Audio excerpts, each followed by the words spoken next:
Xianyu abruptly sprang from her bed, akin to a startled feline, her entire body tensing in an instant. Her heart raced wildly within her chest, as if it were about to burst through her ribcage and leap from her throat. She clutched her nightgown at her chest with such fervor that her nails threatened to pierce the delicate fabric, as if she were intent on forcibly extracting her heart, which felt on the brink of explosion. Who? Who? Xianyu gasped for breath, each inhalation causing her chest to heave violently.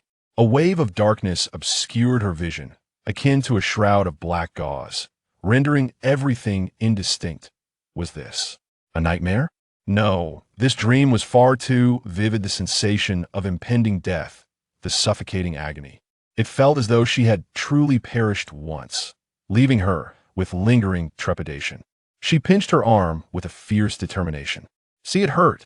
A piercing pain. Was this not a dream? Then what was happening? Xianyu jolted, her previously muddled vision gradually sharpening, as the surroundings slowly came into focus. Wait, where am I? In the room, the air conditioning's LCD screen faintly displayed 26C, while the old electronic clock on the nightstand flickered its red digits, finally settling at 20:30.20:30. What year, what month, what day is it? Where am I? Who am I? Xianyu felt as if her mind were a pot of boiling porridge, a cacophony of questions bubbling chaotically, buzzing incessantly. From downstairs came the cheerful accompaniment of square dance, with faintly recognizable lyrics wafting through the air. The vast horizon is my love. Ah, this song so familiar, it was almost worn out. But what on earth is happening? Xianyu abruptly flung off the covers, her bare feet hitting the floor. The moment she made contact, her legs weakened, nearly collapsing to the ground. Goodness, this body feels utterly feeble. She quickly steadied herself against the bed's edge, regaining her balance, and cautiously made her way to the window, peering outside. What lay beyond was a familiar sight: residential buildings, the dim glow of street lamps, and the small square below. Why did this neighborhood seem so strikingly familiar? Wasn't this the place she rented during her university days? Wait, university? Xianyu glanced down at herself. The wrinkled, faded nightgown she wore. This familiar style, this atrocious taste, certainly resembled her university aesthetic. No way. Suddenly, an epiphany struck her. She dashed to the table and seized the phone resting atop it. With trembling hands, she swiped the screen, nearly dropping the device in the process. The display clearly read, June 26th, 2:01x, Wednesday. Have I returned back to 10 years ago? Xianyu murmured, her voice quivering with disbelief and a hint of exhilaration. An orange-pink payment app notification popped up, flashing vibrant promotional advertisements that hurt her eyes. Online shopping. Promotions? Xianyu stared at the screen, her fingers quivering, seemingly unable to fully grasp the reality before her. She recalled vividly that the apocalypse had erupted on August 28th. Everything had unfolded so abruptly, so unexpectedly. She pinched her thigh with determination. Ah, it truly hurt. This was no illusion. It's not a dream. I'm really back. Xianyu plopped back onto the bed, clutching her phone, a mix of laughter and tears escaping her, resembling a mad woman. Ha ha! Oh heavens, you have finally opened your eyes. Wait, why have I returned? Is it to die once more? After the elation, a tinge of unease crept into her heart. Barefoot, she stumbled into the bathroom, the icy floor causing her toes to curl, each step akin to treading on shards of ice, the chill radiating from her feet to her head. She turned on the faucet, splashing a handful of cold water on her face, the shock jolting her awake, clearing the remnants of her confusion. In the mirror, a pale yet unfamiliar visage stared back at her. Her skin was smooth and taut, devoid of the horrific burn scar that marred her left cheek, and there were no fine lines around her eyes born of chronic malnutrition and sleepless nights. This skin condition was simply astonishing. Goodness, is this the 22-year-old me? Xianyu touched her left cheek in disbelief. The smooth texture left her momentarily dazed, reminiscent of a peeled egg. She remembered the ghastly scar, a remnant from her struggle to survive in the apocalypse, inflicted by a mutant, nearly costing her life. So, I have truly returned. Xianyu gazed at her reflection, still struggling to accept the reality. She turned on the shower, allowing the warm water to cascade down her back. The soothing flow of warmth eased her taut nerves slightly, and Xianyu finally surrendered herself to the cool tiles, sliding down to sit on the floor, letting the hot water wash over her body. "Ah, this water is rather hot," Xianyu murmured, yet she made no move to adjust it. The scalding water and her icy tears pooled at her collarbone, indistinguishable whether it was the heat of the water or the ache in her heart that was causing her discomfort. What does this mean? Has heaven finally opened its eyes? Or has the king of hell simply dozed off? Did the apocalypse truly occur? Xianyu slowly closed her eyes, her mind flooded with scenes from the end times flashing like a revolving lantern. Zombies rampant, mutated flora and fauna wreaking havoc, extreme weather phenomena, food shortages, the erosion of humanity, betrayal and slaughter. And those once comrades in arms who ultimately perished, their vibrant faces now reduced to cold corpses, eternally trapped in a world of darkness and despair. Ugh! Xianyu suddenly felt a wave of intense nausea, retching several times without producing anything. Her stomach was utterly empty, hunger gnawing at her insides, a burning pain consuming her. Suddenly, her phone screen illuminated, and she instinctively grasped it tightly, nearly crushing the device in her grip. "Who is it at this late hour?" Xianyu grumbled, unlocking the screen. A WeChat message appeared, labeled "See you." "Xianyu, tomorrow at 3 in the afternoon, Old Place Hot Pot Restaurant. Don't be late." Chapter 2. The Old Place Hot Pot Restaurant. See you. Fan see you. Hot Pot Restaurant. Xianyu was momentarily stunned, as if something was being gently pulled from the depths of her memory. Accompanied by a long-buried bitterness and dull ache that it felt as if she were peeling away a scab, and the bloodied past surged to the forefront of her mind. Fan see you. That was her closest friend from university.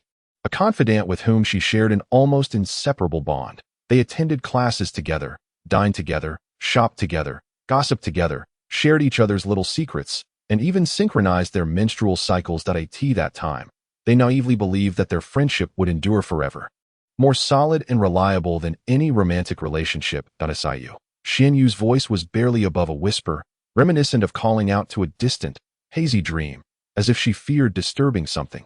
Her voice was so soft that only she could hear it.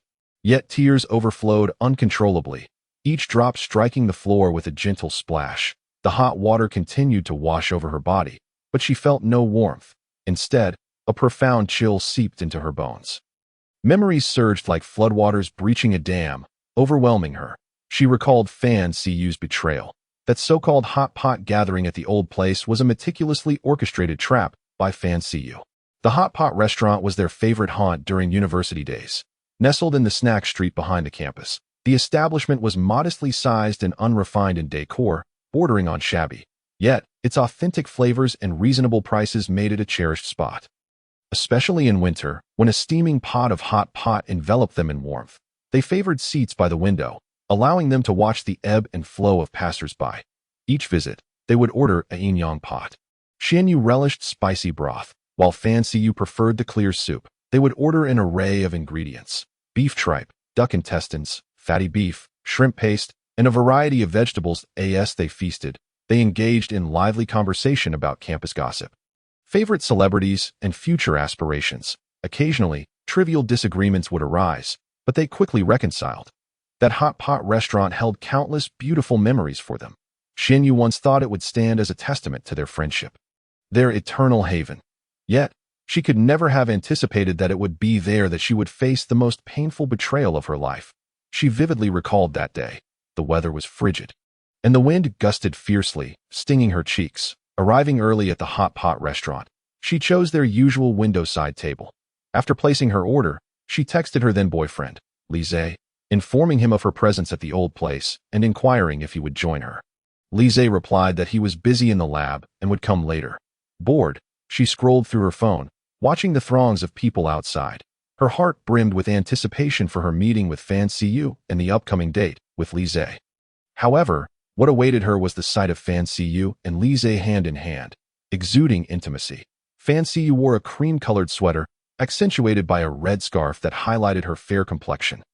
She had applied light makeup, making her appear even more radiant than usual. Lise donned a black down jacket, his face adorned with a gentle smile. He carried a beautifully wrapped gift box, its contents a mystery. They stood at the entrance of the hot pot restaurant, resembling a couple in the throes of romance. Sweet and blissful, yes, Xianyu gazed at them. The world around her spun.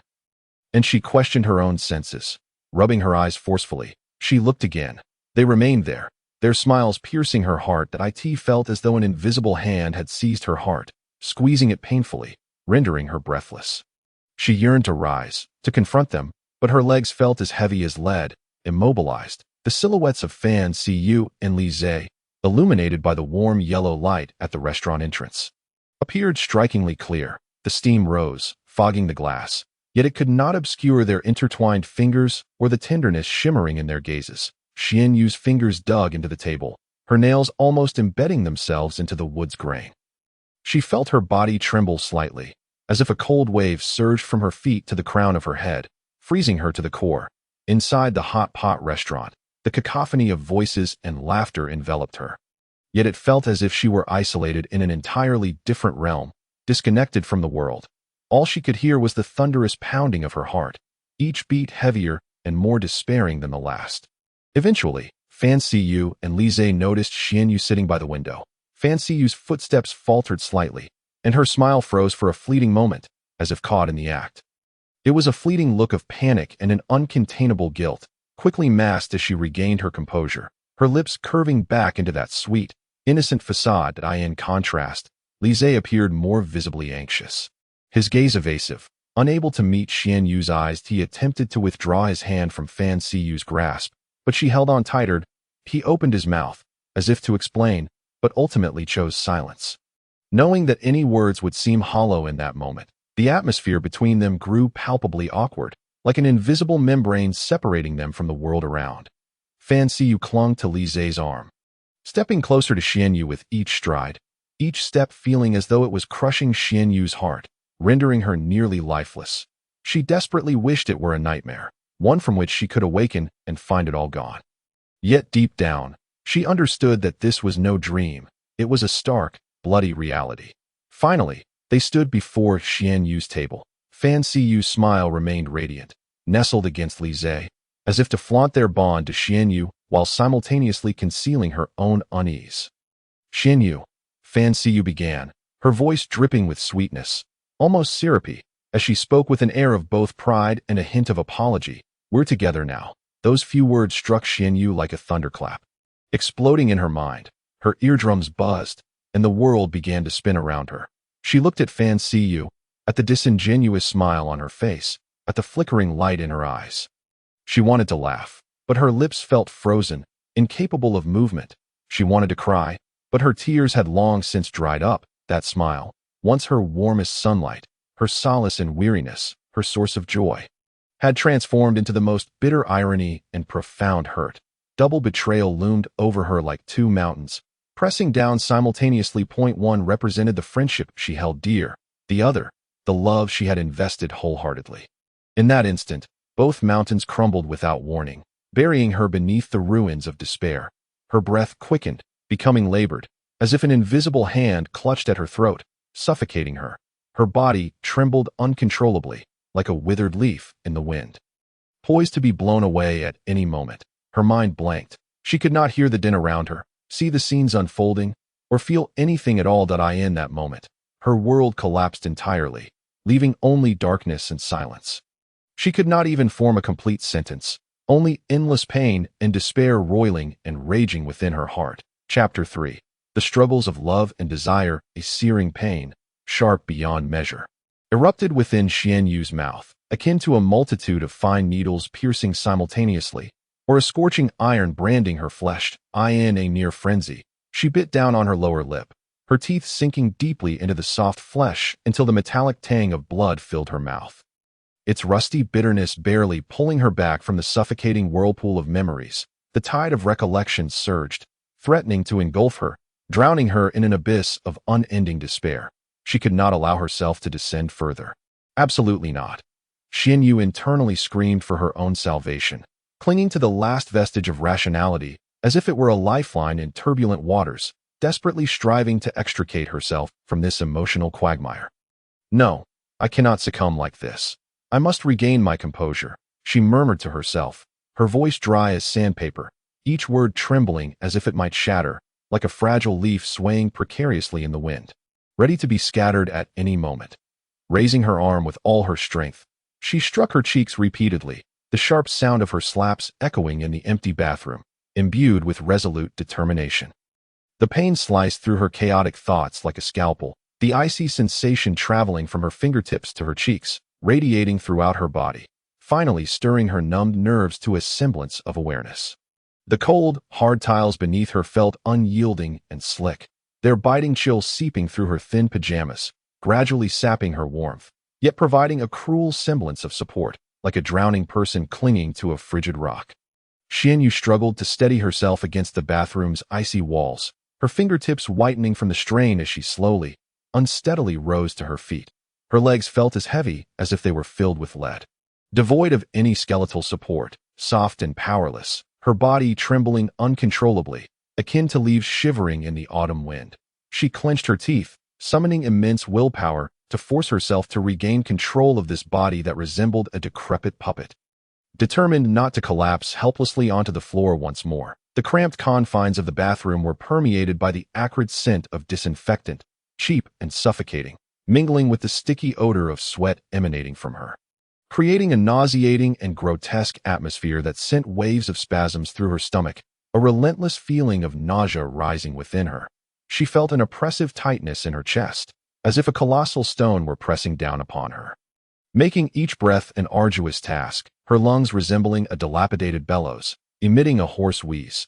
Desperately, she craved fresh air, yearned for a spacious and tranquil place where she could temporarily escape these suffocating memories and contemplate her next course of action with clarity. Xianyu lifted her head, her vacant gaze slowly settling upon the electronic calendar hanging on the bathroom wall. The bright red numbers, under the harsh white light, appeared particularly glaring, like flickering flames, or the color of coagulated blood, mercilessly searing her eyes and inducing waves of dizziness. June 26, 20XX. This chilling sequence of numbers was imprinted in her mind like a brand, each stroke sharp and jagged, a constant reminder of how significant this day was, a day she could never forget, nor ever come to terms with, a day that irrevocably altered the course of her life. She stared blankly at the calendar, her vacant mind gradually beginning to churn, the long-sealed gates of memory slowly creaking open, flooding her consciousness with the apocalyptic visions reminiscent of a hell on earth during the outbreak. Flames devoured the city, smoke blotted out the sun, zombies roared and howled, while humanity struggled in despair. August 28, the day akin to a final judgment, hung like the sword of Damocles over humanity, ultimately descending with cruel inevitability, tearing apart the once thriving world, shattering it to pieces. Chapter 4. No, it no longer matters. There were still precisely 2 months and 2 days until the arrival of that cataclysmic apocalypse. 63 days, 1,512 hours, 90,720 minutes. Time slipped silently through her fingers, each second becoming exceedingly precious. 2 months and 2 days, neither particularly long nor short. In the vast river of history, it was but a fleeting moment, and in the life of an ordinary person, merely a trivial segment among countless mundane days. Yet for her, for a soul that had once struggled to survive in the apocalypse for a decade, only to be reborn with memories intact, these 2 months were a divine gift, the most precious opportunity for her rebirth, the sole chance to alter her fate, and even the fate of humanity itself. There was still time. Xianyu repeated this mantra to herself, these 4 words serving as a beacon in the darkness, guiding her forward, akin to a fresh spring in a parched desert, nourishing her wilting heart. These 2 months would afford her ample time to accomplish many things. She could, in these 2 months, prepare as thoroughly as possible for the impending apocalypse, seizing this once-in-a-lifetime opportunity for rebirth, mending all the regrets and remorse of her past life. She could stockpile sufficient food and water, establishing a material foundation for survival in the apocalypse, ensuring she would not repeat the previous life's cycle of scarcity and suffering. She could seek out a safe and reliable refuge in advance, a fortress capable of withstanding the onslaught of zombies and natural disasters, avoiding the aimless drifting of her past existence. She could acquire various essential survival skills for the apocalypse: combat, marksmanship, driving, medical knowledge, transforming herself into a true powerhouse of the apocalypse. No longer the helpless individual of her past who depended on others. She could even seek vengeance. A thought sprouted within her, quietly taking root in her heart, growing with astonishing speed and fervor. Fan Siua. Lise. These names pierced her consciousness like icy needles, bringing forth their once familiar, now grotesque visages. The hypocritical smile of Fan Siua, the evasive gaze of Lise, the glaring image of them hand in hand, standing side by side, replayed in her mind like a film reel, every detail clear, imbued with suffocating malice. The tumultuous and complex surge of emotion welled up within Xianyu. Hatred, certainly, like fire igniting oil. Like a volcano erupting, that profound hatred threatened to consume her sanity entirely. She loathed Fan Siua's betrayal, despised her duplicitous nature, the venomous heart that had snatched away her most cherished friendship and trampled upon the sincerity she had once offered. She detested Lise's callousness, his weakness and treachery, loathing how he had shattered her visions of love, casting her brutally from heaven into hell. She resented how they had toyed with her, how they had conspired to push her into the abyss of despair, robbing her of all the happiness and joy that rightfully belonged to her. Yet, what good was hatred? Xianyu sighed helplessly within. Like a wild wind sweeping across an empty plain, leaving only a void of emptiness and solitude. Hatred could not turn back time, could not allow her to relive the past, nor alter the cruel reality that had already unfolded. Nor could it change the decayed and corrupted souls they had become. Hatred would only fester like poison, slowly eroding her mind and body, plunging her into a mire of suffering and vengeance from which she could not escape, ultimately transforming her into a monstrous being, unrecognizable and twisted in spirit. No, it no longer matters. Fan Siua, Xianyu scoffed softly. Chapter 5. Have fun. I'll treat you all next time as an apology. Xianyu abruptly shook her head, as if trying to forcibly eject the tangled thoughts from her mind, casting aside the meaningless hatred and resentment. Taking a deep breath, the cold air surged into her lungs, calming her restless heart somewhat. She compelled herself to regain her composure, focusing all her attention on the present, on the impending apocalypse, on the significance of her rebirth. Sorry, I'm feeling a bit unwell, so I want to be able to make it this time. Enjoy yourselves. Xianyu composed her WeChat message and clicked send. Her fingertip lingered on the screen before she gently pressed the retract button. No, that was too direct. She reminded herself. She knew Fan Siua too well. If she appeared too indifferent, it would only arouse suspicion. After a moment's contemplation, Xianyu reedited her message. Oh no, what a pity. I suddenly have something urgent to attend to, so I probably won't be able to make it to this gathering. Have fun, and I'll treat you next time as an apology. Send. This time, it should be fine. Xianyu thought that it conveyed her apologies while appearing natural, leaving room for future contact. She set down her phone, exhaling deeply, feeling as though she had just fought a hard battle. There was no need, truly no need, to entangle herself with them any further. Xianyu rubbed her temples, striving to quell the tumult within. In this second life, she had far more important matters to attend to. As for those trivial grievances, let them drift away with the wind. Fan Siua stared at the phone screen, Xianyu's recent message stabbing at her eyes like a thorn. How could this be? Fan Siua bit her lip, the exquisite makeup failing to conceal the turmoil and resentment within. This resentment was born from the meticulously planned display of superiority that could not be realized. Akin to a powerful punch landing on cotton, rendering her strength impotent and suffocating, she had intended to use this gathering as an opportunity to flaunt her sweetness with Lise in front of Xianyu, delivering a severe blow to her, allowing her to taste the bitterness of abandonment and betrayal. But now, Xianyu was not coming. What is going on? Lise's deep, magnetic voice broke through Fan Siua's thoughts. He wrapped his arms around her from behind, his warm breath grazing her neck, sending a tingling sensation through her. Lise took the phone from Fan Siua's hand and tossed it aside. Darling, don't concern yourself with those insignificant people, he said, his voice laced with seduction, his long fingers gently caressing her cheek. He lowered his head, placing a soft kiss on her smooth forehead. Fan Siua closed her eyes, savoring his kiss as her previously agitated mood gradually settled. Lise's kiss traced down her forehead, gliding across her nose, finally landing on her lips. He tenderly suckled her lips, his tongue teasingly prying open her mouth.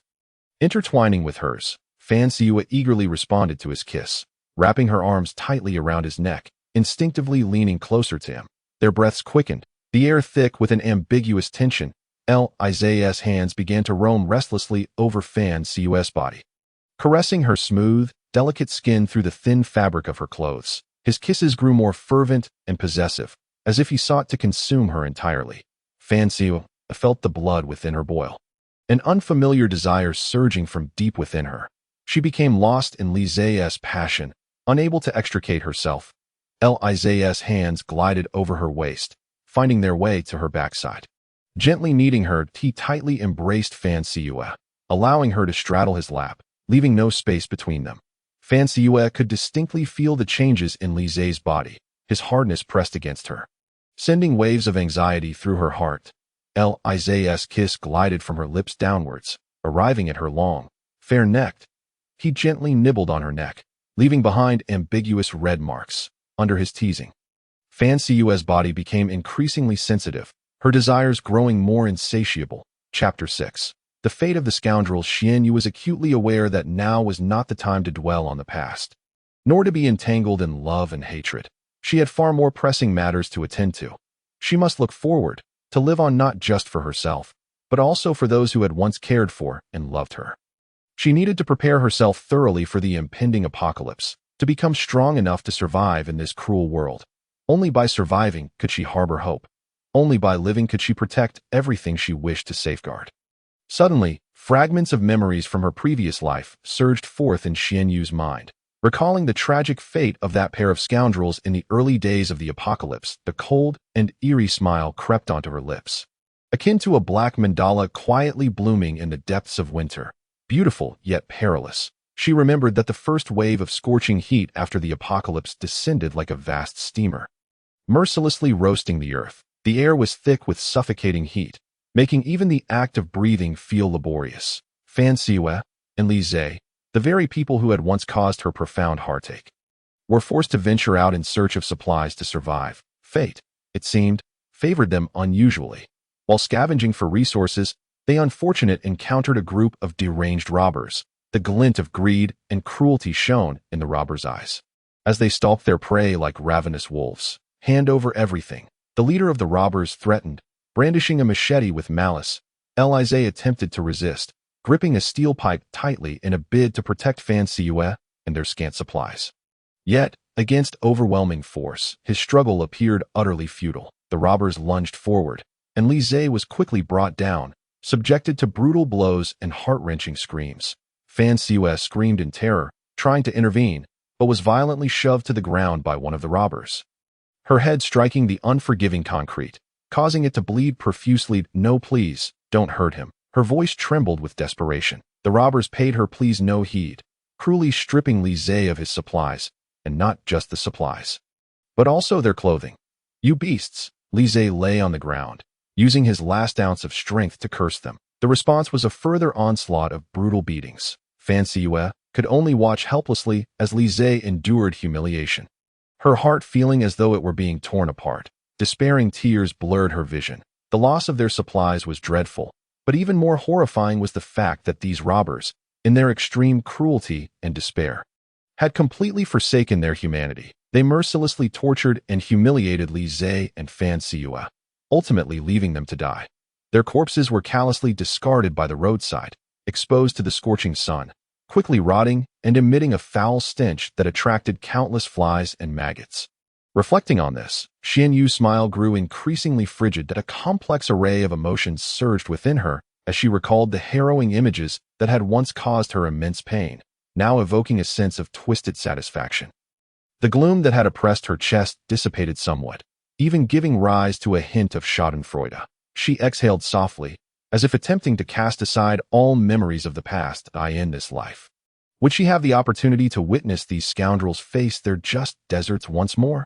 Deep within Xian Yu, an unexpected anticipation bloomed. She yearned to see that scene play out again, imagining Li Zhe and Fan Siua struggling to survive in the apocalypse, only to meet a tragic end, caused her lips to curve slightly upwards. However, she quickly reined in such sentiments. She understood that this was not the time to indulge in past grievances, while revenge was tempting. Survival was paramount. The immediate priority was to amass supplies. Only by accumulating enough resources could she endure in the apocalypse, ensuring her own safety, and Xianyu clenched her fists tightly, her nails digging deeply into her palms. Yet she felt no pain. She had to become strong, strong enough to confront any crisis, strong enough to protect everything she wished to safeguard. Stockpiling supplies was her first and most crucial step in her plan. She must act swiftly, gathering as much food, water, medicine, and weapons as possible before the apocalypse descended. Chapter 7. The company sold for 2.5 billion Xian Yu opened her mobile banking app, the screen clearly displaying her account balance. 2.5 billion. Gazing at the lengthy string of digits, she sighed softly, contemplating how to convert this fortune into essential supplies for survival in the apocalypse. The origins of this 2.5 billion bore the weight of a heavy memory. 6 months prior, her parents, successful entrepreneurs, had tragically perished in a plane crash. Xianyu had never envisioned taking over her parents' company. The cold financial reports and intricate equity structures felt like a foreign language to her, inducing headaches with merely a glance. She harbored no interest in business, convinced that she lacked the requisite talent. The vast enterprise her parents had painstakingly built felt more like a burdensome weight than a source of pride. Suffocating her, all she desired was a simple, happy life with Li Zhe, just the two of them, a cozy home, and 3 meals a day. Thus, after handling her parents' affairs, she bore her grief and made the decision to sell the company. The process was long and tormenting. She had to confront lawyers, accountants, and predatory buyers, each gaze and every word draining her of energy. Ultimately, when all was settled and the 2.5 billion was deposited into her account, she felt a strange sense of relief in her previous life. Upon receiving this sum, Xianyu had meticulously planned her next steps. She intended to purchase a property in a Western European country, secure permanent residency, and then, alongside Li Zhe, lead a romantic, nomadic life in Europe. She envisioned them hand in hand, strolling along the Seine, the gentle breeze caressing their cheeks, admiring the Eiffel Tower's illuminated splendor at night, or finding a cozy wooden cabin in a quaint town at the foot of the Alps, where each morning they could gaze out at the snow-capped peaks, relishing the serene pastoral landscape. She believed this was the happiness she longed for, within her grasp. However, fate played a cruel joke on her, mercilessly mocking her naivety. The apocalypse descended without warning, shattering all beauty into mere illusions, rendering her meticulously planned future utterly meaningless.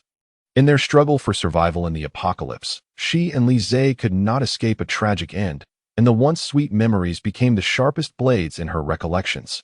Yet now, everything was different. Heaven had bestowed upon her a chance for rebirth, allowing her to rectify the regrets of her previous life. This time, she would not repeat the same mistakes. Gathering supplies before the apocalypse arrived was of utmost importance, a lesson learned with her life in her past existence. However, as she contemplated the lengthy balance displayed on her mobile banking app, she felt a pang of worry. Although there were countless items she could purchase, diverse in type and abundant in quantity, she faced the dilemma of lacking suitable storage space. Surely, she could not simply pile all these supplies into her home. Such a notion was far too unsafe and impractical if only there were a space. Xianyu sighed softly, as if speaking to herself or perhaps beseeching the heavens. Weary, she rubbed her temples, when suddenly an idea flickered in her mind, illuminating the darkness like a beacon. She recalled the ancestral jade necklace her mother had gifted her during her childhood. That necklace, a cherished heirloom passed down through generations, was said to possess extraordinary powers. After the onset of the apocalypse, Xianyu had been preoccupied with survival, never once opening the jewelry box, let alone examining the necklace. She remembered her mother's serious expression as she handed it over, as if imparting a weighty secret. Beware, this necklace is our family's treasured heirloom. You must take good care of it. It may offer you unexpected assistance in critical moments. Her mother's words now resonated with hidden significance. Perhaps this necklace truly held some special quality. Xianyu resolved to give it a try. She rummaged through her drawer, carefully retrieving the jade necklace. The pendant, a droplet-shaped piece of dark green jade, felt cool to the touch, soothing her tumultuous thoughts. Chapter 8. A miracle unfolds again. Xianyu gripped the jade necklace tightly, its chill calming her anxious thoughts somewhat. She gazed at the droplet-shaped dark green jade, recalling her mother's solemn admonition, and a wave of indescribable emotions surged within her. Perhaps her mother had already foreseen something? Xian Yu's heart raced wildly as she took a deep breath, forcing herself to regain her composure. She retrieved a fruit knife, her hands trembling as she delicately traced a line across her fingertip. In an instant, vibrant red blood gushed forth, dripping onto the jade stone before her. Xian Yu held her breath, scarcely daring to blink, her gaze fixated on the jade necklace in her hand. Her slender fingers, tightened with exertion, turned pale, the wound at her fingertip oozing tiny beads of blood, yet she remained oblivious to the pain. All her attention was riveted on the teardrop-shaped dark green jade as the blood fell. It was as if it had plunged into parched earth, rapidly absorbed. The originally warm jade began to transform before Xian Yu's astonished eyes. The green seemed infused with vitality, beginning to flow and swirl. Resembling an inky whirlpool, unfathomable in depth, the blood that dripped served as a catalyst, intensifying this metamorphosis to its zenith. Within mere seconds, the jade had entirely altered in hue. The previous gentle sheen vanished, replaced by an eerie, soul-stirring crimson. This red was thick, akin to coagulated blood, or perhaps an ancient and mysterious seal, revealing its sinister visage upon activation by the blood. The shape of the jade seemed to subtly shift. Though still teardrop-shaped, it exuded a pulsing sensation, akin to a heartbeat, slow yet powerful. Xian Yu felt her own heart synchronize with this rhythm, thudding heavily and oppressively. The air around her felt as if it had solidified. An eerie stillness enveloping the space, with only the faint sound of the jade's pulsation amplifying in the silence. She sensed a warmth emanating from her palm, not from her blood, but from the jade itself. This warmth spread from her palm, coursing up her arm, reaching her heart, sending shivers down her spine. What was this? What had her mother left her? A whirlwind of confusion engulfed Xian Yu, countless questions flooding her mind. She recalled her mother's last words, filled with worry and reluctance, yet devoid of fear. Could it be that her mother had foreseen this moment? Clutching the now blood-red jade tightly, the coldness had vanished, replaced by an indescribable heat that felt as though it might ignite her very soul. Memories of a tale her mother once shared surged forth, a legend of a miraculous jade that could absorb human blood and bestow unimaginable power. Yet, such jade often came with grave peril. One misstep could lead to fatal consequences. Was this jade her mother had bequeathed her truly that legendary stone? Xian Yu's breaths quickened, her chest rising and falling violently. She felt as if she were ensnared in a colossal vortex, unable to escape. The jade's pulsations intensified, the crimson deepening, as if it were on the verge of dripping away. Xian Yu sensed her consciousness beginning to blur, everything before her twisting into distortion. She strained to remain alert, but it was futile. That overwhelming power was gradually consuming her awareness, pulling her into an abyss of darkness. She thought of her father, of the warmth of home, of memories that once sparkled with joy. Yet these recollections felt increasingly distant, becoming mere phantoms. Her body trembled, not from fear, but from the violent force surging within her, threatening to tear her apart. She clenched her jaw, suppressing any sound. She knew she could not yield. She had to persevere. But how much longer could she endure? The blood-red jade continued to pulse, each beat echoing like the footsteps of death.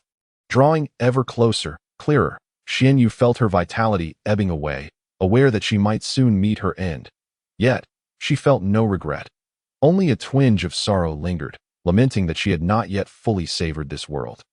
Regretting that she had not the chance to bid her father farewell, that a tear slipped from the corner of her eye, cascading down to the blood-red jade. Instantly absorbed, the jade's pulsation abruptly ceased. The haunting crimson began to fade, gradually returning to its gentle dark green hue. Xian Yu sensed the tumult within her begin to calm. Her consciousness gradually returned to clarity. Bewildered, she gazed at the jade in her hand, uncertain of what had transpired. All she knew was that she was still alive. The sensation of having narrowly escaped disaster compelled her to weep, yet she stifled her tears. Then, to her astonishment, the blood-red jade pendant vanished into thin air. Staring blankly at the now empty necklace string, with only the bear knot remaining, it felt as though everything had been an illusion. She rubbed her eyes and pinched her arm, the sharp pain confirming this was no dream. Could this truly be the unexpected aid her mother had spoken of? Did this jade possess genuine magical powers? Xian Yu endeavored to recall her mother's words, along with the ancient family legends. She vaguely remembered her mother mentioning that this jade contained a vast space. This thought sent her heart racing anew. Cautiously, she extended her hand, gently touching the spot where the pendant had once hung. Suddenly, her consciousness seemed to enter a chaotic realm, boundless and expansive. Was this the space within the jade? Xianyu marveled within her mind. She concentrated, envisioning the fruit knife she had just used to cut her finger. In the next moment, the knife appeared in her consciousness, quietly suspended in that space. Ecstasy surged within her as she focused her mind on the knife, imagining extracting it. That a miracle occurred once more. The knife manifested vividly in her grasp. Clutching the fruit knife tightly, she felt the coolness of the handle send shivers of excitement through her entire being. She had succeeded. She truly possessed a space. A vast expanse capable of storing supplies. With this space, she could stockpile resources without a care, preparing thoroughly for the impending apocalypse. And no longer would she need to worry about the safety of her provisions or where to store them. In that moment, Xianyu felt as though she had the world at her fingertips. Hope blossomed within her, a vision of survival amidst the apocalypse igniting her spirit. Her eyes rekindled with a fervent desire for the future. Chapter 9. Shopping List. Xianyu took a deep breath, calming her racing heart. She approached the refrigerator and slowly opened the door. A rush of cold air engulfed her, revealing a neat array of ingredients within: fresh vegetables, fruits, meats, and her favorite ice cream and beverages. She retrieved a box of strawberry ice cream, tore open the packaging, and scooped a generous portion into her mouth. The icy sweetness spread across her taste buds, akin to a refreshing spring flowing through her parched soul. This was a long-lost flavor, a luxury only to be enjoyed before the world fell into chaos. Next, she grabbed a bottle of chilled cola, twisting off the cap with a satisfying hiss as bubbles eagerly erupted. Tilting her head back, she took a hearty swig, the cool liquid coursing down her throat, washing away the heat from her body and cleansing the shadows from her heart. She felt rejuvenated, revitalized with hope anew. To test the capabilities of her newfound space, Xianyu decided to experiment once more. She picked up the bottle of cola she had just consumed, focused her mind, envisioning placing it into the space. Instantly, the cola vanished from her hand, reappearing within the chaotic realm of her consciousness. After patiently waiting a few minutes, she concentrated once again, retrieving the cola from the space. The cola reappeared in her hand, the coolness of the bottle still intact, even the droplets of condensation on its surface unchanged, showing no signs of melting. But a surge of delight coursed through Xianyu. It seemed this space not only stored items, but also preserved them, time appearing to stand still within. This revelation filled her with excitement, and she methodically began transferring food from the refrigerator into the space. Boxes of ice cream, bottles of beverages, bags of frozen dumplings, cuts of steak. The refrigerator was soon emptied of a significant portion. Subsequently, she turned her attention to the various spices, grains, and snacks in the kitchen, transferring them all into the space. Watching the once bustling kitchen become increasingly barren, Xianyu felt a profound sense of accomplishment. She understood that this bounty was merely temporary. Once the apocalypse struck, food would become the most coveted resource. She had to prepare in advance, stockpiling supplies as much as possible. Xianyu retrieved a notebook and pen from a drawer, sitting at the dining table to diligently compile a list of necessary items to purchase. Her mind raced as she recalled the early days of the apocalypse in her previous life and the significance of various supplies, food. She penned the first entry in her notebook, then began to elaborate: staples, rice, flour, noodles, instant noodles, compressed biscuits. That each item should be prepared in quantities sufficient for 50 years. Meats, pork, beef, chicken, fish. Canned goods should also be plentiful for ease of storage. Vegetables, potatoes, cabbage, radishes. These hardy vegetables could be bought in abundance, while fresh produce could be cultivated from seeds. Fruits, apples, bananas, oranges. That it is also essential to prepare some canned goods to supplement vitamins. Seasonings, oil, salt, soy sauce, vinegar, sugar. These are indispensable and should be sufficiently stocked. Drinking water, mineral water, purified water. The more, the better. It would also be wise to arrange for some purification equipment. Having completed the food list, Xianyu began to contemplate other necessities. Tools. She penned the second item: kitchen knife, fruit knife, multifunctional utensils. These are daily essentials, and it is prudent to have some spares. Hammer, pliers, wrench, screwdriver. These tools may prove invaluable in emergencies. Rope, tape, plastic sheeting. These can be utilized for repairing shelters and constructing temporary accommodations. Flashlights, candles, lighters. Lighting is required during power outages. Generators, preferably solar-powered, for unforeseen circumstances. Next came weapons. In the apocalypse, weapons are crucial for self-defense and the protection of supplies. Weapons. Xianyu bit her pencil, contemplating. Cutting tools, long knives. Short knives, daggers. These can be used for self-defense against zombies. Bludgeons, steel pipes, wooden sticks. These are relatively easy to acquire and can serve as weapons. Bows and arrows, if found, would be an excellent choice for long-range attacks. Firearms. This is more challenging, but acquiring one would be ideal. Xianyu was acutely aware of the stringent gun control in her country. This was merely a hypothetical consideration, yet having one would be the best option. Clothing. Xianyu continued to write. Durable, stain-resistant garments. Prepare several sets for convenience. Warm clothing. The climate post-apocalypse may become erratic, and one must be ready for the cold. Protective gear. If conditions allow, a few sets should be prepared to prevent injury from zombies. Footwear. Comfortable, durable sports shoes, hiking boots. Several pairs should also be on hand. Batteries. Various types of dry batteries. Required for flashlights, radios, and more. Rechargeable batteries. Reusable, thus more environmentally friendly. Solar panels. Xianyu specifically noted this. Small solar panels can be used to charge phones, power banks, and similar devices. Large solar panels that can supply electricity to meet basic living needs. Generators, gasoline, diesel. Xianyu meticulously recorded an extensive list of supplies, densely inscribed in her notebook. She understood that the items listed would represent her hope for survival in the impending apocalypse. Upon completing her list, Xianyu lifted her gaze to the window.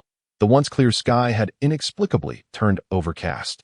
Sunlight filtered through the clouds, appearing feeble. The air was thick with oppressive heat, instilling a sense of unease. A wave of intense anxiety surged within Xianyu.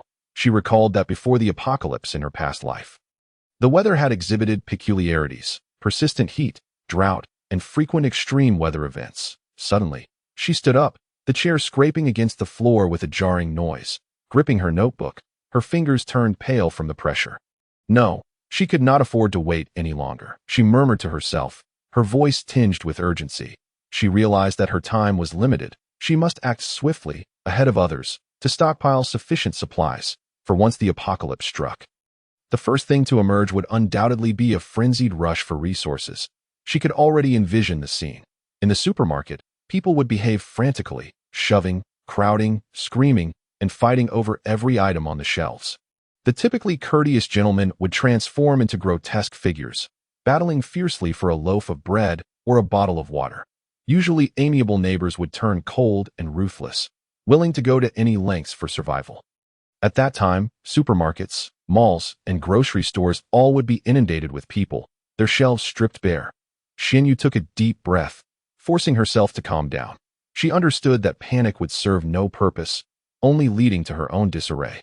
She needed to maintain a clear mind and devise a detailed plan to secure the greatest chance of survival amidst the impending chaos. She strode to the window, drawing back the curtains.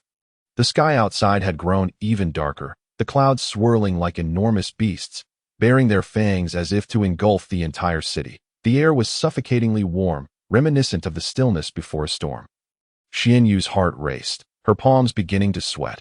She knew this feeling was unmistakable. The memories of her past life were strikingly vivid, deeply etched in her mind. The despair and helplessness were indelible. Clutching her notebook tightly, her gaze resolute, she acknowledged that she must act with urgency, preparing thoroughly for the impending apocalypse. Chapter 10. Coach Li Gang. Xianyu gripped her notebook tightly, her knuckles whitening from exertion. The paper crinkled under her grasp, emitting faint rustling sounds. She inhaled deeply, then exhaled slowly, attempting to quell the turmoil within her. Memories of her past life surged like a tidal wave, each image, each sound, each desperate scream indelibly marked in her consciousness. She recalled that it was only after the apocalypse began that she recognized the gravity of the situation. By then, the supermarket was already overflowing with people. The shelves devoid of goods. For a moldy loaf of bread, individuals would engage in brutal confrontations, even risking their lives. She witnessed a young mother, desperately trying to protect her child, being mercilessly beaten to death by a gang of thugs. The child's cries were heart-wrenching, yet no one paid heed. The despair and helplessness pierced her heart deeply. She too had been knocked to the ground in a scramble for a bottle of water. Nearly trampled to death. In that moment, she truly understood the fragility and ugliness of human nature in the apocalypse. Xianyu approached the table, opened a drawer, and retrieved a thick photo album. She gently caressed the cover. Her eyes brimming with nostalgia. She opened the album. A faint scent of mothballs wafted into the air, a testament to the passage of time and a fragrance steeped in memory.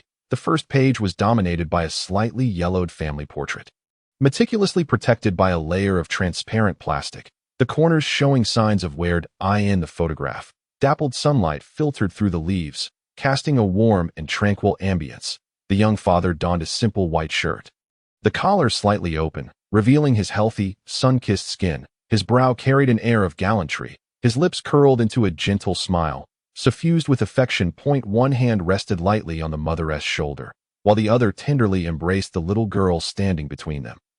The mother wore a floral dress, her long black hair cascading over her shoulders, embodying a serene grace. Her eyes sparkled with happiness, her lips curving into a beautiful arc, as if the entire world melted away in her smile. One hand clasped the father's, while the other held the little girl's hand. The family of three nestled together, capturing a moment of blissful togetherness. The little girl in the middle, sporting two adorable pigtails adorned with pink bows, wore a pink princess dress embellished with delicate lace. Her large, bright eyes resembled two gleaming black grapes, radiating innocence. Her face beamed with a radiant smile, revealing two tiny white baby teeth, rendering her irresistibly charming. That was Xianyu as a child, a carefree little princess enveloped in love. Xianyu extended her finger, gently touching the image of her younger self, feeling a slight chill at her fingertip. An involuntary smile graced her lips, as if she were transported back to that blissful childhood. At that time, she was blissfully unaware of worries or sorrows, living under the protective wings of her parents, akin to a joyful little bird soaring freely. Yet, this tranquility and happiness shattered abruptly when she was 6 years old, due to an unforeseen tragedy. It was a sunny weekend, and Xianyu had gone to the park with her mother. The park was teeming with people, bustling with life. Xianyu darted through the crowd like a spirited pony, exhilarated by the array of amusement rides. She flitted from slide to swing, reveling in the joy of play. Her mother watched with a smile, her eyes filled with love. Suddenly, a balloon vendor caught Xianyu's attention. The vibrant balloons glimmered in the sunlight like beautiful dreams. Xianyu wriggled free from her mother's grasp and hurried to the vendor, pointing at a pink heart-shaped balloon, her childish voice exclaiming, "I want this one." As her mother approached to pay, she discovered her wallet was missing. Anxiety washed over her as she rifled through her bag, beads of sweat forming on her forehead. At that moment, a stranger appeared, holding a balloon identical to the one Xianyu desired. With a smile, he said, "Little one, do you like this balloon? Uncle will give it to you." "All right." Xianyu gazed at the beautiful balloon, her face lighting up with joy as she reached out to accept it. Just then, her mother shouted, "No!" But it was already too late. The man swiftly scooped up Xianyu and dashed into the crowd. Xianyu was terrified, crying out for her mother, but her voice was drowned out by the cacophony of the crowd. Her mother desperately pursued her, yet was unable to catch up, with anguish tearing at her heart. She watched helplessly as Xianyu was taken away by that man. During the days of her abduction, Xianyu encountered the darkest moments of her life. She was confined in a dark, oppressive room devoid of light and sound, enveloped by an endless void of fear and solitude. Each day, she cried out to return home and to find her mother, yet no one heeded her pleas. When hunger struck, she nibbled on moldy bread, and when thirst beckoned, she drank from a filthy source. Uncertain of how much longer she could endure, she was gripped by the fear of never seeing her parents again. Fortunately, on the 5th day of her captivity, the police, following a lead, discovered the small dark room and rescued Xianyu. When she was finally reunited with her parents, she appeared emaciated and covered in bruises. She threw herself into her mother's embrace, sobbing uncontrollably, releasing all the terror and injustice she had suffered over those days.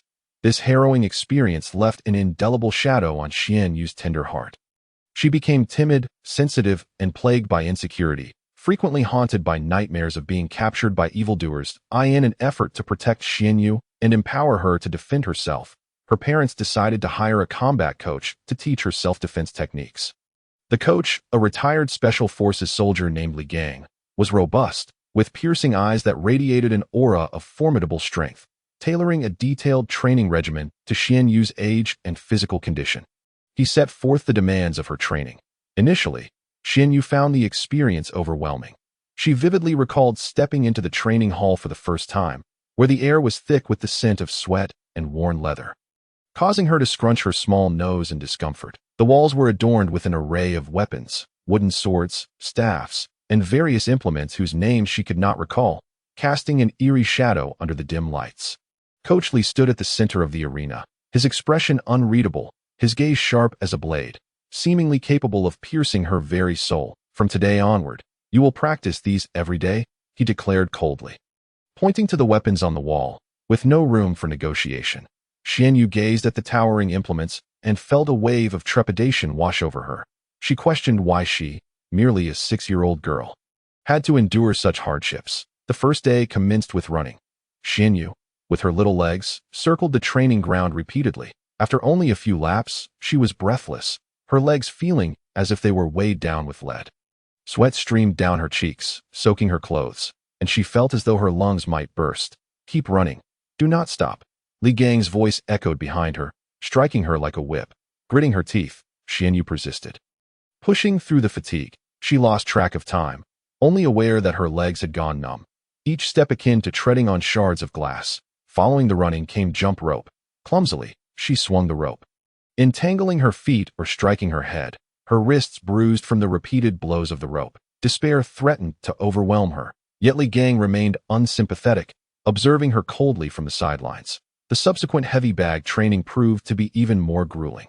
With every ounce of her strength, she struck the bag, but it remained unmoved. Her fists ached, and the skin on her hands was worn raw, blood seeping through.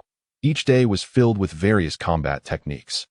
In addition to foundational physical training, she learned different punches, kicks, grappling, and joint locks. Coach Lee's standards were unyielding. Every move had to be precise and powerful. Any deviation would result in harsh criticism or punishment. The sparring sessions were the most daunting for Xianyu, as she faced opponents larger and stronger than herself. Each bout left her battered and bruised, her body a canvas of pain, tears streaming down her cheeks as new injuries piled atop old ones. Lying in bed, her body ached. Even the slightest movement was a challenge, and her tears flowed uncontrollably. She longed for her mother, for her father, for the carefree version of herself. There were times she contemplated giving up, believing she could not endure any longer. Yet, every time she recalled the fear and helplessness of her abduction, the darkness of that small room, and the nightmare of that experience, she clenched her jaw and resolutely pressed on. Chapter 11. I will live well, Dad. Mom, rest assured, I will live well, she whispered to herself, her voice soft yet imbued with strength. Reflecting on her past life, Xianyu realized that, alongside food and water, weapons were crucial for survival. Without weapons, one would be like a lamb waiting for slaughter in a post-apocalyptic world, vulnerable to exploitation. She remembered finding a fruit knife in her previous life, her sole means of self-defense. However, against the ferocity of zombies and marauders, a mere fruit knife was utterly ineffective. She needed more formidable weapons, at least enough to protect herself and those she wished to safeguard. Xianyu picked up her notebook once more, adding several lines beneath her list of supplies. Weapons. Tang Di Ao At least 2, 1 long and 1 short. Bows and arrows. Both compound and recurve bows are acceptable, with plenty of arrows. Protective gear. Anti-stab clothing. Cut-resistant gloves, helmets. Others. Ropes, powerful flashlights, multifunctional knives, lighters. As she wrote, she mentally plotted her shopping route and strategy. She understood the urgency of her mission and the necessity to act swiftly, gathering sufficient supplies and weapons before others could. She needed to account for various potential scenarios and prepare thoroughly, for once the apocalypse struck, there would be no room for regret. Having completed her list, Xianyu exhaled deeply, gazing out at the overcast sky, silently praying that it was not too late. She meticulously folded her list and tucked it into her pocket. Approaching her computer desk, she powered it on to print a copy of her list. The familiar desktop appeared, and she opened the document. inputting the contents of her list. After carefully reviewing it for any omissions, she clicked the print button. The printer whirred to life, slowly ejecting sheets of paper. Holding the freshly printed list, she double-checked it. She categorized the items: food, water, daily necessities, medicine, weapons, that each category neatly listed on separate sheets for ease of reference and purchase. Completing her tasks, Xianyu shut down the computer and walked to her wardrobe. She opened it and changed into a dark, comfortable tracksuit, perfect for movement and resistant to dirt and wear, ideal for the post-apocalyptic world. From her shoe cabinet, she selected a pair of black hiking boots, purchased specifically for outdoor trekking, with thick soles that provided excellent traction and ankle support. Standing before the mirror, she observed her reflection. Tying her long hair into a high ponytail, she appeared neat and resolute. Her gaze was unwavering and sharp, as if she were already prepared to face any challenge. Taking a deep breath, she grabbed her backpack and filled it with her printed list, wallet, phone, keys, and other essentials. After ensuring nothing was forgotten, she zipped up the backpack. Xianyu approached the door, slipped on her shoes, and opened it. A wave of stifling air greeted her, leaving her breathless. She glanced up at the sky. Dark clouds looming overhead, threatening rain at any moment. She knew her time was limited. She had to act quickly to complete her shopping plan before the storm arrived. Stepping outside, Xianyu walked briskly towards the elevator. Her footsteps firm and purposeful, each step resonating against the floored as the elevator doors opened. She entered and pressed the button for her floor. The elevator began its descent, its silence almost oppressive. Watching her reflection in the elevator doors, she silently encouraged herself. Xianyu, you can do this. You will succeed. When the elevator reached the first floor, the doors opened slowly. Xianyu exited and hurried towards the community entrance. The streets outside were sparsely populated, with far fewer vehicles than usual. Ignoring this, she made her way to the nearby bus stop. She knew she had to seize every moment, racing against time to reach her destination. Chapter 12. I want to open a supermarket. Standing at the bus stop, Xianyu anxiously scanned the distant street as the bus failed to arrive, heightening her agitation. She frequently checked her watch, the second hand ticking away, a relentless reminder of her urgency. Memories of her past life surged forth, those painful recollections flooding her mind, suffocating her. Clenching her fists tightly, her nails digging into her palms, she nearly drew blood. She reminded herself that she could not allow tragedy to repeat itself. She must seize this opportunity to alter her fate and protect those she cherished. Finally, a bus approached, and Xianyu breathed a sigh of relief, quickly boarding the vehicle. The bus was only sparsely populated, and she found a window seat, watching the scenery rush by as her thoughts raced. She meticulously planned her forthcoming actions, every detail replaying in her mind. She recognized that she faced not only a shortage of supplies, but also a test of humanity that in the apocalyptic world. For the sake of survival, individuals may become selfish, indifferent, and even resort to unscrupulous means. She must tread carefully, advancing step by step. The bus arrived at the wholesale market, and Xianyu disembarked. She surveyed her surroundings. This was the largest wholesale market in the city, brimming with a plethora of goods. Typically, this place buzzed with activity and vibrancy, yet today it appeared somewhat desolate, with several shops having closed their doors.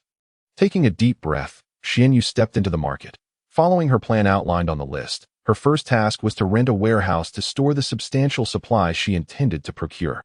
She wandered through the market, inquiring at various shops, and finally found one that had a warehouse available for rent. The location was somewhat remote, but the space was ample, and the rental fee was reasonable. After meticulously inspecting the warehouse and confirming its condition, she signed the lease with the owner. "Boss, I have rented this warehouse. Here is the deposit," Xianyu stated, handing a stack of cash to the owner. The owner accepted the money, counted it, and a satisfied smile spread across his face. "All right, young lady. This warehouse is yours to use from now on." Xianyu nodded, took the key, and opened the warehouse door. As she stepped inside, gazing at the empty space, hope filled her heart. This would become her base for stockpiling supplies and the assurance of her future survival. With the warehouse issue resolved, Xianyu began her procurement of goods. Her first stop was a shop selling shelves. "Boss, I would like to order a large quantity of shelves, approximately 1,000, Xianyu said to the shopkeeper. The owner paused in surprise, looking at her incredulously. "Young lady, what on earth do you need so many shelves for? Are you opening a supermarket?" Xian Yu smiled slightly and replied, "Indeed, I am preparing to open a supermarket." The owner's eyes roamed over Xian Yu. Seemingly skeptical, such a large number of shelves is no small sum. Are you certain you need that many? Absolutely. Here is the deposit, Xian Yu asserted, producing several stacks of cash from her bag and placing them on the table. Upon seeing the money, the owner's demeanor transformed, becoming warm and enthusiastic. Very well, young lady. You are quite the straightforward person. I will arrange for your shelves to be delivered to your warehouse as swiftly as possible. Xian Yu nodded. Great. I will provide you with the warehouse address. Please expedite the delivery. After finalizing the shelf order, Xian Yu hurried to the grain store. She understood that food was the most scarce resource in the apocalypse, and she needed to stockpile it quickly. Chapter 13. What will the future be like? She entered a relatively large grain store, where an array of grains was displayed. Rice, flour, corn, beans, that everything one could desire. Boss, I wish to purchase a substantial quantity of grain, Xian Yu stated directly. The owner, who was fiddling with an abacus, looked up and assessed her. Young lady, how much do you require? 500 tons each of rice and flour, and 100 tons of various other grains. Xian Yu declared an astonishing figure. The owner paused, his abacus stilled, eyes wide in disbelief. Young lady, you cannot be serious. What on earth do you need so much grain for? Are you opening a granary? Xian Yu answered calmly. I intend to open a supermarket. The corner of the owner's mouth twitched as he processed her words, clearly doubting her sanity. Buying so much grain for a supermarket? It would take ages to sell. I assure you, I am not joking. I am quite serious. Please calculate the total cost, and I will pay a deposit, Xian Yu insisted. Realizing she was earnest, the owner resumed calculating on the abacus. And after a considerable time, he finally announced, the total is 2,850,000. He gazed at Xian Yu, adding, young lady, this is no trivial amount. Are you certain you wish to proceed? Even if you have the funds, where will you store so much food? You need not worry about that. I have already rented a warehouse, Xian Yu replied. Please provide me with your account information. I will transfer the funds now. The owner hesitated, scrutinizing Xian Yu once more. Are you truly certain you need this much grain? You must consider carefully. This is no trifling matter. Xian Yu nodded resolutely. I have thought it through. Now, if you would kindly provide your account details. Seeing her determination, the owner ceased his objections, took out a piece of paper, wrote down his bank account number, and handed it to her. Xian Yu accepted the note, pulled out her phone, opened her banking app, and entered the account number to initiate the transfer. She first sent a deposit and then informed the owner, Boss, I will pay the remaining balance once the grain is delivered to the warehouse. The owner, witnessing the transfer notification on his phone, finally believed Xian Yu was indeed serious about her purchase. The complex expression crossed his face, a mixture of surprise, doubt, and a hint of admiration. After confirming the transaction, he exhaled deeply and looked at Xian Yu with an inquisitive gaze. He rubbed his hands together nervously and asked, Young lady, if I may be so bold, what exactly do you plan to do with all this grain? Although things outside are somewhat unstable, it hardly seems necessary to stockpile so much. He paused before adding, Your expenditure is certainly not typical. Xian Yu regarded the owner's curious expression and smiled gently. Rather than directly answering his question, she posed one of her own. Boss, what do you believe the future will hold? Her voice was soft and gentle, yet imbued with an inexplicable strength that seemed to penetrate the heart.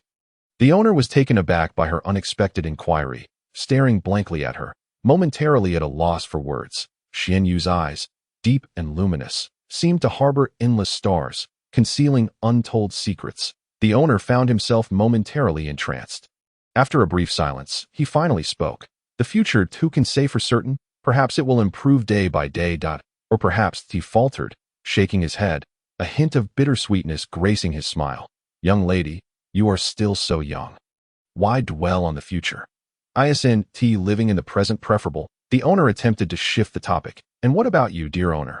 What do you think my reason is for purchasing such a vast quantity of grain? Xian Yu continued to press, unwavering in her inquiry. Didn't you just say you were opening a supermarket? The owner rolled his eyes, finding her somewhat obstinate. Xian Yu, undeterred, nodded earnestly. Indeed, I am opening a supermarket. The owner regarded her unyielding demeanor. Feeling a tumult of thoughts within, he speculated that this young lady, despite her age, was making such extravagant purchases perhaps out of a fleeting whim. seeking to experience life. Regaining his composure, he calculated his options. After all, he was merely a grain merchant. It was not his concern what she intended to do with them, as long as there was profit to be made. Perhaps, he mused, in due time, this young lady's supermarket would falter, and he could acquire the grain at a lower price to resell for substantial profit. With this thought, the owner's mood lightened considerably, and his smile became more genuine. Even tinged with a hint of flattery, he retrieved a business card from behind the counter and handed it to Xianyu with a grin. Young lady, here is my business card. Should you require anything in the future, do not hesitate to ask. He emphasized the word ask, his eyes gleaming with shrewdness. Xianyu accepted the card, glanced at it briefly, and tucked it away in her pocket. Observing the owner's eager demeanor, she found it rather amusing but chose not to address it. Chapter 14. Another day of major procurement. In the early morning, sunlight filtered through the sheer curtains, gently illuminating Xianyu's fair face. She slowly opened her eyes, her lashes fluttering slightly, initially clouded by the haze of waking, soon replaced by a resolute gleam. Another day had dawned, signifying new hopes and fresh beginnings. She gracefully rolled out of bed, her bare feet sinking into the soft carpet. Approaching the window, she drew back the curtains and inhaled deeply, reveling in the rare tranquility and peace. Outside, birds sang cheerfully on the branches, and a gentle breeze rustled through the treetops, creating a soothing sound. Everything appeared so splendid, as if the shadows of the apocalypse had yet to descend, and the world remained vibrant and full of life. Today marks another day of major procurement, Xianyu murmured to herself, her voice tinged with uncontainable excitement and anticipation. The corners of her mouth lifted slightly, forming a lively arc. She turned and entered the bathroom. Completing her morning routine swiftly yet thoroughly, she then selected a comfortable set of athletic attire from her wardrobe, suitable for movement and unobtrusive, perfectly aligned with the day's tasks. Standing before the mirror, she admired her spirited reflection, nodding in satisfaction. Grabbing her backpack, stocked with essentials, she stepped outside her home with a buoyant stride. The streets were still relatively quiet in the early morning, the air infused with a faint earthy scent and the fragrance of blooming flowers. Xianyu took a deep breath, savoring the long-lost freshness of the air. She strolled slowly along the street, relishing the momentary tranquility. Her first destination was the grain and oil wholesale market, which stood in stark contrast to the serenity outside. Inside the market, the cacophony of voices surged, a vibrant symphony of vendors calling out their wares and customers haggling over prices. The air was thick with the aromas of various grains and oils, mingled with the scent of sweat and dust, creating a unique urban fragrance. Xianyu was no stranger to such clamor. She deftly navigated through the crowd, heading straight for a larger grain and oil shop. The shop's faade was spacious, filled to the brim with an array of grains and oils, dazzling the eyes with their variety. The proprietress sat behind the counter, deftly manipulating an abacus. Upon noticing a customer enter, she immediately looked up, her face beaming with enthusiasm. "Oh, my dear girl, what can I assist you with? Our grains and oils are the freshest and most complete in the entire market." Her voice was loud and warm, her face radiating a smile that bespoke her shrewdness as a businesswoman. Just the day before, she had heard whispers of a mysterious young girl sweeping through the market with abandon, spending lavishly without a second thought. She had silently hoped for such fortune to come her way. To her surprise, the fabled heiress had indeed graced her modest shop. The proprietress's heart swelled with joy, akin to winning the lottery. "Just call me Sister Wang. Feel free to browse at your leisure," she said, her radiant smile unwavering as she warmly welcomed Xianyu, her eyes sparkling with excitement, as if she were gazing upon a golden deity rather than a mere customer. Xianyu smiled faintly, choosing not to disclose her intentions immediately. Instead, she surveyed her surroundings before slowly speaking. "Sister Wang, you have quite the extensive selection of oils here." Upon hearing this, Sister Wang perked up, thumping her chest in assurance. "Of course, my dear girl, whatever oil you desire, just let me know. Peanut oil, soybean oil, rapeseed oil, corn oil, that we have various brands and specifications, all at your service." Xianyu nodded thoughtfully before placing her order, her voice clear and resolute. "I would like cooking oil, all types, peanut oil, soybean oil, rapeseed oil, corn oil, and also olive oil and blended oil, 100 barrels of each, please." "What?"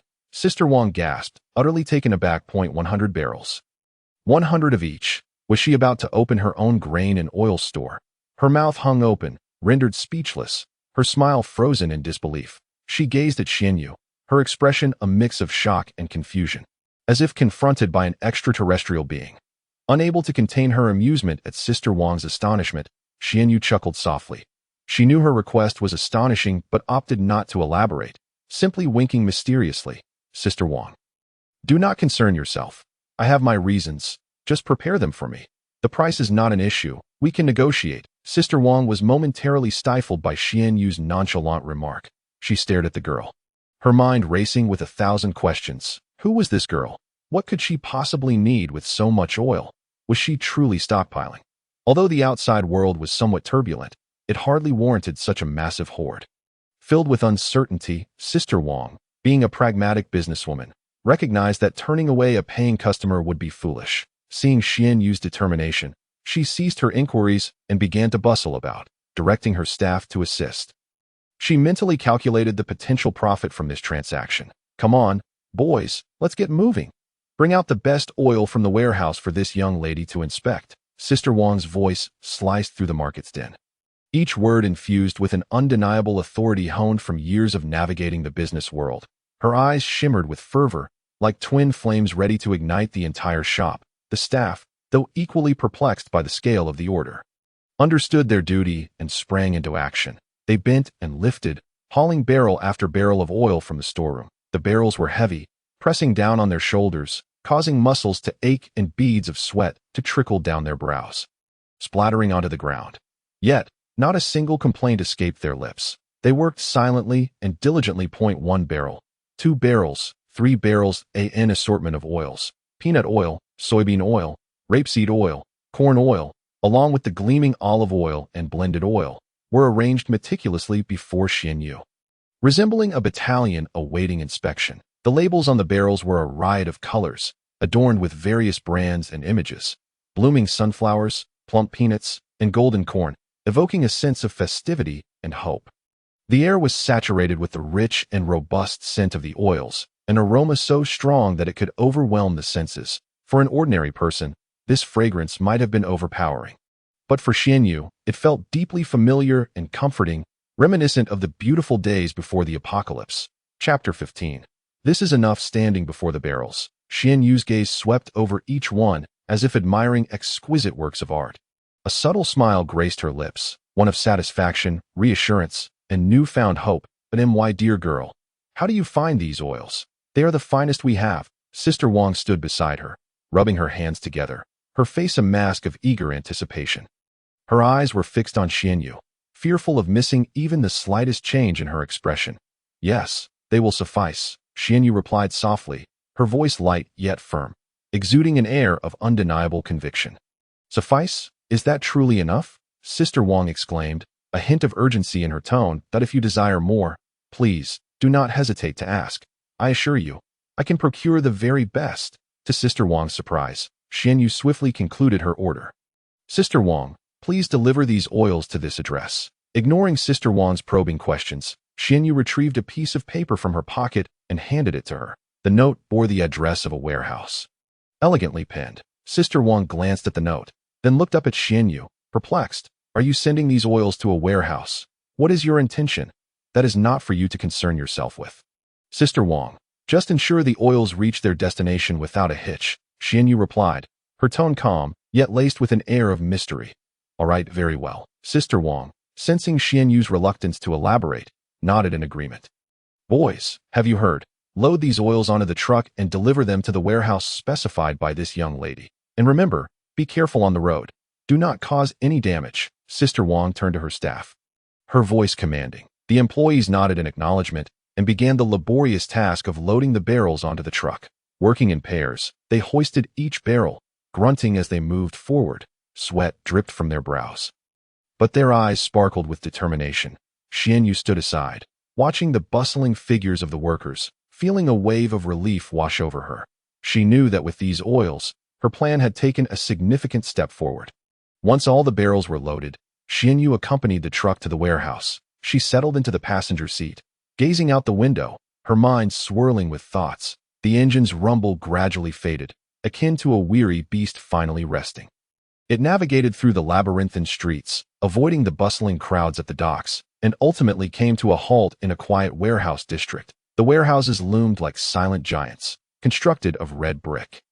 Standing stoically, tall and spacious, they seemed capable of swallowing anything whole. A few trucks were parked at the entrance, and workers toiled tirelessly, the dull thuds and robust shouts forming the only melody in this place. Following the truck, Xianyu approached one of the warehouses. The iron gate stood firmly closed, a cold sentinel guarding against prying eyes. The red paint, weathered by time, had chipped away, revealing rusty patches, as if chronicling the passage of time. Yet the warehouse number was clearly visible, matching the one written on Xianyu's note, a fateful marker guiding her here. "This is it," Xianyu murmured to the driver, her voice steady yet imbued with unshakable resolve. The driver nodded and parked the truck smoothly in front of the warehouse, his movements precise and practiced. Xianyu hopped out of the vehicle, her steps light. Approaching the warehouse in trance, she rummaged through her pockets and produced a key. The cool touch of the key helped to steady her racing thoughts. She inserted the key into the lock, gently turning it until a soft click signaled its release. The heavy iron door creaked open, emitting a sound reminiscent of a slumbering beast awakening from its deep slumber. Inside the warehouse, the atmosphere was vast and dim, with only a few shafts of sunlight struggling to penetrate through the skylight above, casting irregular patches of light upon the concrete floor, akin to spotlights on a stage. Rusty tools adorned the walls, while in the corners lay a haphazard collection of indistinguishable odds and ends. The air was thick with a potent mix of dust and the sharp scent of machine oil, somewhat pungent in nature. "Bring in the oil," Xianyu instructed the staff, her voice reverberating in the cavernous space. Carrying an inexplicable weight, the staff sprang into action, 2 by 2, carefully maneuvering heavy barrels of oil down from the delivery truck. Each step was taken with utmost caution, fearful that a moment's inattention might send the barrels tumbling, creating a resounding clatter that would disrupt the tranquility of the area. Beads of sweat formed on their brows, yet no complaints escaped their lips. They transported the barrels, one by one, into the warehouse, neatly stacking them against the wall like soldiers in formation. Sister Wang stood by, observing the diligent workers, then glancing at Xianyu, her eyes brimming with curiosity and inquiry. She rubbed her hands together and approached Xianyu, softly asking, "Little girl, the oil has been delivered. Is there anything else you need assistance with?" Her tone carried a hint of eagerness, intertwined with a touch of unease. Xianyu shook her head, her gaze sweeping over the array of barrels on the shelves, as if inspecting her troops. "No, thank you, Sister Wang," she replied softly. Sister Wang wished to say more, but upon seeing Xianyu's serene expression, she swallowed her words. Tentatively, she inquired, "Then shall we take our leave?" "Yes, you may go." Xianyu nodded, her tone unembellished. Chapter 16. All of these, I desire. Xianyu took a deep breath and parked the rented van steadily at the entrance of the wholesale market for groceries. Time was of the essence. She had to seize every fleeting moment. The market was alive with a cacophony of voices, the scents of various spices swirling together to create a rich and complex aroma. Three-wheeled carts and hand trucks darted back and forth, the sounds of horns and vendors calling out blending into a lively symphony. Xianyu briskly entered a larger spice shop, where shelves overflowed with an array of jars and bags. Stacked nearly to the ceiling, a middle-aged man with graying hair and a slightly portly figure sat leisurely behind the counter, fanning himself with a palm leaf. He looked up at Xianyu with a hint of curiosity in his gaze. "Boss, I need a bulk order of spices," Xianyu stated plainly, getting straight to the point. The owner set down his fan and stood up at a leisurely pace, assessing Xianyu from head to toe. "What spices do you require? How many?" Xianyu retrieved a crumpled piece of paper from her pocket, a meticulously prepared list. She unfolded it, cleared her throat, and began to enumerate her needs. "Salt, refined salt. 50 boxes. The owner's eyebrows raised slightly as he noted it down. "Sugar, granulated sugar, 50 boxes. The pen in the owner's hand paused momentarily as he looked up at Xianyu, surprise flickering in his eyes before he regained his composure.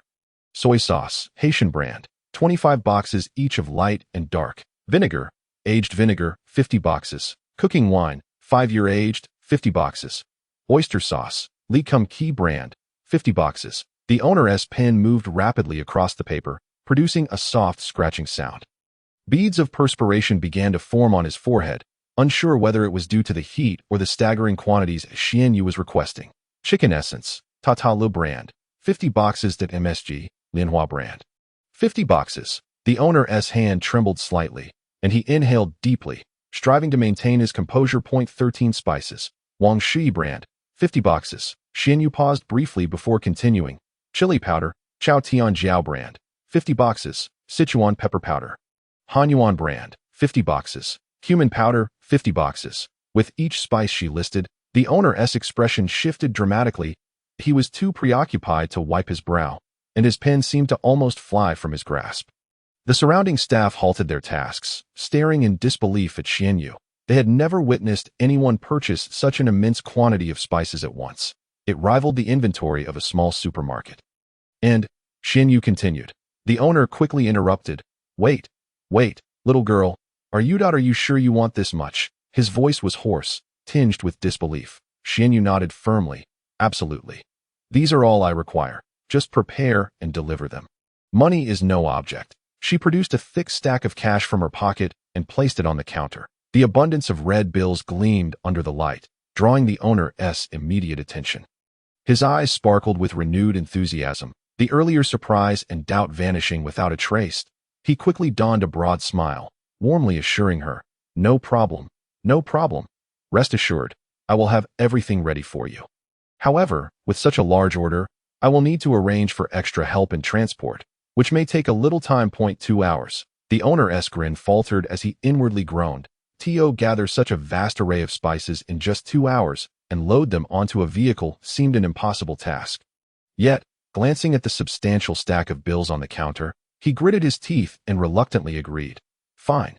2 hours it is. I guarantee completion. Xianyu exited the spice shop, leaving the owner and his staff in a flurry of activity. The owner shook his head in resignation, barking orders as he directed his employees to move the goods that he silently lamented. Business is increasingly challenging these days. All sorts of people come through the door.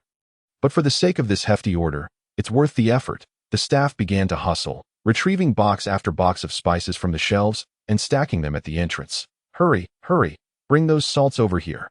Soy sauce is over there. Be careful not to spill it. And vinegar. Where's the vinegar? The owner's voice echoed through the shop, orchestrating the staff's organized chaos. Sweat soaked their shirts, yet their faces bore expressions of excitement mixed with fatigue. Such a substantial order was indeed rare, promising a boost to their monthly bonuses and alleviating their household burdens. The owner was especially jubilant, urging everyone to work faster, fearful that a moment's delay might cause the deal to slip away. He occasionally wiped his brow, yet his gaze remained fixed on the mountain of goods, envisioning piles of golden ingots in the market's aisles. The mingled scents of spices intensified, creating a more potent aroma. The air was thick with the combined essences of salty, sweet, sour, and spicy, tantalizing the senses and causing many to grimace. Passers-by could not help but cast curious glances towards the shop, speculating what significant business deal had prompted such a massive order of spices. Hey, old Wang, has your shop struck gold? Look at all this stock. A familiar vendor teased with a smile. Just happened upon a big client, the owner replied, beaming yet modest, his heart swelling with joy. 2 hours passed swiftly amidst the bustling activity. The staff's limbs grew weary, but the sight of the towering stacks of goods filled them with a sense of accomplishment. Xianyu returned punctually to the shop's entrance, surveying the prepared spices with satisfaction. Boss, impressive efficiency, she remarked softly, her tone laced with appreciation. The owner quickly rubbed his hands together, grinning obsequiously. Of course. I guarantee your satisfaction. The weight that had hung over him finally lifted, fearing that this benefactor might take offense and ruin the deal. Xianyu led them to the warehouse, and during the unloading process, she joined in, her movements agile and devoid of any airs of entitlement, working alongside the staff to neatly arrange box after box of spices. The owner watched her with quiet admiration, recognizing that this young lady not only possessed wealth, but was also willing to toil. Truly a rare combination. Once the goods were arranged, Xianyu conducted a quick inventory check.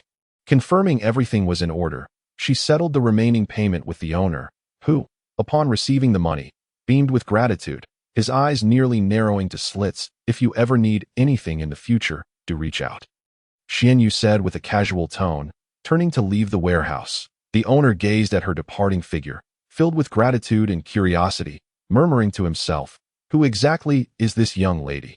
Chapter 17. Storing supplies in space subsequently. Xianyu stepped out of the warehouse with a lightness in her stride. Sunlight bathed her in a gentle golden glow. She lifted her gaze to the azure sky. Inhaling deeply, the air infused with a lang of food aromas.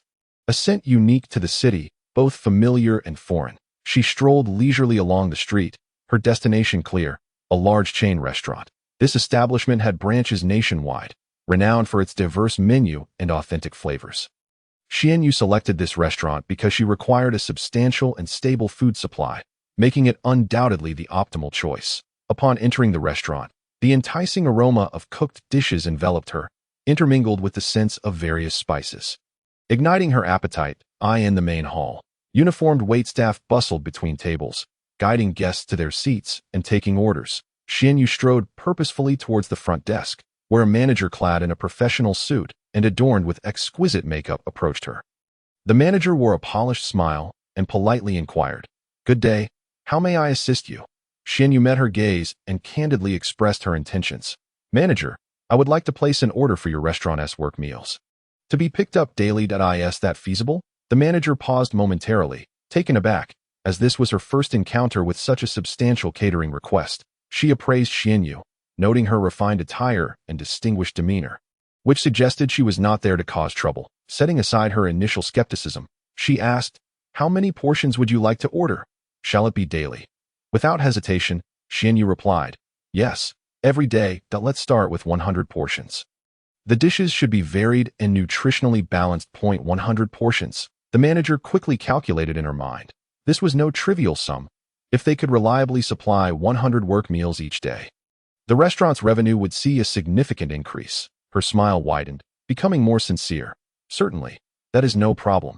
When would you like to begin picking up the meals?" After a moment's thought, Xianyu responded, "Let us start tomorrow. I will arrive punctually. The cost is not a concern." To demonstrate her sincerity, Xianyu retrieved a stack of cash from her bag and placed it on the front desk. The manager's eyes gleamed at the sight of the money, and she promptly instructed a waiter to count it. Once confirmed, the manager personally issued Xianyu a receipt detailing the order's quantity, time, amount, and other pertinent information. A pleasant collaboration, Xianyu remarked as she accepted the receipt. "Indeed, a delightful partnership," the manager replied, her face beaming as she watched Xianyu depart the restaurant. Upon exiting, Xianyu chose not to head directly back to the warehouse, but instead continued along the street, wandering aimlessly to absorb the city's atmosphere. Unbeknownst to her, she soon found herself on a bustling snack street, renowned for its diverse array of local delicacies, from fried skewers to stinky tofu, spicy hot pot, and grilled cold noodles. It offered a veritable feast. The lively street was alive with throngs of people, the air thick with the tantalizing aromas of various foods, the shouts of vendors, the laughter of diners, and the clattering of pots and pans intertwined to create a vibrant tapestry of everyday life. Enchanted by the lively atmosphere, Xianyu felt her spirits lift, her mood lightening with each step. She paused before a stall selling grilled cold noodles, a beloved snack from her past life, its sweet, sour, spicy, and savory flavors lingering fondly in her memory. "Boss, one serving of grilled cold noodles, extra spicy," she called out to the vendor. The vendor, a middle-aged man, skillfully spread the noodle dough on the griddle, cracking an egg onto it and deftly flattening it with a spatula.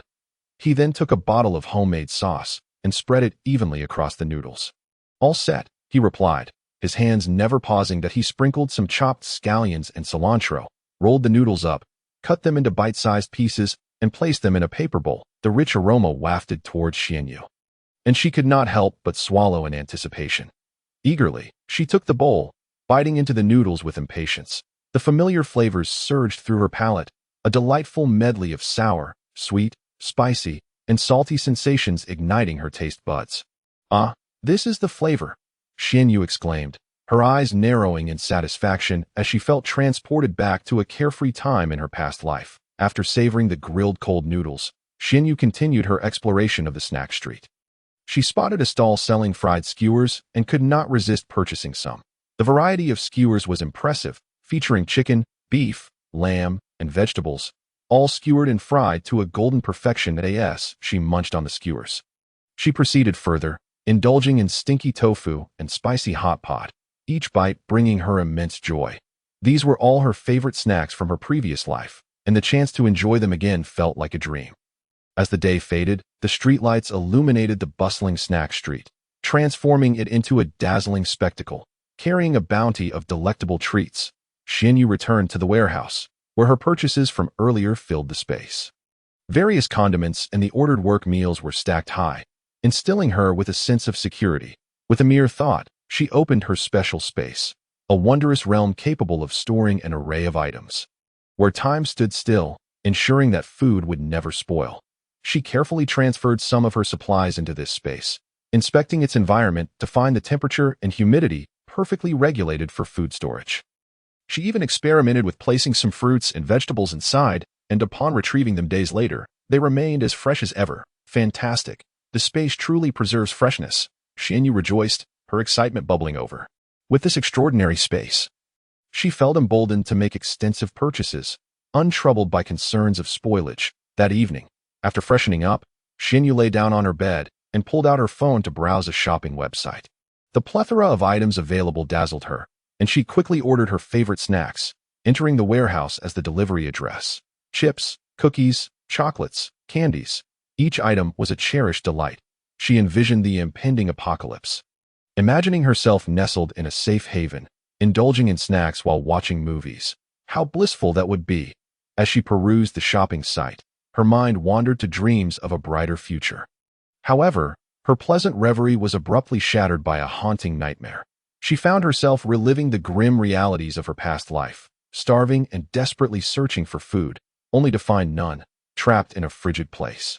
Shaking with cold and on the brink of freezing to death, surrounded by hostile individuals, powerless to defend herself, ultimately, Xianyu jolted awake, drenched in cold sweat, gasping for breath as her heart raced. She sat up, leaning against the headboard, clutching her knees tightly. She understood that those dreams were echoes of her reality, memories from her past life that she could never erase. The harshness of the apocalypse far exceeded her imagination. She could no longer indulge in fantasies. She must prepare thoroughly to survive. Taking a deep breath, she forced herself to regain composure, aware that numerous tasks awaited her. Chapter 18. The sun will rise again the following day. Sunlight filtered through the transparent tiles atop the warehouse, casting dappled shadows. Xianyu sat up from her makeshift bed, stretching her limbs, the joints emitting soft cracking sounds, rubbing the remnants of sleep from her eyes. She felt a lingering chill from the previous night's nightmare, but it was swiftly dispelled by the hope brought forth by the new day.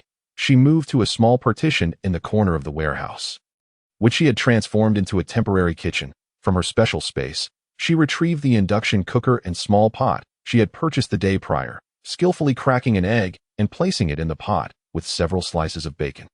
The sizzling sound mingled with the enticing aroma, causing her to swallow involuntarily. She poured a bag of milk into a cup and heated it in the microwave, the appliance's hum echoing in the vastness of the warehouse. The bread, fresh from yesterday's purchase, still bore the scent of warm wheat. Xianyu assembled a simple sandwich with the fried egg and bacon, sitting atop a cardboard box as she savored the meal. Feeling the warmth and strength of the food with every bite, each mouthful felt grounding, as if it were not merely breakfast but an investment in her future. Delicious, she exclaimed contentedly, realizing it had been ages since she had leisurely enjoyed a breakfast. After finishing her meal, Xianyu felt invigorated. She approached the warehouse door, inhaling deeply. The morning air, crisp and cool, revitalized her spirit. Resolute, she decided to continue her shopping, determined to prepare more thoroughly for the apocalypse. Driving the small truck she had rented the day before, she made her way to the largest wholesale market in the city center. The bustling atmosphere was alive with the sounds of vendors calling out and customers haggling. Pushing a large shopping cart, Xianyu navigated through the throngs of people, her focus clear: essential supplies. Her first stop was the personal care section. Shampoo, body wash, facial cleanser. She selected her preferred brands, taking dozens of each, quickly filling her cart to the brim.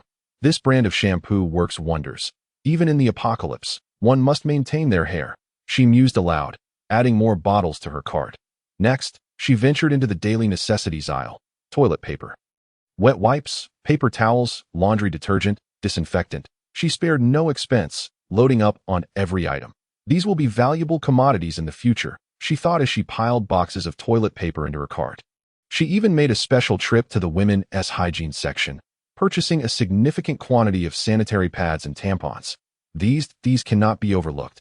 There will be no place to buy them later, she said, her cheeks flushed as she hurriedly stuffed large packages into the corner of her cart.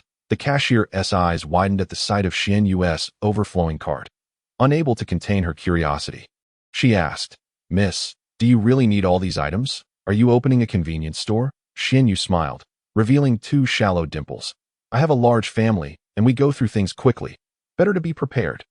Besides, there's a sale on now, so it's wise to stock up." The cashier scanned the code with a skeptical demeanor, inwardly pondering.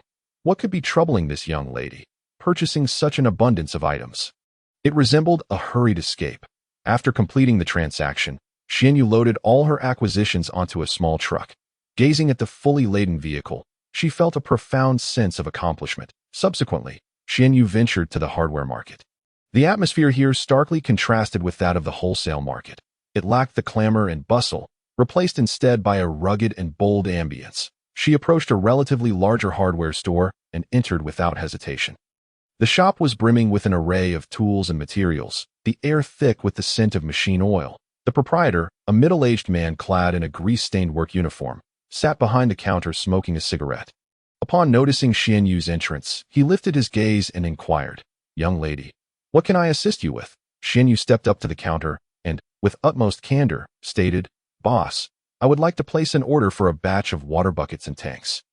The larger, the better, and the more, the merrier. Do you have any in stock?" The owner exhaled a puff of smoke, his expression revealing surprise as he regarded Xianyu. "What do you need so many buckets and tanks for? Are they for a construction site?" Xianyu offered a mysterious smile, lowering her voice as she replied, "Boss, that is not for you to concern yourself with. I have my own purposes. Just prepare them for me. Money is not an issue. When can you deliver?" Observing her insistence, the owner refrained from further questioning. He scrutinized Xianyu, pondering how this young girl, despite her youth, seemed quite extravagant. Clearing his throat, he said, "While we don't have that many in stock, I can arrange for you. How many do you need?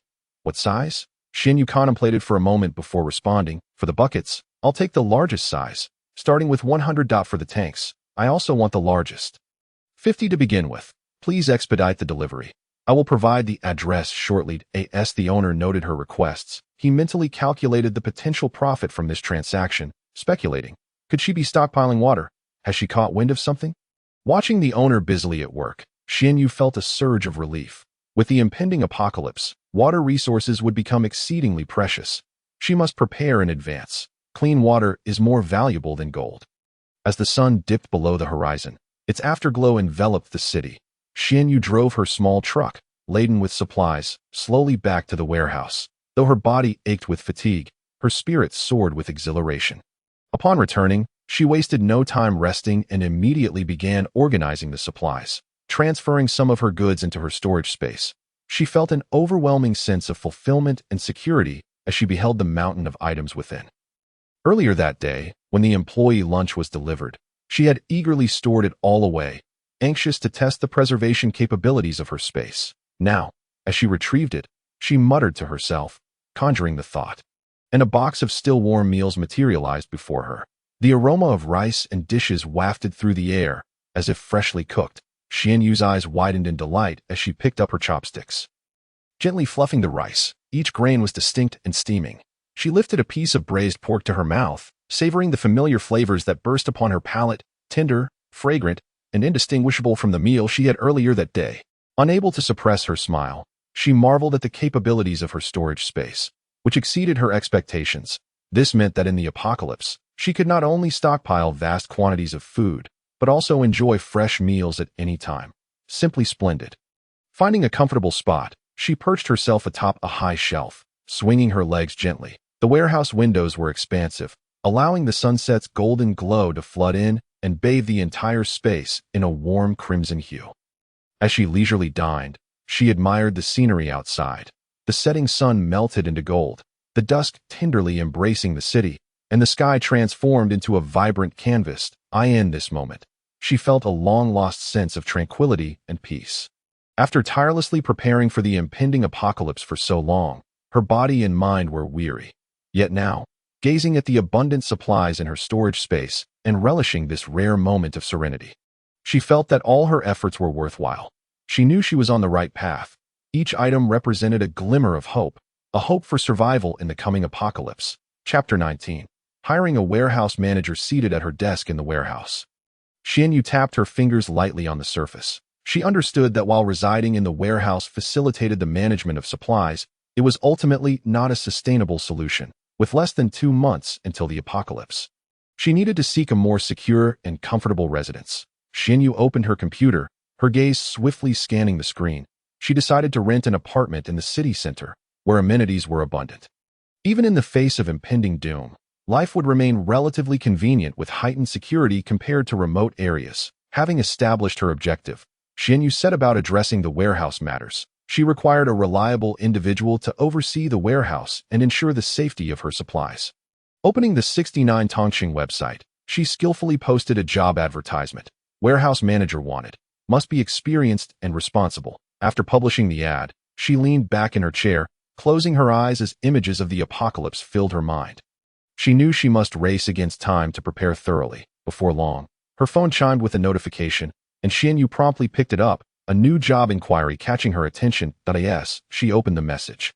A retired soldier named Li Chong piqued her interest. His resume indicated he was 38 years old and had 8 years of experience as a warehouse manager. Xianyu meticulously reviewed Li Chong's credentials. Gradually arriving at a decision, she proceeded to initiate a video interview to further assess his suitability. When the video connected, a robust, resolute middle-aged man appeared on the screen. That he stood tall, his gaze exuding the calm assurance characteristic of a military man.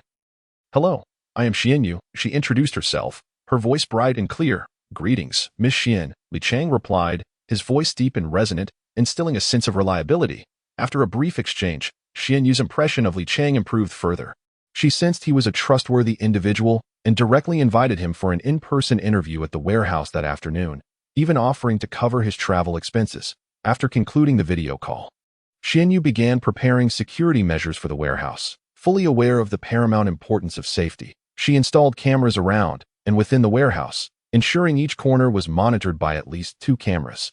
Leaving no blind spots to prevent any potential leaks of video footage, she removed all storage cards from the cameras and set them to transmit video online, guaranteeing that no recordings would be stored locally.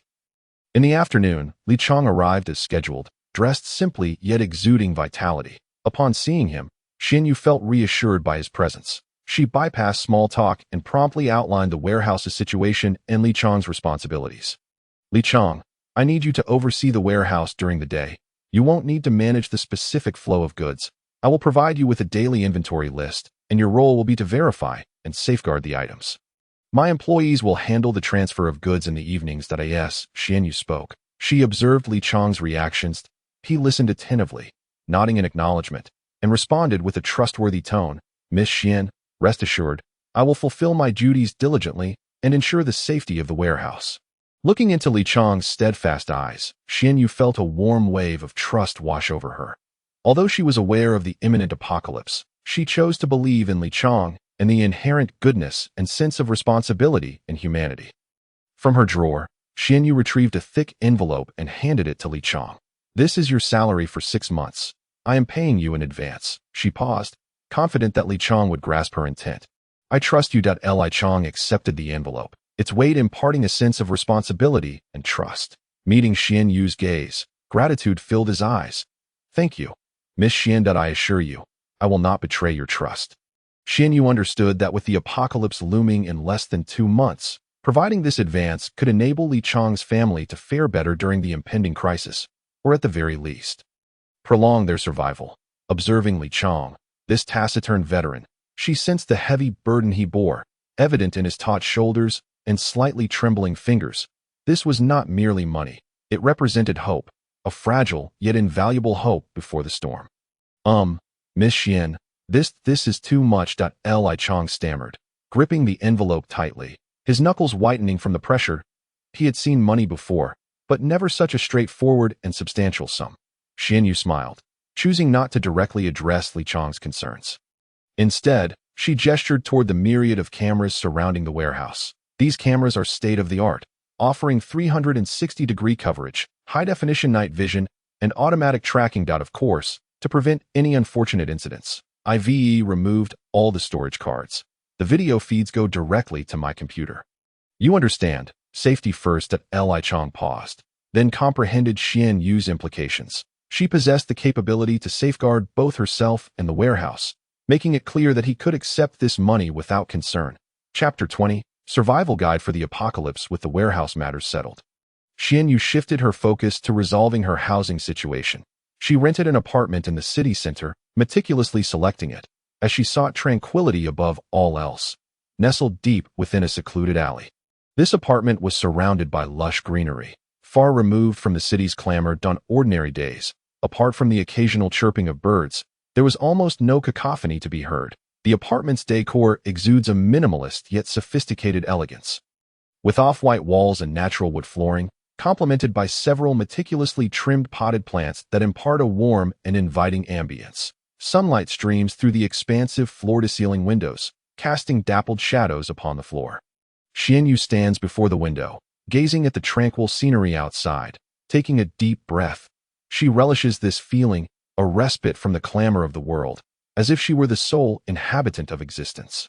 She has not forgotten the looming threat of the apocalypse. To prepare for a potential water crisis, Xian Yu has installed a state-of-the-art water filtration system in her apartment. This apparatus can purify water from any source, even rainwater, transforming it into potable drinking water. In addition to the filtration system, Xian Yu has stockpiled an ample supply of bottled water and assorted beverages, filling the storage room to the brim. When it comes to sustenance, Xian Yu has made exhaustive preparations. She has procured a variety of instant foods, ramen, self-heating rice, canned goods, and compressed biscuits, ensuring a comprehensive supply. Moreover, she has hoarded an abundance of energy bars and high-calorie snacks like chocolate, all for unforeseen circumstances. Having accomplished all this, Xian Yu sits on the sofa, surveying her surroundings. Yes, water, food, safety, everything is in order. She nods in satisfaction. There is still time to review the checklist for any omissions. She muses to herself. She is determined not to regret any minor oversights when the end times arrive. From a drawer, she retrieves a list meticulously detailing the names and quantities of various supplies.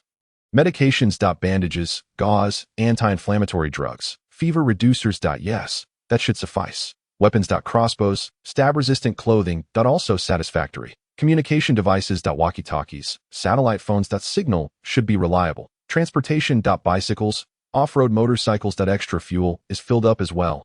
Xian Yu meticulously checks each item, only putting the list back in the drawer once she confirms everything is correct. What else? Mental sustenance. She slaps her forehead, nearly forgetting this vital aspect. Approaching the bookshelf, she pulls out a copy of Survival Guide for the Apocalypse and begins to peruse it avidly. Establishing a secure base, seeking trustworthy allies, formulating survival strategies. All of these I have already considered. There's a chapter on psychological fortitude. Xian Yu's eyes light up. This is indeed valuable information.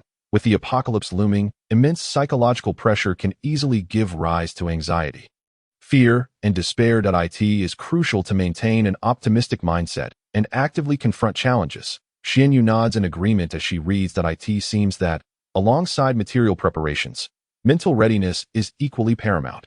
She ponders this thoughtfully. Setting the book aside, she returns to the window, gazing outside. The apocalypse. Humph. I shall see what you can do to me. A subtle smile of confidence graces Xian Yu's lips. 2 months remained. That is ample time. She reassures herself, her voice soft yet resolute. As night falls, Xian Yu stealthily makes her way to the warehouse. During the day, the veteran guards the premises diligently, but at night, this space transforms into Xian Yu's secret stronghold. Standing before the towering stacks of supplies, she inhales deeply. With a mere thought, the bulk of the supplies before her vanishes in an instant. This space is indeed convenient, a veritable godsend for the impending apocalypse. Xian Yu marvels. She continues to transfer supplies into her space until the warehouse is left nearly empty. All set, she claps her hands together and exits the warehouse with a sense of accomplishment. Back at her apartment, Xian Yu indulges in a warm bath. changing into comfortable sleepwear before lounging on her soft bed. Now, it is a matter of waiting. She closes her eyes, envisioning the scenes that may unfold when the apocalypse strikes. Thugs rampaging, order collapsing, humanity eroding. However, these troubles do not pertain to me. A faint smirk forms on Xianyu's lips as she harbors a cold sense of amusement that I possess space, resources, and preparation that I will not only survive but thrive. Xianyu silently vows to herself before gradually drifting into slumber. The following day, she awakens early. Unlike her usual tendency to linger in bed, she promptly rises and commences her training regimen. Push-ups, sit-ups, squats. Xianyu executes each movement with unwavering diligence.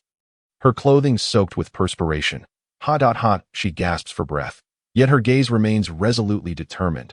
Not enough, I must become even stronger. Xianyu grits her teeth and persists in her training. She understands that in the apocalypse, only formidable strength can guarantee her safety. Alongside physical training, Xianyu practices her skills with the tang knife, wielding it to carve arcs of cold light through the air. Slash, chop, stab, she chants with each motion. Striving for perfection, not yet proficient. More practice is required. Xianyu sheathes her tang knife, murmuring to herself. Days pass, and Xianyu's life remains fulfilling and structured. By day, she inspects the warehouse, replenishing supplies as needed. By night, she trains in her apartment or studies the survival guide for the apocalypse. Occasionally, she ventures out to relish the last moments of tranquility. Boss, one bowl of beef noodles, extra spicy. Xianyu enters a familiar noodle shop. Addressing the proprietor, coming right up, the owner responds enthusiastically. Xianyu settles into a window-side seat, savoring her noodles while admiring the bustling street scene outside. Who knows if this noodle shop will continue to operate after the apocalypse? She muses, shaking her head. She casts aside such thoughts and focuses on relishing her meal. Boss, check please. After finishing her noodles, Xianyu pays and departs the shop. Strolling down the street, she observes the throngs of passers-by. Lost in contemplation, how many among them are prepared, like me, for the impending end? Xianyu sighs. She knows that most remain ensnared in the comforting illusion of peace, oblivious to the impending disaster. Oh well. All I can do is ensure my own safety. Xianyu shakes her head, dismissing further thoughts. She returns to her apartment to continue her preparations. Just 1 month remains. Xianyu gazes at the calendar, murmuring to herself, time is running short. I must hasten. She takes a deep breath and embarks on another day of training. Chapter 21. This is what I must do. The morning sunlight filters through the sheer curtains, casting a gentle glow upon Xianyu's somewhat weary face. Rubbing her sleepy eyes, she rises and approaches the window, inhaling deeply. Time to expedite my efforts. Xianyu speaks to herself, her tone imbued with urgency. She unlocks her phone, scrolling through her contacts, her finger pausing at Uncle Zhang's name. Uncle Zhang is a longtime friend of her father, having navigated the tobacco and alcohol industries for half a lifetime. Well-connected and resourceful, the call connects, and Xianyu's voice is sweet and polite. Hello, Uncle Zhang. It's Xianyu. How has your health been lately? On the other end, Uncle Zhang's hearty laughter resonates. Ah. It's little you. Long time no see. I'm doing quite well. What brings you to call me today? Uncle Zhang. I just wanted to check in on you. Xianyu exchanges pleasantries before shifting the topic. Uncle Zhang. I'm considering starting a small business and need a significant supply of tobacco and alcohol. Could you assist me in sourcing these? Oh. How much are you looking for? Uncle Zhang's interest is piqued. Well, let us start with several million worth, encompassing all varieties, and ideally, a long-term partnership. Xianyu states nonchalantly, as if discussing a trivial matter. A brief silence follows on Uncle Zhang's end, clearly taken aback by the figure. Little you. This is no small venture. What do you intend to do with that quantity? Uncle Zhang, no need to pry. I assure you, I won't engage in any illegal activities. Just let me know if you can help. Please. Xianyu pouts playfully. You little rascal. Uncle Zhang chuckles with resignation. Very well. Since I've watched you grow up, I'll take care of the sourcing. But for such a large quantity, I'll have to ensure you get the best quality. Thank you, Uncle Zhang. You're the best. Xianyu exclaims happily, but don't flatter me too much. Uncle Zhang jestingly admonishes, by the way, with such a demand for tobacco and alcohol, what's your plan? The market is rather precarious right now. Uncle Zhang, just let me treat you to fine tea and good cigars when the time comes, all right? Xianyu replies with a mysterious smile. You little tease, always keeping me guessing. Uncle Zhang shakes his head. Fine, I won't pry any further. I'll inform you at the first opportunity. All right then, I appreciate your help, Uncle Zhang. Xianyu expresses her gratitude once more. After hanging up, she lets out a long sigh of relief. With Uncle Zhang's assistance, sourcing tobacco and alcohol is no longer a concern. These items will hold significant value during the apocalypse, even more than gold. Next, Xianyu promptly contacts various clothing and daily necessities manufacturers. Hello, is this Mr. Li? It's Xianyu, we spoke previously. Yes, it's me that I require a large quantity of clothing. All styles, particularly winter apparel. Please prepare ample supplies. Rest assured about the quality. I will not shortchange you.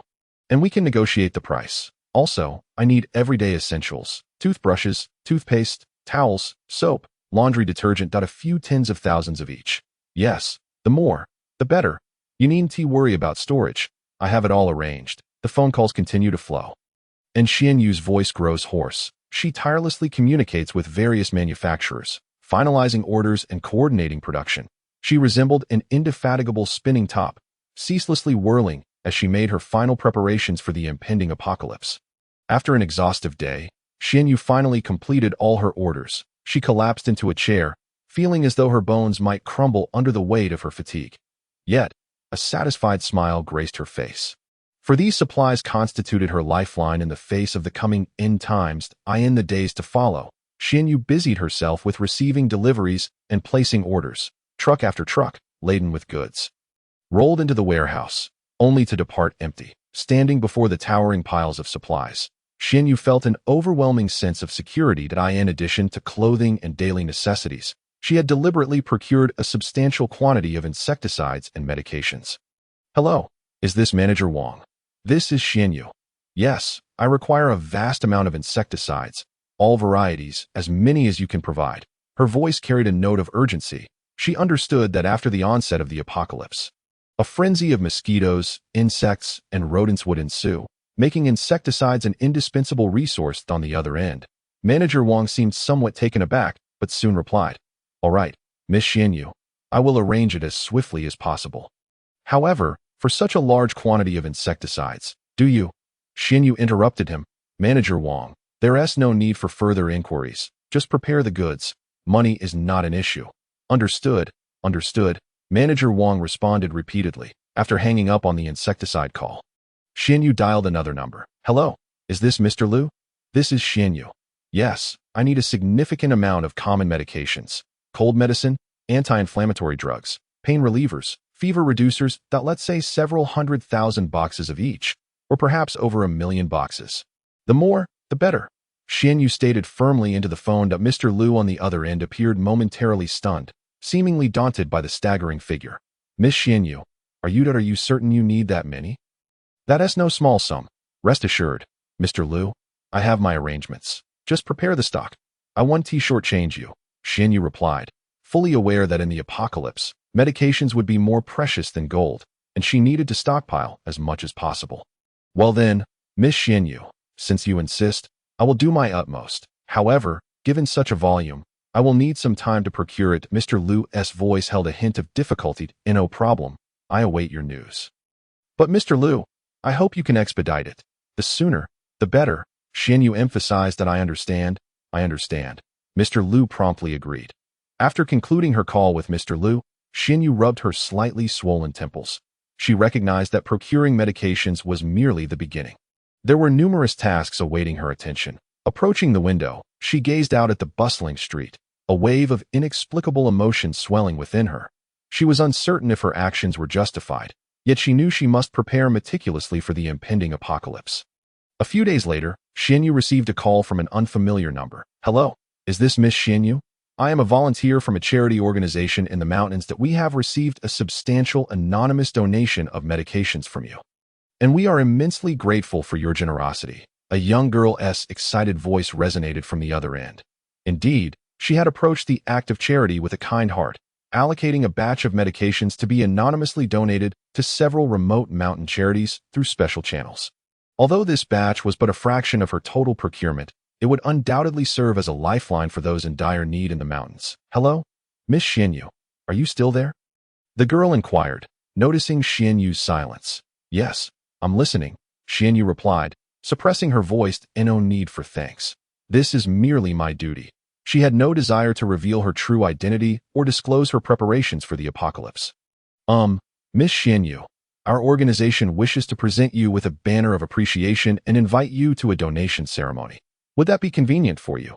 The girl's voice brimmed with anticipation. Upon hearing this, Xianyu felt overwhelmed at the banner. A donation ceremony.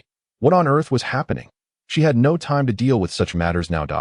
Let us forego the banner and ceremony. Xianyu quickly declined. I prefer to remain low-key and do not enjoy being in the spotlight. Your goodwill is appreciated, but there is truly no need for such formality. But if the girl attempted to protest, Xianyu swiftly interrupted. That's enough. I have other matters to attend to, so I must hang up now. Without waiting for a response, she ended the call, letting out a long sigh. She thought to herself, in this day and age, even doing good deeds can be so troublesome. However, upon reconsideration, Xianyu felt her actions were quite clever.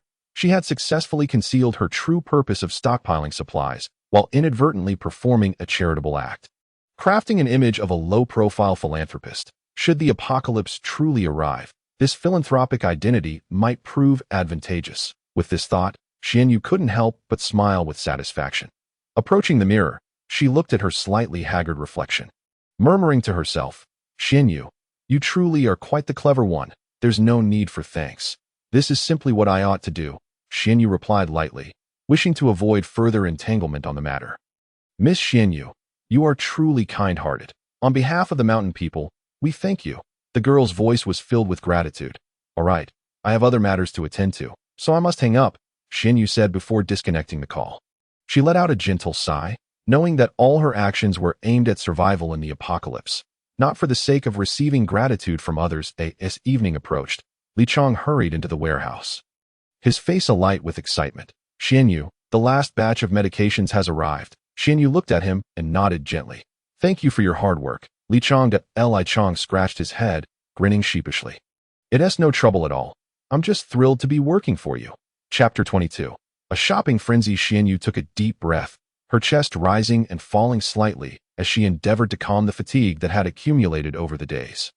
She understood that while medications were vital, food was the most fundamental guarantee of life. She needed more fresh ingredients, those living foods that would not spoil, even after prolonged storage in her space. Thus, Xianyu decided to personally drive to the countryside.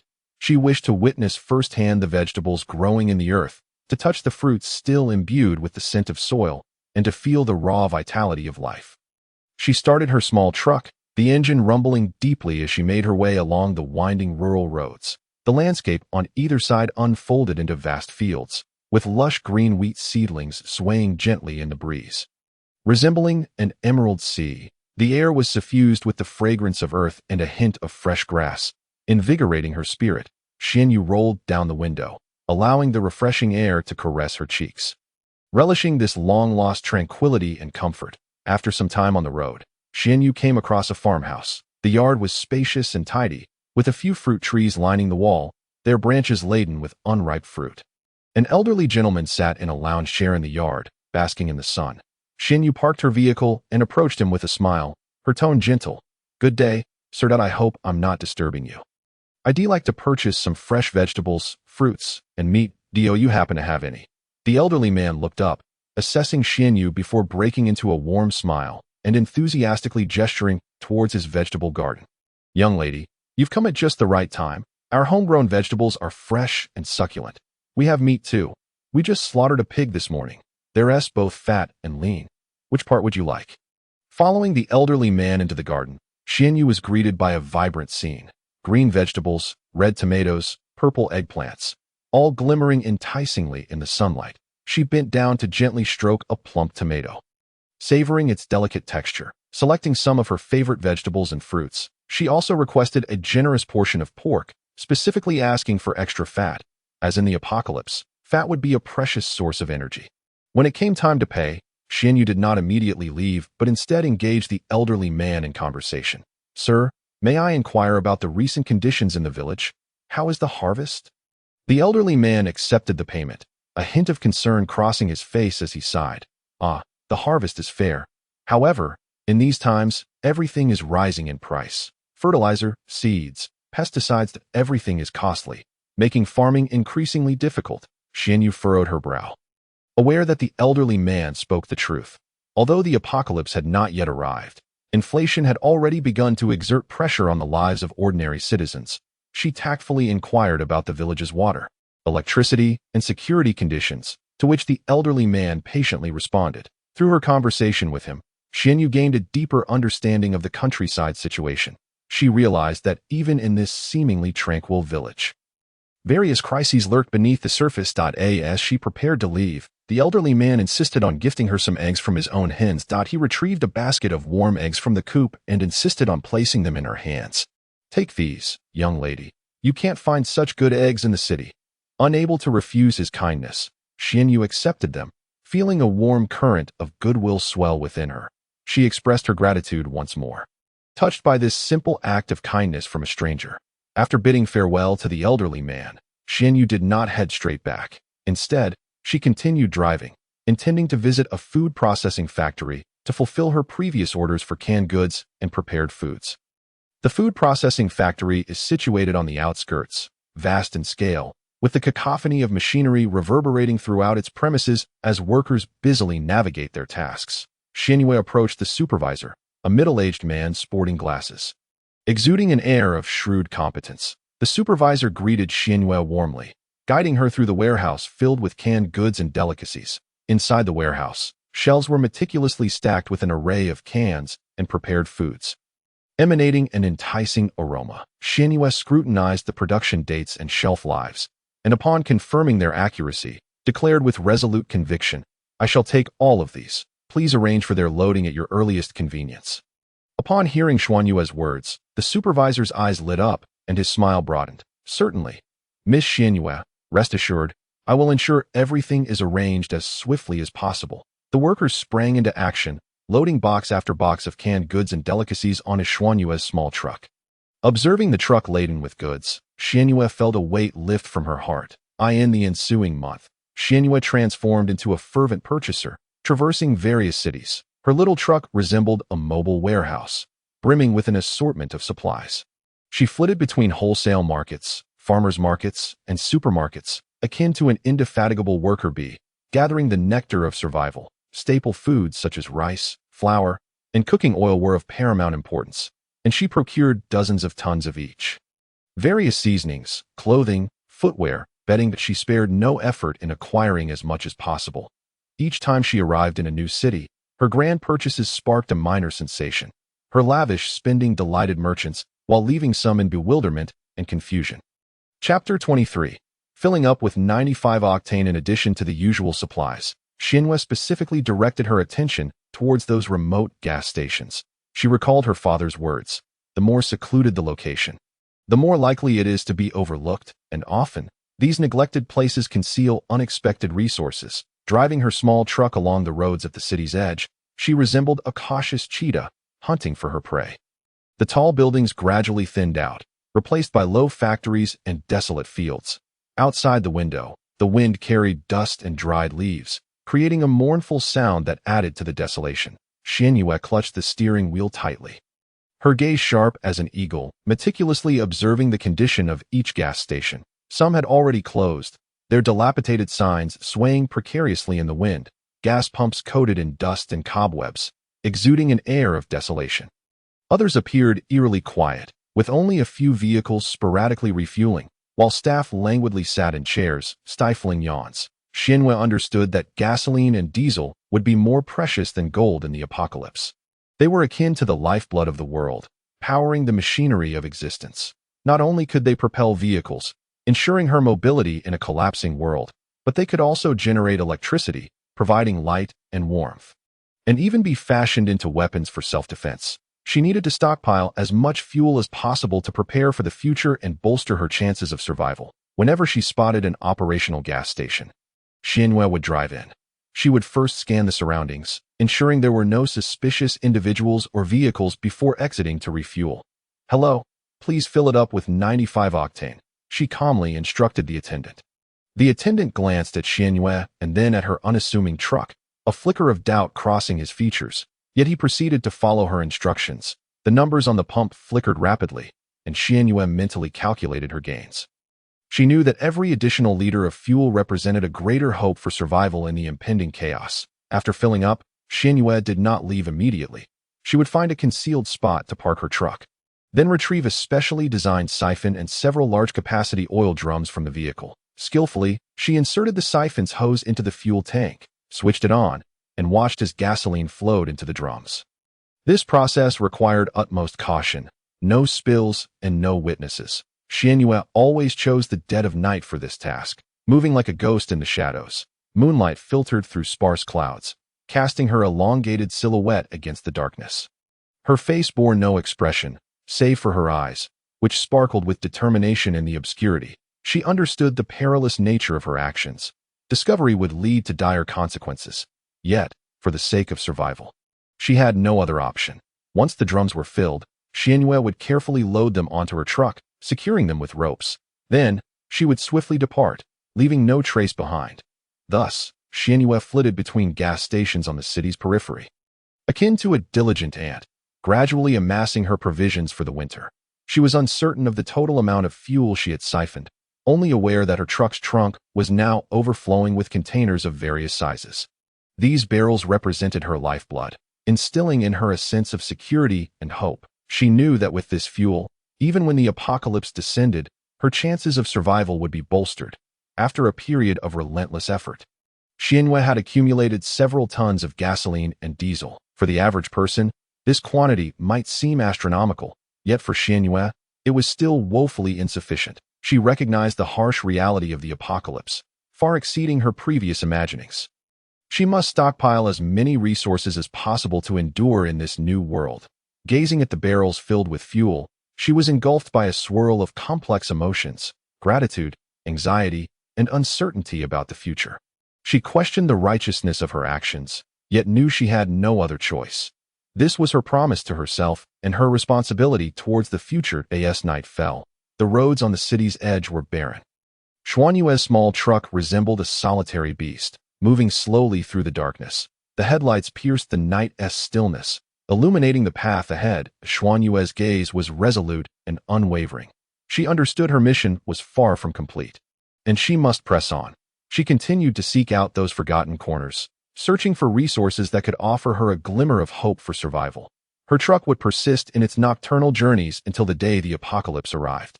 The gas station by the roadside stood out distinctly in the night. Xianyue parked beside it, surveying her surroundings. Inside, a young attendant was slumped over a table, dozing off. Xianyue took a deep breath, exited her vehicle, and gently tapped on the glass door of the station. "Hello, please fill up the tank." Her voice reverberated through the tranquil night. The attendant stirred, rubbing his bleary eyes, and approached with a hint of annoyance. "What kind of fuel?" he inquired. .95 octane. "Please," Xianyue reiterated. The attendant activated the pump, and Xianyue stood by, patiently awaiting the completion of the process, all the while vigilantly scanning her surroundings to ensure her clandestine operations remained undetected. The numbers on the pump continued to climb, and soon the tank was filled to capacity. Xianyue paid, then drove away slowly from the gas station. She did not venture far, instead finding a concealed spot nearby to halt her vehicle. The night deepened, enveloping the area in silence, interrupted only by the occasional chirping of crickets. Xianyue retrieved her tools from the truck and began her practiced operation, siphoning gasoline from the tank into the prepared drums. This sequence had become second nature to her, each motion fluid and instinctive. As darkness descended, the dim glow of the warehouse lights barely pushed back the shadows. The air was thick with the mingled scents of various supplies, cardboard, plastic, and a faint hint of motor oil. Standing before the towering stacks of provisions, Xianyue inhaled deeply, savoring the moment before exhaling slowly. The relentless toiling of recent days had drained her both physically and mentally. Yet the sight before her ignited an indescribable sense of accomplishment. She reached out, gently caressing a box of instant noodles. The rough texture of the cardboard evoked memories of her bustling excursions through wholesale markets, the echoes of vendors' cries and bargaining ringing in her ears. "Let us begin," Xianyue murmured to herself. She closed her eyes, focusing her mind, reaching out to the enigmatic space that held her greatest secret, her utmost reliance for survival in the impending apocalypse. As her concentration deepened, the visible supplies began to vanish at an astonishing rate. 1 box, 2 boxes, 3 boxes. The once mountainous pile of provisions was swiftly erased, as if swept away by an invisible hand. Xianyue could feel the absent items flowing into her space, which resembled an insatiable abyss capable of devouring anything. Beads of sweat began to form on her forehead. The prolonged and large-scale utilization of this space was a considerable strain on her mental fortitude. However, she gritted her teeth, striving to maintain her focus. The warehouse's illumination seemed to dim slightly, and the previously cramped space gradually transformed into an expansive void. Xianyue opened her eyes, gazing at the once crowded area now reduced to a bare concrete floor. She exhaled a long breath, her body swaying slightly, nearly toppling over. Phew, finally done. Wiping the sweat from her brow, a relieved smile spread across her face. Approaching the warehouse in trance, she lifted her gaze to the night sky. The night sky this evening is devoid of stars, shrouded instead in a profound darkness that seems to herald an impending apocalypse. Xianyue tightened her coat and turned back towards the warehouse, closing the heavy door behind her. Chapter 24. Song Fenggu having procured most of her supplies, Xianyue noticed her bank card balance dwindling rapidly. She felt no regret. After all, money would be nothing more than scrap paper in the face of the impending doom. Yet, as she watched the numbers decline, a subtle emptiness stirred within her. Next, it was time to acquire some toys, she mused to herself, a playful smirk gracing her lips. Driving her small truck, she headed straight for the city's largest antique street. This avenue, lined with numerous shops, boasted quaint buildings steeped in history, and the air was thick with the scents of sandalwood and aged paper. Xianyue was no stranger to this place, having frequented it in search of odd trinkets. However, her current objective was not the decorative items displayed in the windows, but rather genuine implements of destruction. She entered a shop named Song Fenggu. Though modest in size, its decor exuded a rustic elegance. A sign with golden characters on a black background hung at the entrance, boldly proclaiming the shop's name. Inside, the dim lighting was provided by a few antique oil lamps, casting a soft glow over the walls adorned with an array of cold weapons, swords, guns, spears, and halberds, all reflecting a ghostly sheen in the low light. An elderly gentleman in traditional attire sat behind the counter, engrossed in an ancient tome. Upon hearing the door chime, he looked up, scrutinizing Xianyue with a glint of interest in his eyes.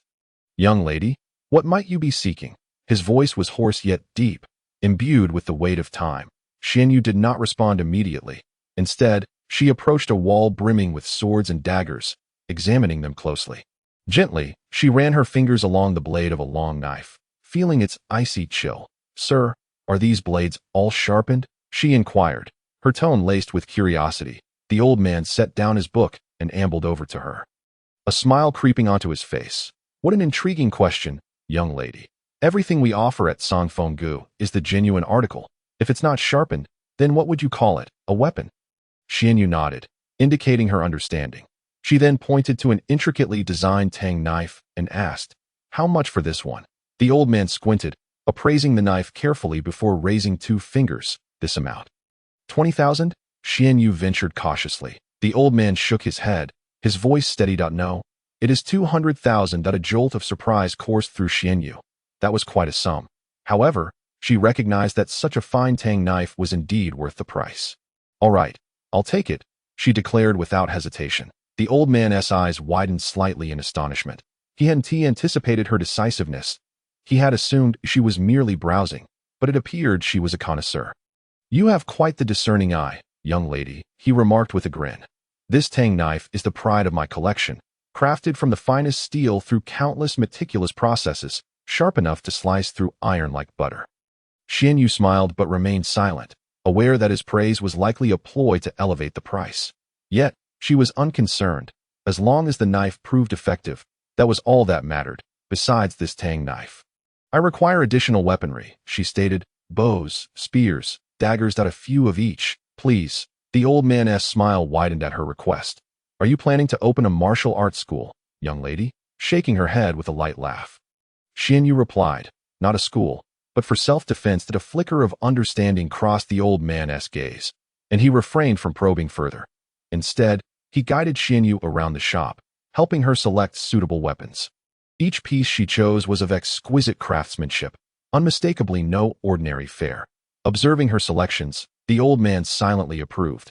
This young lady not only possessed an eye for quality, but also demonstrated a generous spending ability. Clearly not an ordinary individual. Ultimately, Xinyu also selected several sets of stab-resistant clothing and other protective gear, all intended to prepare her for the potential dangers of the impending apocalypse. How much for all of this? She inquired. The old man retrieved an abacus, swiftly clicking the beads before announcing, "The total comes to 2 million." To Xinyu's brow remained unfurrowed as she promptly produced her bank card. "Charge it." Taking the card, the old man expertly operated the POS machine as he watched Xinyu make the 2 million payment without a blink. He couldn't help but feel astonished at this young lady's background. "What do you intend to do with so many weapons?" He couldn't resist asking. Xinyu accepted her card with a smile. "Sir, let us just say I won't be engaging in any unlawful activities." He chuckled, choosing not to press further, aware that some matters were best left undiscussed. "Where shall I deliver these weapons?" he inquired. After a moment's thought, Xinyu replied, "To the warehouse in the suburbs." She provided him with the address and urged him to expedite the delivery. "Rest assured, young lady, I will ensure they arrive at the quickest possible pace," he assured her with a smile, nodding in acknowledgement. Xinyu turned to leave Cangfenggu.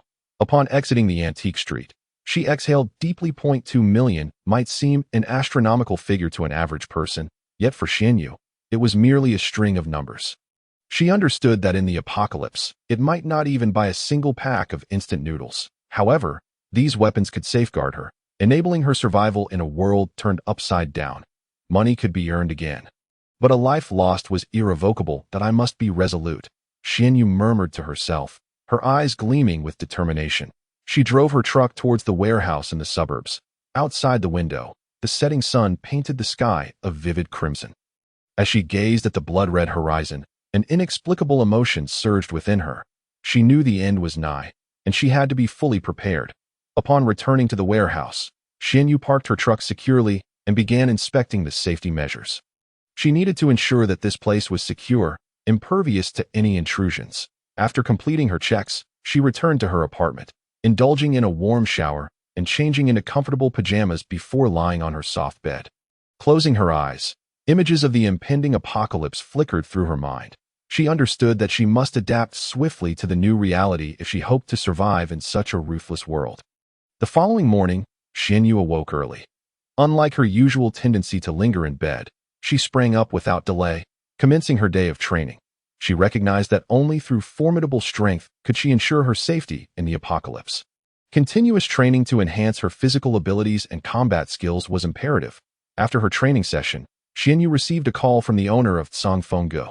"Young lady, your goods have been delivered to the warehouse. You may come to inspect them." "All right, I'll be there shortly," Xinyu replied, hanging up the phone and driving her truck towards the warehouse. Upon her arrival, she found the staff from Cangfenggu unloading the shipment. Box after box of weapons was meticulously brought into the warehouse and neatly arranged. Xinyu examined each weapon with care, and once satisfied, she allowed the staff to depart. "All these weapons are now mine," she thought, gazing upon the mountain of gear, a sense of security enveloping her. Chapter 25. Far from enough, Xinyu parked her truck steadily beneath her apartment building and turned off the engine. Her body felt utterly spent, each muscle protesting in fatigue. Hours of driving and hauling had left her arms and legs tingling, as if weighted down by lead.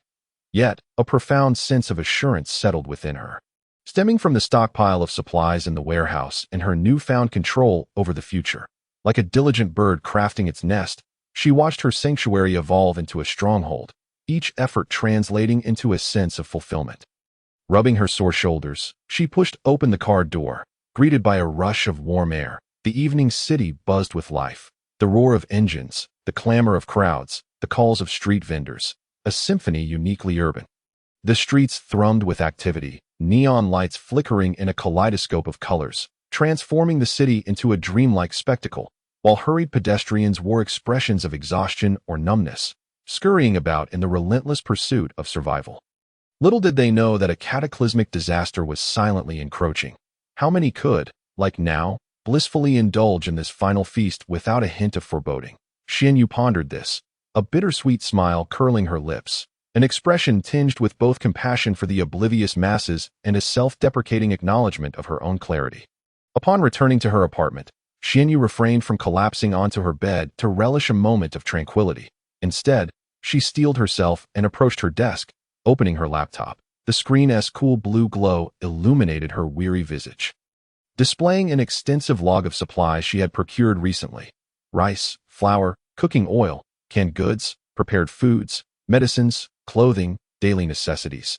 Each item meticulously annotated with precise quantities and storage locations. Xianyu meticulously cross-referenced each entry, her fingers gliding over the touchpad with care to avoid overlooking anything. She yearned to remember every detail while simultaneously fearing the possibility of missing something critical. Not enough, but far from enough, she whispered to herself, her brow furrowed in concern. She was acutely aware that, when the apocalypse descended, these supplies might afford her a slight advantage over others for a time, yet they were by no means a sustainable solution in the face of absolute darkness. These provisions were akin to the faint glow of fireflies, fragile and limited. Suddenly, her gaze lingered at the end of her list, where an empty line awaited completion, as if beckoning for something essential to be inscribed. A generator. How could I have forgotten such a crucial item? She slapped her forehead in frustration, an audible sound resonating in the quiet room. In the impending apocalypse, power outages were inevitable. Without electricity, illumination, heating, and communication would all come to a standstill. The conveniences of modern society would vanish into thin air. A generator was an indispensable artifact for survival in such dire circumstances, capable of providing the most basic electrical needs. Her neglect of this was nothing short of an unforgivable oversight. Beyond the generator, she realized that many other vital items had slipped her mind. For instance, various models of lamps, flashlights, headlamps, and emergency lights. These sources of light would be more precious than gold in a world shrouded in darkness. In the depths of a protracted night, light not only illuminates the path, but also dispels the fears that lurk within. And seeds of various vegetables, fruits, and grains. These embodied true hope, the embers of human civilization's continuance. They represented humanity's chance to rebuild its home amidst the desolation. Xianyu needed to gather as many seeds as possible to prepare for the future reconstruction of her dwelling. I must head out to replenish supplies immediately. She snapped her laptop shut, grabbed her car keys, and dashed out of the apartment. Her movements were swift and resolute, as if a flame ignited within her, propelling her forward with urgency. She drove to the largest agricultural market in the city, a hub where wholesalers from across the nation gathered, offering a plethora of seeds, a prime location for her procurement. Upon entering a sizable seed shop, she was greeted by a distinctive aroma mingling soil and plants. A middle-aged woman sat behind the counter, snacking on sunflower seeds whilst engrossed in a television drama. The soap opera blared loudly, filled with familial melodrama. "Madam, what types of seeds do you have here?" Xianyu inquired directly, her voice crisp and resonant. The shopkeeper glanced up, appraising Xianyu's simple attire of a t-shirt and jeans. Dismissing her as a potential big spender, she nonchalantly gestured towards the shelves. "They're all over there.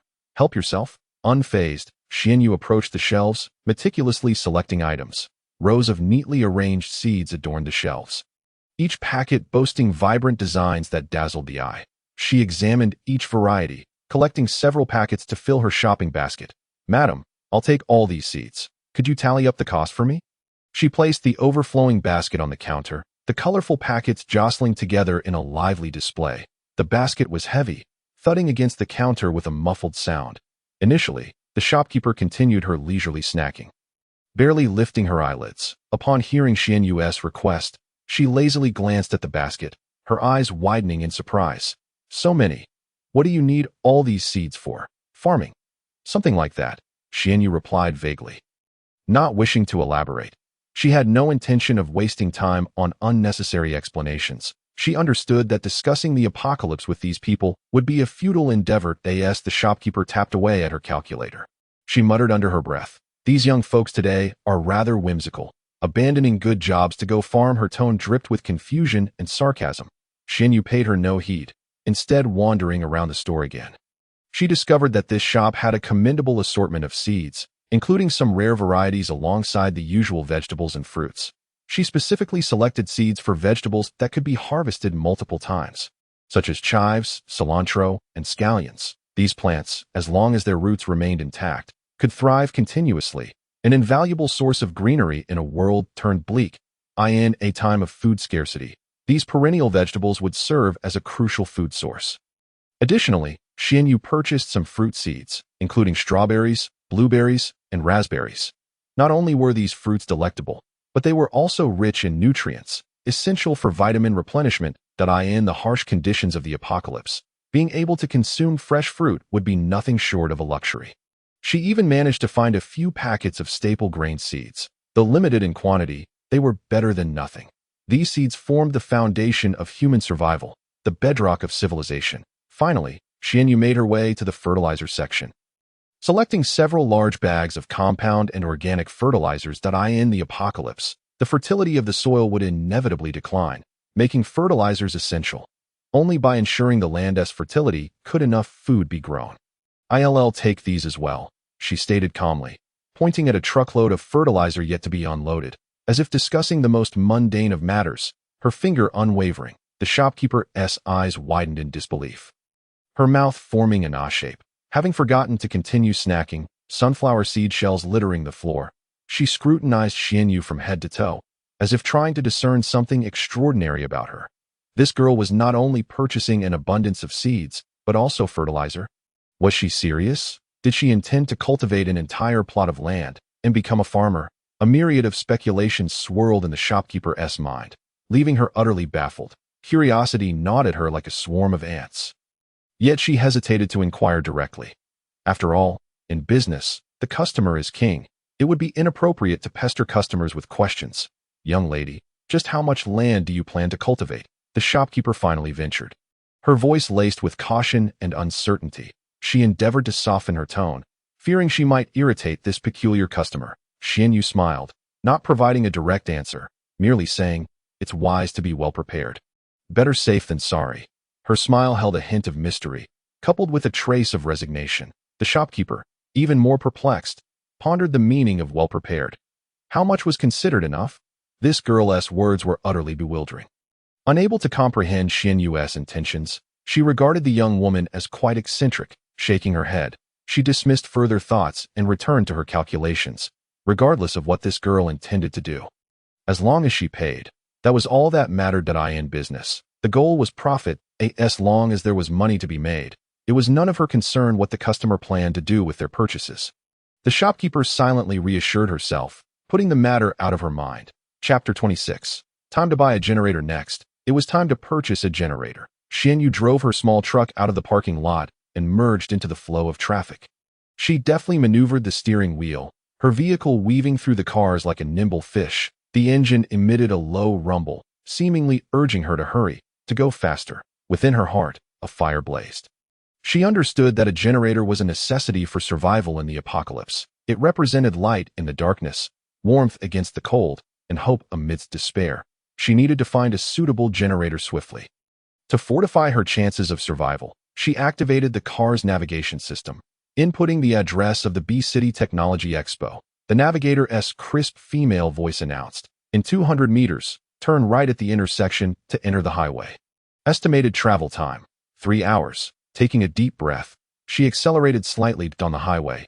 Vehicles sped by, and the scenery outside the window whirled past like a rapid carousel. Xianyu found no pleasure in admiring the view. Her mind was consumed with visions of the apocalypse. She envisioned the city reduced to ruins, people struggling in hunger and fear, and all manner of monsters lurking in the shadows. Her grip tightened on the steering wheel, her palms slick with sweat. She knew she had to remain strong, to be brave, and to fight for her survival. After several hours of arduous travel, Xianyu finally arrived in B-City. The city's clamor jolted her from her reverie. She beheld the towering skyscrapers, the incessant flow of vehicles, and the bustling throngs of people. Everything here exuded vibrancy and prosperity. Yet, deep down, she recognized that all of this was ephemeral. Once the apocalypse struck, such splendor would crumble into nothingness. Rather than heading directly to the Technology Expo, she opted to first find a hotel and check in. She needed to rest and regain her composure, preparing herself for the upcoming procurement. Upon entering her hotel room, Xianyu collapsed onto the soft bed. She closed her eyes, acutely aware of her physical exhaustion. Days of relentless travel had drained her both mentally and physically. Yet, she understood that she could not afford to pause. Nor could she rest. She had to act quickly, preparing thoroughly for the impending apocalypse. Rising from her bed, she approached the window and drew back the curtains. Outside lay the nightscape of B City, adorned with vibrant neon lights that painted the night sky in exquisite hues. Gazing at the captivating scene, Xianyu felt an inexplicable sadness wash over her. She wondered how long such a beautiful night might last. After taking a warm shower and changing into a fresh outfit, she lay back down, forcing herself to sleep. She knew that tomorrow held even more pressing matters awaiting her attention. Early the next morning, Xianyu awoke with the dawn. Unlike her usual habit of lingering in bed, she promptly rose, completed her morning routine, enjoyed a simple breakfast, and then checked out of the hotel. She drove her small truck directly to the Technology Expo. Upon her arrival, Xianyu was taken aback by the spectacle before her. The venue was teeming with people, buzzing with excitement. Numerous exhibition booths resembled a vibrant, colorful ocean that stretched endlessly. Each booth showcased the latest technological advancements. Dazzling her senses, taking a deep breath, she immersed herself in the rich atmosphere of innovation, knowing she would surely find the generator she needed. Foregoing aimless wandering, she made her way straight to the generator exhibition area. Here, domestic and international manufacturers of generators congregated, presenting a vast array of models, large, small, portable, and stationary, each more impressive than the last. Xianyu approached a larger booth, where the lights shone brightly, illuminating the generators that gleamed with a metallic luster. A young salesman, dressed in a sharp suit and wearing a professional smile, greeted her warmly. "Good day, madam. Welcome. How may I assist you in your search for a generator?" His voice was loud and inviting, instilling a sense of comfort that I require a generator with substantial power, stable performance, and low noise levels, Xianyu stated directly. Expressing her needs clearly to IT would be ideal if it could support both gasoline and diesel fuels simultaneously. For added assurance, the flicker of surprise sparkled in the salesman's eyes. He recognized he was dealing with a significant client. Such specific requirements often indicated unique needs and considerable purchasing power. He quickly led Xianyu to a prominent generator, which was large and appeared somewhat cumbersome, yet meticulously crafted, exuding reliability. "Madam, what do you think of this generator?" he asked, pride evident in his tone. "This is our company's latest development, utilizing the most advanced technology, and it fully meets your specifications. Its power." As the salesman enthusiastically detailed the generator's parameters and performance, speaking rapidly yet articulately, elucidating each technical term with clarity. Xianyu listened attentively, posing questions that the salesman answered patiently.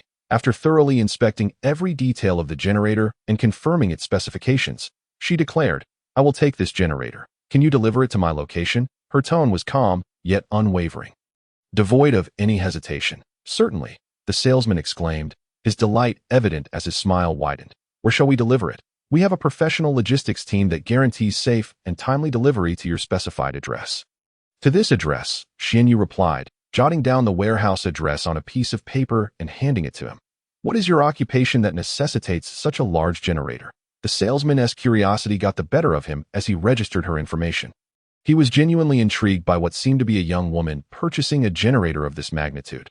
Xianyu raised her gaze to meet his, her expression placid and unruffled. "That we are involved in technological research and development, and we recently secured a significant project that requires a substantial amount of electrical equipment." She fabricated her explanation with an air of nonchalance, as if discussing the most mundane matter. "Therefore, it is imperative that the generator's quality is assured. Any issues could jeopardize the success of our entire project. Rest assured, our products undergo rigorous testing and are guaranteed to be flawless," the salesman affirmed, his tone resolute and brimming with confidence. "Our company has an impeccable reputation in the industry. You can use our products with complete peace of mind. Please issue an invoice to XX Technology Company," Xianyu instructed, wishing to avoid any further entanglements on this matter. The salesman paused for a moment before quickly regaining his composure. "Of course, please hold on." He promptly retrieved the paperwork and began filling out the invoice details. Once the transaction was completed, Xianyu made her payment and departed from the Technology Expo. Chapter 27. The Land Beast. Having finalized the purchase of the generator, Xianyu exhaled deeply, as if shedding a heavy burden. As she exited the booth, her steps became noticeably lighter, though her gaze continued to wander among the various displays, akin to a tireless bee in search of its next target. Suddenly, her attention was captured by another booth. This one lacked dazzling lights and raucous music. Instead, it featured a few ruggedly designed off-road vehicles, standing silently like poised beasts ready to pounce. The vehicles were coated in understated matte black, setting them apart from the vibrant displays surrounding them. These off-road vehicles diverged significantly from the refined SUVs typically seen in urban settings. They boasted enormous tires, elevated chassis, and were equipped with roof racks and searchlights. Exuding an undeniable aura of adventure, Xianyu approached, scrutinizing the vehicles closely. She noted that not only did they possess an imposing exterior, but their specifications were also impressively luxurious. Markings on the vehicles detailed an array of parameters and features, overwhelming her with options: water purification, rooftop solar panels, hybrid systems capable of running on gasoline, diesel, or electricity. Xianyu murmured to herself, her eyes sparkling with excitement. She understood the implications of these features in a post-apocalyptic world. Water purification signified access to clean drinking water anywhere, a fundamental necessity for survival. Rooftop solar panels meant harnessing solar energy to provide additional power for the vehicles, extending their range. The hybrid system indicated adaptability to various fuel sources, ensuring operational capability even amidst fuel scarcity. It was, in essence, a mobile fortress meticulously designed for the impending apocalypse. A sales representative clad in work attire noticed Xianyu's interest and approached her with a professional smile. "Good day, madam. Are you interested in these off-road vehicles?" Xianyu nodded, pointing to one of the vehicles. "What features does this vehicle offer?" The salesman's eyes widened slightly in surprise. He hadn't anticipated that this young lady would be interested in such robust off-road models. Nonetheless, he patiently began his explanation. "Madam, you possess remarkable discernment. This vehicle is specifically designed for extreme adventure enthusiasts, featuring cutting-edge technology and unparalleled performance." The salesman elaborated on the vehicle's functionalities, speaking swiftly yet articulately, clarifying every technical term. Xianyu listened intently, occasionally posing questions that he diligently addressed. "How much does this vehicle cost?" she inquired directly, knowing that such high-spec vehicles would command a hefty price. "The original price for this model is," he quoted a figure that caused Xianyu to frown slightly. However, rather than haggling, she decisively stated, "I will take 5 of them. Do you have any in stock?" The salesman was momentarily taken aback. He hadn't expected her to be so forthright, especially with such a substantial request. Having encountered many affluent clients, he had never met someone as straightforward as Xianyu. "Yes, we do have some in stock," he stammered, quickly regaining his composure. "However, for 5 vehicles, we will require some time to prepare them. Would you consider?" "No matter. I can wait," Xianyu interrupted. "I'll pay a deposit, and you can expedite the preparations. Notify me once they are ready." Of course. The salesman nodded vigorously, swiftly retrieving a contract to fill in the details. After Xianyu signed the contract and paid the deposit, she left the booth. However, she did not leave the technology expo just yet. Instead, she continued to explore, seeking additional useful items. In a post-apocalyptic scenario, any item could become a lifeline. She needed to gather as many supplies as possible to bolster her chances of survival. After visiting several more booths, Xianyu purchased some spare parts, items that would be prone to wear and tear, ensuring she was well prepared for any eventuality. She was acutely aware that, once the apocalypse struck, these parts would be worth their weight in gold. "Please ensure that all these components are assembled to the highest standards," she instructed a salesman at another booth, pointing to her list of parts. The salesman glanced at the lengthy list, a look of surprise crossing his face. Yet he complied without hesitation. As he checked off the items, he couldn't help but ask, "Madam, are you planning to open a repair shop with all these parts?" Xianyu smiled faintly, but chose not to answer. She saw no need to elaborate, preferring to silently load the parts into her small truck as she sought her next target. "And I need tires. Let us stock up on several." Considering various road conditions, she mused aloud as she approached a tire booth to begin her selection. The array of tires available was extensive, featuring various sizes and tread patterns. Xianyu meticulously chose tires with superior off-road performance, as well as some puncture-resistant options. "I'll take 10 of each type," she instructed the booth owner. The owner was momentarily stunned. He hadn't anticipated this young woman would procure such a large quantity of tires. He glanced at the small truck belonging to Xianyu, a hint of skepticism in his voice as he inquired, "Miss, do you think your vehicle can accommodate all this?" No worries if it can't fit. I can leave some items here and return for them in a few days, Xianyu replied. Upon hearing this, the shopkeeper finally felt reassured. He began preparing tires for Xianyu, and as he worked, he couldn't help but exclaim, "Today's youth truly have grand ambitions." Xianyu paid no heed to the shopkeeper's musings. Instead, she continued to navigate through the exhibition hall like a diligent bee, collecting the nectar of survival. She understood that each item she gathered represented an additional glimmer of hope in a world fraught with despair. As dusk approached, the Technology Expo was nearing its close. Xianyu's small truck was already brimming with her acquisitions. Looking over her spoils, she felt a profound sense of satisfaction. "That will be enough for today," she murmured to herself, starting the engine of her truck as she departed from the expo. She made her way to City B, procuring an assortment of lighting fixtures, electrical wires, and various types of bulbs, tubes, and strips in abundance. She even made a point to buy a selection of solar lights for unforeseen circumstances. The wires, too, were plentiful. As she collected an array of specifications, she knew that these items would prove invaluable in the impending apocalypse. After completing her shopping, Xianyu drove her truck back to her home city. Throughout the journey, she pondered what additional supplies she might have overlooked. She needed to be as thoroughly prepared as possible to survive in a world on the brink of chaos. Upon returning, Xianyu did not head home immediately. Instead, she went straight to the warehouse. She intended to store all the supplies she had acquired that day in her special space. Upon arriving at the warehouse, she parked her truck and began unloading one by one. She transported the boxes of lights and wires into the warehouse, arranging them neatly. Then, closing her eyes, she focused her mind, communicating with the enigmatic space. As her concentration deepened, the items in the warehouse began to vanish at a visible speed. 1 box, 2 boxes, 3 boxes. Soon, all the supplies had disappeared. Xianyu opened her eyes and exhaled deeply. Chapter 28. Tomato and egg noodles. The morning sun filtered gently through the sheer curtains, casting a warm glow upon Xianyu and rousing her from slumber. She stretched languidly, savoring the release of her muscles as a new day commenced, eschewing her usual tendency to linger in bed. Xianyu quickly rose and made her way to the kitchen. She opened the refrigerator, which was neatly stocked with an array of ingredients: fresh vegetables, eggs, milk, everything one could desire.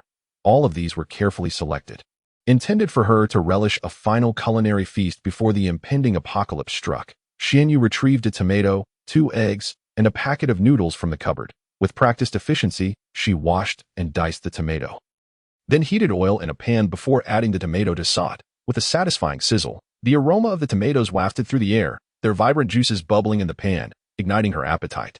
She cracked the 2 eggs into the mixture, gently stirring with a spatula to ensure the eggs and tomatoes melded together seamlessly. The golden yolks enveloped the red tomatoes, creating a visually tantalizing dish that made her mouth water.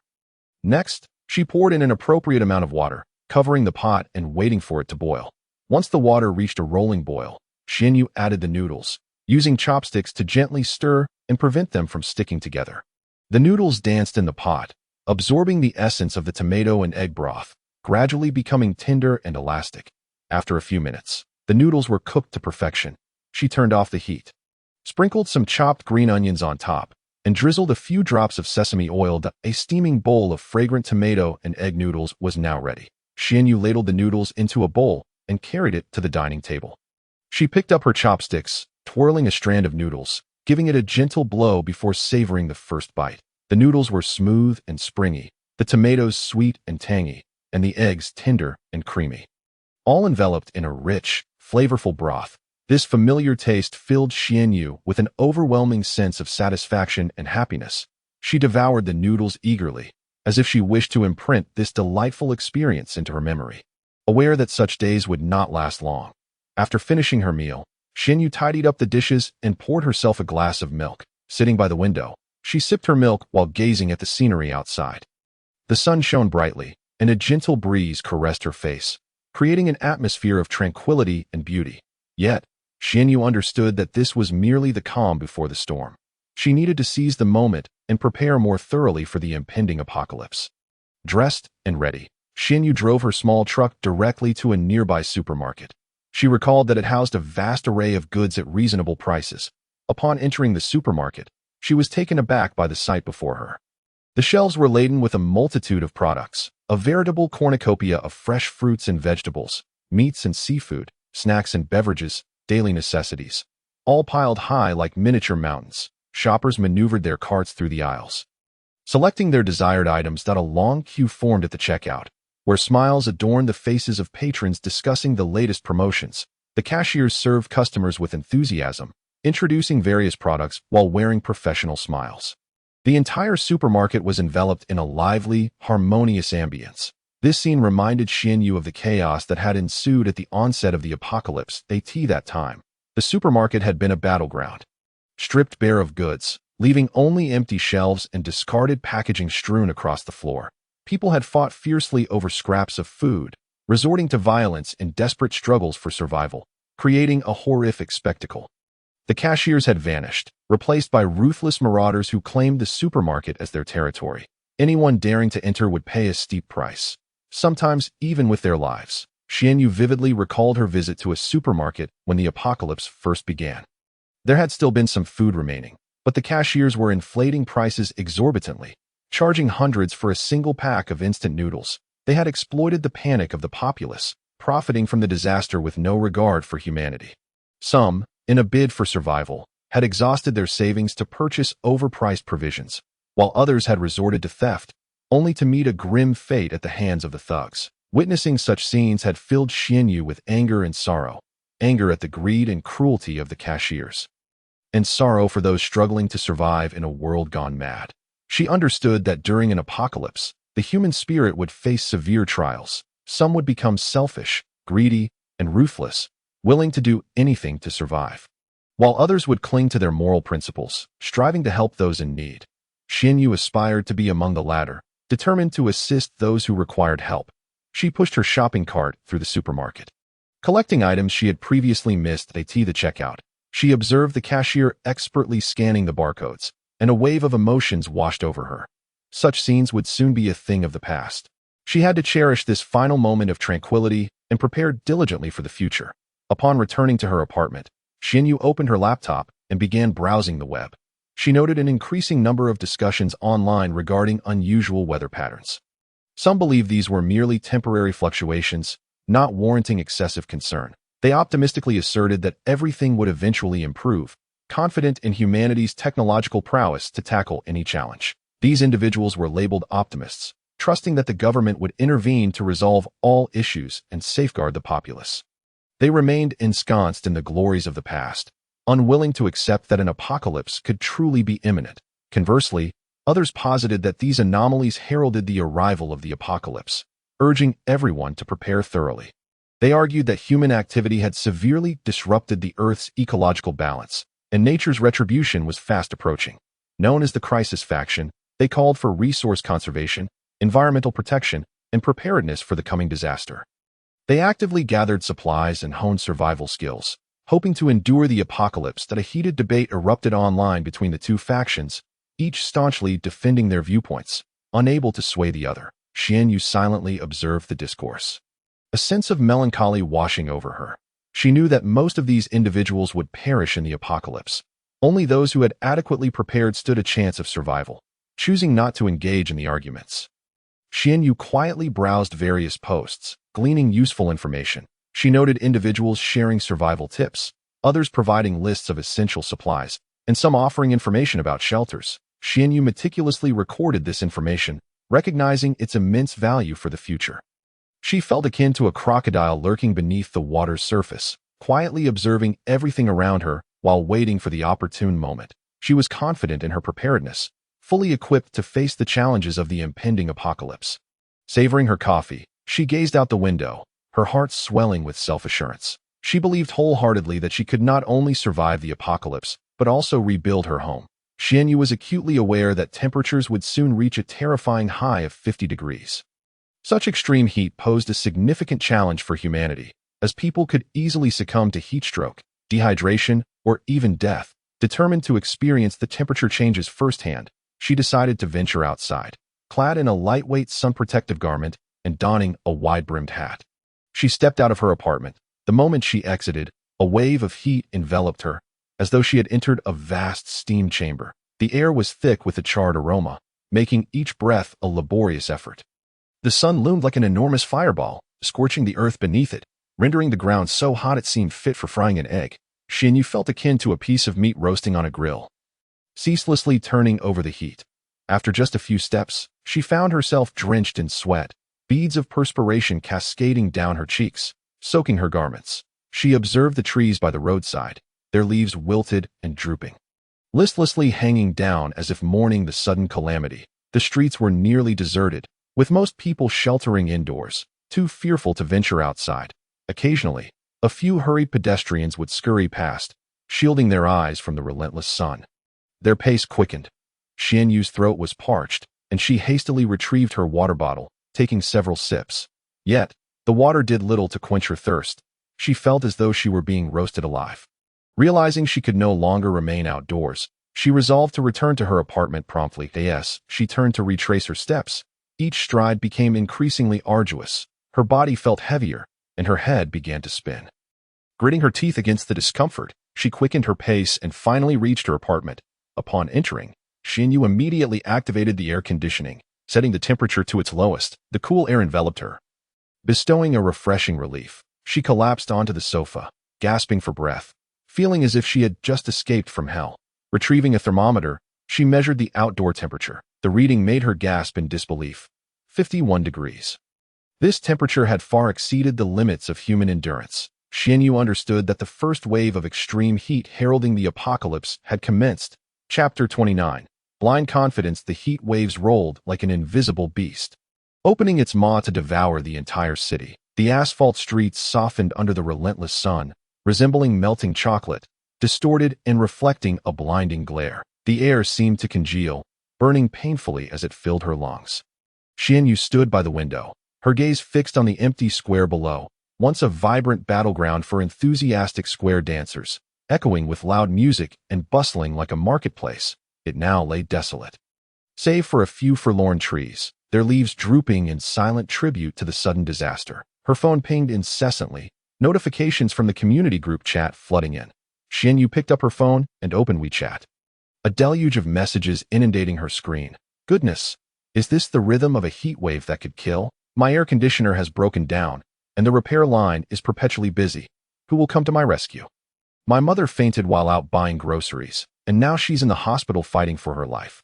This is unbearable. Does anyone have any Huoxiang Jingqi water? An elderly person at home has suffered heat stroke and urgently needs it. Each message reeked of anxiety and unrest, the panic palpable even through the screen. Xianyu felt a wave of despondency wash over her. She knew that this was merely the overture to disaster, with far grimmer tribulations yet to come. Suddenly, a message popped up. Don't panic. This is just ordinary hot weather. It will improve in a few days. Trust the government, trust science. The message bore the signature of Grandpa Wang, whose avatar depicted a bright red sun, strikingly noticeable. Xianyu recalled this Grandpa Wang. He was known in the community for his obstinate optimism, often pontificating in the chat. As expected, the moment his message was sent, someone immediately countered. Trust science? Explain to me how this is scientific when it's already 55 degrees. You're just talking nonsense. This message was signed by Auntie Li, her avatar displaying a look of sheer terror. Quite expressive. Auntie Li was also a familiar figure in the neighborhood, often spreading superstitious sentiments in the chat. Auntie Li, spare us your alarmist rhetoric. Grandpa Wang retorted immediately. Are you trying to promote your nonsensical ideas again? Nonsensical? This is a divine warning. Auntie Li would not back down, insisting that those who disbelieved would eventually regret it. Regret? I think you are the real troublemaker. Grandpa Wang's voice escalated. If you keep spouting nonsense in this group, I will report you. Report? Do you think I'm afraid? Auntie Li was incensed. I am doing this for everyone's sake. You ignorant people have no idea that disaster is imminent. The two exchanged heated words, igniting a fervor within the group chat. Other residents soon joined the fray, and chaos ensued, opinions clashing like sparks. Some supported Grandpa Wang, advocating for trust in science and a rejection of superstition. Others sided with Auntie Li, viewing this as a portent of the apocalypse that warranted early preparation. Xianyu silently observed the uproar on her screen, her fingers gliding over the display, yet she refrained from participating. She understood that these arguments were futile. serving only to amplify the panic without any real purpose. Suddenly, the chat fell silent. Xianyu noticed that both Grandpa Wang and Auntie Li's avatars had turned gray, indicating they had been expelled from the conversation. Someone posted, "The administrator has kicked both of them out and muted them. Good riddance. It was high time they were removed to prevent them from causing further disruption. Indeed, their constant bickering is quite irksome. Yet, this weather is truly abnormal. When will it end?" Attention quickly shifted back to the oppressive heat.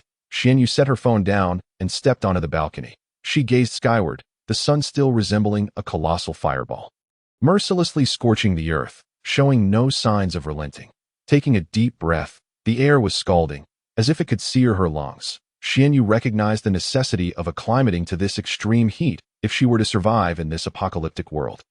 She resolved to take a walk downstairs, allowing her body to gradually adjust to the terrifying temperatures. Donning a lightweight sunshade jacket and a wide-brimmed hat, she ventured outside.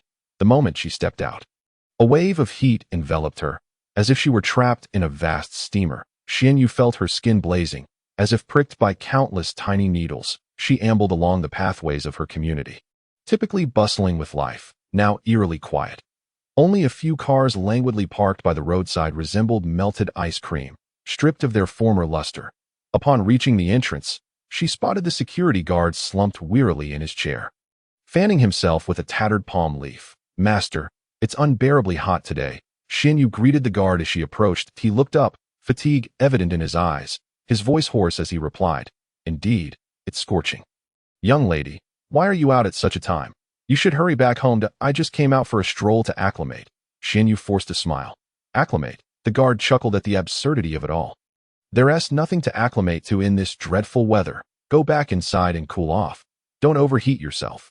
Xianyu chose not to respond further, bidding goodbye to the guard and continuing on her way. She noticed the flower beds that once bloomed vibrantly now withered into desolate clumps of dry grass, devoid of life. Standing beneath a tree, she reached out to touch its trunk, which was shockingly hot. She felt as though she were beside a massive furnace, sweat trickling down her forehead and soaking her clothing. After a few more steps, dizziness overwhelmed her and her breathing quickened. Realizing she could go no further, she turned back, each step becoming increasingly laborious. Her body grew heavier, and her head felt clouded, stifling her discomfort. She hurried her pace, ultimately arriving back at her apartment building. Once home, Xianyu immediately switched on the air conditioning, lowering the temperature to its minimum. The cool air enveloped her instantly, providing a wave of relief. She collapsed onto the sofa, gasping for air, feeling as though she had just escaped from the depths of hell.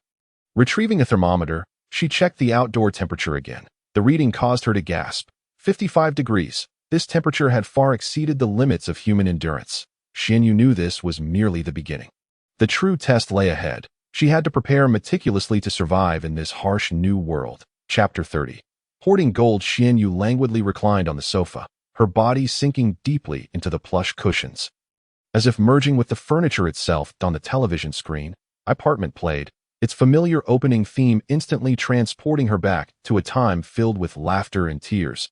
She found herself humming along, a faint smile gracing her lips as memories of her youth flooded back. Zhang Xiaoxian, Hu Yifei. Xianyu murmured, repeating the names of the characters. These names had accompanied her through countless lonely nights, bringing her joy, warmth, and solace to in the show. Zhang Xiaoxian's cheeky expressions and his iconic line, "I am the good man," made Xianyu chuckle aloud. She envisioned the character, forever caught between love and friendship, always bringing joy to others while bearing his own sadness. Hu Yifei's powerful entrance further captivated Xianyu. She admired Hu Yifei's independence, strength, and her boldness in love and hatred. She felt as if she bore a shadow of Hu Yifei within her. Watching the characters in the drama exchange laughter and anger, engaging in playful banter, Xianyu's heart brimmed with envy. She envied their friendships, their love, and their carefree existence. How she longed for such a life, for such friends and lovers. Yet, the harshness of reality yanked her back from her beautiful reverie. She was acutely aware that the apocalypse was imminent, and all these cherished things would soon cease to exist. She had to muster her strength to fight for survival. With this thought, Xianyu's mood grew heavy. She switched off the television and rose to the window. Outside, as night descended, the city was ablaze with lights. a scene of vibrant prosperity. However, Xian Yu understood that this splendor was merely temporary. Once the apocalypse arrived, all these lights would extinguish, and the city would be reduced to ruins. As night enveloped the sky, Xian Yu maneuvered her small truck through the bustling streets. The streetlights cast a dim, yellow glow, elongating her silhouette. Outside the window, pedestrians rushed by, each hurrying towards different destinations, oblivious to the inconspicuous little truck. Unaware that it contained supplies critical to a girl's hope for survival, Xian Yu parked her vehicle at the entrance of a large supermarket. Taking a deep breath, she opened the door and stepped inside. The supermarket was brightly lit, its shelves brimming with a myriad of products, a cornucopia of goods. Pushing a shopping cart, she wandered aimlessly through the aisles. She noticed shelves overflowing with an array of snacks, chips, cookies, chocolates. Once beloved treats now evoking waves of nausea. She knew that in the face of the impending apocalypse, these items would become worthless refuse. Venturing into the fresh produce section, she beheld vibrant fruits and vegetables, exuding an enticing aroma. Yet, Xian Yu recognized that these items would become incredibly precious in the apocalypse, perhaps even more valuable than gold. She selected a few storable vegetables, such as potatoes, onions, and pumpkins, along with apples and bananas for their necessary vitamins and energy. Next, she proceeded to the grains and oils section, purchasing a substantial amount of rice, flour, and oil, fully aware that these essentials needed to be stocked up. As she approached the checkout, she observed the cashier expertly scanning the product barcodes. Her heart filled with myriad emotions. She recalled her recent frenzied shopping sprees, spending money as if it were flowing water, the balance in her bank account dwindling. 80 million, only 80 million left, Xian Yu murmured to herself. Her voice low, tinged with a sense of helplessness and self-mockery. Once, 2.5 billion had seemed an astronomical figure, a sum she had never dared to dream of possessing. Yet, the arrival of the apocalypse had unexpectedly granted her a fortune. She had been buying supplies with reckless abandon, preparing for the end times. If the apocalypse had not come, I would have deposited 2.5 billion in the bank, negotiated daily interest, and earned no less than 300,000 each day. That I could live as a daylight tribe, buying whatever I desired and going wherever I wished. How wonderful that would be. Xian Yu closed her eyes, envisioning such a carefree existence, a wistful smile gracing her lips.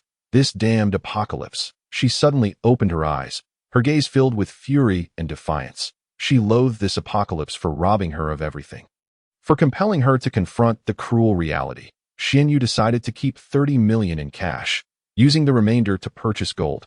She understood that in the apocalypse, gold would be the true currency, more valuable than any paper money. She drove to a gold store in the city center. The shop was brightly lit, its counters adorned with a dazzling array of gold jewelry, necklaces, rings, bracelets, radiating an alluring glow.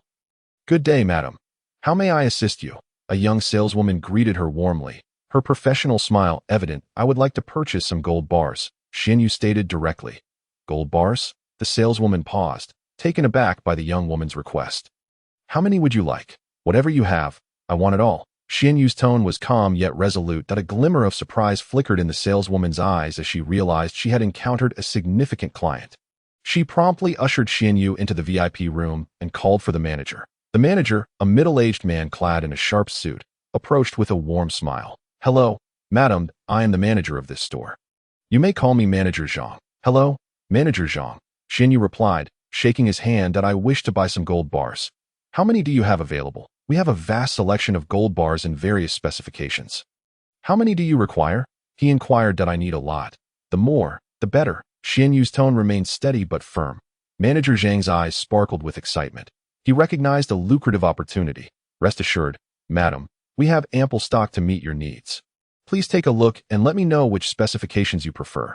Nodding, Xian Yu began selecting gold bars. She chose several larger bars suitable for long-term storage and some smaller ones for trading in the apocalypse. "I will take all of these." She indicated her selections to Manager Zhang. "Certainly, madam. Please hold on while I calculate the price." Manager Zhang quickly grabbed a calculator and began crunching the numbers. After a moment, he presented a figure that made Xian Yu furrow her brow slightly, but she did not haggle. Instead, she simply said, "That works. I will pay by card." "Madam, you are remarkably straightforward." Manager Zhang beamed. "We also offer free delivery services." "No need. I will take it myself." Xianyu interrupted, unwilling to reveal her address or the quantity of gold she had purchased. Very well, Manager Zhang replied, somewhat disappointed but respecting her choice. Please wait a moment while I prepare your order. He arranged for a staff member to place the gold bars into a secure case and handed it over to Xianyu. After verifying its contents, she exited the gold store, stepping outside. Xianyu observed the bustling street filled with people carrying large bags, each hurrying along. She noticed many individuals clutching cash, some even conducting transactions right on the street. It appeared that, due to the sweltering heat, many were pawning their belongings for cash to get by. Xianyu mused, knowing this was one of the signs heralding the apocalypse. People were beginning to realize that the value of currency was rapidly diminishing, and only tangible assets could retain worth. She visited several pawnshops and jewelry stores, converting the remainder of her money into gold bars and jewelry, intentionally shopping at different establishments to avoid drawing attention. She moved like a cautious fox, leaving only faint traces in the wilderness, evading the notice of hunters. The first pawnshop was modest in size. The word pawn on the sign faded, and a dim light seeped through the half-open door. Xianyu entered, the air thick with an antiquated scent, a weighty reminder of time's passage. Behind the counter sat an elderly proprietor, his hair gray, peering through a pair of reading glasses as he manipulated an abacus. Hearing her footsteps, he lifted his head, scrutinizing Xianyu with a discerning gaze. "Do you buy gold here?" She inquired softly yet clearly, her voice reverberating in the stillness of the pawnshop. "Of course we do," he rasped, as if he had not spoken in ages. "Are you looking to sell?" He appraised her, attempting to gauge how much she might offer. "Actually, I wish to buy," Xianyu replied, placing a stack of cash on the counter. The bright red banknotes stood out starkly in the dim light. "I want all the gold bars and jewelry you have." The owner's eyes widened in disbelief. He adjusted his glasses, scrutinizing the cash, then glanced back at Xianyu, his expression one of astonishment. He had not anticipated that this seemingly ordinary young woman would come to purchase gold, and to demand it all no less. Observing her casual attire, dusty sneakers, he felt compelled to question, "Are you sure you want to buy? Our gold isn't cheap." His tone held a hint of skepticism, as if warning her that this was not a place for someone like her. "I am aware it isn't cheap," Xianyu replied, her gaze calm and unwavering, like a bottomless lake. "Is this enough?" She gestured toward the cash on the counter, her tone nonchalant, as if discussing a trivial matter. The proprietor's eyes sparkled with greed at the sight of the thick stack of cash. He hurriedly exclaimed, "Enough, enough, my dear girl. Please wait a moment while I fetch your goods." His voice transformed into one of warmth and reverence, his face adorned with a beaming smile, reminiscent of a blooming chrysanthemum. The proprietor retrieved a black wooden box from beneath the counter, its appearance suggesting it had seen better days, with the paint chipped and peeling, revealing the natural grain of the wood beneath. He cautiously opened the box, revealing an orderly array of various gold bars and jewelry, gleaming with a golden radiance under the light. Xianyu selected several gold bars, along with a few elegantly simple pieces of jewelry. She deliberately avoided the extravagant designs adorned with gemstones, fully aware that in the apocalypse, such items were ostentatious and far less valuable than gold itself.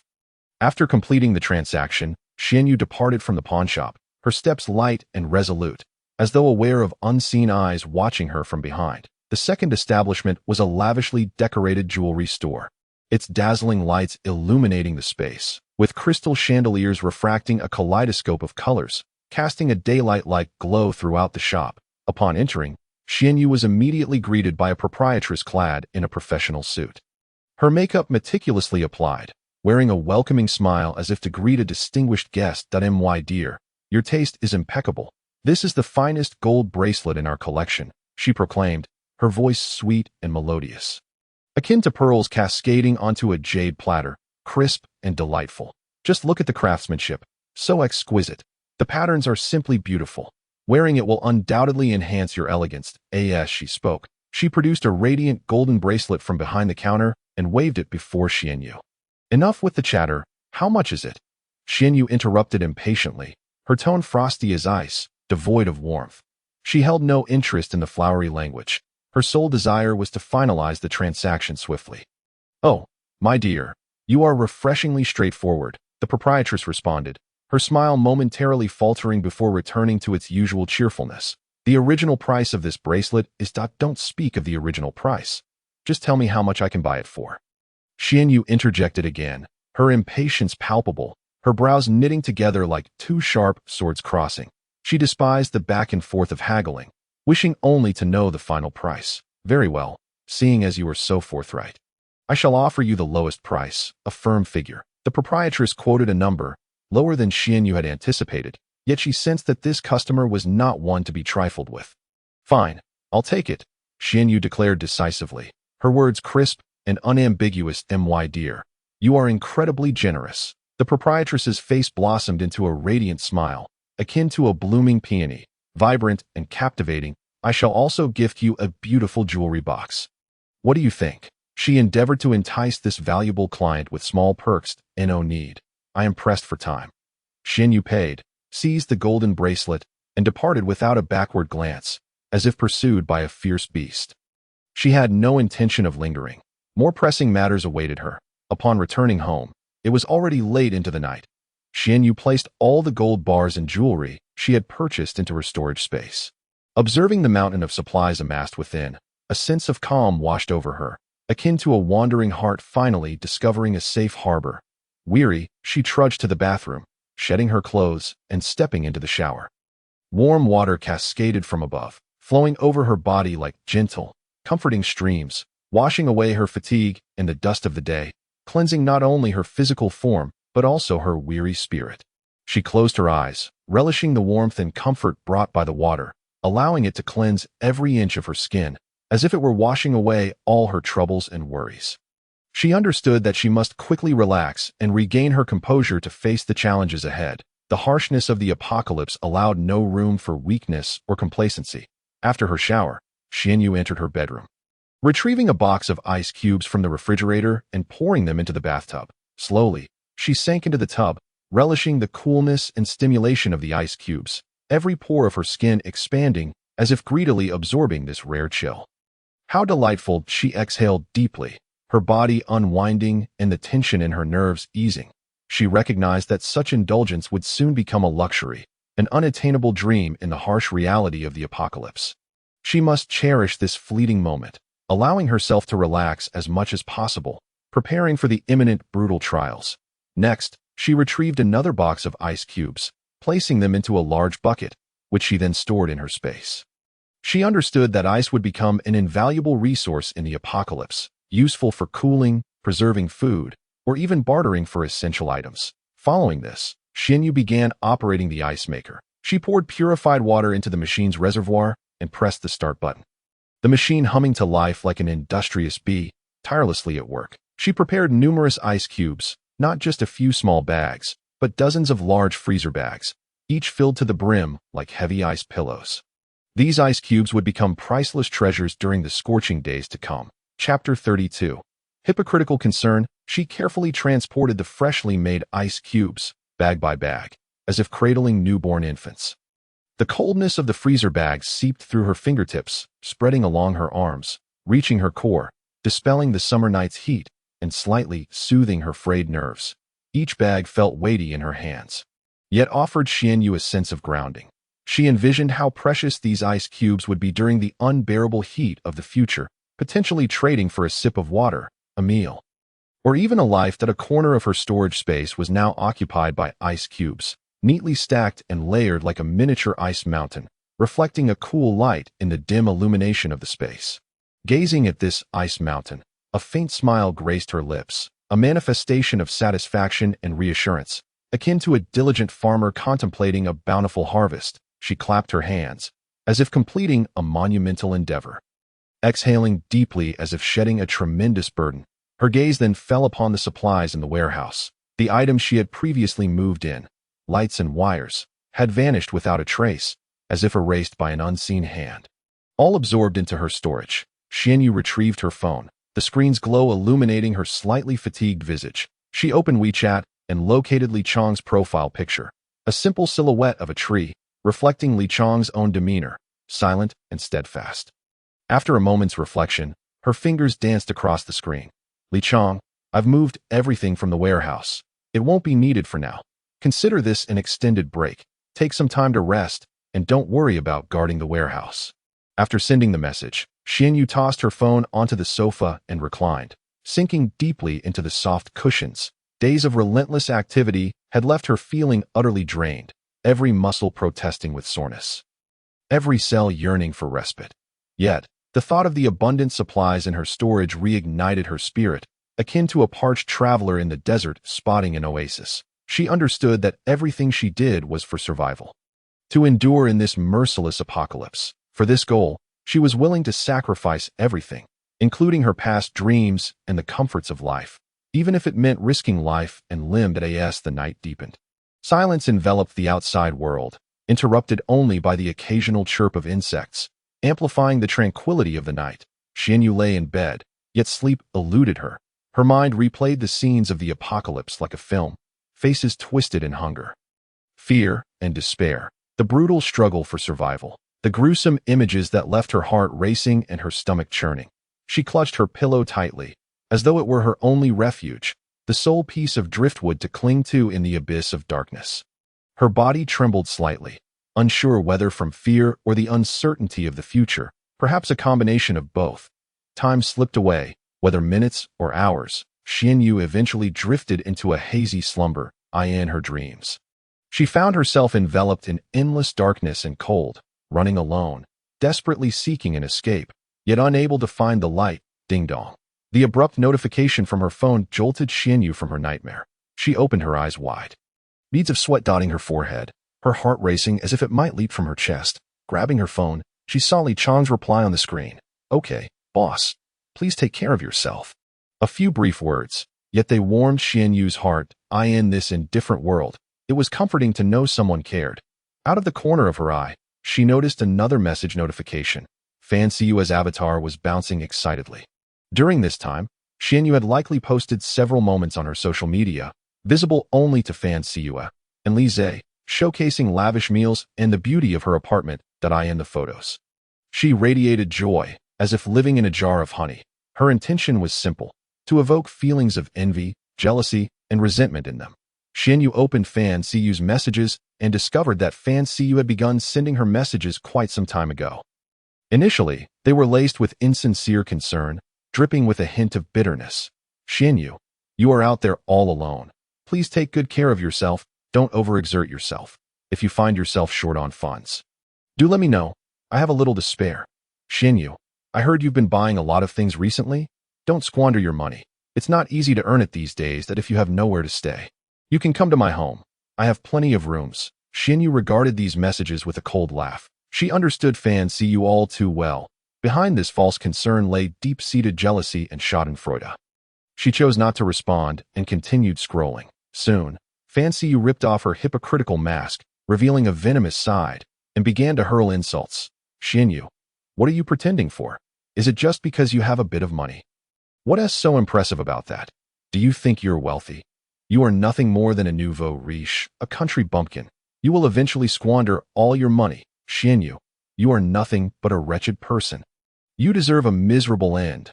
I am in a dire situation, and you should help me. You must help me. You owe me." Xianyu looked at the venomous curses, feeling no stirrings in her heart. She had long seen through Fan Siyue's true nature. This woman was selfish, hypocritical, and malicious, utterly unworthy of her sympathy. "Xianyu, respond. Why aren't you replying to my messages? Are you feeling guilty? Are you afraid of me? Are you scared I will expose your true self? Xianyu, just wait. I will not let you off lightly. I will make you pay." Fan Siyue continued to bombard her with messages, each one like a rapid-fire barrage, brimming with resentment and rage. Finally, Xianyu could no longer restrain herself and replied, "Spare me the embarrassment. Who do you think you are? What right do you have to ask for my help? You should have anticipated this day when you betrayed me. You and Li Zhe, both of you scoundrels, had better pray I don't cross paths with you, or I will ensure you regret ever having come into this world." Xianyu's fingers trembled as she forced back her fury and typed out this message. She no longer wished to entangle herself with Fan Siyue. In a sense, these two individuals had completely vanished from her life. After sending the message, Xianyu immediately blocked Fan Siyue. She wanted to see no more of this woman's messages and wished to sever all ties with her. The world was finally at peace. Xianyu let out a long sigh, as if a colossal weight had been lifted from her heart. She tossed her phone aside, closed her eyes, and forced herself not to dwell on troubling matters. She needed rest, to gather her strength for the impending apocalypse. She must survive, to thrive better than anyone else, for that would be the ultimate revenge against the betrayers. Chapter 33. Scallion Pancakes. Xianyu slowly sat up from her bed, every joint in her body emitting soft cracking sounds, like a rusty machine being restarted after a night of silence, each part reluctant and sluggish. She rubbed her bleary eyes. The light streaming in from the window was a bit jarring, causing her to instinctively squint, akin to a cat accustomed to darkness suddenly exposed to sunlight, instinctively wishing to retreat. The lingering chill from the previous night remained in the bedroom, a result of the air conditioning working throughout the night. A rare comfort in this sweltering world, the faint scent of disinfectant filled the air, a routine cleaning she performed daily. In this era ravaged by a virus, it was her means of self-protection. She rose and approached the window, where the heavy blackout curtains were tightly drawn, completely isolating her from the outside world. Her fingers lightly brushed the edge of the curtain, hesitating as if making an important decision. Finally, she drew the curtain open to eye in an instant. Blinding sunlight poured in like a deluge, illuminating the entire room and revealing the fatigue and weariness etched on her face. Outside was a familiar yet strange urban landscape. Skyscrapers stood in serried ranks, resembling a vast concrete forest, cold and unyielding, devoid of life.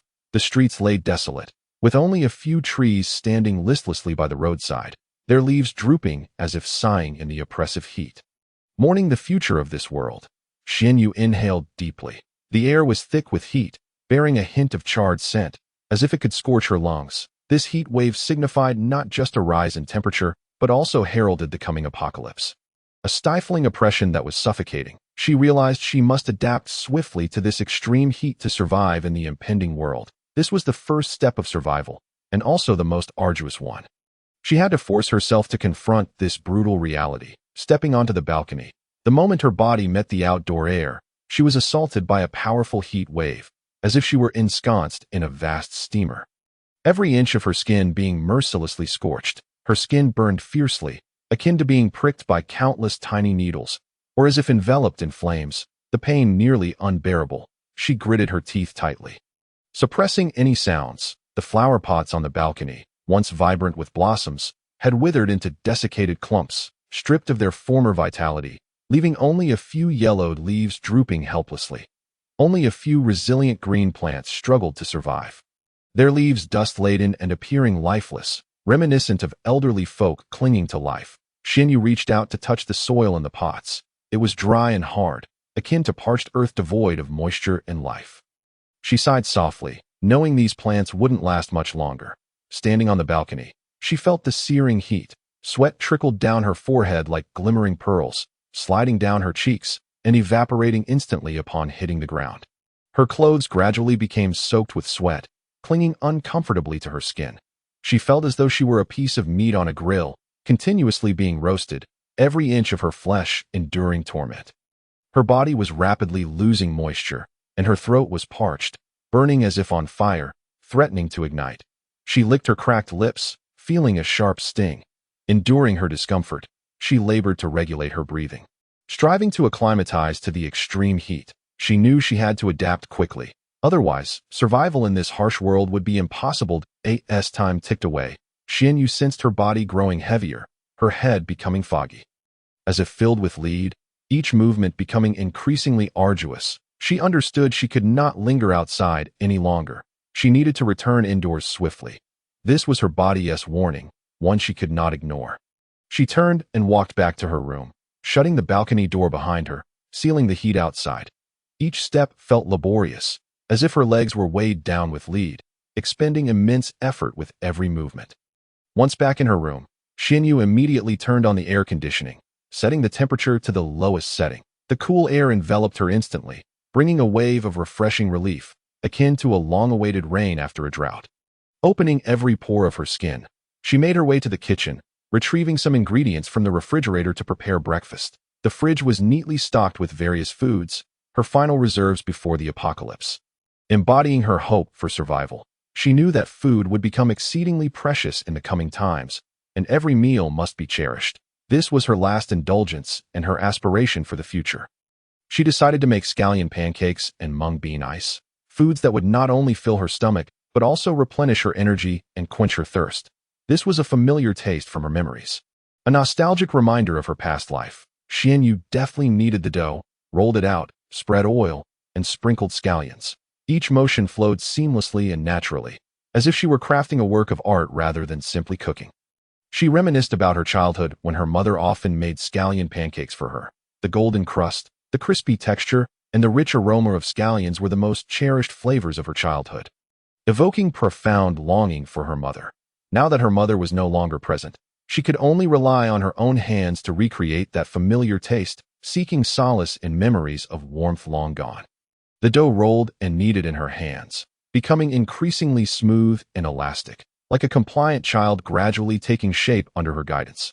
She rolled the dough into thin pancakes, evenly spread oil, sprinkled scallions, then rolled them up and flattened them into circles. Every motion was imbued with patience and meticulousness. Heating a skillet, she brushed it with oil and placed the pancake in, frying it slowly over low heat.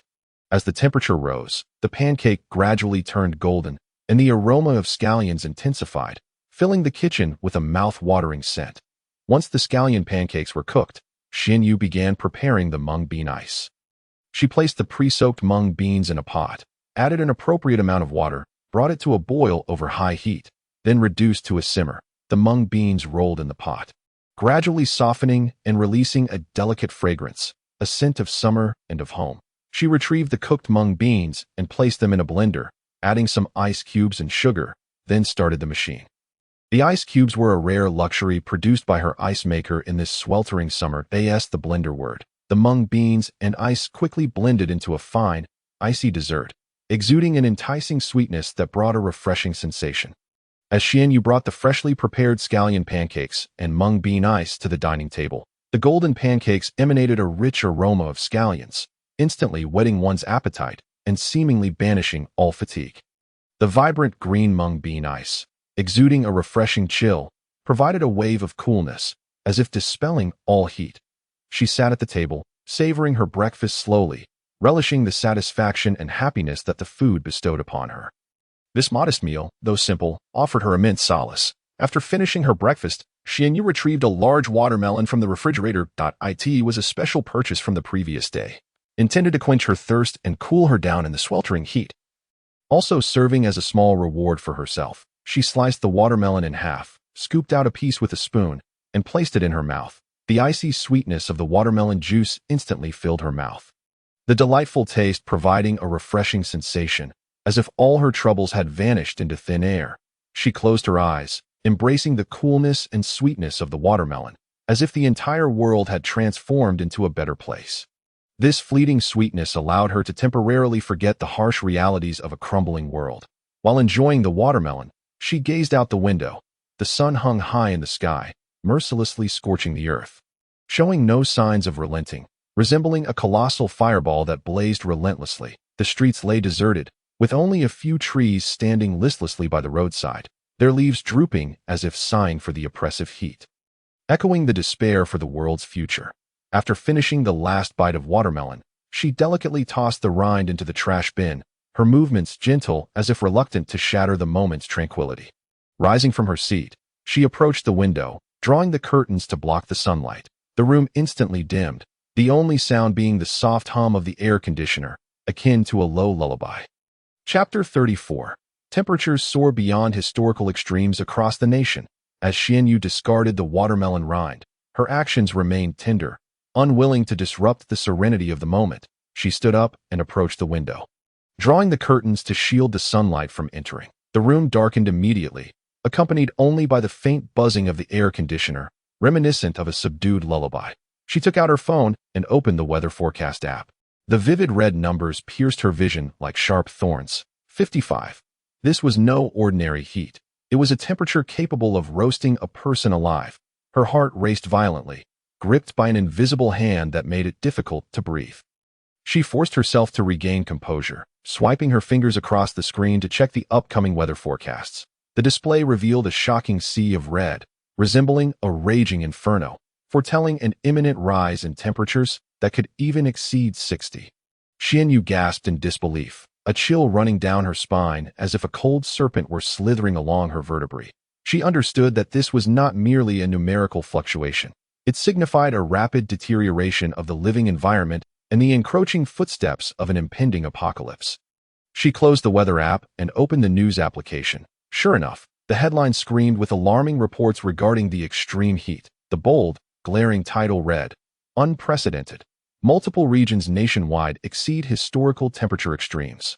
Xianyu delved into the article, quickly skimming through the content. Due to the sustained extreme heat, schools and companies across various regions had begun adjusting their holiday schedules to ensure the safety of students and employees. Upon reading this news, Xianyu felt no relief. Instead, a heavy burden settled within her. What did it mean for schools and companies to close? It signified the gradual collapse of normal societal order. She then opened Weibo, where discussions about the apocalypse were rampant. Is the end of the world truly upon us? Everyone, hoard supplies. If you don't prepare now, it will be too late. Various sentiments flooded the internet, spreading anxiety and panic like a plague. Xianyu furrowed her brow as she absorbed these opinions. She recognized that such fears were not baseless. The apocalypse was indeed approaching. However, she also understood that this panic would only accelerate societal chaos. She needed to remain discreet, ensuring others remained unaware of her substantial stockpile of supplies. Otherwise, she risked becoming a target for the desperate. Ding dong, ding dong. Her phone buzzed incessantly with notifications from the community group chat. She opened WeChat, where the group was ablaze with discussions regarding the intense heat and power consumption. This infernal weather is unbearable. I can't dare turn off the air conditioner. Indeed, the electricity bills are skyrocketing. It's painful. Do you think there will be power outages? What will we do if that happens? Stop spreading rumors. There won't be any outages. I trust the government. Let us hope so. May everything turn out all right. Xianyu surveyed the messages, her heart a tumult of emotions. She knew power outages were inevitable, and that was merely the beginning. Water shortages, gas cutoffs, and food scarcity would soon follow, an array of disasters poised to descend upon them. After a moment's hesitation, she decided to contribute a few words to the group, urging everyone to prepare that it would be wise to stock up on supplies, just in case. Soon, responses began to flood in. Prepare for what? Is the apocalypse really coming? Xianyu refrained from directly answering this inquiry, instead saying, "It's always prudent to have extra food and water. Also, try to limit your outings and stay safe. You're right. I believe we should prepare more. Thanks for the reminder. I will be cautious." Sigh. I hope this dreadful heat passes soon. As Xianyu read the replies, she felt a slight sense of relief. She knew her cautionary words might prompt some individuals to be more vigilant and prepare for the approaching calamity. Yet, she also realized her influence was limited. She could not save everyone. All she could do was protect herself and assist those she cared about as much as possible. She closed WeChat and tossed her phone aside. She needed to contemplate her next steps carefully. A detailed plan was essential for survival in this merciless apocalypse. Approaching her desk, she opened a drawer and retrieved a thick notebook and a pen. The notebook's black cover bore no embellishments, appearing quite ordinary. Yet within it lay records of her preparation efforts and contemplations regarding the impending end of days. Flipping through the pages, she observed them densely filled with notes, lists of supplies she had procured, analyses of various scenarios in the apocalypse, and plans for her future life. As she gazed at the written words, she felt as though she could see the fruits of her labor and dedication over this period. She understood that all her efforts were for survival, to endure in this brutal world. Setting down her phone, she gently tapped her forehead, as if attempting to extract some vital thought trapped deep within her mind. Suddenly, she realized she had overlooked a crucial aspect: mental entertainment. In her previous life, amidst the struggles of the apocalypse, her thoughts were consumed by the mere survival, the quest for sustenance, and her mind was a barren wasteland, parched and devoid of life. In this life, given the conditions before her, she must not deny herself the joy she deserves. She picked up her tablet, her slender fingers swiftly navigating the screen, opening various video apps. First came the dramas. She downloaded hundreds in one go, spanning from historical to contemporary, from idle dramas to suspense thrillers, from palace intrigues to science fiction. Everything imaginable. As she downloaded, memories of her favorite shows flooded back. She recalled a historical drama she had adored, which depicted a female general gallantly defending her homeland. Captivated by the general's courage and wisdom, She had wept for her tragic fate. She also remembered a modern drama that narrated the struggles of young professionals in the workplace. Inspired by their dreams and passions, and saddened by their setbacks and failures, Xianyu's fingers danced across the tablet as she began downloading variety shows. She cherished the lighthearted and comedic programs that allowed her to momentarily escape the burdens of reality. Soothing her frayed nerves, she amassed a plethora of popular variety shows, ranging from competitive to comedic, musical to travel-based. She envisioned herself, once the apocalypse descended, lounging on a comfortable bed, snacking while enjoying these shows, savoring moments of peace and joy. Next, she ventured into the realm of films. Xianyu browsed through the categories: action, comedy, romance, science fiction, horror. She downloaded numerous films across all genres. She relished grand spectacles with breathtaking special effects, as well as intricate plots that captivated her attention. She was also drawn to deeply moving romance films. Though she had never experienced true love, she yearned for that sincere and beautiful emotion. Upon completing her movie downloads, Xianyu turned her focus to various tutorials. She understood that in the apocalypse, many resources would become scarce, and numerous skills would become vital. She downloaded tutorials on everything from growing vegetables to repairing appliances, from first aid knowledge to wilderness survival, from combat techniques to weapon crafting. She aspired to acquire a diverse array of skills to ensure her survival in the impending apocalypse. She continued her flurry of activity, as if striving to transport the entire internet into her tablet. She understood that these videos and tutorials would become invaluable spiritual treasures in the apocalypse, serving as a crucial guarantee for her survival. One by one, she inserted the memory cards, backing up all the downloaded content. She needed to ensure that even if her tablet were to fail, she would not lose these precious resources. Like a diligent ant, she accumulated her resources bit by bit, preparing for the impending challenges. As night fell, the city remained shrouded in heat, yet the cacophony gradually subsided. People hid in air-conditioned rooms, relishing this final tranquility, unaware of the crises lurking beneath the surface. Xianyu stood by the window, gazing at the street illuminated by the lamplights, her heart brimming with complex emotions. She felt both fear for the future and a thirst for survival, mingled with resentment towards the traitors. Chapter 35. The playful children. Xianyu closed her tablet, the screen's glow vanishing in an instant, leaving only the faint light seeping through the curtain's gaps, barely outlining the furniture. Her face was obscured in shadow, rendering her expression unreadable, save for the soft sound of her breaths echoing in the stillness. She rose slowly, her body feeling as heavy as lead, each movement a laborious endeavor. Her feet touched the floor, yet felt as weightless as if walking on cotton, devoid of any sensation, as if her entire being had lost its heft, ready to float away at any moment. Step by step, she moved, as if drawn by an invisible tether. Approaching the window, her fingers lightly rested on the cool glass, the chill spreading through her fingertips and arms, reaching her heart, yet failing to dispel the heat and unease within her.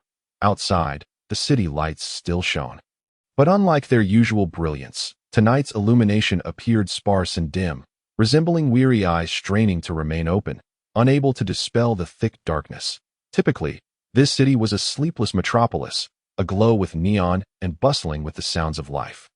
Yet now, those vibrant lights had vanished, replaced by an oppressive gloom, with only a handful of streetlights casting their feeble glow, barely illuminating the deserted streets. The heat was more intense than ever, battering against the windows with a low, mournful wail, like an injured beast growling softly, as if foretelling some ominous portent, sending shivers of trepidation through her. The streetlights cast a pallid glow upon the pavement, the concrete reflecting a faint light that was almost blinding.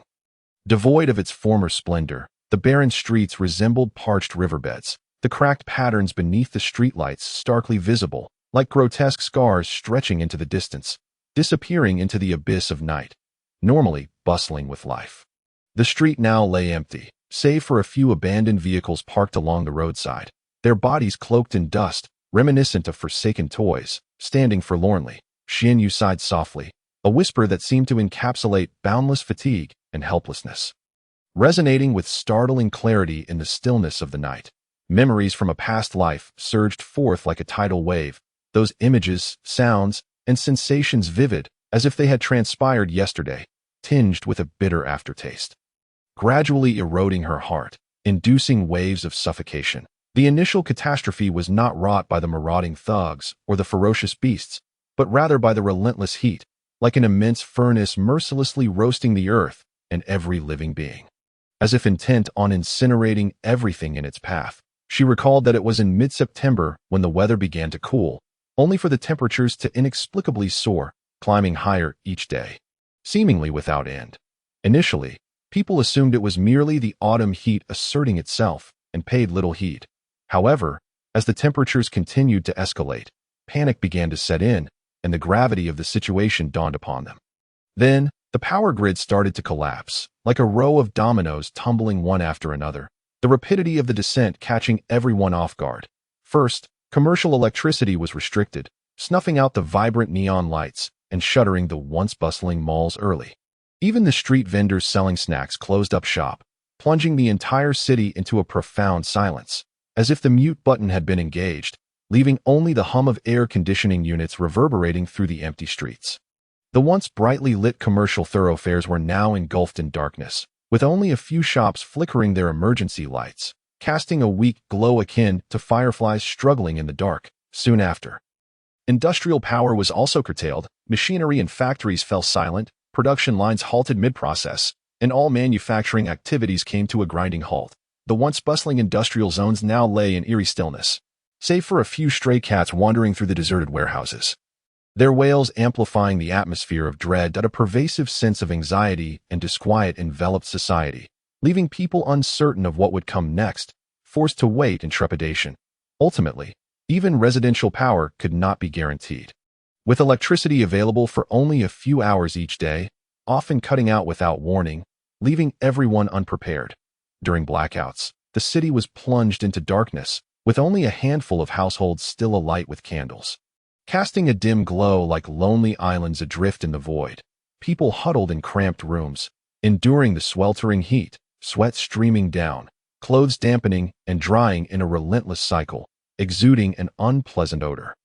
Notifications from schools arrived abruptly, akin to a boulder crashing into a serene lake, sending ripples of confusion throughout the community. The campuses, which should have echoed with the sounds of eager students, now stood deserted, save for a few sparrows flitting across the empty playground in search of food, rendering the atmosphere particularly desolate. In times past, children had raced and played here, their laughter ringing through the air.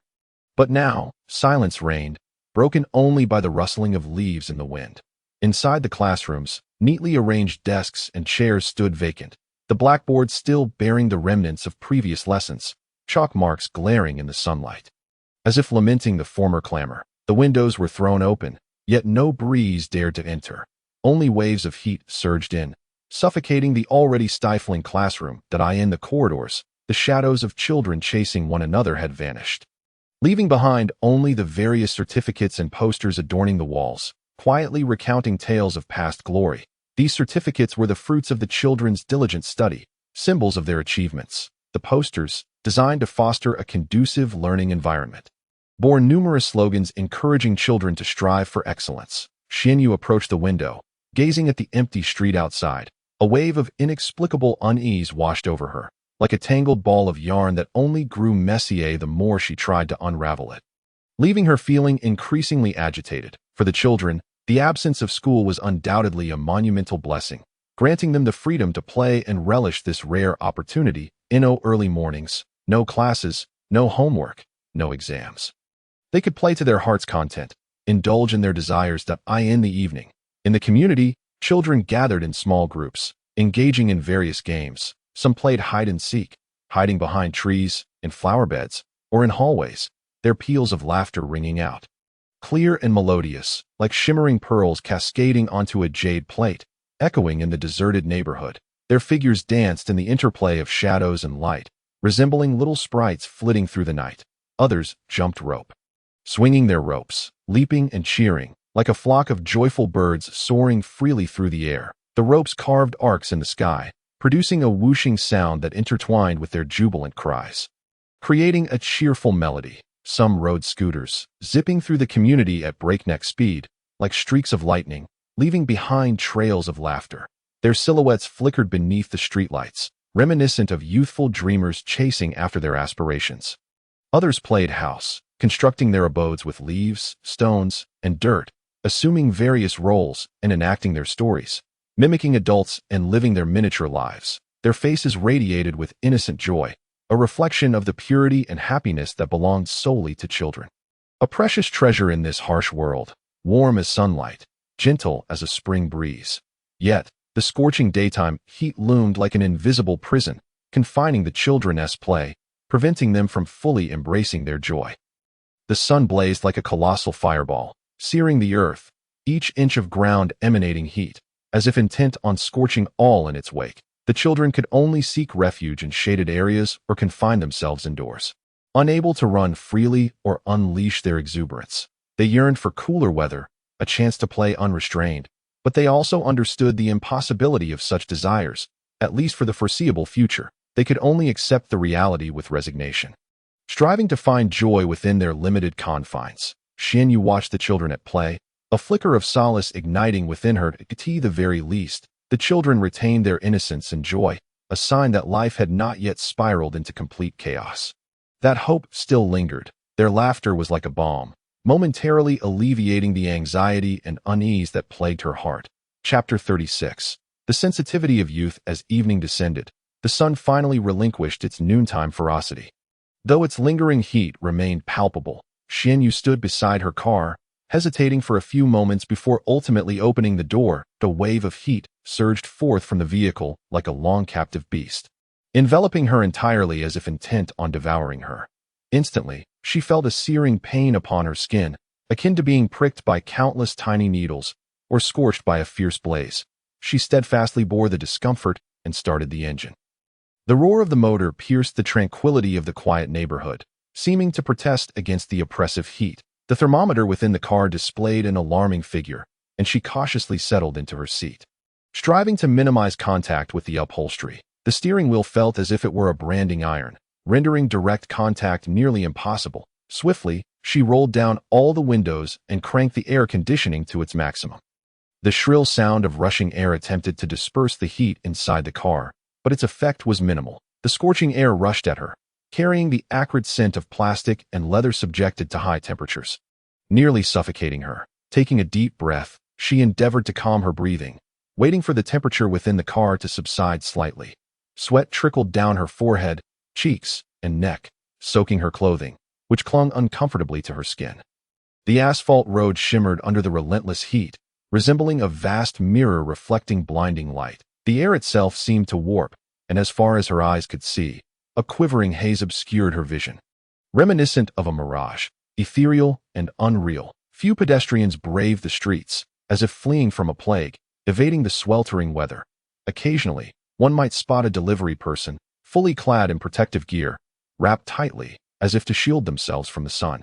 With only a pair of sunburned eyes visible, like two red gemstones embedded in darkened faces, they sped down the empty thoroughfare on electric scooters, racing against time, or perhaps fleeing the relentless heat. Xianyu eased her vehicle out of the residential area and merged onto the sparsely populated road. She turned on the car's music, hoping to alleviate the stifling atmosphere. The soothing melodies flowed through the cabin like a gentle stream, striving to extinguish the agitation within her. After much effort, she navigated to a nearby shopping mall, but as soon as she stepped out of the car, the heat surged forth like a tide, engulfing her entirely. Xianyu found it difficult to breathe, as though an invisible hand were tightening around her throat.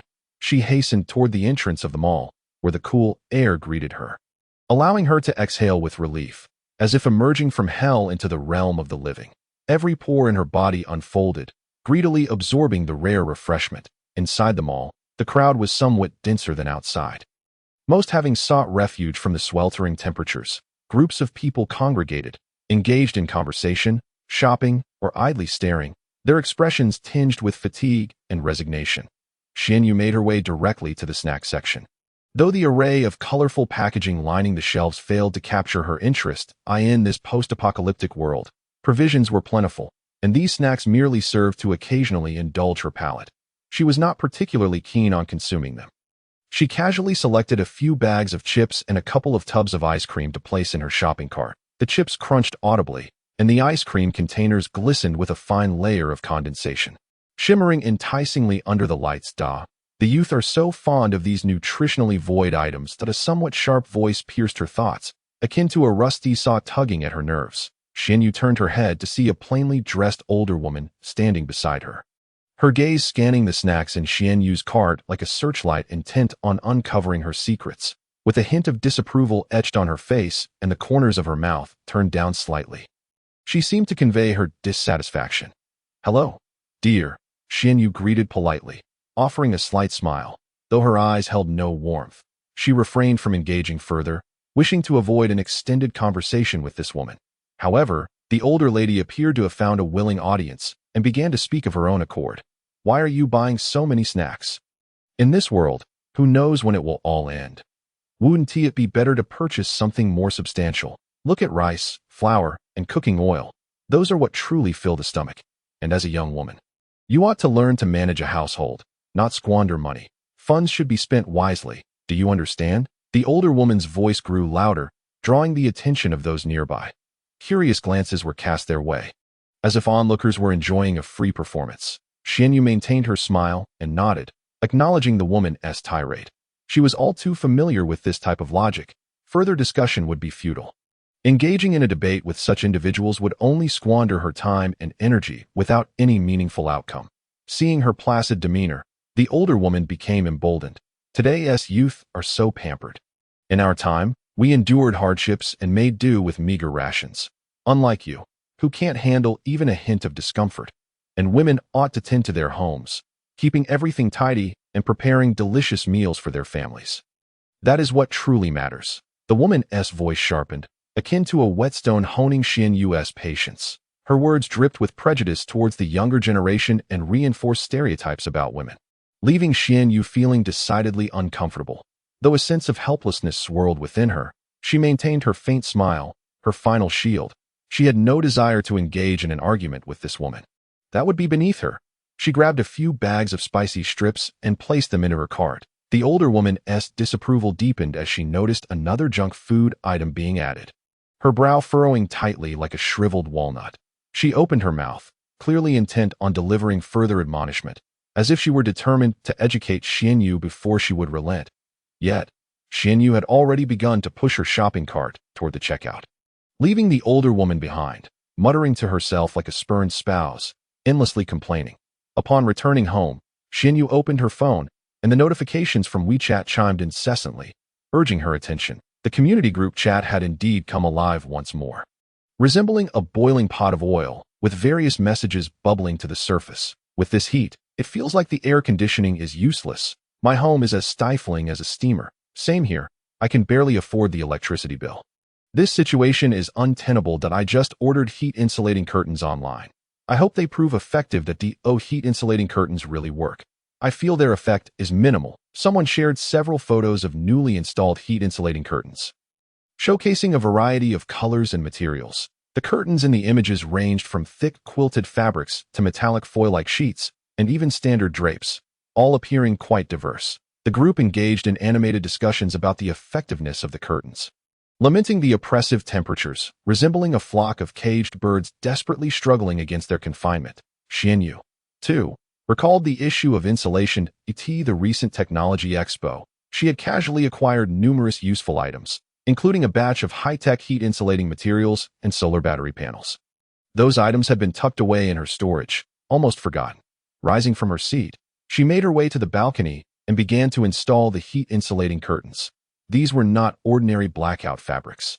They were composed of a multi-layer composite material capable of effectively blocking heat radiation, exhibiting excellent insulation properties. The material felt cool to the touch, like a massive ice block, providing a refreshing sensation. The installation process was straightforward, and Xianyu quickly outfitted all the windows with the curtains. The temperature in the room dropped several degrees almost instantly, yielding immediate results that a wave of coolness enveloped her, as if she were nestled within a refreshing cave. Chapter 37. Solar panels. Xianyu tightened the last screw, securing the final heat-insulating curtain. She stepped back to admire her handiwork, once brightly lit. The room was now shrouded in gentle shadows, as if draped in a fine veil. Sunlight filtered through the curtains, transforming into soft patches of light that danced across the floor, no longer exuding any scorching heat. She could feel the indoor temperature noticeably decrease by several degrees, no longer resembling a stifling steam chamber that left one breathless. She exhaled deeply, every pore in her body relaxing as if freed from an immense burden. Sweat continued to trickle down, yet it was no longer the sticky, irritating kind. Instead, it felt light and refreshing. She approached the air conditioning unit and raised the temperature a few degrees, even in a post-apocalyptic world. She did not wish to deprive herself, but excessively low temperatures could also be uncomfortable. Having completed these tasks, she did not immediately rest, but instead turned her attention to the other side of the balcony. There, several cardboard boxes lay stacked, containing the solar battery panels she had brought back from the Technology Expo. These panels were pivotal for her strategy to combat potential future power outages. She recalled the incessant stream of news alerts on her phone and the discussions in the community group, and the sense of unease within her grew increasingly pronounced. The relentless heat persisted, and the power grid was under immense strain, with various measures to conserve electricity being implemented. All these signs were glaringly evident. She remembered from her previous life how quickly the power grid had collapsed, far faster than people had anticipated. First, commercial electricity was curtailed, followed by industrial power, and finally residential supply. It was a gradual descent, akin to boiling a frog alive, luring individuals into a state of despair without their awareness. The conveniences once taken for granted, the resources that had once been within reach, transformed into unattainable luxuries the moment the lights went out. Darkness, heat, hunger, panic, these words encapsulated the most profound images from her past. She was determined not to endure such despair once more. Thus, she had to prepare in advance, establishing her own independent power system before the complete collapse of the electrical grid. Xinyu opened the cardboard box and extracted the solar battery panels. To her surprise, these panels were considerably lighter than she had anticipated, their black surfaces smooth as glass, exuding a cool, high-tech aura when touched. Following the instructions in the manual, she meticulously pieced the panels together, securing them to the balcony railing. The installation process was not overly complicated, yet it demanded both care and patience. Each panel's angle required precise adjustment to ensure maximum sunlight absorption. Every wire had to be firmly connected to prevent short circuits or other malfunctions. Immersed in her task, Xianyu's forehead glistened with beads of sweat. Her carefulness resembled that of an artist handling a precious masterpiece, rather than mere cold battery panels, for she understood that these panels would be her lifeline, her hope for survival in this apocalyptic world. Sweat streamed down like pearls from a broken string, rolling from her forehead, gliding down her nose, and finally splattering softly onto the floor. Her t-shirt was thoroughly soaked, clinging to her body, the fabric darkening, revealing the curves that lay hidden beneath loose clothing. She could feel her undergarments dampened, the sticky sensation uncomfortable, yet she disregarded it. Each rotation of the wrench in her hand was accompanied by the slickness of sweat, compelling her to grip tighter to prevent slippage. She clenched her teeth, her focus unwavering on the screw before her, as if it were the most crucial object in the world. She knew she could not afford to stop, nor dare to pause. The rising temperature figures in the news loomed over her like the sword of Damocles, poised to fall at any moment. The anxious discussions in the resident group pricked her nerves like 1,000 tiny needles. Time was of the essence, and she had to complete the installation of the solar panels before the power system completely failed. Only then could she secure a glimmer of survival in the impending doom. Taking a deep breath, she endeavored to steady her rapid breathing, seeking to make her movements more stable and precise. She understood the necessity of maintaining calm during such times. She had to seize every second, preparing thoroughly before it was too late. This was not only for her own sake, but also for those she cared about. She aspired to be their pillar of support, a beacon of hope in the darkness. At last, the final wire was connected. Xianyu straightened up, wiping the sweat from her brow. She gazed at the neatly arranged solar panels before her, a swell of accomplishment rising within her. These panels stood like black shields, guarding her home. She connected the panels to the indoor power converter, watching as the indicator light illuminated, signifying the commencement of stable power output. Gently, she pressed the switch, and the lights in the room flickered to life. The air conditioner whirred into action, sending waves of cool air. She made her way to the bathroom, turned on the faucet, and clear water cascaded forth. She cupped her hands to splash her face, the refreshing chill invigorating her senses. She shed her damp clothing, standing beneath the shower head, allowing the warm water to wash over her body. The water flowed down her hair, cheeks, neck, shoulders, chest, and abdomen, carrying away all fatigue and grime. With her eyes closed, she savored the gentle caress of the water, every cell in her body relaxing. Memories of her past life flooded her mind, filling her with a mix of reflection and emotion. She understood that she must be strong and brave to survive in this harsh new world. Weakness and retreat were not options. She had many responsibilities and loved ones to protect. The warm water gradually eased her taut nerves. She reminisced about her previous life, how desperately she had longed for a hot shower amidst the prolonged darkness and cold, once a mere luxury, as water resources were more precious than gold. She sighed softly, casting aside those painful recollections. She reassured herself that things were different now. She was prepared and capable of safeguarding herself and those she cherished. Lowering the water temperature slightly, she allowed her body to acclimatize to the refreshing sensation. She knew she could not succumb to complacency. Vigilance was imperative. After her shower, Xianyu donned a clean outfit. Approaching the mirror, she regarded her reflection.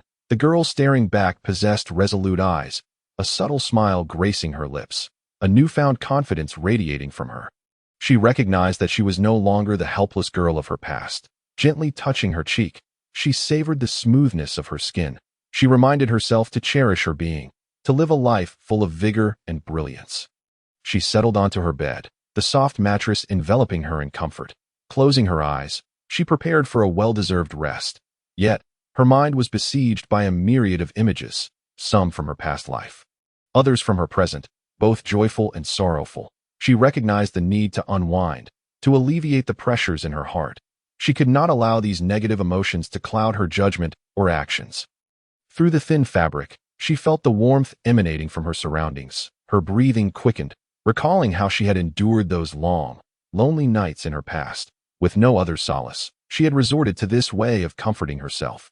Releasing the pent-up emotions within, her fingers gently parted the fabric, and her body trembled ever so slightly. With her eyes closed, she concentrated all her attention. Her breaths grew increasingly rapid, her body warming. She was aware that she was approaching a pinnacle of joy. Her body felt like a blazing flame, intensifying in heat. She gasped for air, reveling in the lingering sensations. The delicate flush graced her cheeks, akin to a blooming peach blossom. Opening her eyes, she gazed at the ceiling. Her expression clear and bright, reminiscent of the sky after rain, washed clean of all dust. Chapter 38. Power outage again. The notifications on her phone screen flashed incessantly, like restless insects skittering across Xianyu's line of sight. She opened WeChat, where the resident group was already in an uproar, messages flooding in like a deluge, nearly overwhelming the screen. No way. Another power outage. What time is it? A message punctuated by 3 exclamation marks fell like a stone into a pond, sending ripples through the chaos. Soon, an avalanche of complaints, speculations, and worries followed, sprouting like mushrooms after rain, the speed rendering her breathless. My refrigerator is about to spoil. What should I do? Does anyone know when the power will be restored? How can we survive in this sweltering heat without air conditioning? Is there something wrong with the power grid? I'm so worried. Don't spread rumors. It's irresponsible. I'm not spreading rumors. I'm genuinely concerned. Just think about how long this heat wave has lasted. The power system surely can't hold up. Xianyu's fingers glided gently across the screen, messages whizzing past her eyes. She refrained from joining the fray. Merely observing silently, like an outsider watching a farcical play unfold, she understood that these complaints and concerns were futile. The power outage was merely the beginning. Worse troubles lay ahead. With a soft sigh, so faint yet laden with endless resignation and sorrow, she closed the dialogue of the resident group. Casting her phone aside, she sought to distance herself from the disquieting messages, needing to regain her composure to contemplate her next steps.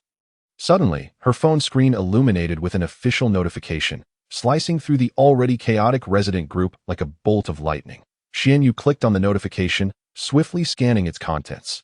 Dear residents, due to the sustained high temperatures, the electrical load has become excessively burdensome. To ensure the safety of the power grid, our city will implement a regularized limited power supply. Upon reading this message, Xianyu felt no surprise. Rather, it reinforced her suspicions. She had anticipated this day would come, though she hadn't expected it to arrive so swiftly. The end of the notification included a detailed power outage schedule, Xianyu scrutinized it closely, discovering that her community would only receive power for a few hours each day, and that too during the dead of night. This indicated that for most of the day, they would dwell in the darkness and heat without electricity. She gently shook her head, the motion slight yet saturated with profound disappointment and helplessness. Closing the notification, she reopened the resident group. Indeed, the chat had erupted once more, messages surging like a tidal wave. More fervent and chaotic than before. What? Regularized limited power supply? How can we possibly survive? Only a few hours of power each day, and at night. What use is that? Is the government abandoning us? We've paid so much for electricity. Only to receive this result? Protest. We must protest. We should sit in at the government office. Don't act impulsively. At such a time, it's safer to stay at home. Xianyu surveyed the messages. Her heart a tumult of emotions. She comprehended the residents' anger and dissatisfaction, yet she was also aware that, during such times, feelings of anger and discontent served no purpose. After a brief moment of hesitation, she resolved to voice a few words in the group chat to soothe everyone's emotions. Let us all take a moment to calm down. Complaining now is futile. Instead, let us consider how to cope with the impending power outages. Xianyu typed this message and sent it. Soon, replies began to flood in. How shall we cope? Without electricity, what can we do but endure? Xianyu refrained from directly addressing this query and responded instead. Perhaps we could brainstorm solutions to generate our own power. For instance, purchasing a generator or solar batteries. A generator. That contraption is excessively noisy and consumes too much fuel. It's simply not cost-effective. Solar batteries? Those are even pricier and not guaranteed to be available. Sighing, Xianyu realized they were left to fate. She surveyed the replies in the group chat, feeling a tinge of helplessness. She understood that there was little more she could do. Closing her phone, she rose and moved to the window, gazing out at the city engulfed in a heat wave, her heart heavy with worry. Days later, Xianyu returned to the shopping mall, pushing a cart as she wandered slowly through the aisles. She noticed that the prices of goods had surged significantly since her last visit. Many shelves were bare, and even the items that remained were priced exorbitantly. The snack section was particularly outrageous, with prices having doubled or tripled, if not more. Observing these prices, Xianyu felt a sense of resignation. She recognized this as an inevitable consequence of the apocalypse, with resources scarce and prices soaring. There was no escaping this reality. Approaching a shelf, she picked up a bag of chips and noted that it was 3 times more expensive than before. After a moment's hesitation, she placed the chips in her cart. Some expenditures were unavoidable. She added several other snack items, knowing that in this dire world, such luxuries were becoming rare. As she continued to navigate the mall, she observed many others frantically purchasing essentials: rice, flour, oil, salt, and more. Long lines formed at the checkout, with customers clutching numerous bags, their faces etched with anxiety and unease. Xianyu stood at the back of the queue, reflecting on the scene before her. She understood that these individuals, like herself, were striving for survival. She hoped to endure a little longer and perhaps live a little better in this harsh new reality. After completing her purchase, she exited the mall, the heat wave hitting her like a suffocating blanket. She hurried to her car, stowing the items in the trunk before driving home. Another night fell as the sun set. The stifling heat of the day slightly receded. Yet the air remained oppressively humid, like an enormous steamer. The streetlights cast a dim yellow glow, barely illuminating the desolate streets. Xianyu tightened her thin jacket around her, hastening her pace on the way home. She carried several heavy shopping bags filled with items she had just purchased from various supermarkets to avoid drawing attention. She made a point to buy only small quantities each time, while deliberately choosing different stores to prevent frequent bulk purchases at any single location. This dreadful weather made venturing outside during the day nearly unbearable. An elderly man sitting by the roadside fanned himself and muttered something under his breath. Xianyu chose not to engage, quickening her steps to avoid any interaction. Upon returning home, she unpacked her shopping bags, organizing the contents methodically: rice, flour, assorted canned goods, and compressed biscuits. Each item was carefully selected for its long shelf life and potential to provide energy in critical moments. She even bought some vitamins and common medications for unforeseen circumstances, though she omitted noodles, as she disliked their mushy texture and the negative connotations associated with them, such as longevity noodles or funeral noodles, which unsettled her. Rice and instant noodles felt far more practical. Talking to herself, She neatly arranged the packets of instant noodles in the storage cabinet, considering their various flavors sufficient to sustain her for an extended period. In the following days, Xianyu maintained a routine of staying indoors during the day, venturing out only at night when temperatures dipped slightly. Wearing a hat and mask, she would procure supplies, diligently transporting food back to her storage like a diligent ant. One particular evening, she visited a 24-hour convenience store, pushing her cart through the aisles. "Excuse me, how much is this bottled water?" a young man asked, pointing at the shelf. $20 a bottle. The owner replied without looking up. "What? 20? Are you robbing me?" the man exclaimed incredulously, his voice rising an octave. "Buy it or don't. In this day and age, water is more precious than oil," the owner retorted, rolling his eyes with evident impatience. Xianyu glanced over but remained silent, knowing the owner spoke the truth. The prolonged heat had dramatically increased water consumption, rendering the resource increasingly scarce. Quietly, she placed several bottles of water into her cart. Along with other essential items to the checkout, she overheard the cashier muttering, "I really don't know when this life will come to an end." After paying, Xianyu exited the store, the hot wind swirling around her. Igniting her sense of restlessness, she looked up at the night sky, which was dark and devoid of stars. Chapter 39. Autumn and Winter Clearance Sale. The weather remained sweltering, showing no signs of cooling. The sun felt like invisible needles piercing her skin, causing a stinging pain. In the evening, as temperatures dropped slightly, Xianyu walked along the street, feeling akin to a melting ice cream, each step seemingly drenching her with sticky sweat. She tightened her collar, attempting to shield her neck from the heat, but it only exacerbated her discomfort. Inside the mall, the central air conditioning worked tirelessly, emitting a low hum, yet the coolness barely reached beyond the entrance. Swallowed once more by the omnipresent heat wave, the autumn and winter clothing was carelessly piled together, resembling forgotten refuse. Crumpled and dusty in the corners, the gigantic clearance sale sign blared in crimson, akin to a desperate cry for help that failed to attract the attention of passers-by. The sparse crowd appeared lethargic, mechanically wandering among the shelves like puppets devoid of soul, drained by the heat. Xianyu pushed her cart aimlessly, its emptiness creaking in the stillness of the mall. A sound that felt jarringly discordant. She had no particular items in mind to purchase. She simply sought refuge from the oppressive heat outside. Stopping in front of a men's clothing section, she observed a few oversized jackets hanging on the rack. All in sizes above 185, the styles were outdated, the colors dull, clearly remnants of seasons long past. She picked one up and examined the label. While the craftsmanship was decent, the fabric felt coarse, likely offering poor breathability. Imagining someone wearing this jacket in such sweltering weather, she shuddered at the thought. Nevertheless, she placed the jacket in her cart, along with a few other similarly sized garments, before departing. These clothes were not for herself, but rather for future use, though she had yet to decide who they were intended for. Perhaps no one would ever wear them, and an inexplicable premonition compelled her to make this purchase. Upon returning to her community, Xianyu stepped into the elevator, which felt as stifling as a sauna. The air was thick with a strange mixture of sweat and cheap perfume, causing her to feel somewhat nauseous. Standing in the corner, she avoided contact with others, staring at her feet to evade any eye contact. "Have you heard?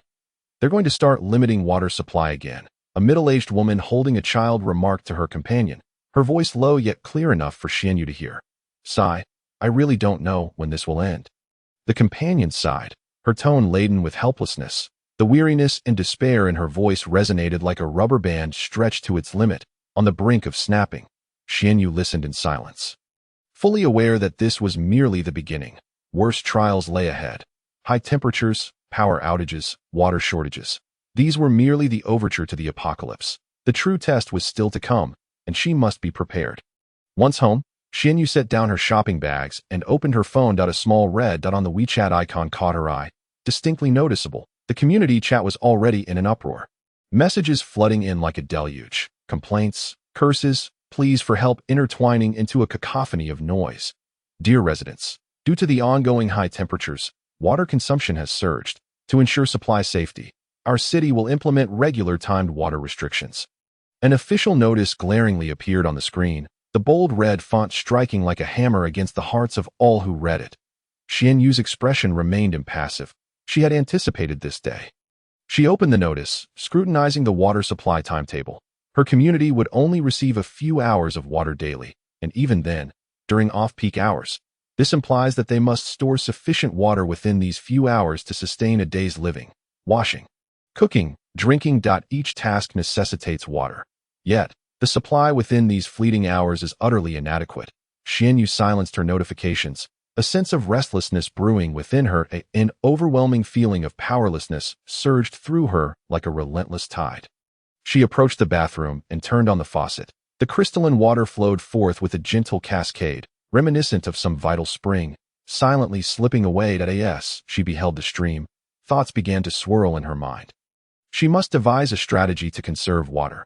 She could no longer indulge in its usage as freely as before. She filled a basin and washed her face. The icy water revived her senses somewhat. Droplets sliding down her cheeks, splashing into the basin and creating delicate sprays.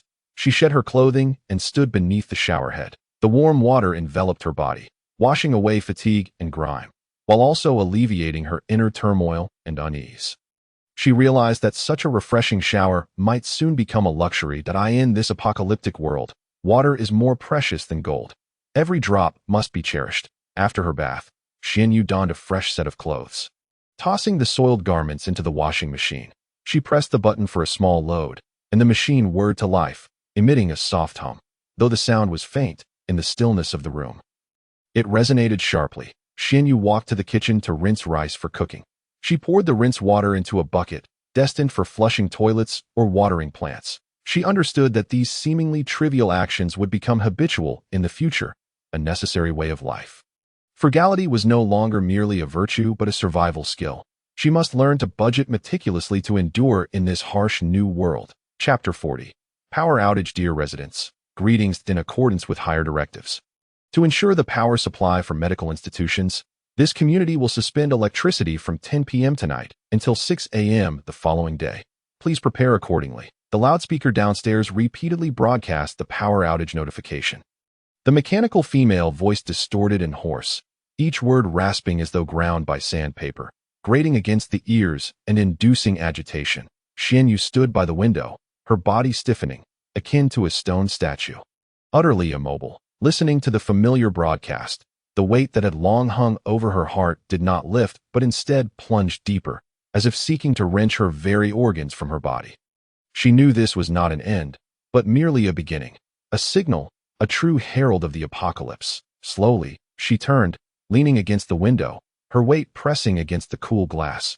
She firmly drew the heavy insulating curtain, its substantial fabric acting as a barrier, shutting out the still blazing sunlight and the incessant cicada chorus. Instantly, the room darkened, as if devoured by night, with only the air conditioner's soft hum breaking the silence.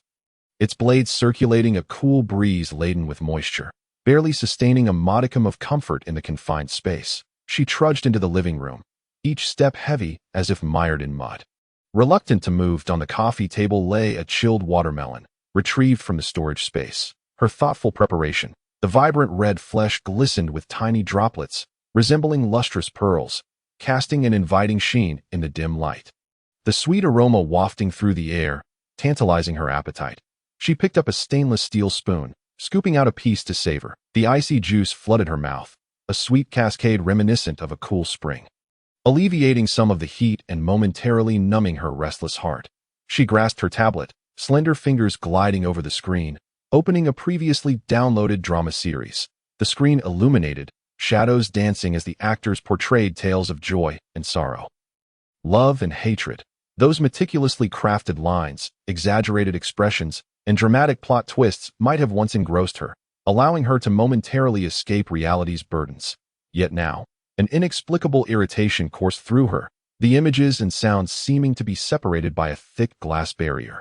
Failing to stir her heart, Xianyu reclined gently against the soft sofa, its plush backrest enveloping her weary form. As she munched on watermelon, her gaze remained fixed on the screen, yet her thoughts drifted like a kite severed from its string.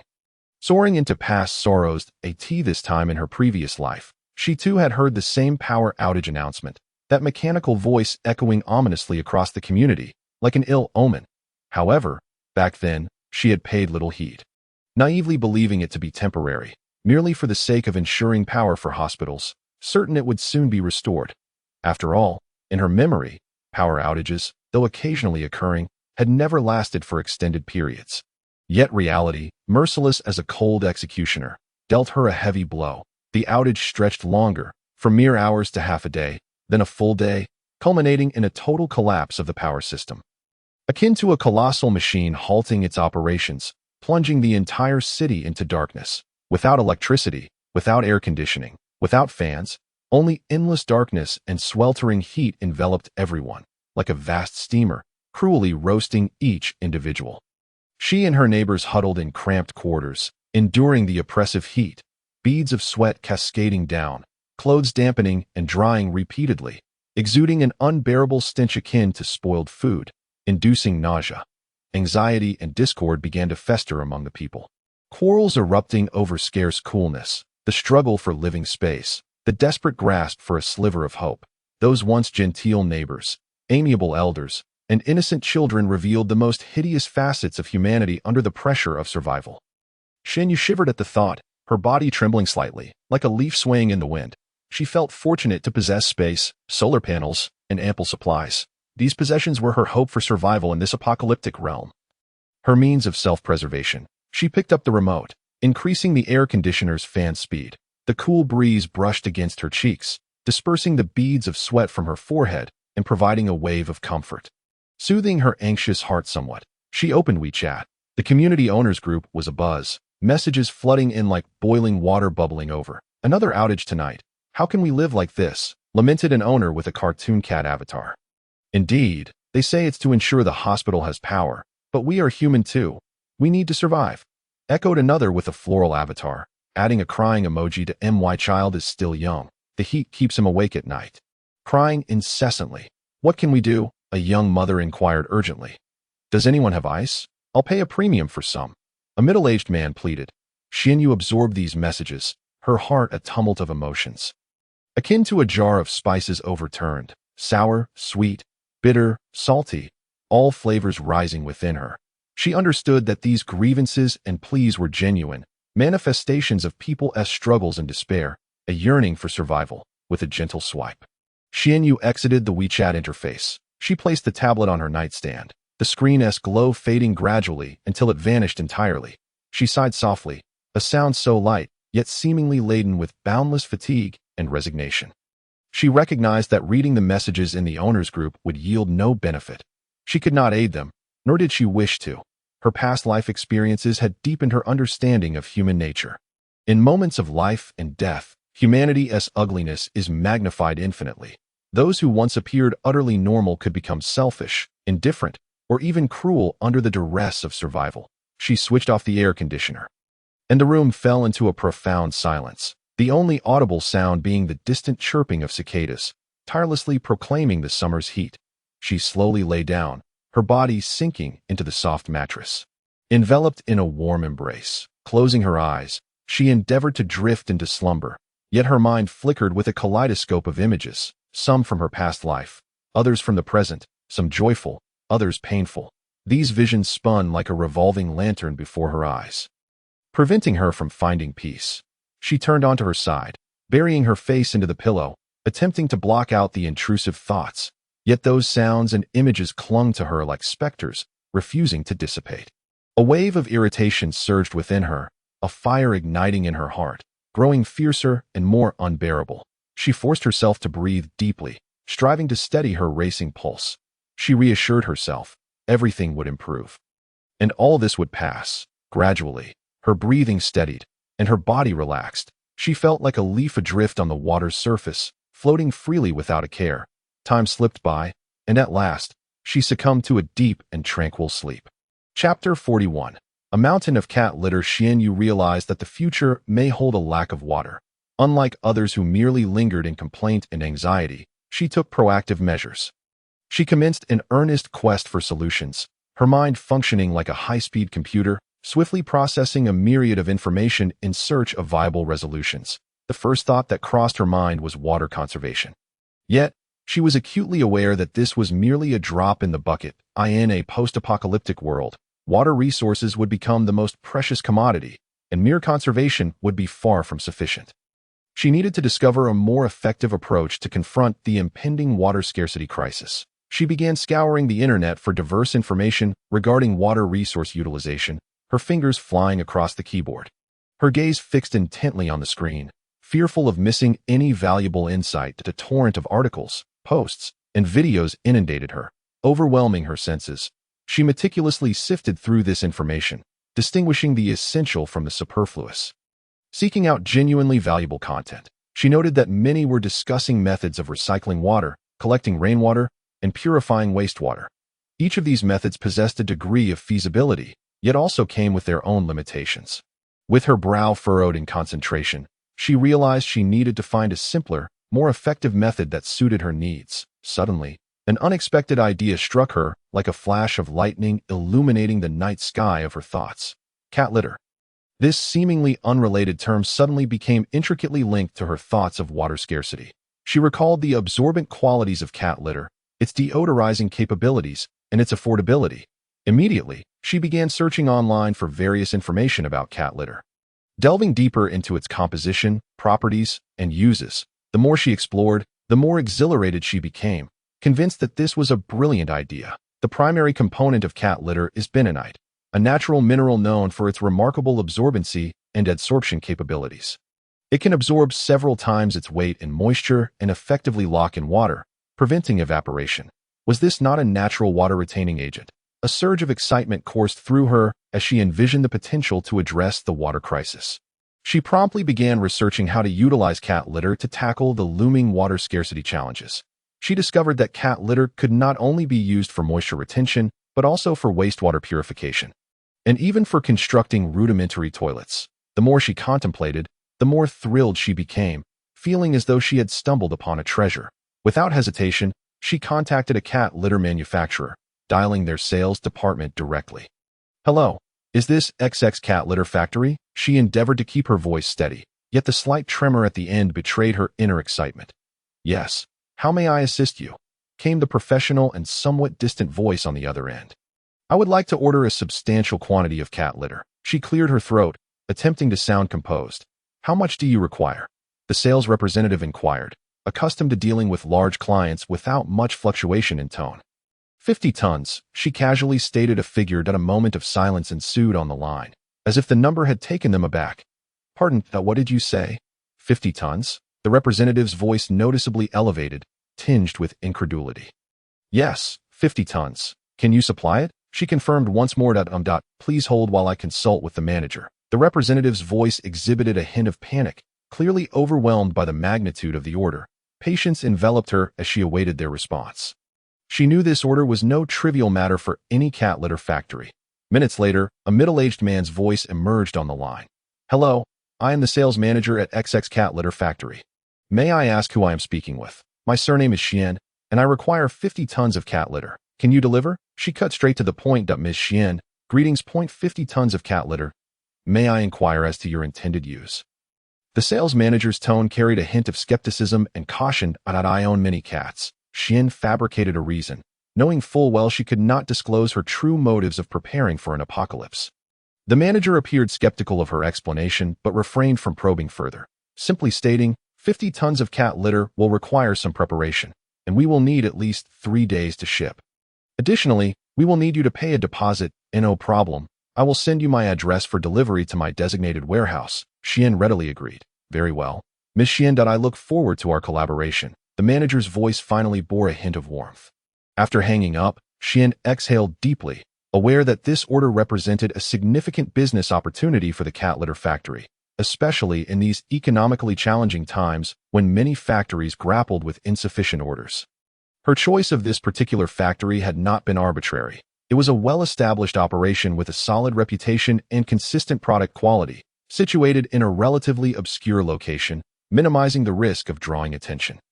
3 days later, Xian received a call from the cat litter factory, informing her that the shipment was en route and expected to arrive around 10 o'clock that evening. Xian calculated the timing. The delivery would coincide with the early hours, facilitating her plans to in the dead of night. As the city lay in slumber, with most inhabitants lost in dreams, only scattered lights persisted, like solitary stars flickering in the darkness. Xian drove to the warehouse she had rented, a desolate factory nestled in the suburbs, devoid of human presence. She had chosen this location for its seclusion. Upon opening the warehouse door, a musty odor greeted her. The interior was stark and bare, illuminated only by a few dim bulbs casting faint light. Standing at the entrance, Xian awaited the arrival of her shipment. Seconds stretched into minutes in the eerie stillness, broken only by the occasional distant bark of a dog, amplifying the solitude. At 3 in the morning, a large truck slowly entered the warehouse, its headlights slicing through the darkness, illuminating a corner of the space. "Ms. Xian, your goods have arrived," the driver announced as he stepped down from the vehicle. Xian nodded, signaling for the driver to back the truck into the warehouse. As the vehicle settled, the driver began unloading the bags of cat litter, stacking them within the warehouse. Watching the piles accumulate, Xian felt a profound sense of security, knowing these supplies would be vital for her future sustenance. After the driver finished unloading, he exchanged brief pleasantries with Xian before departing. She closed the warehouse door and turned on all the lights. The bright illumination filled the space, casting a warm glow over the towering stacks of cat litter. Approaching the mound of cat litter, Xian picked up a bag and opened it, revealing grayish-white granules, dry and uniform. She grasped a handful, gently rubbing it between her fingers to appreciate its texture. She stored the cat litter in her designated space, neatly arranging the bags into a small mountain. Gazing at her newfound stockpile, Xian felt a reassuring sense of stability. She had secured another layer of survival. Chapter 42. The aroma of braised meat fills the air after a day of bustling activity. Xian lay in bed, her body weary and aching. She gently stretched her limbs, seeking relaxation. Unbeknownst to her, she drifted into a deep, dreamless sleep, reminiscent of those carefree nights before the world fell into chaos. Awaking to the soft glow of the setting sun filtering through thick thermal curtains, she found herself refreshed, enveloped in a delicate golden aura of tranquility. Rubbing her sleepy eyes, she slowly sat up, feeling a stiffness in her body. Gently rotating her neck, she heard the creaking of rusty gears struggling to turn. Having adapted to a nocturnal lifestyle, her biological clock had completely inverted, and consequently, her daily rhythm had adjusted. To accommodate the populace's routines, electricity was provided from 8 to midnight, while water was available from 4 to 6 in the morning and 6 to 8 in the evening. A brief yet precious window. Xian maximized the use of solar energy for electricity, utilizing appliances whenever possible, and stored ingredients in her space to mitigate the effects of power shortages. She ventured into the kitchen and opened the refrigerator, a rare luxury in this post-apocalyptic era. Inside, an organized array of fresh vegetables, fruits, and various meats and seafood awaited her. It resembled a bountiful supermarket from before the world changed, and these supplies had been carefully prepared, sufficient to sustain her for an extended duration. Indeed, they could last until the end of time. Determined to make the most of her cooking opportunity, Xian resolved to prepare braised meat and other dishes as a well-deserved treat for herself. She retrieved a slab of pork belly, a rack of ribs, and a few chicken wings, her favorite ingredients, rich and succulent. Planning to use a pressure cooker to simultaneously braise multiple ingredients, she aimed to save time while ensuring the flavors remained exquisite. In this new world, time, too, was a precious resource. Xian began by cutting the pork belly into evenly sized cubes, each piece resembling a delicate work of art. She placed the neatly diced pork into a large bowl, adding cooking wine to eliminate the odor and enhance the flavor, followed by light soy sauce for color and taste, dark soy sauce for richness, ginger slices to neutralize any fishiness, and green onion pieces for fragrance, along with a few pieces of rock sugar to elevate the taste and add depth. With her hands, she gently mixed the ingredients, ensuring each morsel was evenly coated with the marinade, relishing the texture of the meat and the sticky essence of the seasoning. She then set the pork aside, allowing it to marinate. Let the flavors gradually meld, akin to a slumbering infant awaiting awakening. Subsequently, Xinyu commenced the preparation of the pork ribs. She deftly chopped the ribs into small pieces, cleansing them thoroughly under running water to eliminate blood and impurities. Thereafter, she placed the ribs into a pot, added cold water, and brought it to a vigorous boil that a layer of blood scum began to rise to the surface, a testament to the impurities within the meat. With meticulous care, Xianyu skimmed off the froth until the broth became crystal clear. She then retrieved the ribs, rinsed them with warm water, and set them aside to drain. Each step was executed with utmost precision, as if she were tending to a cherished piece of art. Next, Xianyu cleaned the chicken wings, scoring each side with several incisions to enhance their absorption of flavor and ease of consumption. She placed the wings into a bowl, adding cooking wine, salt, and pepper, mixing them by hand to ensure even marination, allowing the seasonings to permeate every inch of the chicken's surface. Xianyu then arranged the marinated pork belly, ribs, and chicken wings into separate compartments of the pressure cooker, as if assigning them their own chambers. She poured in an adequate amount of water, ensuring it covered the ingredients, sealed the lid, set it to the meat setting, and pressed the start button. The pressure cooker sprang to life, emitting a gentle hissing sound, reminiscent of a mysterious ritual unfolding. Standing by, Xianyu patiently awaited the culmination of her efforts, inhaling the aromatic scent of meat wafting through the air, a fragrance of happiness and hope. In addition to stewing meat, Xianyu planned to prepare a variety of other dishes to enrich her dining table. She retrieved an assortment of vegetables from the refrigerator and began washing and chopping them. Green peppers, carrots, potatoes, onions, the vibrant colors transformed into a tapestry of hues beneath her knife, each piece awaiting its new destiny. The chopped vegetables were neatly arranged in different plates, as she intended to create a vegetable salad, a stir-fried medley, and a potato beef stew, each dish thoughtfully curated to be both nutritious and delectable. In a world beset by despair, indulging in such a meal felt nothing short of a luxury. As the hissing of the pressure cooker gradually subsided, Xianyu knew the meat was ready. She cautiously lifted the lid, and a rich aroma enveloped her, akin to opening a Pandora's box that released an enticing fragrance. Using chopsticks, she picked up a piece of pork belly and savored it. The meat was tender, melting in her mouth, rich yet not greasy, its essence dancing on her palate like a playful child. Satisfied, she transferred the stewed meat into various containers, then proceeded to prepare the other dishes. First, she combined the ingredients for the vegetable salad in a large bowl, adding dressing and mixing until perfectly blended. The result was a refreshing and delightful salad, vibrant with crisp lettuce, bright red tomatoes, and orange-hued carrots, an aesthetic reminiscent of a spring garden. Next, Xianyu began to stir-fry the seasonal vegetables. She heated the pan, drizzled in oil, and sauteed garlic, ginger, and scallions, the aroma instantly filling the air like the warm, fervent sunlight of summer. She then added the chopped vegetables, stir-frying them over high heat as they danced in the pan, emitting a lively crackle akin to a joyous celebration. Seasoning with salt, sugar, and chicken essence, she mixed everything thoroughly before plating. Finally, Xianyu prepared the potato beef stew. She cut the beef into small chunks, marinating them with cooking wine, soy sauce, and starch to enhance flavor and tenderness. Heating the pan, she added oil and swiftly stir-fried the beef until it changed color, then incorporated garlic, ginger, and scallions. After a brief saute, she added the diced potatoes, stir-frying for a moment before pouring in enough boiling water to cover the ingredients. Seasoning with salt, sugar, and dark soy sauce, she brought it to a boil before reducing the heat to a gentle simmer until the potatoes were tender and the beef flavorful, the sauce thickening beautifully. With a flourish, she plated the aromatic potato beef stew, where the creamy softness of the potatoes melded perfectly with the savory beef. Like a pair of harmonious lovers, Xianyu surveyed the array of dishes adorning her table.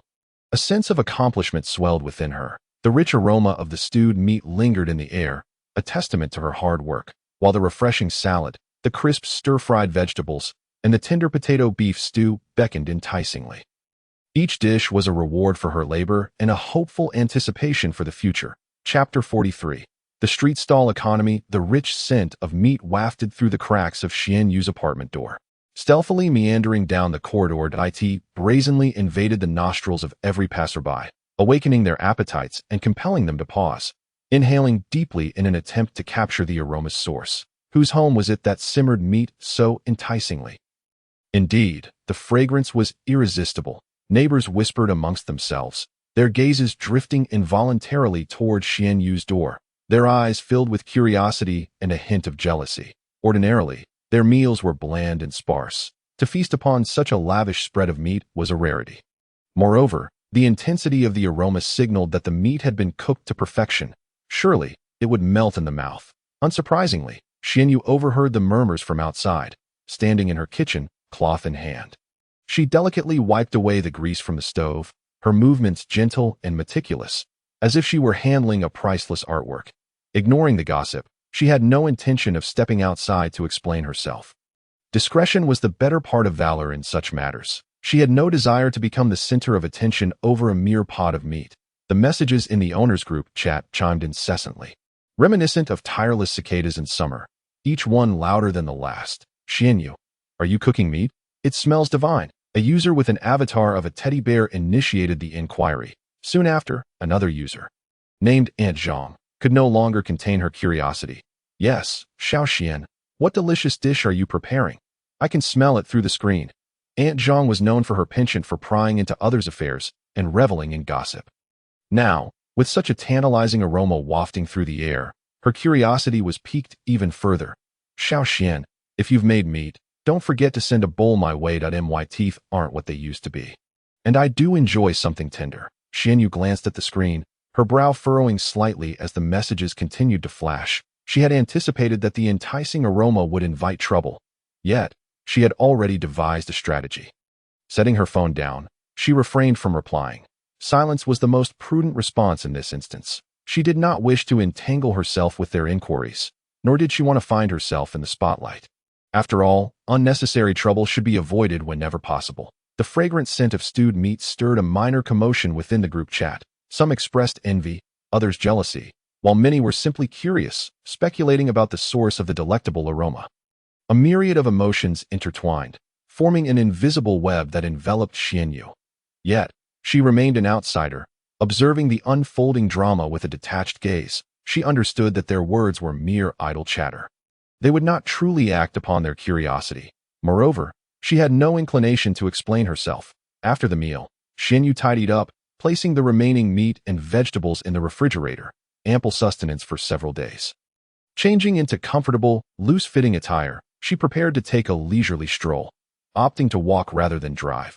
She yearned to experience the evening in this post-apocalyptic world and witness the transformations within the city. Stepping outside her community, Xianyu ambled along the street, the lampposts casting a dim, yellow glow that barely illuminated her surroundings. Various stalls lined the streets, embodying the so-called street stall economy that in the wake of relentless heat and prolonged power outages. Many brick-and-mortar establishments had shuttered their doors in the struggle for survival. People had resorted to setting up stalls, selling a myriad of goods that as Xianyu approached, she noticed the eclectic offerings at the stalls: vegetables, fruits, daily necessities, clothing, and accessories. Yet, an abundance of items that once seemed extravagant now lay before her. Antiques, jewelry, branded handbags that in times of peace. These items represented the pursuit of a quality life, but in this grim reality, they had lost their value. After all, survival was paramount at a T1 stall. Exquisite porcelain pieces glimmered under the dim light. The vendor, a middle-aged man, sat lethargically on a small stool, idly fanning himself with a palm leaf. How much for this porcelain? A passing young man inquired, pointing at a piece. $50 each. Take your pick, the vendor replied without lifting his gaze. $50? That's so cheap. The young man was taken aback, recalling that such porcelain once commanded hundreds, even thousands. Cheap. In this world, being able to trade for food is a luxury. The vendor rolled his eyes, his tone laced with impatience. Xianyu observed quietly, acknowledging the vendor's truth. In the post-apocalyptic world, these items were merely trinkets. She continued on her way, passing another stall brimming with an array of branded handbags. LV, Gucci, Chanel, all available. Once coveted by many women, these luxury items now lay discarded, resembling refuse, their allure utterly diminished. Boss, how much for that bag? A young girl inquired, pointing at one of the LV bags. 100. No haggling, replied the vendor, a young woman adorned with heavy makeup and dressed provocatively, exuding a somewhat disreputable air. 100? That's incredibly cheap. The girl could hardly believe her ears, recalling that this bag would retail for several thousand at a boutique. Cheap?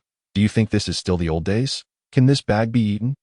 The vendor scoffed, her tone dripping with sarcasm. Xianyu surveyed the stalls, her heart heavy with mixed emotions. She understood that these vendors were compelled to part with their once cherished possessions merely to survive.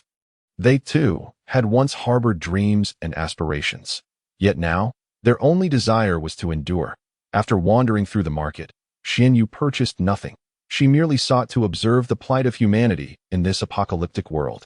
To witness how people struggled for existence, she walked silently, absorbing the essence of the city's night. The warm breeze carried a medley of scents, food, sweat, decay, melding into a strange, suffocating aroma. Gazing upward, she found the night sky shrouded in darkness. Devoid of stars. Chapter 44. The Fallen Girl. Continuing her walk, Xianyu passed through a dimly lit alley. The street lamp was broken, leaving only the solitary pole standing like a silent sentinel, watching over the darkness. The alley was permeated with a damp, putrid odor, mingled with the scent of cheap perfume. This smell seemed to waft from the depths of hell, carrying the marks of death and degradation, inducing a sense of nausea. Xianyu slowed her pace, her gaze inadvertently drifting into the alley that a figure flickered in the shadows, akin to a ghost wandering the dark. With the faint light from afar, she discerned that it was a woman, very young. Perhaps in her early 20s, she wore a strappy short dress, the hem barely covering her thighs, exposing large swathes of skin. Under the dim light, her exposed flesh appeared sickly pale, akin to a stone long deprived of sunlight. Devoid of color, yet her figure was striking, curvaceous and delicate, akin to a flower blooming in darkness, exuding an alluring charm. Her long hair cascaded down, obscuring her cheeks, rendering her features indistinct. However, one could sense that she was alarmingly thin. Almost skeletal, a mere shell draped in human skin. A man stood before her, his back turned to Xianyu, obscuring his appearance.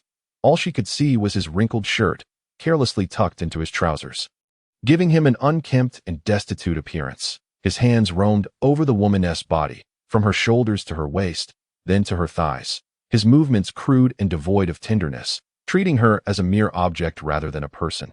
As if he could crush her with a mere flick of his wrist, the woman offered no resistance, nor did she utter a sound. She merely lowered her head, her body trembling slightly like a frightened animal quivering in the dark. "How much?" The man rasped, his voice hoarse and tinged with impatience, reminiscent of a famished beast searching for prey. The woman remained silent, her slender fingers trembling faintly in the shadows. The man scoffed, pulling a plastic bag from his pocket and tossing it to the woman with a rough, casual motion. "Here, hurry up." The transparent bag revealed its contents: a bottle of mineral water, a few slices of bread, and some sausage. In ordinary times, these items would be commonplace and utterly unremarkable, yet now they were more precious than gold. Essential for survival. The woman grasped the plastic bag tightly, as if it were a lifeline, her eyes reflecting a glimmer of hope. When she lifted her head to glance at the man, Xianyu caught a glimpse of her face in the meager light. She was young and beautiful, with large eyes, a high nose, and thin lips that retained a hint of delicacy even in this dim environment. Despite her current state, one could still discern traces of her former beauty.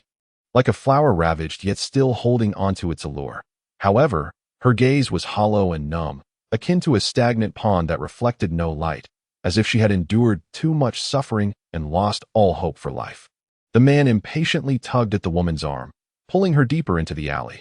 "Hurry up, stop dawdling." His voice brimmed with irritation. The woman's body was dragged along, stumbling forward with barely a sound. Like a soulless puppet at the mercy of another, Xianyu stood at the alley's entrance, watching this distressing scene unfold, a tumult of unnameable emotions surging within her: sorrow, sympathy, anger, perhaps all of them combined. She recognized that this woman was merely one of the countless souls struggling to survive in this desolate world to live. They were forced to barter their bodies and dignity, exchanging their last remnants of worth for a flicker of hope. Order had long since crumbled, and morality had all but vanished. In the face of survival, everything seemed starkly insignificant. Once, people fought fiercely for wealth, status, and fame. Now, they fought solely for existence, for food, for water, for shelter from the elements. Those once coveted luxuries, designer bags, prestigious watches, lavish cars, and homes, had become utterly worthless, unable to provide sustenance or shelter. In this apocalyptic reality, they were worth less than a loaf of bread or a bottle of water. People's values had been completely upended. Xianyu inhaled deeply, the stench of decay seemingly intensifying. She turned away from the alley and departed, her steps heavy with the weight of her thoughts. Xianyu continued to wander through the night market, surrounded by a dazzling array of goods that failed to pique her interest. In this dystopia, people were selling their former treasures in exchange for mere survival necessities. She had grown accustomed to this. her heart untouched by emotion, meandering aimlessly like a spirit adrift from the hubbub. Suddenly, a desolate stall captured her attention. Unlike the others, it did not display everyday items or jewelry, but an array of glimmering weapons, knives, guns, swords, halberds, various cold weapons lying quietly, as if a pack of slumbering beasts awaiting awakening. Intrigued, Xianyu approached, recognizing that in this world of disarray, the ability to defend oneself was paramount for survival. She stepped closer to the stall, her gaze sweeping over the weapons. The vendor, a young and handsome man, possessed a rare head of white hair that glimmered faintly in the dim light, reminiscent of moonlight on snow. His features were finely sculpted, with deep-set eyes, a high nose, and thin, pressed lips, emanating an aura of coldness, akin to a drawn sword, sharp and unyielding. Yet, a hint of melancholy shadowed his expression, as if he were troubled by the lack of customers. He sat quietly behind the stall, methodically polishing a long knife with a piece of black cloth, his movements mechanical and devoid of enthusiasm, as if he had lost faith in the desolate trade. Xianyu casually picked up a dagger, short and palm-sized, yet uniquely designed, its blade curved like a crescent moon, glinting with a chilling sharpness. As her fingers grazed the edge, a wave of coldness surged through her, sending a shiver down her spine. She sensed the dagger's formidable potential, far surpassing that of ordinary blades, seemingly crafted from a special material. Surprised, she marveled at the exceptional quality of the weapon amidst the market's chaos. Chapter 45. A knife for 50,000. Would you like to see it? A deep, gravelly voice, reminiscent of metal scraping, pierced the stillness of the night. The voice belonged to the white-haired vendor, who lifted his gaze to Xianyu. His eyes were sharp and cold, devoid of warmth, like twin blades piercing the heart. His focus lingered not on Xianyu herself, but rather on the dagger she held, as if it were the true object of his interest. Xianyu's fingers continued to caress the blade, feeling as if it responded to her touch, emitting a faint hum akin to a slumbering beast growling softly. "How much for this dagger?" she inquired, her voice steady, betraying none of the turmoil within. Yet, beneath her calm exterior, she was anything but tranquil, instinctively aware that this dagger was extraordinary, and that this vendor was no ordinary man. The white-haired vendor slowly extended 5 fingers. Pale and elongated, their joints pronounced in the dim light, resembling a meticulously crafted work of art. 500, Xianyu ventured, believing this price reasonable for such a dagger, especially in a market like this. The vendor shook his head. His movements were so subtle that they were nearly imperceptible. Yet, his gaze remained cold and unchanging. 50,000? Xianyu inquired once more, her brow slightly furrowing. She felt that this price was rather exorbitant. The white-haired vendor continued to shake his head, his expression as stoic as a frozen statue. 500,000. He spoke slowly, his voice hoarse and deep, resonating like a thunderclap in Xianyu's ears. 500,000. Her heart raced violently, nearly making her believe she had misheard. In this apocalyptic world where a bottle of mineral water could barter for a woman, a mere dagger commanded such a staggering price. It was utterly absurd. "Are you robbing me?" Xianyu blurted out, her voice laced with undeniable shock and indignation. She even suspected she might have fallen victim to a legendary scam. Surely, this vendor did not intend to swindle her with that knife? The white-haired vendor remained silent, merely observing Xianyu with an unwavering coldness, as if her reaction had been anticipated. Taking a deep breath, she sought to compose herself, beginning to scrutinize her surroundings. This was merely a nondescript alley, devoid of any other souls apart from his stall. The dim light cast a hazy shadow over everything, obscuring the distant scenery. The surge of unease welled up within her. It felt as though she were ensnared in a trap. This vendor was no ordinary merchant. The chilling aura he exuded, coupled with his extraordinary dagger, attested to that fact. Xianyu dared not linger any longer. She gently returned the dagger to the stall, her movements slow and cautious, fearful of making a sound that might alert him. "I'm sorry, I'll pass," she murmured, her voice barely above a whisper, trembling slightly. She turned swiftly and departed, her steps hurried. All she desired was to flee this place as quickly as possible, not daring to glance back for fear of seeing that white-haired vendor pursuing her. She felt as though a pair of eyes were fixed upon her from behind, sharp and frigid, piercing through her with an unsettling chill. Xianyu hastily exited the alley, resolutely moving forward without a backward glance. Only when she reached a more populated area did she allow herself a slight sigh of relief. Yet, her heart continued to race, as if she had narrowly escaped a perilous fate. The white-haired vendor, known as Mo Shang, observed Xian Yu's hasty retreat, a flicker of disappointment crossing his eyes that he sighed softly.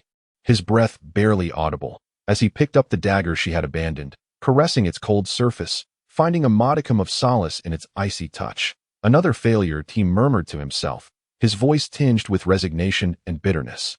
He was Mo Shang, a weapons merchant, or more accurately, a beleaguered one that reduced to setting up a stall to peddle his once-cherished treasures. He found his business dismal and uninviting. People preferred to exchange a bottle of water for a woman. Believing that the latter could at least offer fleeting comfort, Mo Shang felt an overwhelming sense of helplessness. Uncertain of how much longer he could endure, he gazed at the dagger in his hand. One of his proudest creations, aptly named It, was remarkably sharp, capable of slicing through iron with ease. It had once been the coveted weapon of many, yet now it lay silently, overlooked and unwanted. A sense of desolation filled Mo Shang's heart as he lowered his gaze. His long lashes cast shadows over his eyes, concealing the tumultuous sorrow within, like two delicate fans fluttering softly. He had been in this world for some time now. The exact duration had slipped from his memory. Feeling as if a century had passed first, everything seemed so foreign, so out of place. The very essence of this realm stood in stark contrast to his former life, characterized solely by relentless heat, drought, and hunger. Even the most basic act of survival had become a daunting challenge. His once prided skills were rendered utterly futile here.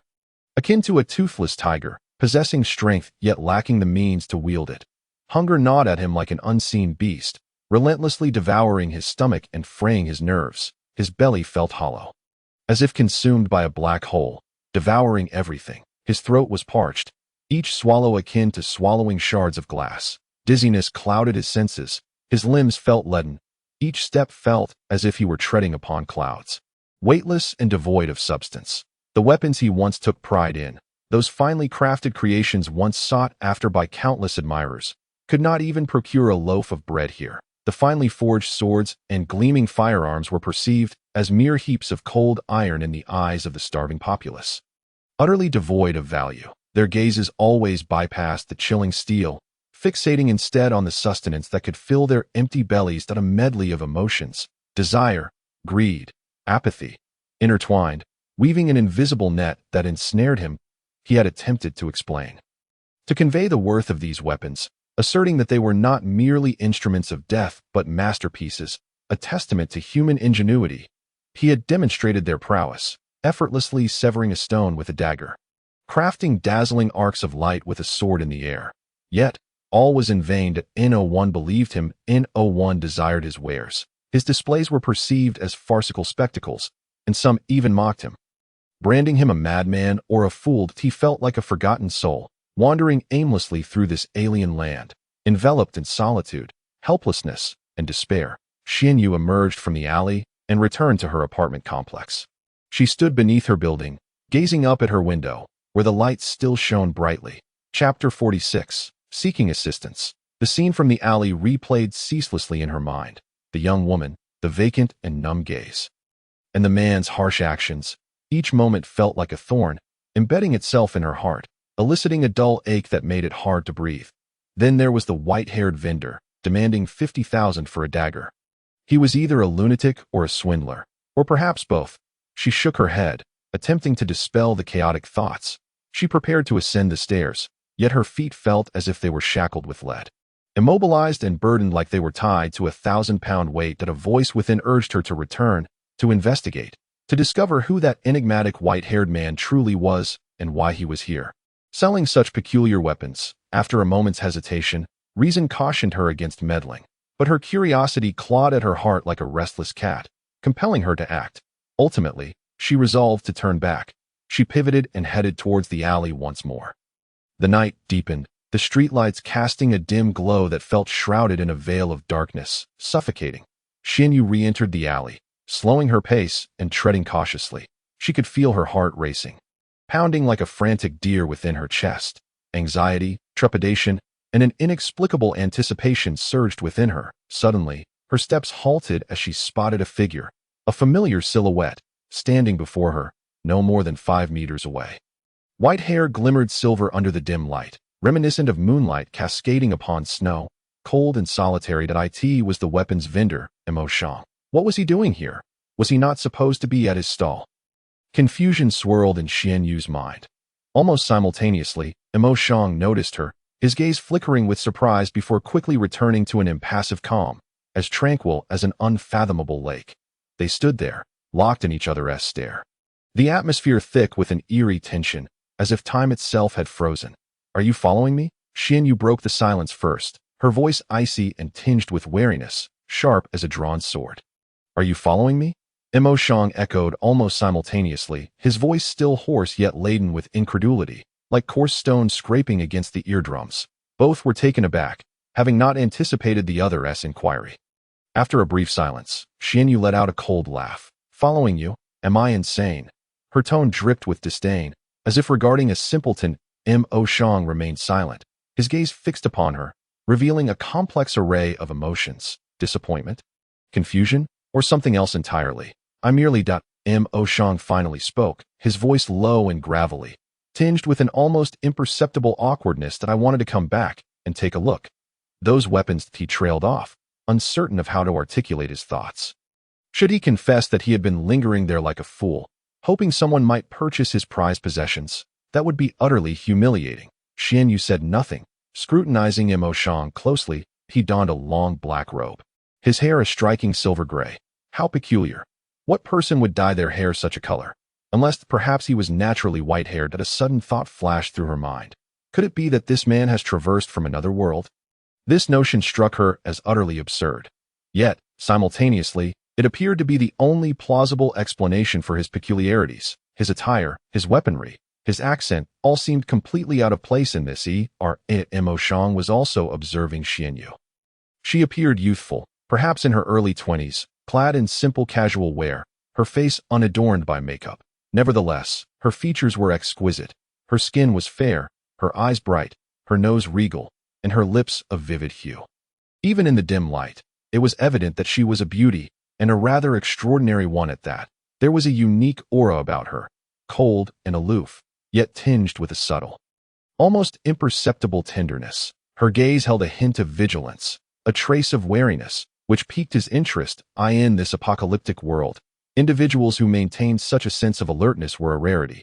Most had succumbed to numbness. Enough, Xian Yu suddenly spoke, breaking the silence. I have no desire to engage in idle chatter with you. She turned, preparing to depart, unwilling to become further entangled with this enigmatic man, who exuded an unsettling aura. Wait, Mo Shang called out to her, his tone tinged with urgency, reminiscent of someone trying to retain a departing friend. Xian Yu halted but did not turn back. She merely stood there, facing away from him. Do you have anything to eat? Mo Shang's voice drifted from behind, soft and low, carrying an undertone of unmasked hunger and helplessness, akin to a weary traveler yearning for a sweet oasis after a long trek through the desert.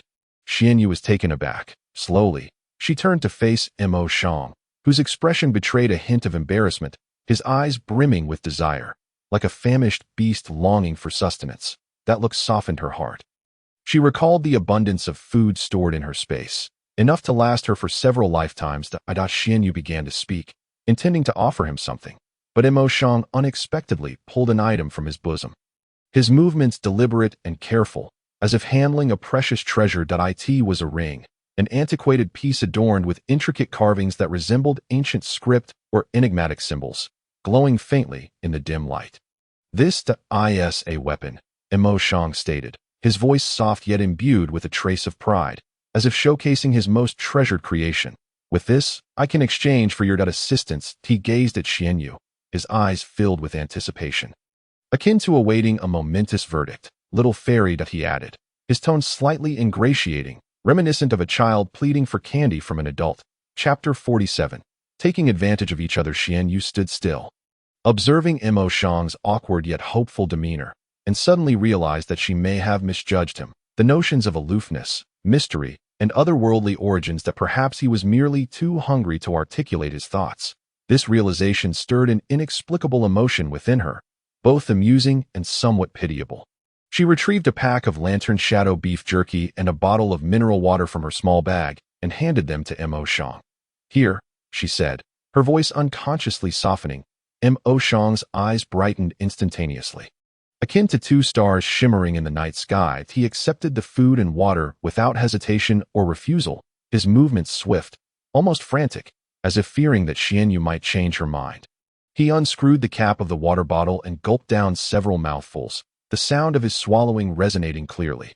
Then he tore open the jerky's packaging, releasing an enticing aroma that filled the air, a tantalizing blend of spicy and savory scents mingled with the distinct fragrance of beef. In this starving apocalypse, it was a lethal temptation. Mo Shang inhaled deeply, as if trying to absorb every bit of fragrance into his lungs, then gingerly took a piece of jerky and placed it in his mouth. Savoring each bite with an expression of satisfaction that mirrored a child indulging in their favorite candy, Xianyu watched him in silence, sensing that this man was genuinely famished. His focused and appreciative demeanor suggested that each morsel was a divine blessing. Once he finished the jerky and took a few more sips of water, he lifted his gaze to Xianyu, where the previous embarrassment and longing had been replaced with tranquility and gratitude. He extended the ring towards her. "This is for you," he said, his voice still hoarse yet now imbued with sincerity. Xianyu was momentarily taken aback. She had not anticipated that Mo Shang would gift her the ring.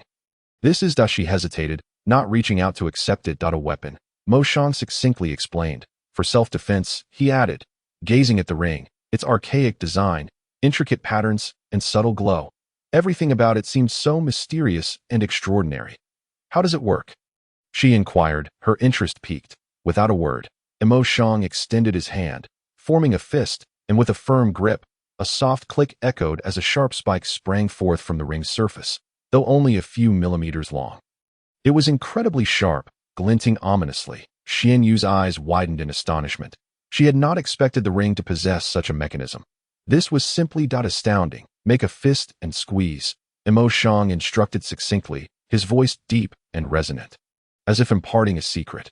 Following his lead, Xianyu clenched her fist tightly, and with a click, the spike emerged. A chilling sensation coursed through her fingertips, igniting a thrill within her. She envisioned a future moment when this ring would serve as her lifeline. "But don't you want 50,000? She ventured, her tone laced with a hint of challenge. Mo Shang nodded. "50,000, he reiterated, but then paused, adding, "Gold would be preferable." A glimmer of expectation flickered in his eyes. Xianyu understood. In this desolate world, currency had lost its value. Only gold remained a reliable medium of exchange. "I don't have any money," she confessed, "nor do I have gold. I'll go back to retrieve some." "All right," he replied without hesitation. "You can put it on for now." He gestured to the ring in her hand. "I trust you." His tone was calm and sincere, akin to that of an old friend. Warmth surged within Xianyu. She had not anticipated that this seemingly cold man would extend such trust towards her. She slipped the ring onto her finger. It fit perfectly, as if custom made for her. "I'll be back soon," she assured, turning towards the direction of her apartment. Mo Shang watched her retreating figure in silence, his eyes reflecting a complex array of emotions. Upon returning home, Xianyu eagerly tested the ring. "Make a fist and squeeze," she repeated, clicking the mechanism again. The spike shot out smoothly, and upon releasing her grip, it retracted just as fluidly. She grew increasingly fond of it, convinced that this ring had been crafted for her. In a world so perilous, possessing such a means of defense was undeniably a source of security. Xianyu retrieved some gold from her space, remnants of her previous collection, estimating its value to be roughly equivalent to 50,000. She placed the gold into a bag and set off once more. Upon reaching the alley, she immediately spotted Mo Shang, still standing there like a statue, guarding his stall. Before him lay an array of cold weapons, knives, guns, swords, and spears, gleaming with a chilling sheen under the dim light. Xianyu approached Mo Shang and handed him the bag. "Here, gold," she stated. He accepted the bag and opened it, the golden glow illuminating his face. A faint smile graced his lips, subtle yet softening his entire demeanor. He secured the bag and raised his gaze to Xianyu. "Thank you," he said, his voice still hoarse but now warmed with appreciation. Xianyu shook her head. "I should be the one thanking you," she replied. "That I truly love this ring." She raised her hand to display the piece. Mo Shang's gaze flickered with pride at the sight of his creation. You, Xianyu suddenly recalled something, her tone laced with surprise. Have you been waiting here for me all this time? He nodded affirmatively. Yes, he replied simply. You haven't moved? She pointed to the spot beneath his feet. He nodded again. No, Xianyu was utterly astonished. She had not anticipated that Mo Shang would remain steadfastly in place, truly waiting for her all this while. That was quite sincere. Indeed, a rush of complex emotions flooded her, gratitude, admiration, or perhaps something else entirely. As she gazed at Mo Shang, she found herself realizing that this man was not as detestable as she had initially presumed. Xianyu retrieved 3 packets of compressed biscuits and 2 bottles of mineral water from her small bag, offering them to Mo Shang. Here, have something to eat, she said. Mo Shang did not refuse. He accepted the food and water, silently consuming them. Xianyu observed him in silence. The two stood in the narrow alley, one eating, the other quietly watching. The atmosphere was somewhat delicate. After finishing his meal and drinking the water, Mo Shang raised his gaze to Xianyu, a hint of gratitude flickering in his eyes. Thank you, he said. Xianyu shook her head. No need to thank me. She replied that I really like this ring, that I feel as though I have taken advantage of you. Mo Shang smiled slightly. That I feel the same. I believe I have taken advantage of you as well, he said. This ring is worth far more than 50,000. Its value cannot be measured in mere currency. Xianyu looked at him, curiosity glinting in her eyes. What is the origin of this ring? She inquired. Mo Shang did not respond, merely shaking his head. You will find out in due time, he said, his tone imbued with mystery. Xianyu chose not to press further. She understood that some matters could not be forced. She gazed at Mo Shang. She suddenly felt that this man was shrouded in enigmas, and these mysteries both intrigued her and stirred her heart. This ring would become her trump card in the post-apocalyptic world, perhaps saving her life in critical moments. Chapter 48. The tip of the iceberg. Upon returning to her apartment, Xianyu felt a sticky discomfort enveloping her, a mixture of sweat and the mingled aromas of various night market foods. She hastened to the washing machine, tossing her recently changed clothes, tainted with dust and the scent of oil smoke, into it. Pressing the start button, the machine whirred to life, as if to cleanse away the fatigue and grime of the day. She turned and entered the kitchen, where warm yellow light spilled over the clean, tidy countertop. Opening the refrigerator door, a rush of cool air greeted her, revealing an orderly arrangement of various ingredients. Her discerning gaze swept over them, finally resting on several pieces of beautifully marbled beef. And she casually grabbed a few fresh vegetables still glistening with droplets of water.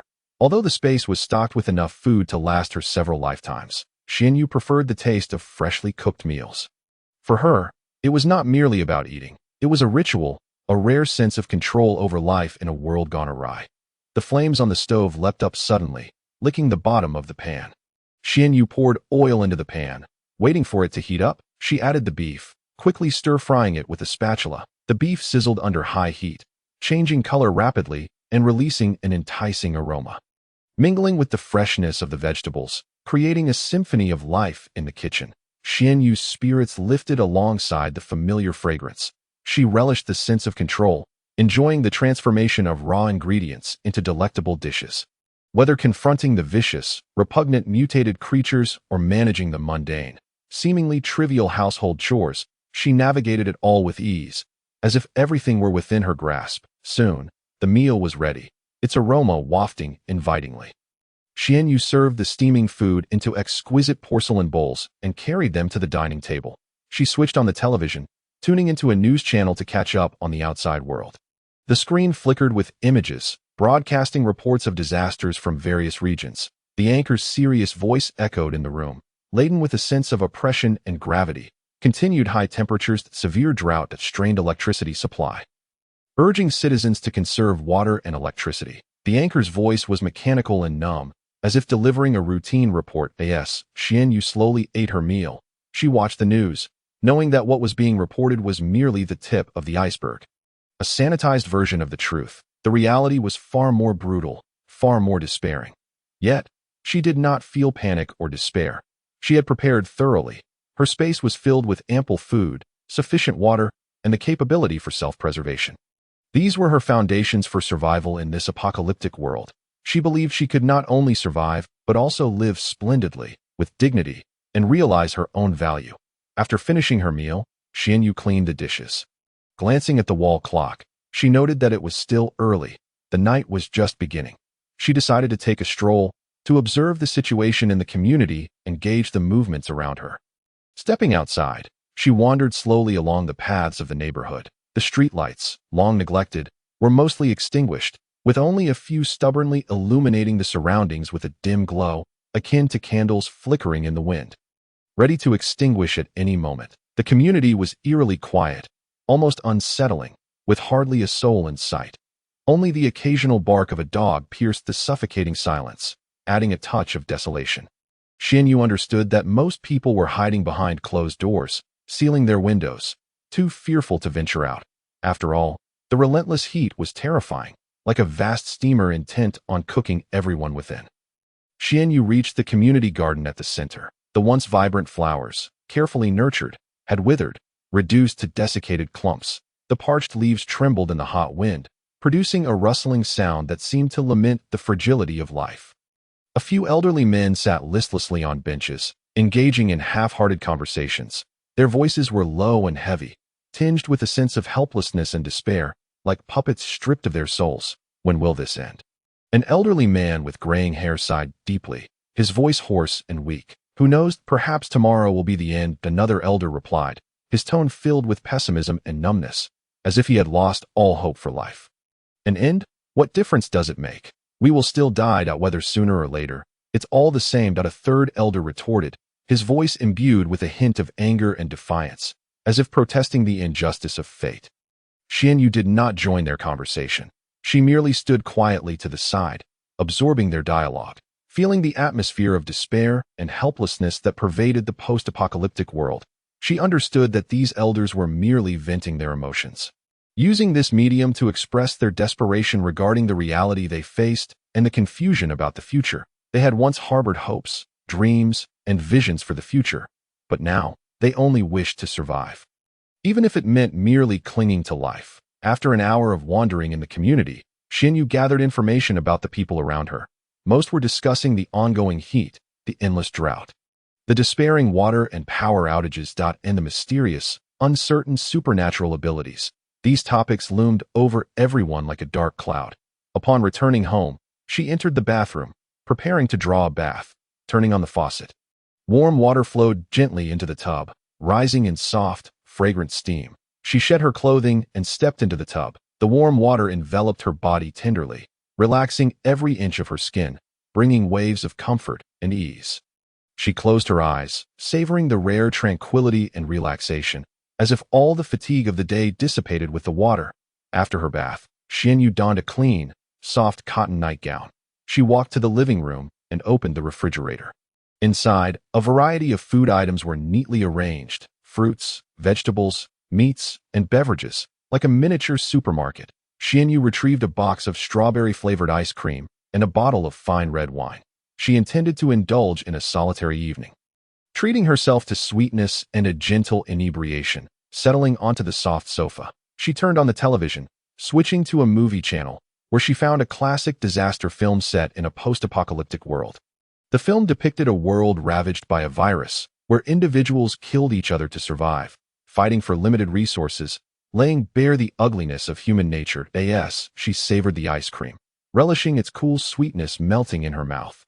Xianyu watched the gripping scenes unfold on screen. She felt that the film's narrative bore a resemblance to reality, perhaps even more brutal than the cinematic portrayal. Yet, she felt neither fear nor despair. She believed she could thrive in this harsh world far better than the protagonists of the film, living a life filled with excitement and significance. She possessed the strength and wisdom to navigate her circumstances. When the film concluded, Xianyu switched off the television and made her way to the bedroom. Outside, the night had deepened, enveloping everything in silence, punctuated only by the occasional chirp of insects, adding to the tranquility and serenity. Lying on her soft, comfortable bed, she found herself unable to sleep. Her thoughts surged like a tide, restless and tumultuous. She recalled the events of the day, the woman selling her body in the dim alley, her hollow and numb gaze piercing Xianyu's heart like a needle. And then there was the white-haired man selling weapons, his peculiar demeanor, the exorbitant prices, and that mysterious dagger. Everything felt shrouded in a fog. perplexing and unsettling her. She did not know what tomorrow would bring, nor how she would confront the unknown, fraught with danger and challenge. Yet she understood that she must be resolute, must exhibit courage, and must remain vigilant. Only in this manner could she endure in this merciless survival of the fittest apocalypse, safeguarding herself and all that she wished to protect. Chapter 49. Flies like hornets, Xian Yu was awakened by the heat. At 3 in the afternoon, the sunlight pierced through the gaps in the curtains like scorching arrows, flooding the room with brightness. The air felt as if it had solidified, stifling and oppressive, akin to a vast steamer. Xian Yu turned over, groping for the remote control in an attempt to activate the air conditioning. Click. She pressed the remote, but the air conditioner remained unresponsive. It then dawned on her that she had set it to turn off automatically the previous night. With a resigned sigh, she rose from the bed, feeling the stickiness of her body, a mixture of sweat and the fatigue of the previous night, which left her feeling irritable. She approached the window. Drawing back the curtains, blinding sunlight surged into the room, illuminating every corner. Outside, a dazzling white light enveloped the area, as though the entire world had melted under the intense heat. Narrowing her eyes, she gazed outside. The community lay in a profound silence. Not a single figure was in sight. Only a few withered trees stood listlessly, resembling abandoned lost souls. Returning to her bedroom, she tidied the disheveled bedding, collecting the remnants of last night's snacks. Empty beverage bottles, and placing them into a black plastic bag. Instead of discarding the trash immediately into the downstairs bin, a thought crossed her mind, and she stored them in a dedicated logistics box within her space. In this resource-scarce world, anything could potentially be of use. Even refuse might serve a purpose at some point. Xian Yu then proceeded to the living room and powered on her laptop. She intended to learn some wilderness survival skills. In this world, where order had collapsed and danger lurked at every corner, acquiring survival skills was of utmost importance. On the computer screen, a wilderness survival tutorial video was playing. An inexperienced survival expert was explaining how to locate water sources, identify edible plants, construct shelters, and kindle fires for warmth. Xian Yu watched intently, committing each detail to memory. She recognized that this knowledge might one day save her life. In the wilderness, determining direction is crucial. The simplest method is to observe the position of the sun. The sun rises in the east and sets in the west. This is an immutable rule that if one finds themselves lost without a compass, they can fashion a rudimentary sundial using a stick and a stone. By inserting the stick vertically into the ground and placing a stone at the tip of the shadow, they can mark the shadow's movement over time. Connecting the stones to indicate the east-west direction. Locating a water source is vital in the wilderness. One can observe animal tracks, as creatures typically roam near water. Additionally, examining plant growth can be indicative. Lush vegetation often signifies underground water. Firemaking is an essential skill for survival in the wild. The most primitive method is to create fire by friction. However, this technique requires a degree of skill and patience. A simpler approach is to use a convex lens to concentrate sunlight. Xian Yu took notes while watching, meticulously recording each key point from the video and summarizing it in her own words. After studying wilderness survival techniques for a while, she began to feel fatigued. She powered down her computer, stood up, and engaged in some physical training. In this brutal world, possessing strength is fundamental to survival. Xian Yu commenced with a set of squats, feet shoulder-width apart and hands clasped behind her head. She slowly descended and then exerted force to rise. She could feel her leg muscles contracting, expanding, and igniting with energy. Next, she performed a set of push-ups. With her hands on the ground and body straight, she gradually lowered herself before pushing up with vigor. Her already substantial chest muscles trembled and strengthened. Following this, she executed a set of pull-ups. Grasping the bar, she hung suspended, pulling herself up until her chin surpassed the bar, then lowering herself gently. Her back muscles stretched and tightened, becoming increasingly powerful. Xian Yu repeated these exercises time and again.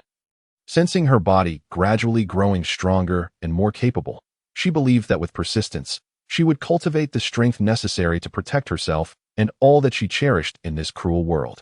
After her workout, Xian Yu felt a pang of hunger. She made her way to the kitchen, retrieving a slice of bread, a few slices of ham, and a bottle of milk, consuming a simple meal. Once satiated, Xian Yu picked up her phone and casually browsed the web. Suddenly, a striking post caught her eye. Shock. I am surrounded by monsters. The title, emblazoned in bold red letters, exuded a sense of horror and exaggeration. Curiosity piqued. Xianyu clicked on the post. The content was a plea for help from an online user. Family, does anyone understand? I am on the brink of collapse. A multitude of flies suddenly appeared near my home. Dense as a storm cloud, buzzing incessantly. It's utterly repulsive. These flies are not ordinary. They are abnormally large, seemingly mutated, resembling hornets in size, and they are terrifying to behold. They swarm around the garbage pile. And no matter how I try to shoo them away, they refuse to disperse. I can barely bring myself to step outside. Does anyone know what is happening? Could these flies transmit viruses? I am so scared. Attached to the post were several photos, depicting a swarm of enormous flies circling a pile of refuse, their density sending shivers down the spine. Xianyu furrowed her brow at the images. She too sensed that something was amiss. She opened the comments section to gauge other users' reactions. Oh my, this is utterly terrifying. Take care, poster. Those flies look revolting. You should move immediately. In this apocalypse, all sorts of monsters are emerging. Everyone, be cautious. Those flies might truly be toxic.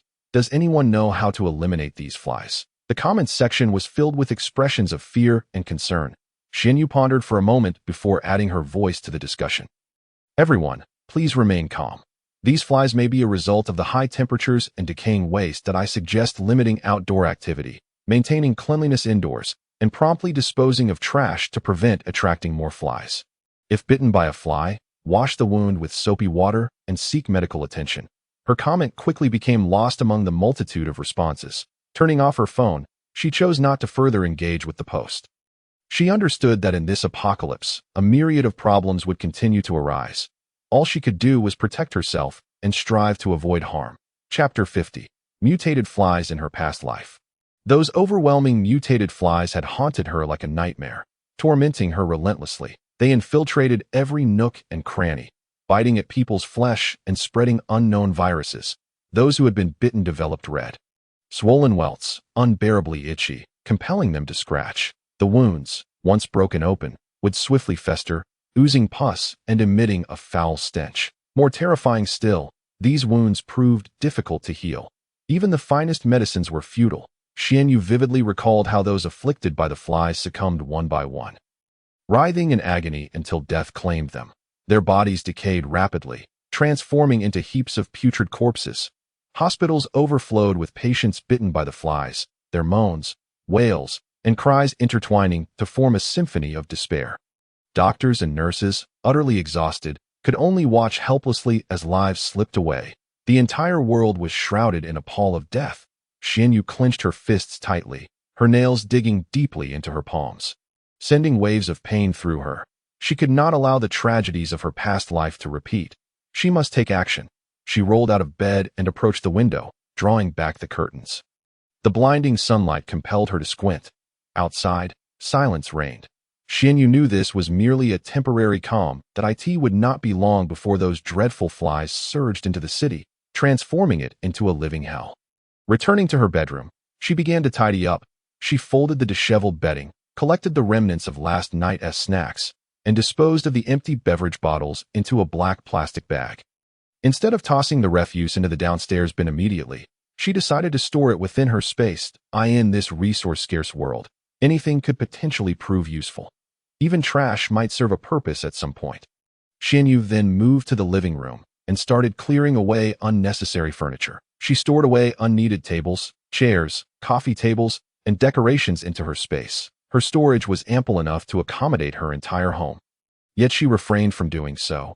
She merely tucked away the extraneous items to create a more spacious and orderly environment.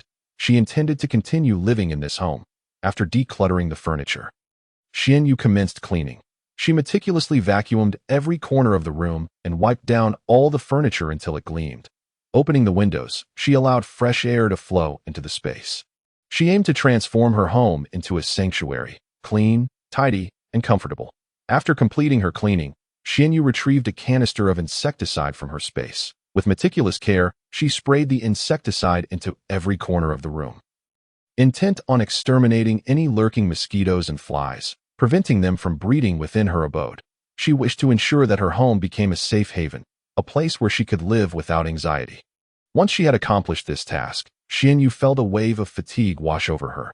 She approached the sofa and sat down, closing her eyes to rest for a moment. Deep down, she recognized that numerous tasks still awaited her attention. Time was of the essence, and she needed to prepare herself adequately. As night fell, darkness enveloped the entire city. Standing by the window, Xianyu gazed outside. The community still flickered with a few lights. She could discern silhouettes moving within some of the residential buildings. They remained blissfully unaware of the imminent danger that to them. It was merely an ordinary night. Yet, Xianyu knew that this tranquility would not last long. Soon, the dreadful mosquitoes and flies would surge into the community like a relentless tide, transforming the area into a veritable hell on earth. Her heart brimmed with worry for the residents, concerned for their safety. She yearned to warn them, to prepare them for what lay ahead, but she understood that she could not reveal her own circumstances. Exposing her resources in this apocalyptic world would be tantamount to inviting her own demise. Xianyu could only silently pray, hoping that the residents would weather this impending crisis safely. All she could do was safeguard herself and her home.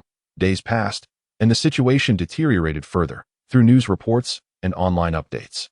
Xianyu learned of the alarming increase in mosquito populations across various regions. The number of people afflicted by mosquito bites was rising exponentially, and hospitals had become overcrowded. The wailing of ambulances and hearses echoed through the city. A dissonant symphony that frayed the nerves. Xianyu's mood grew increasingly heavy. She realized that this crisis was far worse than she had initially imagined. She needed to act swiftly to prepare for the challenges that lay ahead.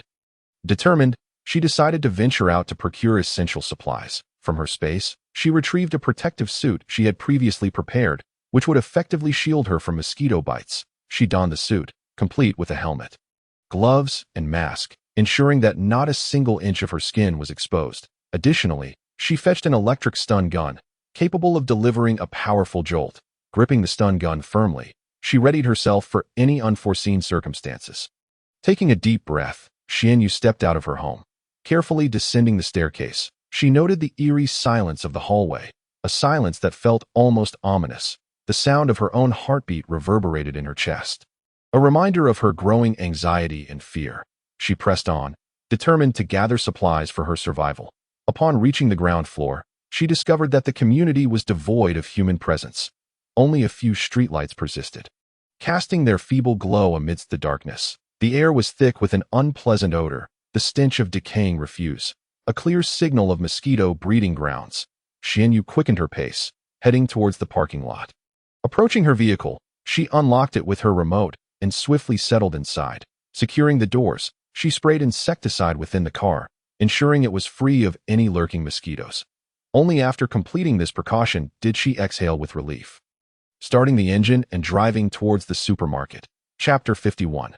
The supermarket crisis. Xianyu pressed the accelerator, her car roaring to life like a beast awakened from slumber. The engine's growl echoed through the empty parking lot, reverberating through the air and resonating in her heart.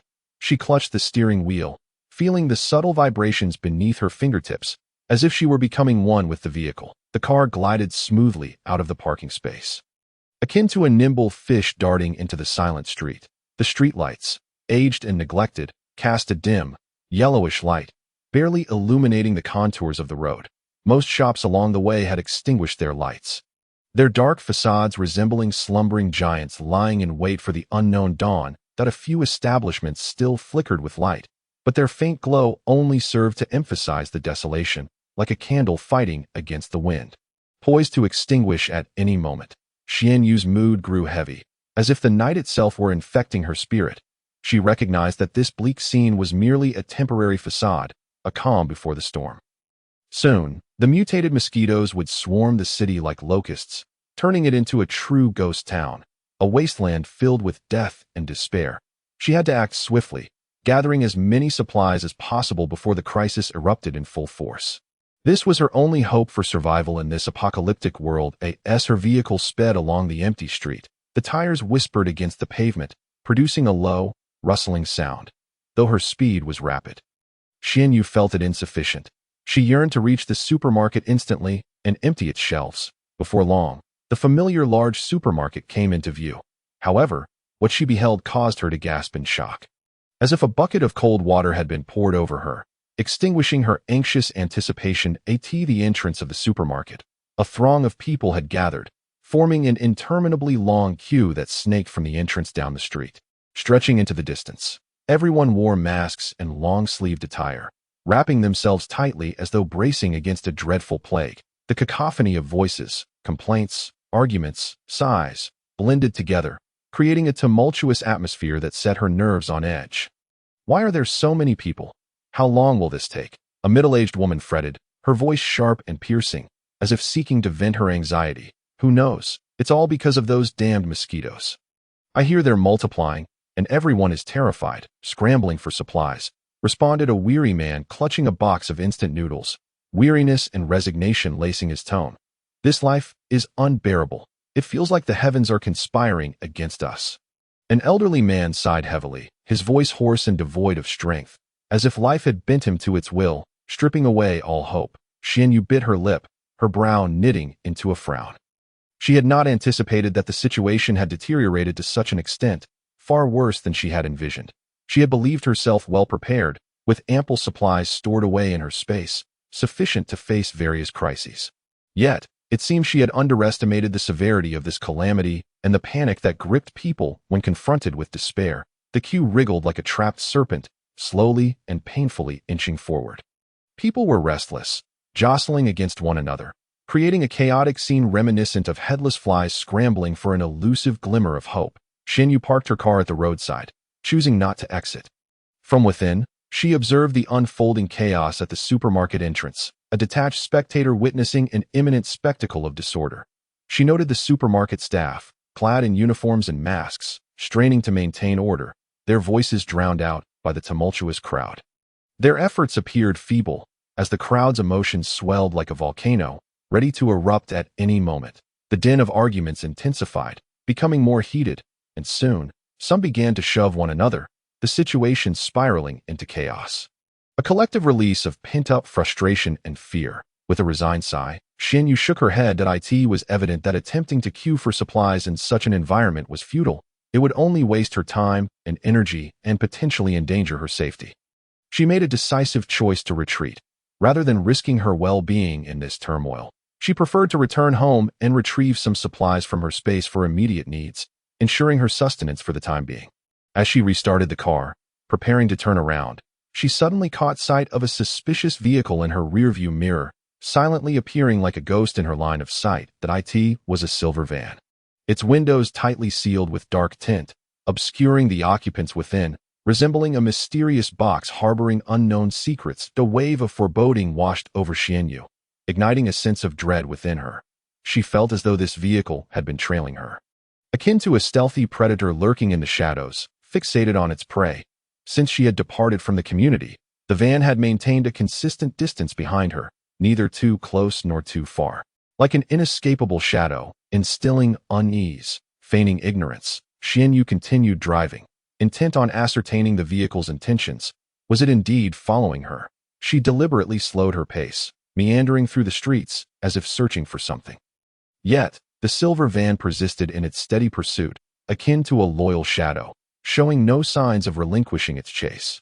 Xianyu ultimately confirmed her suspicions. She was being followed. A surge of anger ignited within her, like a volcano ready to erupt. In this world, where order has crumbled and hearts tremble in fear, it is astonishing that anyone would dare to set their sights on her, let alone pursue her. Truly, they must have a death wish. Xianyu let out a cold laugh, her lips curling into a frigid arc. She resolved to teach them a lesson, to make it abundantly clear that she was not to be trifled with.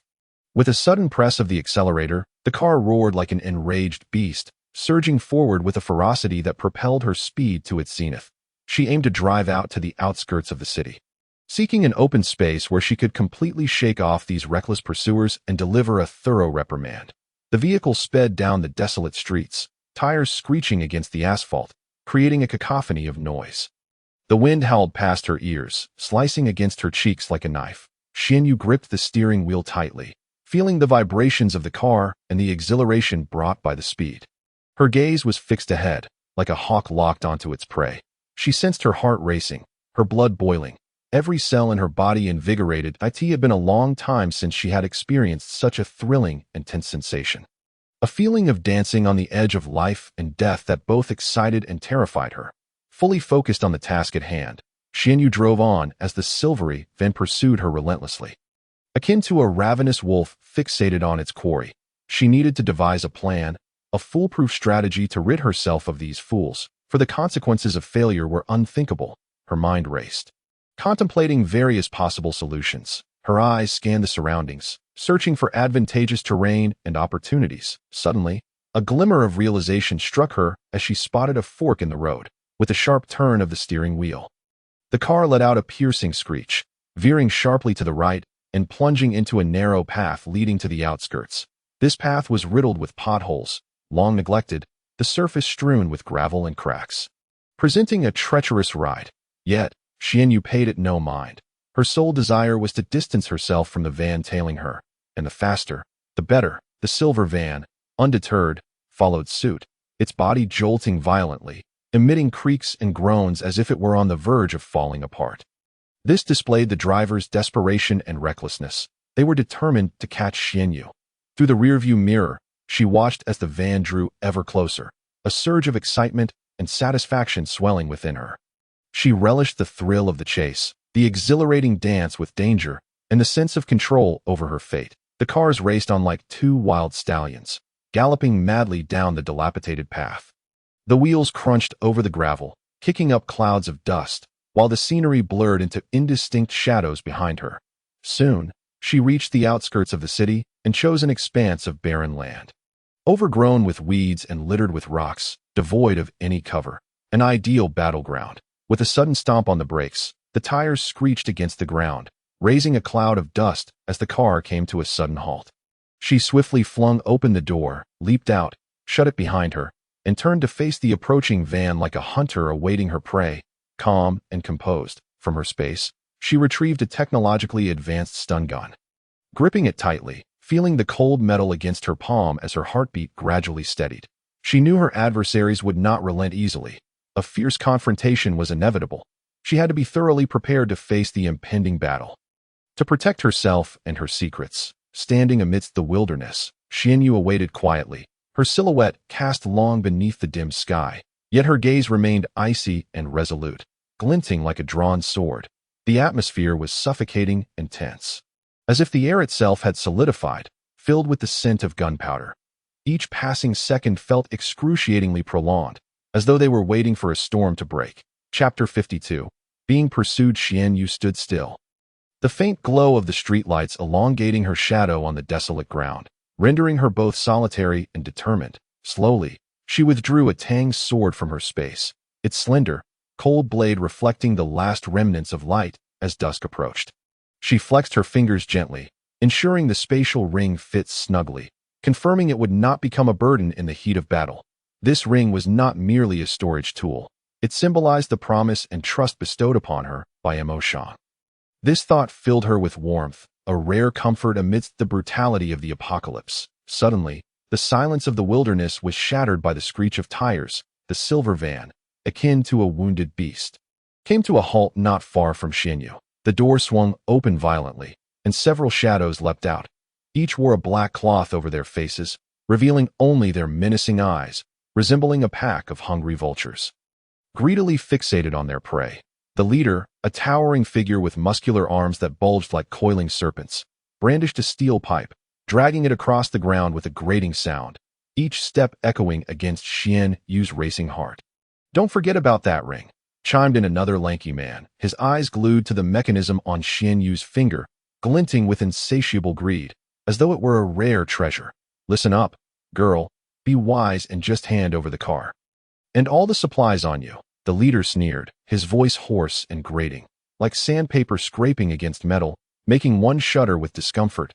He brazenly appraised Xianyu, his gaze lingering on her curvaceous form, unmasking his lustful and covetous intentions. "Don't forget about that ring," echoed the lanky man again, his eyes fixated on Xianyu's spatial ring.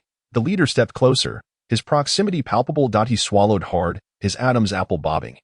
His eyes ablaze with raw desire. He reached out, as if to caress the air, fantasizing about touching Xianyu's smooth face, a sickening chuckle escaping his lips. "You're quite the looker, darling. Stick with me." And I guarantee you a life of luxury." He paused, his tone growing more vulgar. "What do you say? If you obediently serve us well, we might consider letting you off the hook, or even inviting you to join us." The towering man grinned, revealing a mouthful of yellowed teeth, his smile exuding lewdness and menace, as if he had already claimed Xian Yu as his prize. The men behind him joined in with sinister laughter. Resembling hyenas that had caught the scent of blood, ready to pounce on their prey, they regarded Xian Yu as though she were a mere commodity, something to be toyed with at their whim. A wave of revulsion and rage surged within Xian Yu, her stomach churning as if threatening to expel its contents. She gripped her tang sword tightly, her knuckles turning white from the effort. The blade trembling slightly, fueled by the flames of her wrath, they advanced toward her, forming a semicircle, their weapons glinting coldly under the setting sun, the air thick with the scent of gunpowder. Xian Yu regarded them with a frigid stare, a mocking smile curling at the corners of her mouth. She remained silent, slowly raising her tang sword. The blade shimmered under the streetlight, as if ignited by flames. "You've chosen the wrong person to mess with." The towering man, infuriated by her defiance, swung the steel pipe at her with all his might. "Brothers, let's show her what we're made of. Haha, a little girl thinks she can oppose us. She truly doesn't know her own mortality. This one's got a nice figure. Once we catch her, we'll have to take good care of her. Enough talk. Let us move. Don't let her escape." The men cackled, advancing like hungry wolves. Brandishing their weapons as they charged at Xian Yu, they dismissed her entirely. To them, she was just a woman. How formidable could she possibly be? Yet, Xian Yu remained unflustered in the face of their onslaught. She observed their movements with keen precision, searching for any weaknesses. Her gaze was sharp as an eagle's, seemingly capable of piercing through all facades. "You pitiful fools think you can lay a hand on me?" she stated coldly, her voice laced with disdain. Taking a deep breath, she began to channel her energy into the tang sword. With a resounding clang, the blade sang out, reverberating through the barren wilderness. Xian Yu was in motion. Her figure seemed to vanish like a wraith, only to reappear before the lanky man, who had yet to react. A flash of cold steel arced toward his throat. His eyes widened in terror. An attempt to evade too late. With a sickening sound, the sword cleaved through his throat, blood gushing forth like a fountain. Clutching his neck, the man emitted a strangled gasp, his body swaying before collapsing to the ground. His eyes remained wide open, filled with disbelief and fear, unable to comprehend how swiftly he had met his demise. Third, the towering man bellowed in fury as he witnessed his companion's brutal end. He had not anticipated that Xian Yu's prowess would be so formidable and ruthless. The disdain that once lingered in his heart evaporated in an instant, replaced by profound trepidation and fear. "You wretched witch, you dare to slay my brother? I shall fight you to the death," the tall man bellowed, brandishing the steel pipe in his hand as he swung it vehemently toward Xian Yu. The pipe sliced through the air with a whistling sound, seemingly intent on reducing Xian Yu to mere pulp. With a cold smirk, Xian Yu nimbly evaded the man's assault, her form a fleeting shadow. The tang knife in her grasp darted through the air like a sinuous serpent, tracing elegant arcs as it aimed for the man's vital points. Though the man was robust, his movements were not clumsy.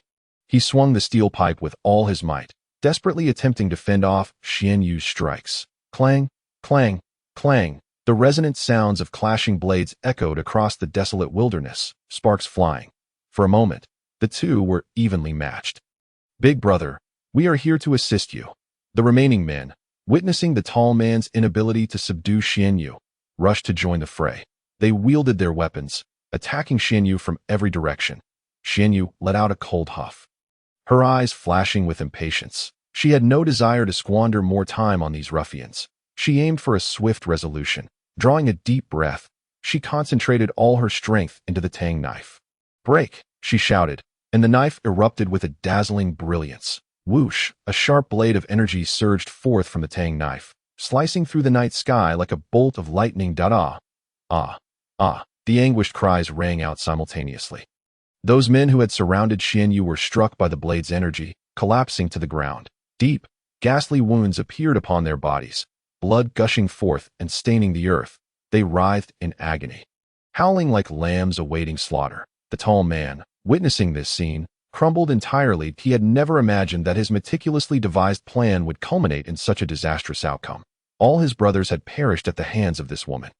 Fear engulfed him like a tidal wave, drowning him in its depths that he no longer possessed the courage to fight. All he desired was to flee. "Please don't kill me." The tall man discarded the steel pipe and, with a thud, fell to his knees, repeatedly bowing his head in supplication to Xianyu. "I was wrong, that I truly was wrong, that I beg you, spare me." His voice trembled, laced with a sob, rife with terror and despair. Xianyu regarded him coldly, her eyes devoid of any compassion. "Now you seek mercy? It is too late." She slowly raised the tang knife, aiming it at the tall man's throat. No, he uttered the final cry of desperation. Thud, a muted sound resonated. The tang knife sliced through the tall man's throat, blood gushing forth. His head tumbled to the ground, eyes wide open, forever unclosed. Emotionless, Xianyu retracted the tang knife, meticulously wiping the blood from its blade before stowing it away. Chapter 53. Homecoming. Xianyu approached the silver van, its body still marred by the dents and scrapes from the collision, resembling grotesque scars etched across its surface, bearing witness to the harrowing chase that had just transpired. As if silently accusing, the windows were tightly sealed, the dark tint akin to a black curtain, effectively obscuring any glimpse into the interior, shrouding it in mystery and eeriness, as if it concealed unspeakable secrets. She pulled open the door. A heavy stench of blood assaulted her senses, like an invisible hand grasping her throat, rendering her nearly breathless. This odor mingled with the scent of sweat and cheap cigarettes, coalescing into an indescribable foulness that made her head spin and her stomach churn, threatening to expel its contents. The interior was a scene of chaos. Blood splatters adorned the seats and floor. The dark crimson stains had congealed, starkly visible in the dim light, reminiscent of a horror movie set. Scattered in the corners were empty beverage bottles and snack wrappers, bearing witness to this crime. Mocking in their impotence, Xianyu furrowed her brow, suppressing her physical discomfort. She knew she must swiftly uncover some clues to comprehend the origins and motives of these individuals, to better protect herself. She crouched down, initiating her search for valuable leads. She began by inspecting the driver's seat and the passenger seat, meticulously sifting through every nook and cranny, leaving no suspicious area unchecked. Yet, apart from a few crumpled pieces of paper and some cigarette butts, she found no identification or any valuable clues. It appeared these individuals were well prepared, or perhaps they had deliberately chosen not to carry anything that could expose their identities. They were like phantoms, leaving no trace behind. Xianyu was not surprised. She understood that those who dared to engage in such activities in this apocalyptic world would not easily leave incriminating evidence. Continuing her search, her gaze fell upon the dashcam affixed to the front of the vehicle. This small black box, like a silent observer, had recorded all their misdeeds and could potentially serve as crucial evidence against them, perhaps revealing the true nature of this group. Cautiously, she removed the dashcam, delicately prying open the slot to extract the small memory card inside. This card bore vital information and might conceal immense danger. She placed the memory card in her pocket, then dismantled the dashcam's camera, casually discarding it in a corner of her space, ensuring it would never see the light of day again, never to record anything further. Having completed her task, Xianyu shut the van door and stepped back, surveying the accursed vehicle once more. Under the glow of the streetlights, the van appeared even more dilapidated, resembling a forsaken toy. Stripped of all its luster, she had found nothing more of value and deemed it unnecessary to linger any longer. The oppressive atmosphere within weighed heavily upon her. Turning, she made her way to her own vehicle. Retrieving the tang knife from her space, the blade shimmered with a cold glint under the streetlight, still stained with dried blood, like a cluster of ghastly blossoms, both alarming and reminiscent of a brutal accolade.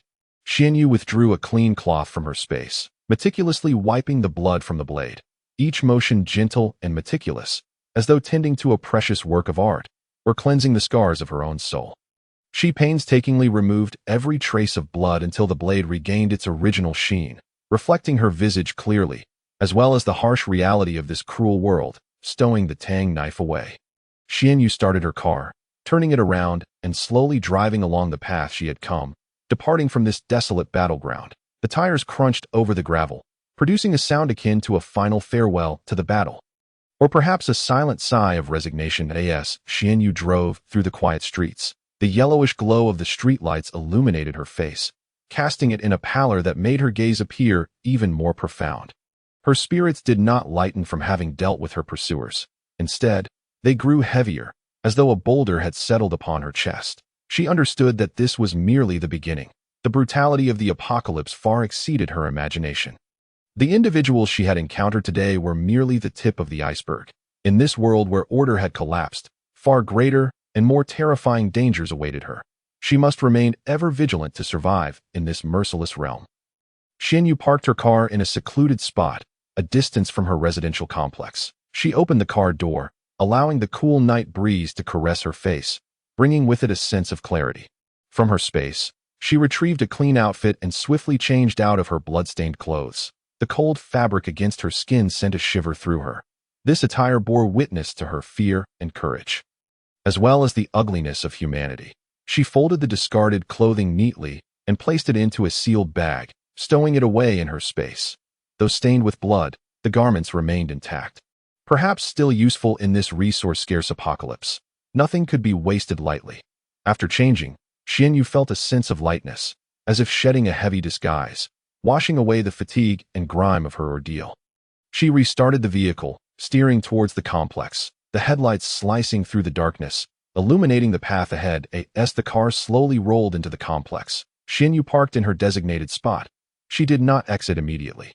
Instead, she sat in the vehicle, quietly observing her surroundings. She needed time to compose herself and contemplate her next steps. The complex still glimmered with a few lights, but most of the residential buildings had succumbed to darkness, enveloping the area in an eerie quietude. The entire complex was silent, devoid of any sound, resembling a slumbering city, or perhaps a vast grave. Xianyu understood that this tranquility was merely fleeting, a lull before the storm. It would not be long before the dreadful insects would swarm into this complex, transforming it into a hell on earth, dragging everyone into the depths of despair. She took a deep breath, striving to calm the turmoil of anxiety and unease within her. From the confines of the space, she retrieved a selection of supplies, which included food, water, medication, and some mosquito repellent. These items were not merely her means of survival. They were also her weapons in the battle against crisis. She carefully packed these provisions into an oversized backpack, slinging the weight onto her shoulders, the heaviness both grounding and a reminder of her significant responsibilities.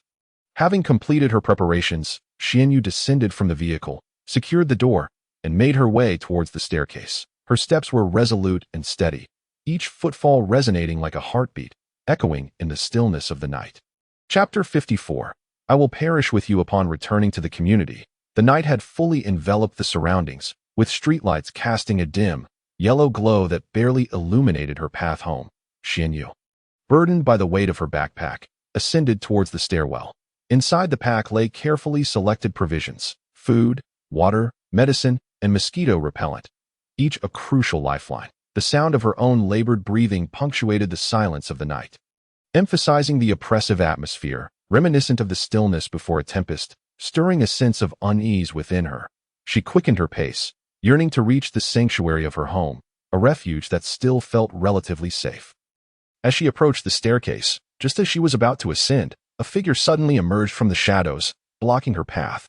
Wait, a girl's voice called out, tinged with urgency and hope. Xianyu halted, turning to regard the source of the voice. In the faint light, she discerned a young woman standing there, appearing to be in her early 20s, frail in stature, clad in a flimsy dress that seemed inadequate for the chill of the evening. The girl's complexion was pale, her eyes betraying a flicker of panic and distress, reminiscent of a startled fawn. There's something you need? Xianyu inquired, her tone calm, yet vigilant in times like these. The approach of any stranger could herald danger. Upon seeing Xianyu, the girl seemed to grasp at a glimmer of hope, hastily stepping forward with a somewhat awkward smile. Hello, my name is Lin Xiao. I live upstairs. Xianyu nodded slightly, remaining silent, allowing her to continue.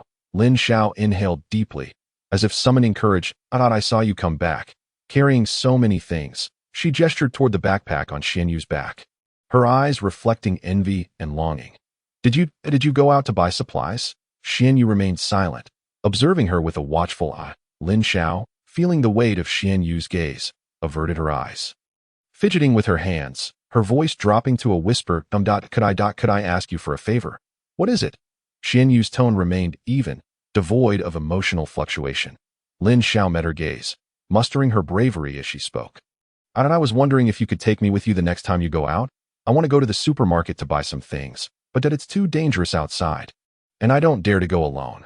She paused, then added, I can pay you for your trouble. Really, I want to make it a wasted trip. Her voice brimmed with desperation, her eyes fixated on Xianyu. Fearful of rejection, she understood how challenging it was to find someone willing to lend assistance in such dire times. Having gone days without a proper meal, her pantry was bare, and she feared she could not endure much longer. Xianyu contemplated Lin Zhao's request in silence for several moments, perceiving the fear and helplessness in her eyes, as well as her yearning for survival, in that instant, Xianyu saw a reflection of her past self. That of someone who had struggled to survive in a world gone awry, yet was repeatedly crushed by the harshness of reality. However, she could not acquiesce that to venture out with a stranger was not only reckless, but also irresponsible towards Lin Zhao. She lacked the capacity to safeguard herself, let alone another. I'm sorry, but I cannot agree to that, Xianyu replied softly, yet resolutely. Lin Zhao's countenance paled further, the hope in her eyes flickering out, replaced by despair. She opened her mouth as if to protest, yet no words emerged. Why? Lin Zhao's voice trembled, laced with a mix of indignation and anger. Why can't you help me? I just want to survive. I just want to buy some food. What is wrong with that? Xianyu regarded her, devoid of sympathy, her expression cold. I am under no obligation to assist you. Each individual must take responsibility for their own survival. Lin Zhao trembled slightly, her gaze filled with disappointment and fury. How can you be so heartless? Don't you see I'm on the brink of starvation? Can't you show a shred of kindness and help me? I cannot assist you, Xianyu reiterated, her voice remaining unyielding. In this unforgiving world, no one could save you but yourself. Tears finally streamed down Lin Zhao's cheeks. She looked at Xianyu as if she were a stranger. A heartless one at that. She could not comprehend why, in such desperate straits, humanity had turned so cold and selfish. You truly disappoint me. Lin Zhao choked out. I thought you were a good person. Xianyu remained silent, bypassing Lin Zhao and heading straight for the staircase. You will face retribution for your indifference, Lin Zhao suddenly shouted from behind, her voice sharp and piercing, filled with resentment and curses. Xianyu paused for a brief moment, but did not turn back or acknowledge Lin Zhao's vitriol, continuing her ascent. She knew she had done nothing wrong. In this cruel world, kindness and compassion were luxuries. She lacked the means to save others. Her only responsibility was to protect herself. Once home, Xianyu shut the door, sealing off all the clamor and chaos outside. She shed the heavy backpack and collapsed onto the sofa. Feeling utterly drained, with her eyes closed, she inhaled deeply, striving to quell the tumult of emotions within. The events that had transpired left her weary and sorrowful. She understood that Lin Zhao's plight was but a microcosm of the world they inhabited. In this brutal existence, countless others, like Lin Zhao, were struggling for survival, awaiting the inevitable approach of death and despair. All she could do was safeguard her own life, for survival alone held the promise of hope. Suddenly, a series of urgent knocks shattered the tranquility of her home. Xianyu's eyes flew open, a flicker of wariness crossing her features. She approached the door and peered through the peephole. It was Lin Zhao. Standing outside, her face ashen, her gaze ablaze with rage and indignation. She pounded on the door with fervor, producing a cacophony that echoed her inner fury. Open the door. Let me in. Lin Zhao's voice rang out, tinged with hysteria. You cold-hearted fiend. You will not escape unscathed. Xianyu chose to ignore her. She knew that once she opened the door, this girl would latch onto her like a leech, impossible to shake off. She returned to the sofa, closed her eyes, attempting to regain her composure. Yet, the incessant knocking persisted, growing louder and more frantic. Lin Zhao's curses became increasingly venomous and vile. Open up. Do you think you can hide in there forever? You can't escape this. You will face retribution. You are a selfish wretch. You watch me suffer, and your conscience does not ache. Do you not fear nightmares tonight? Open the door. I will drag you down with me. Lin Zhao's voice echoed like a demonic curse in Xianyu's ears, stirring a sense of agitation. She recognized that the girl had completely unraveled, losing her grip on reason, capable of anything. Taking a deep breath, Xianyu understood that she could no longer remain passive. She needed to devise a solution to this predicament. Rising, she approached the door once more, peering through the peephole. Lin Zhao stood outside still, her hair disheveled, her face gaunt, her eyes wild with madness. She continued to pound on the door, her mouth spewing curses. Xianyu regarded her with a flash of disdain. She had not anticipated that someone who appeared so fragile could devolve into such madness. Such irrationality. Have you had your fill of this ruckus? Xianyu's voice pierced through the door, cold and authoritative. The knocking ceased abruptly. Lin Xiao froze, taken aback by Xianyu's response that I'll say it again, I will not help you. So abandon that thought. Xianyu's tone was devoid of emotion that if you continue to harass me, do not blame me for being unkind. Lin Xiao's body trembled slightly as she gazed at the closed door. Despair and defiance mingling in her eyes. She realized she had no hope left.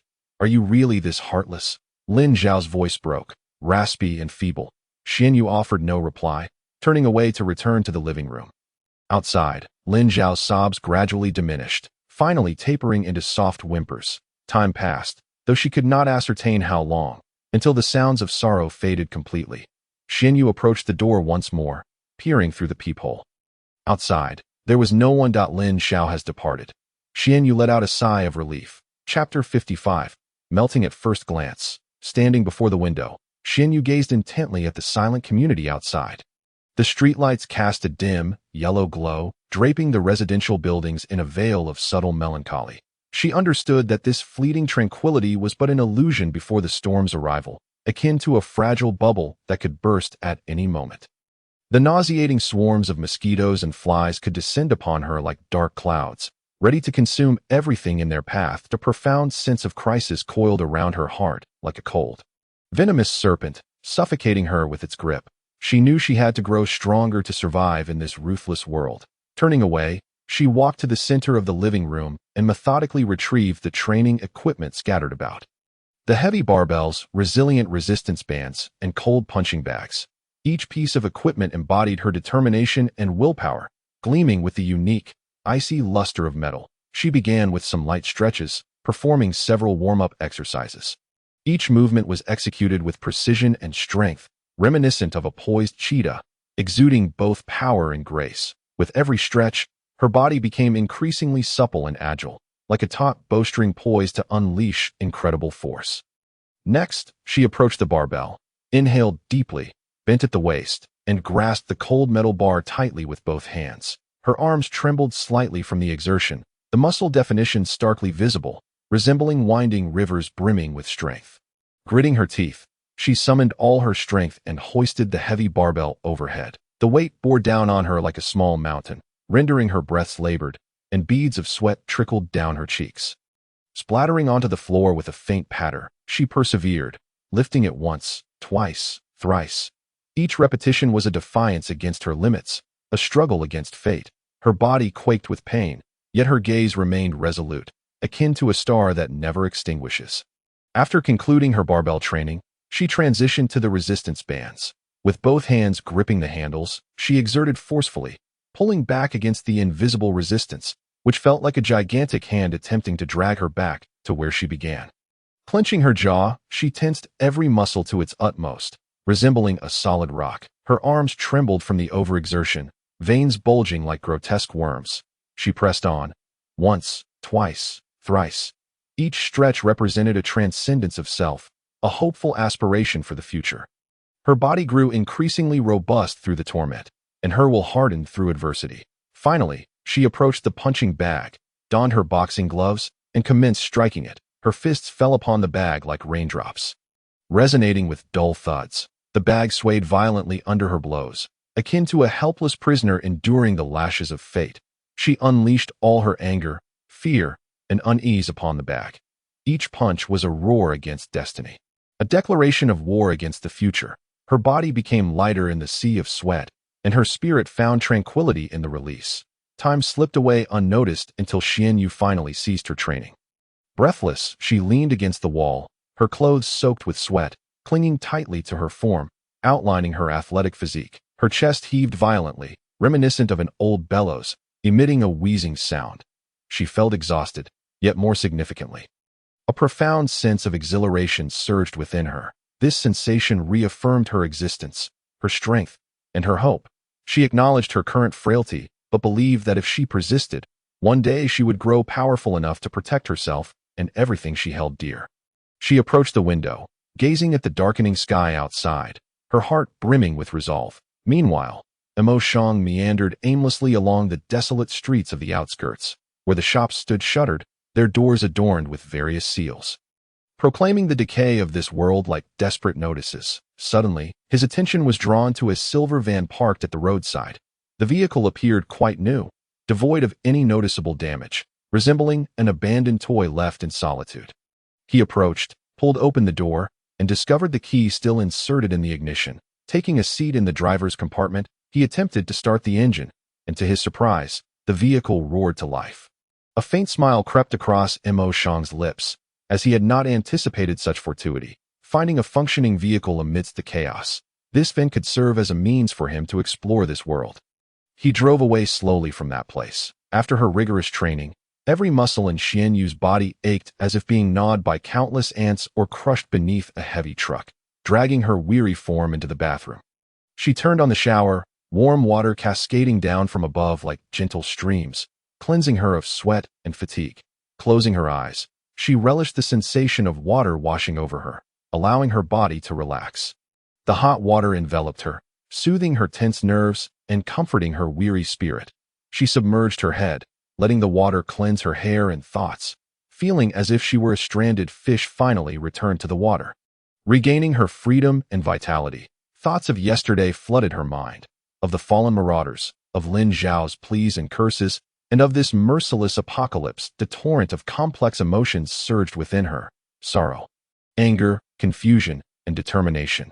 Taking a deep breath, she raised her head and wiped the droplets from her face. Her gaze regained its steadiness, shining like a radiant star, guiding her through the darkness. After her bath, Xian Yu felt rejuvenated. As though she had undergone a transformation, she retrieved a soft, comfortable loungewear set from her space. Changing out of her damp clothes in the kitchen, she gathered ingredients, preparing to treat herself to a sumptuous dinner. Rewarding her fatigued body and celebrating her survival through another day of peril, skillfully, she chopped, sautéed, and boiled, and soon the kitchen was filled with enticing aromas that tantalized her taste buds. She prepared braised pork, the meat tender and flavorful, glistening with a rich hue, and sautéed greens that appeared vibrant and appetizing. That a pot of fragrant rice simmered, the grains plump and translucent. She arranged the finished dishes on the dining table, adorned with exquisite tableware and a bottle of red wine, an old treasure from her collection. Pouring herself a glass, she gently swirled it, watching the wine shimmer under the light. Taking a sip, the rich flavor enveloped her palate.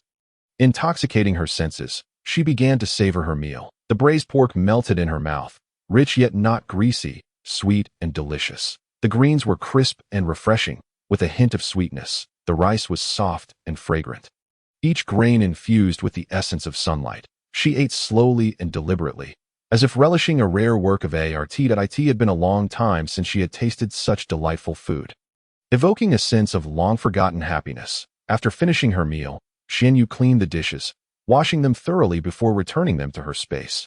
She then made her way to the living room, switched on the television, and tuned into a movie channel. As she reclined on the soft sofa, draped in a light blanket, she began to watch a comedy film, its light-hearted and humorous plot, along with the actors' splendid performances, eliciting laughter from her. She felt her mood lifting, growing lighter and more joyful. It had been ages since she had felt so relaxed, and this brought her a sense of comforting ease. Chapter 56. We will call the police. The night was as tranquil as congealed ink, punctuated only by the occasional chirping of insects, like tiny needles piercing the heavy curtain of silence. Xian Yu lay in bed, yet sleep eluded her. The life and death struggle she had just endured replayed in her mind like a film reel. She turned over, pulling the blanket higher in an attempt to ward off the chill that seemed to seep from her very bones. Suddenly, a faint clicking sound pierced the stillness, tightening around her heart like an invisible hand. Someone was attempting to pick the lock. Xian Yu bolted upright, her eyes wide in the dark, alert as a vigilant cat. Her breathing quickened, heart pounding as if it might leap from her chest. She refrained from turning on the light, instead sitting silently on her bed, straining to listen to the sounds outside her door. Click-click. The sound of the lock being tampered with grew clearer and more frantic, striking her nerves like a death knell. She realized that the intruder bore ill intent. Quietly, Xian Yu slipped out of bed, Retrieving her tang knife from her space, the blade glistened with a ghostly sheen in the darkness, akin to a crescent moon, patiently awaiting its sanguinary moment. Gripping the hilt tightly, her palms damp with sweat. Her gaze remained resolute and calm. She approached the door, pressing her body against the wall, becoming one with the shadows, like a statue. She could sense the intruders just beyond the threshold, even hearing their heavy breaths and suppressed excitement. Click! The final soft sound echoed as the door lock clicked open. In that instant, Xianyu flung the door open, her body launching forward like an arrow released from its bow in her hand. The Tang Dao sliced through the air with a fierce whoosh, aimed directly at the shadowy figure outside the door. A piercing scream erupted, shattering the stillness of the night. Outside stood two silhouettes, a man and a woman. The woman was Lin Xiao, while the man was an unfamiliar face, tall and menacing, exuding an aura that suggested he was no stranger to violence. Xin Yu's kick landed squarely in Lin Xiao's abdomen. Taken by surprise, Lin Xiao was struck hard, her body soaring backward like a kite severed from its string, crashing against the wall with a resounding thud before crumpling to the ground. The man beside Lin Xiao, Lu Heng, was evidently caught off guard by Xian Yu's sudden entrance, and even more so by her remarkable agility. He hesitated for a moment, instinctively raising the wrench in his hand to block Xian Yu's assault. Seeking death? Xian Yu hissed, her gaze sharp. The Tang Dao shifted course, not striking Lu Heng's head, but instead cleaving fiercely into his raised arm. The sickening crack of a bone fracturing echoed clearly in the still night air. Lu Heng emitted a wail akin to that of a slaughtered pig, the wrench clattering to the ground. His arm bent at an unnatural angle, clearly broken. Yu. Lu Heng stammered, clutching his arm, grimacing in pain. Beads of cold sweat forming on his brow as he looked at Xian Yu, his eyes filled with fear and disbelief. He could never have imagined that this seemingly delicate woman possessed such formidable strength. Ignoring Lu Heng's cries, Xian Yu turned to Lin Xiao, who lay curled on the ground, clutching her belly, her face pale as a sheet, her forehead beaded with perspiration. Fear and resentment flickered in Lin Xiao's eyes as she gazed at Xian Yu. "Why you dare to strike me?" Lin Xiao's voice trembled, laced with incredulity. "Why wouldn't I dare?" Xian Yu retorted coldly. "You two come in the dead of night to pry open my door. Are you here to steal or to kill?" We just wanted to borrow something." Lin Xiao's voice dwindled, her confidence waning. "Borrow something?" Xian Yu scoffed. "Is this how you borrow? Arriving with a wrench?" Lin Xiao found herself speechless under Xian Yu's piercing interrogation, her gaze dropping as she could no longer meet Xian Yu's eyes. "Speak. What do you truly intend to do?" Xian Yu's tone grew even more severe, like a sharp blade piercing Lin Xiao's heart. We genuinely came to borrow something." Lu Heng, clutching his injured arm, gritted his teeth and defended Lin Xiao. "We only wanted to borrow some food that we haven't eaten in days." "Borrowing food?" Xian Yu scrutinized Lu Heng, her eyes brimming with skepticism. "You would be so altruistic as to only borrow food." "It's true. We came to borrow food." Lu Heng insisted fervently. "We swear, we have no ill intentions." "No ill intentions?" Xian Yu pointed at the wrench in Lu Heng's hand. "Then what is this? You bring this along to borrow food." This is," Lu Heng faltered, unable to articulate a coherent response. "Humph. It seems to me you intend to rob," Xian Yu remarked with a cold snort. "Do you think I am a 3-year-old child to believe your nonsense? We truly did not intend to rob." Lin Xiao's voice quivered with a hint of tears. "We just want to survive." "Want to survive?" Xian Yu regarded Lin Xiao, her gaze devoid of any sympathy. "You think you can survive by robbing my belongings? By harming me?" We. Lin Xiao fell silent, her head bowed, unable to meet Xian Yu's gaze. "Leave," Xian Yu suddenly commanded. "What?" Both Lin Xiao and Lu Heng were taken aback, not expecting Xian Yu to so readily let them go. "I said, leave," Xian Yu repeated, her voice still cold. "I do not wish to see you again." "Why you truly let us go?" Lin Xiao asked, still in disbelief. "What? Do you wish to stay?" Xian Yu's tone carried a note of impatience. "No, we will leave right away," Lu Heng hastily replied, fearing Xian Yu might change her mind. Struggling to rise, he pulled Lin Xiao up, and together they stumbled toward the staircase. "Wait," Xian Yu called out suddenly. Lin Xiao and Lu Heng froze, turning to face her, their eyes filled with trepidation. "What else do you want?" Lin Xiao's voice trembled. "Leave your tools behind," Xian Yu ordered, pointing at the wrench on the ground. Lu Heng quickly kicked the wrench to Xian Yu's feet. then seized Lin Xiao, hastily fleeing the scene. "Just you wait. I will definitely report this," Lin Xiao shouted as she dashed down the stairs, glancing back at Xianyu. Xianyu scoffed. "Report? Report what? The police station has been paralyzed for ages, even if it weren't. Would they bother responding to such a trivial matter?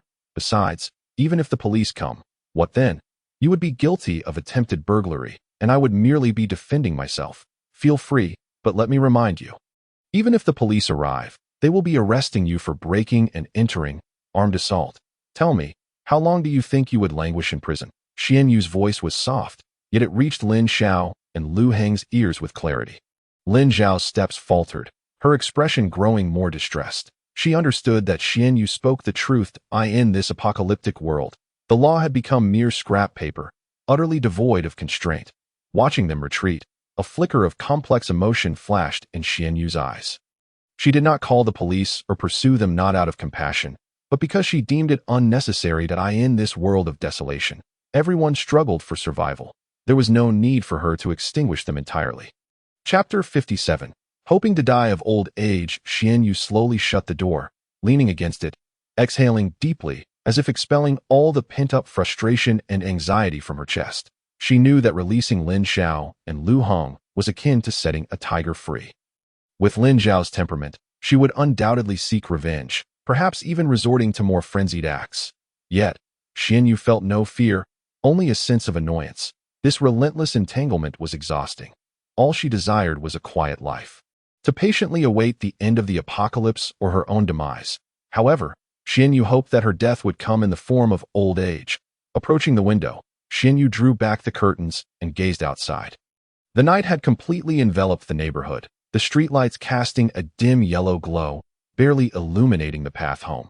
She observed Lin Xiao and Lu Hong stumbling toward the community entrance, their figures appearing particularly forlorn and desolate under the streetlight's glow.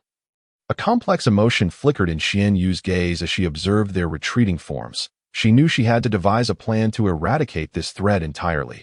She could not allow Lin Xiao and Lu Hong to lie in wait like a ticking time bomb, poised to explode at any moment. She must take the initiative, quelling the danger at its inception.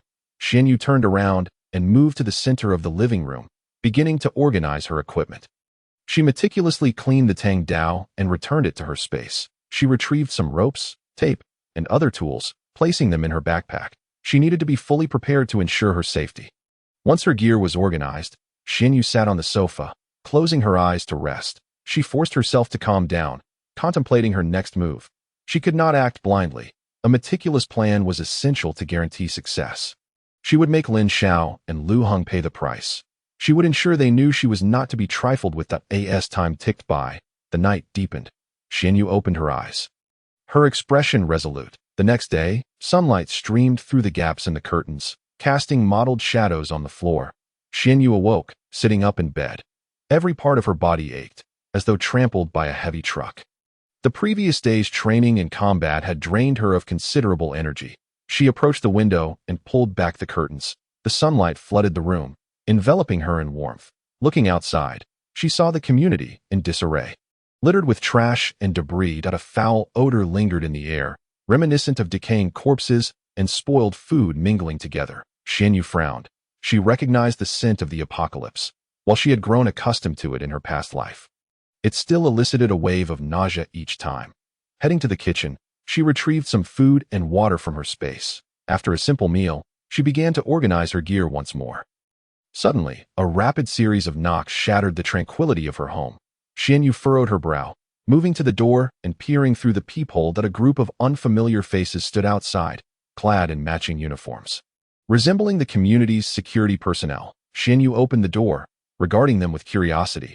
"What brings you here?" "Hello, we are the property management staff of the community," one of the security personnel explained. "We received notice that due to the high temperatures, a fire has broken out, destroying the electric motor room of the water plant, resulting in a city-wide water outage." Xian Yu was taken aback. She had not anticipated such an occurrence. She understood all too well what a water shortage meant in this apocalyptic world. Water was even more precious than food. "When will the water supply be restored?" Xian Yu inquired. "I don't know." The security guard shook his head. "We have already contacted the water company. They said they are currently conducting emergency repairs. but they cannot specify when the water supply will be restored. Xianyu felt a heaviness settle in her heart. She understood that she needed to devise a solution for the water issue swiftly. The residents of our community held a discussion and decided to venture out together to purchase water that evening. The security guard continued, "Due to safety concerns outside, we agreed to act in pairs. So we can look out for one another." Xianyu nodded, comprehending their rationale. In this apocalyptic world, strength lies in numbers. Indeed, collaborating increases the odds of survival. "Where do you plan to buy water?" Xianyu asked. "We intend to check a few nearby supermarkets," replied the security guard. "If we cannot find water there, we will seek it further afield." "All right," Xianyu responded, "but aren't you coming with us?" The lead security captain furrowed his brow. Studying Xianyu with suspicion, the other team members cast inquiring glances, seemingly perplexed by Xianyu's decision. After all, in these times, huddling together for warmth is the essence of survival. Xianyu smiled faintly. Declining, "No, I have some matters to attend to at home, so I won't join you." The captain wished to persuade her further, but Xianyu had already gently closed the door. Through the door, Xianyu could still hear the hushed murmurs of the guards outside. Filled with concerns such as, "This girl is truly strange. How can she manage alone?" Xianyu shook her head helplessly. She had her own plans and would not be swayed to join the ordinary crowd. After meticulously packaging her household waste, Xianyu descended the stairs. The community was permeated with a burnt odor, mingled with the stench of decaying refuse, which was nauseating. Xianyu hurried towards the trash bin, but keenly sensed something amiss. Casually discarding her garbage, she cast a sidelong glance around. Indeed, behind a nearby flower bed, a corner of fabric was faintly visible. Xianyu smirked coldly. It seemed Lin Xiao, that pesky cockroach, was still lingering, maintaining an air of nonchalance. She turned and headed towards the underground garage. Upon reaching the garage, Xianyu started her car and drove out of the community. She deliberately slowed her speed, allowing Lin Xiao and Lu Hong to keep pace. Upon entering the main road, Xianyu glimpsed in the rearview mirror, observing Lin Xiao and Lu Hong trailing behind, both wearing expressions of almost frantic determination. "Humph, you think you can compete with me? You are still too inexperienced." Xianyu's lips curled into a cruel smile as she pressed the accelerator, the car surging forward like an arrow released from a bow. Xianyu intentionally maintained a delicate balance and speed, neither allowing Lin Xiao and Lu Hong to catch up nor completely lose them. It was akin to a cat toying with a mouse, relishing the thrill of controlling her prey. "This girl is deliberately toying with us, isn't she?" Lu Hong gasped as he sprinted, struggling to catch his breath while speaking to Lin Xiao. Lin Xiao's face was ashen. She fixated on the taillights of Xianyu's car, gritting her teeth as she declared, "Don't think too much, just chase. I refuse to believe she can keep this up." Xianyu observed the diminishing figures in her rearview mirror, plotting her next move. She aimed to lead these two nuisances to a sufficiently secluded location to eliminate them once and for all. To prevent further entanglement, just the thought of Lin Xiao's resentful face filled Xianyu with distaste. Such individuals are like vermin. Unless thoroughly eradicated, they will incessantly drain your vitality. "Want to drink my blood? Let us see if you have what it takes." A glint of cold light flashed in Xianyu's eyes as she pressed the accelerator once more, the car roaring ominously as it sped further away. Chapter 58. Not so capable after all. The sharp screech of brakes shattered the tranquility of the outskirts. Xianyu slammed the brakes, the tires screeching against the pavement, kicking up a cloud of dust. She coldly regarded the rearview mirror, where Lin Xiao and Lu Hong had awkwardly halted a short distance away on their electric bike, the vehicle creaking under the strain as if it might fall apart at any moment. Lin Xiao dismounted, her face pale as she pointed an accusatory finger at Xianyu, shouting, "Run, will you? Let's see how far you can go." Lu Hong also alighted, brandishing an axe, advancing towards Xianyu with menacing intent. With each step he took, the axe scraped noisily against the ground, reminiscent of a beast sharpening its claws. "You think you're so capable, huh? Why aren't you running now?" Lu Hong sneered, inching closer to Xianyu, swinging the axe to create glimmers of cold light in the air, as if intending to rend her asunder. Xianyu sat in the car, observing Lu Hong's theatrics with a detached gaze. She neither exited the vehicle nor uttered a word, simply waiting in silence. Lu Hong, like a frenzied beast, circled the car, searching for an opening. His gaze fell upon the car window, and a cruel smile curled at the corners of his mouth. He approached the window, raising the axe high, aimed at the seemingly fragile glass. "Get out! Get down here!" Lu Heng bellowed, his voice hoarse, akin to a beast's roar. He swung the axe down with all his might against the car window. Bang! A resounding crash echoed as the axe struck the glass. To Lu Heng's astonishment, the bulletproof glass held firm, showing not a single crack. Xianyu remained in the car, quietly observing Lu Heng, her eyes filled with disdain and mockery. As if watching a jester perform, Lu Heng was momentarily stunned, unable to believe his eyes. He rubbed them vigorously, looking again at the window, which remained intact. How is this possible?" Lu Heng murmured, his voice laden with confusion and disbelief. Xianyu's gaze pierced Lu Heng like a sharp blade, inflicting deep humiliation. Anger ignited within him. "You think hiding in there will save you?" Lu Heng seethed, gritting his teeth. "That I will drag you out today." He completely lost his composure, resembling a mad bull. With a furious roar, he raised the axe and, summoning all his strength, brought it down with ferocity against the car window. In that critical moment, Xianyu suddenly flung open the door and leaped out like a leopard. The dagger in her hand glinted in the sunlight as it lunged towards Lu Heng's chest. Lu Heng was caught off guard. He merely felt a chill in his chest, followed instantaneously by an agonizing pain radiating throughout his body. Looking down, he saw a dagger embedded deep within his heart. Blood gushed forth like a fountain from his chest, staining his clothes and the ground beneath him. "You." Lu Heng's eyes widened in disbelief as he stared at Xianyu. His expression filled with terror and incredulity. He opened his mouth, as if to utter something, but ultimately fell silent. His body, like a lifeless log, collapsed onto the ground, kicking up a cloud of dust. Lin Xiao stood frozen in shock at the abruptness of the scene. Trembling as she gazed at Lu Heng's lifeless form, she could scarcely comprehend that a moment ago he had been alive, and now he lay cold and motionless. Xianyu slowly rose from the ground. Withdrawing the dagger and wiping the blood on Lu Heng's clothing, she looked at Lin Xiao with frigid eyes, devoid of any emotion. Witnessing Lu Heng's murder left Lin Xiao paralyzed with fear. Her pupils constricted sharply, resembling two frightened marbles, fixed on Lu Heng's fallen body. She watched as blood, like a restless serpent, oozed from Lu Heng's chest, staining the earth beneath him and blurring her vision. The dagger still protruded from Lu Heng's chest, the handle quivering slightly, as if lamenting the passage of life. Lin Xiao's body began to tremble uncontrollably, like a leaf swaying in a tempest, unable to escape or take flight. She opened her mouth, yearning to scream, only to find her throat constricted by an invisible grip, rendering her voiceless. Her legs felt as heavy as lead, rooted to the ground. Terror washed over her like a tide. Cold and suffocating, she watched as Lu Heng's body convulsed before stilled, from warmth to coldness. His eyes remained wide open, vacant and lifeless, like two black holes devouring everything around them. Lin Xiao felt as though her own heart was being consumed by that void, leaving her empty and devoid of rhythm. Tears streamed down Lin Xiao's cheeks, falling to the ground and mingling with Lu Heng's blood. She did not know whether she wept for Lu Heng's death or for her own fate. All she understood was that she had lost her soul anchor and would face this cruel world alone. She would confront Xianyu, this merciless woman, the one who had slain Lu Heng. What was she to do?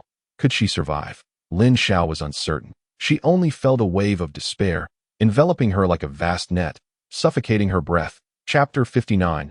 Water rationing. Xianyu approached Lin Xiao slowly, each step akin to treading upon Lin Xiao's heartbeat, heavy and deliberate. Sunlight streamed from behind Xianyu, elongating her silhouette, resembling a dark reaper casting a shadow over Lin Xiao.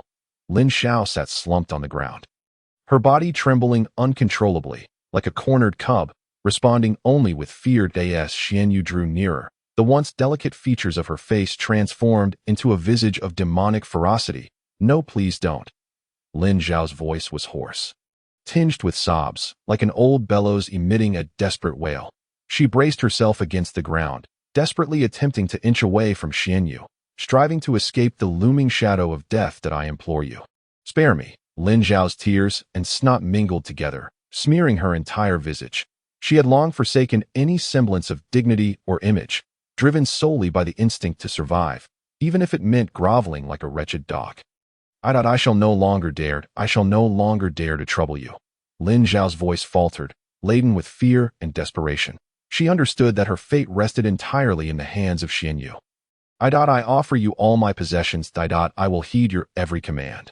Lin Xiao spoke in a disjointed manner, attempting to barter for any chance of survival. Xian Yu halted before Lin Xiao, looking down upon her with an expression devoid of compassion. Only an abyss of indifference. Lin Xiao's pleas echoed like a mournful dirge in the desolate outskirts, yet they failed to stir even a ripple in Xian Yu's heart. Had she foreseen this day?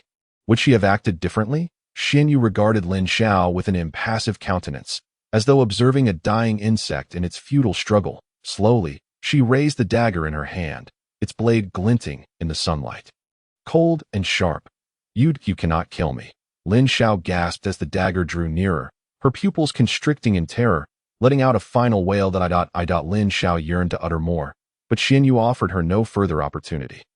With a swift motion, Xian Yu brought the dagger down, slicing through Lin Xiao's throat as effortlessly as severing a fragile straw.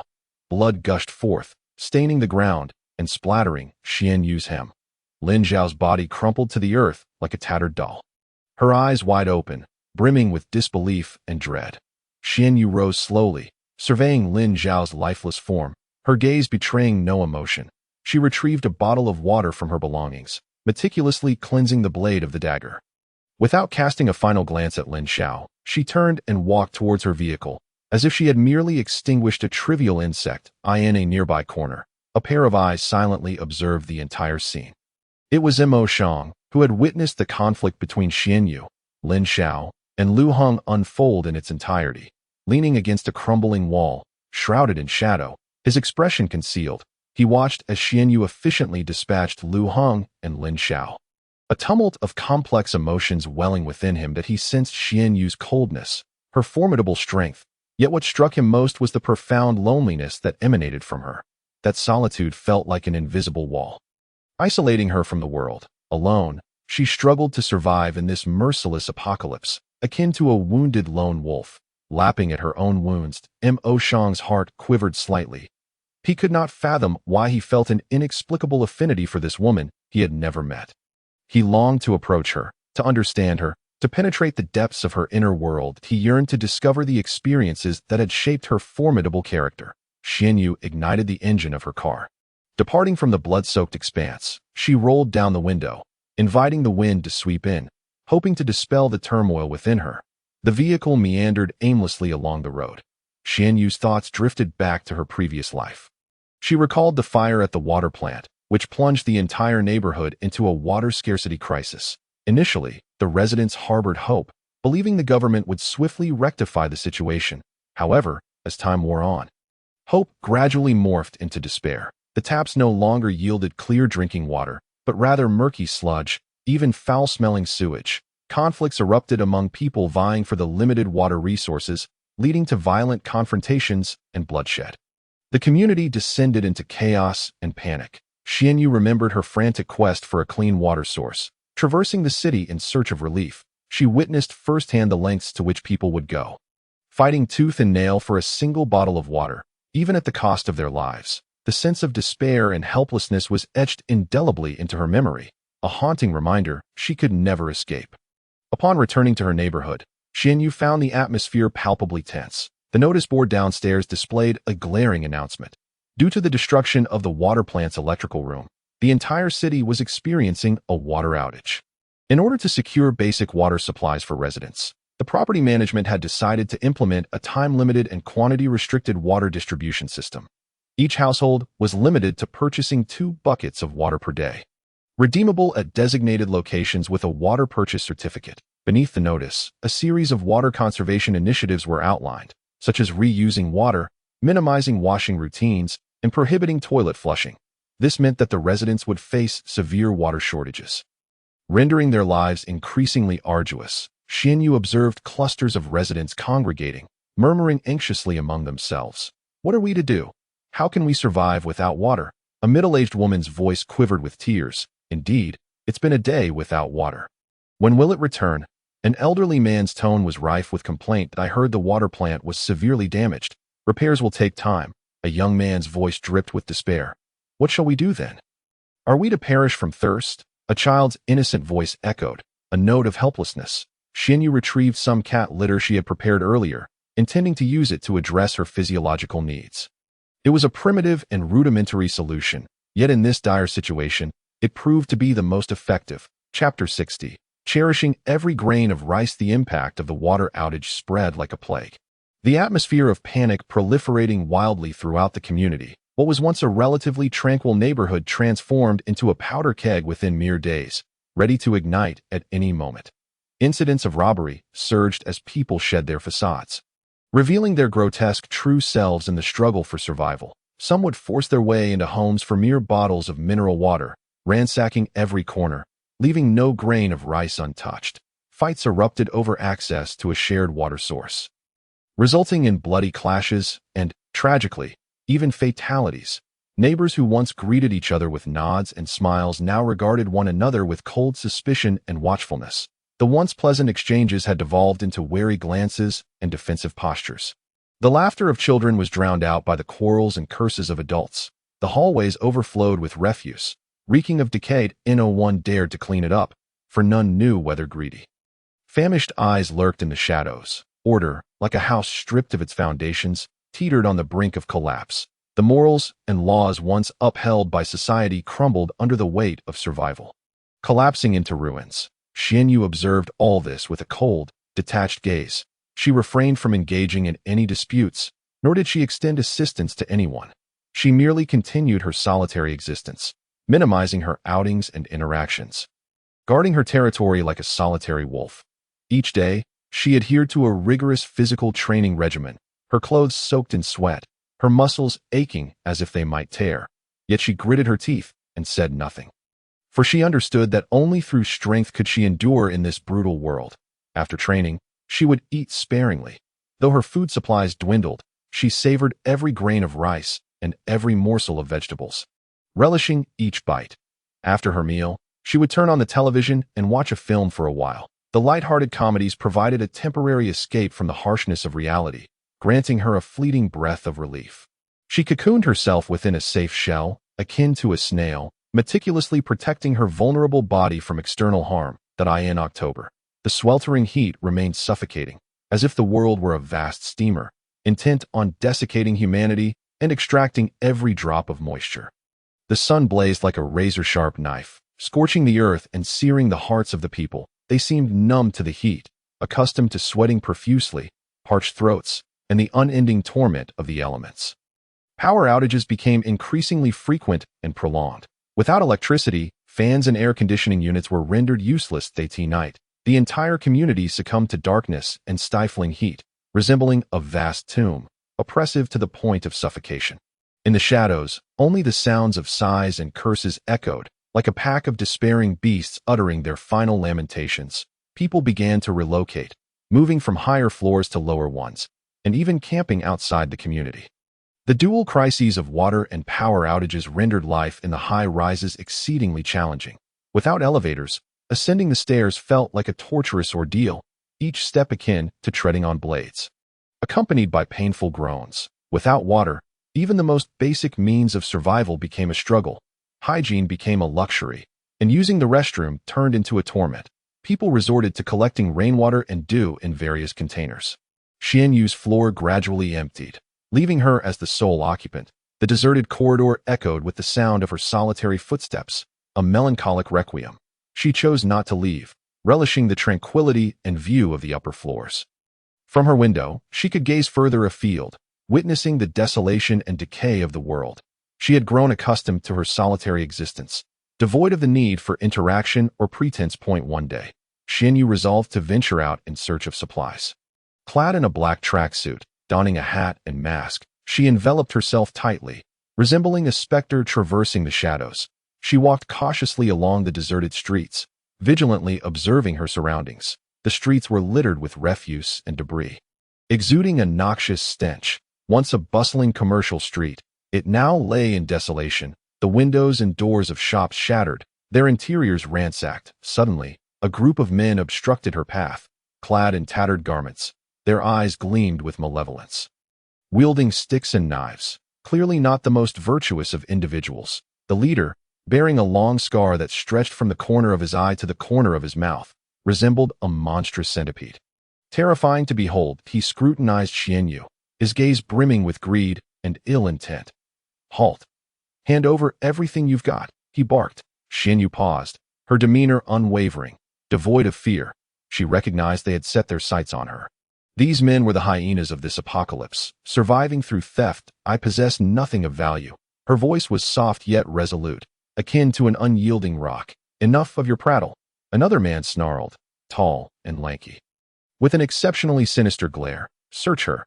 The men, grinning wickedly, closed in on Xianyu, eager to lay hands on her. They rubbed their hands together, almost envisioning their prey captured. But in that crucial moment, Xianyu sprang into action. Like a bolt of black lightning, she darted towards the men, her movements so swift they were barely perceptible. Her strikes were ghostly quick. The men had no time to react before they found themselves sprawled on the ground. They could scarcely comprehend how Xianyu had struck before searing pain coursed through their bodies, rendering them powerless. The scarred man was sent flying by a powerful kick, crashing against the wall with a thunderous thud. Clutching his abdomen, he howled in agony, resembling a wounded beast. The lanky man suffered a blow to the nose, blood gushing forth as he clutched his face, tears streaming down in pain. The remaining men fell victim to Xianyu's relentless assault. Groaning in torment, stripped of their ability to resist, standing there, she regarded them with a frosty gaze, akin to a merciless deity of death. Her eyes were void of emotion, as if surveying a colony of ants. Get lost. Her voice was icy, slicing through the air like a sharp blade, piercing their hearts. The men scrambled away in terror, utterly frightened by her prowess, not daring to glance back. Xianyu observed their retreating figures, choosing not to pursue. She understood these men were mere pitiful creatures in this desolate world, unworthy of her time. From that day forth, none in the community dared to trouble Xianyu again. Chapter 61. The supermarket's nationalization. Xianyu closed the door, shutting out the chaotic clamor outside. She relished her solitude, finding solace in silence. From her vantage point above, the community had long since fallen into disarray. Resembling a refuse dump, the once vibrant flowers and greenery had wilted, a sight that irked her. Yet, it bore no relevance to her. She had grown accustomed to her solitary existence. She drew the thermal curtains, plunging the room into darkness. She preferred it this way, dim and secure. What should I prepare for dinner? Xianyu opened her spatial realm and rummaged through her supplies. Rice, vegetables, and a small piece of meat. She'd need to ration them. Who knows when this ordeal will end? She rinsed the rice, placed it in the pot, and pressed the cooking button. As she sliced the vegetables, the rhythmic sound echoed in the stillness of the room. When the rice was done, she refused to idle. In the living room, she commenced her exercises, push-ups, sit-ups, squats. That each movement was executed with diligence, beads of sweat cascading down her brow, yet she paid them no mind. After her workout, she was drenched in perspiration. Xianyu headed to the bathroom, casually wiping herself with a towel. The reflection in the mirror revealed her cold, unyielding gaze, lost in thought. The aroma of her cooking wafted through the air as she set the table. Dining alone bore no complexities. Sustenance was her only requirement. She savored each bite, chewing deliberately. Once finished, she tidied up and slumped onto the sofa. Switching on the television, she mindlessly flipped through channels, only to find a plethora of advertisements and reruns. Nothing worthwhile. She stumbled upon an old comedy film, once a favorite, now lacking its former charm. Yet, it was better than nothing. As she watched, darkness enveloped the outside world. Xianyu switched off the television and retreated to her bedroom. In her dreams, she felt transported back to the past, a time when the weather was not so oppressive, and humanity was not so deranged. Days passed. The relentless heat of this cursed weather continued unabated. It was November, yet daytime temperatures soared above 60 degrees, threatening to desiccate the living. The community had descended further into chaos, thefts occurring daily. Xianyu remained resolute, preferring the confines of her home. She isolated herself like a hibernating bear, guarding her meager possessions. That night, the outside world erupted with noise, gunshots, shouts, cries. A cacophony that assaulted the senses. Lying in bed, Xianyu listened, her heart untouched by turmoil. Death was a familiar sight from her previous life. In this world, who could predict what tomorrow held? The neighborhood security had long since abandoned their posts, preoccupied with their own survival, leaving no energy to tend to others. Life was becoming increasingly arduous. Knock, knock, knock. Xianyu peered through the peephole to see several men lurking suspiciously, Weapons in hand, it required no inquiry to ascertain their intentions, to rob her. Xianyu smirked. It seemed all manner of sinister creatures had emerged in these times. Open the door. Now, the voices outside grew louder, laced with threats. Xianyu remained silent, waiting behind the door. Not opening, are we? Then we'll force our way in. Bang. Bang. The sound of the door being battered resonated violently. Xianyu smirked, abruptly flinging the door open and charging out. With her blade in hand, she struck downward. A blood-curdling scream echoed as blood sprayed across the ground. The remaining men, witnessing the spectacle, were rendered speechless. This woman was formidable. One of the men stammered, his words faltering. Xianyu paid him no heed, delivering a swift kick that sent him flying. The others, witnessing her ferocity, turned tail and fled. Xianyu made no attempt to pursue. Returning inside and shutting the door. Such encounters would likely become commonplace, but she was unafraid. One would come, she'd slay one. Two would come, she'd slay two. Have you heard? The supermarket is now under government control. What? How will we buy anything now? Who knows? Life has become unbearable. Downstairs, a group of neighbors congregated, lamenting their fate. Xianyu passed by, overhearing snippets of their conversation without interjecting. The nationalization of the supermarket was indeed a blow to those who had hoped to loot it. However, for her, the impact was negligible. She had stockpiled ample supplies and would not starve anytime soon. Yet, the world was descending deeper into chaos. Chapter 62. The absence of festivity as the new year approached. The community felt devoid of any celebratory spirit, instead enveloped by a suffocating darkness, as if a vast net had ensnared them, stifling their breath. The air was thick with the stench of decaying food. A nauseating aroma that resonated with the despair festering within the hearts of the people, fermenting and expanding until it might explode into something grotesque. Xianyu stood by the window, gazing down at the desolate square. A heaviness settling in her chest. In years past, red lanterns would have been hung, children darting about like wild dogs, while adults busied themselves preparing festive goods, smiles adorning their faces. Yet now, all that remained was silence. An eerie stillness reminiscent of the supernatural. What joy is there in celebrating the new year? Xianyu muttered to herself, her tone laden with an indescribable fatigue, as though all her strength had been siphoned away. Memories of past celebrations flooded her mind, her home once bustling with life, her parents hustling about, preparing a grand feast, an almost magical transformation. What she cherished most was the time spent making dumplings with her family. Despite her creations often resembling strange alien crafts, either bursting at the seams or falling apart in the pot. Yet, laughter had filled the air, her father teasing her about her culinary skills. But now, the home was gone, her parents were gone. She was left alone, solitary, celebrating a hollow new year. Xianyu shook her head violently, as if to cast away those memories, discarding them like used tissue paper. She retrieved some ingredients from her spatial realm, her well-stocked reserves, treating them like treasures. Fresh vegetables, various meats, and even a few lively fish were among her findings. Thank goodness I was prepared. Otherwise, this new year would be. Xianyu chuckled bitterly, beginning to prepare dinner. In these times, merely being able to fill her belly was a blessing. Celebrating the new year seemed almost absurd. She resolved to create a sumptuous New Year's Eve feast. Even if she was alone, she would celebrate, if only to honor her own appetite. In this chaotic world, she mused, let them do as they please. I have food. She chopped vegetables, she muttered to herself. Resembling a garrulous old woman, her knife skills were deft, slicing potatoes into strands as thin as hair. The hallway was eerily quiet, the occasional sound of suppressed coughs echoing like whispers from the abyss.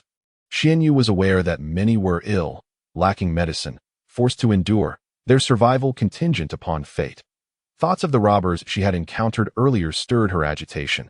These individuals had resorted to desperate measures for survival. More terrifying than rabid dogs, they've all lost their minds, she muttered, hastening her movements. She yearned to finish cooking, eat, and then collapse onto her bed, wanting nothing more than to escape reality and its burdens. On New Year's Eve, Xianyu sat alone at the dining table, surrounded by a lavish spread of dishes. Braised pork, steamed fish, dumplings, these are all her favorites, their enticing aromas wafting through the air, making one's mouth water uncontrollably. She poured herself a glass of wine, raising it towards the void, murmuring to herself, Happy New Year. What a joke. I might as well wish for an early demise, a clean end. Despite being alone, Xianyu felt a strange sense of satisfaction. At least better than those starving ghosts that I in this apocalyptic world. Being able to enjoy a hearty meal was a luxury, akin to a dream. Just surviving? What nonsense.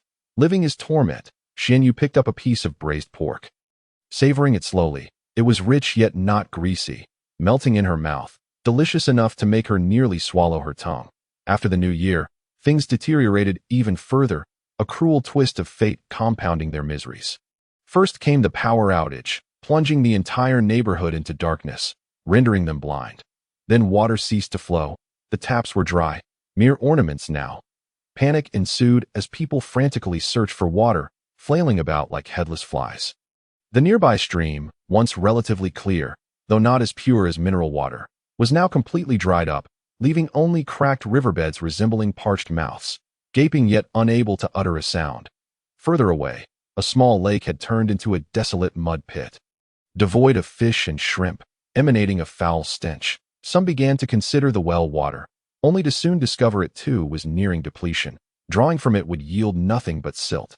Life had become unbearable. Heavens, are you trying to kill us?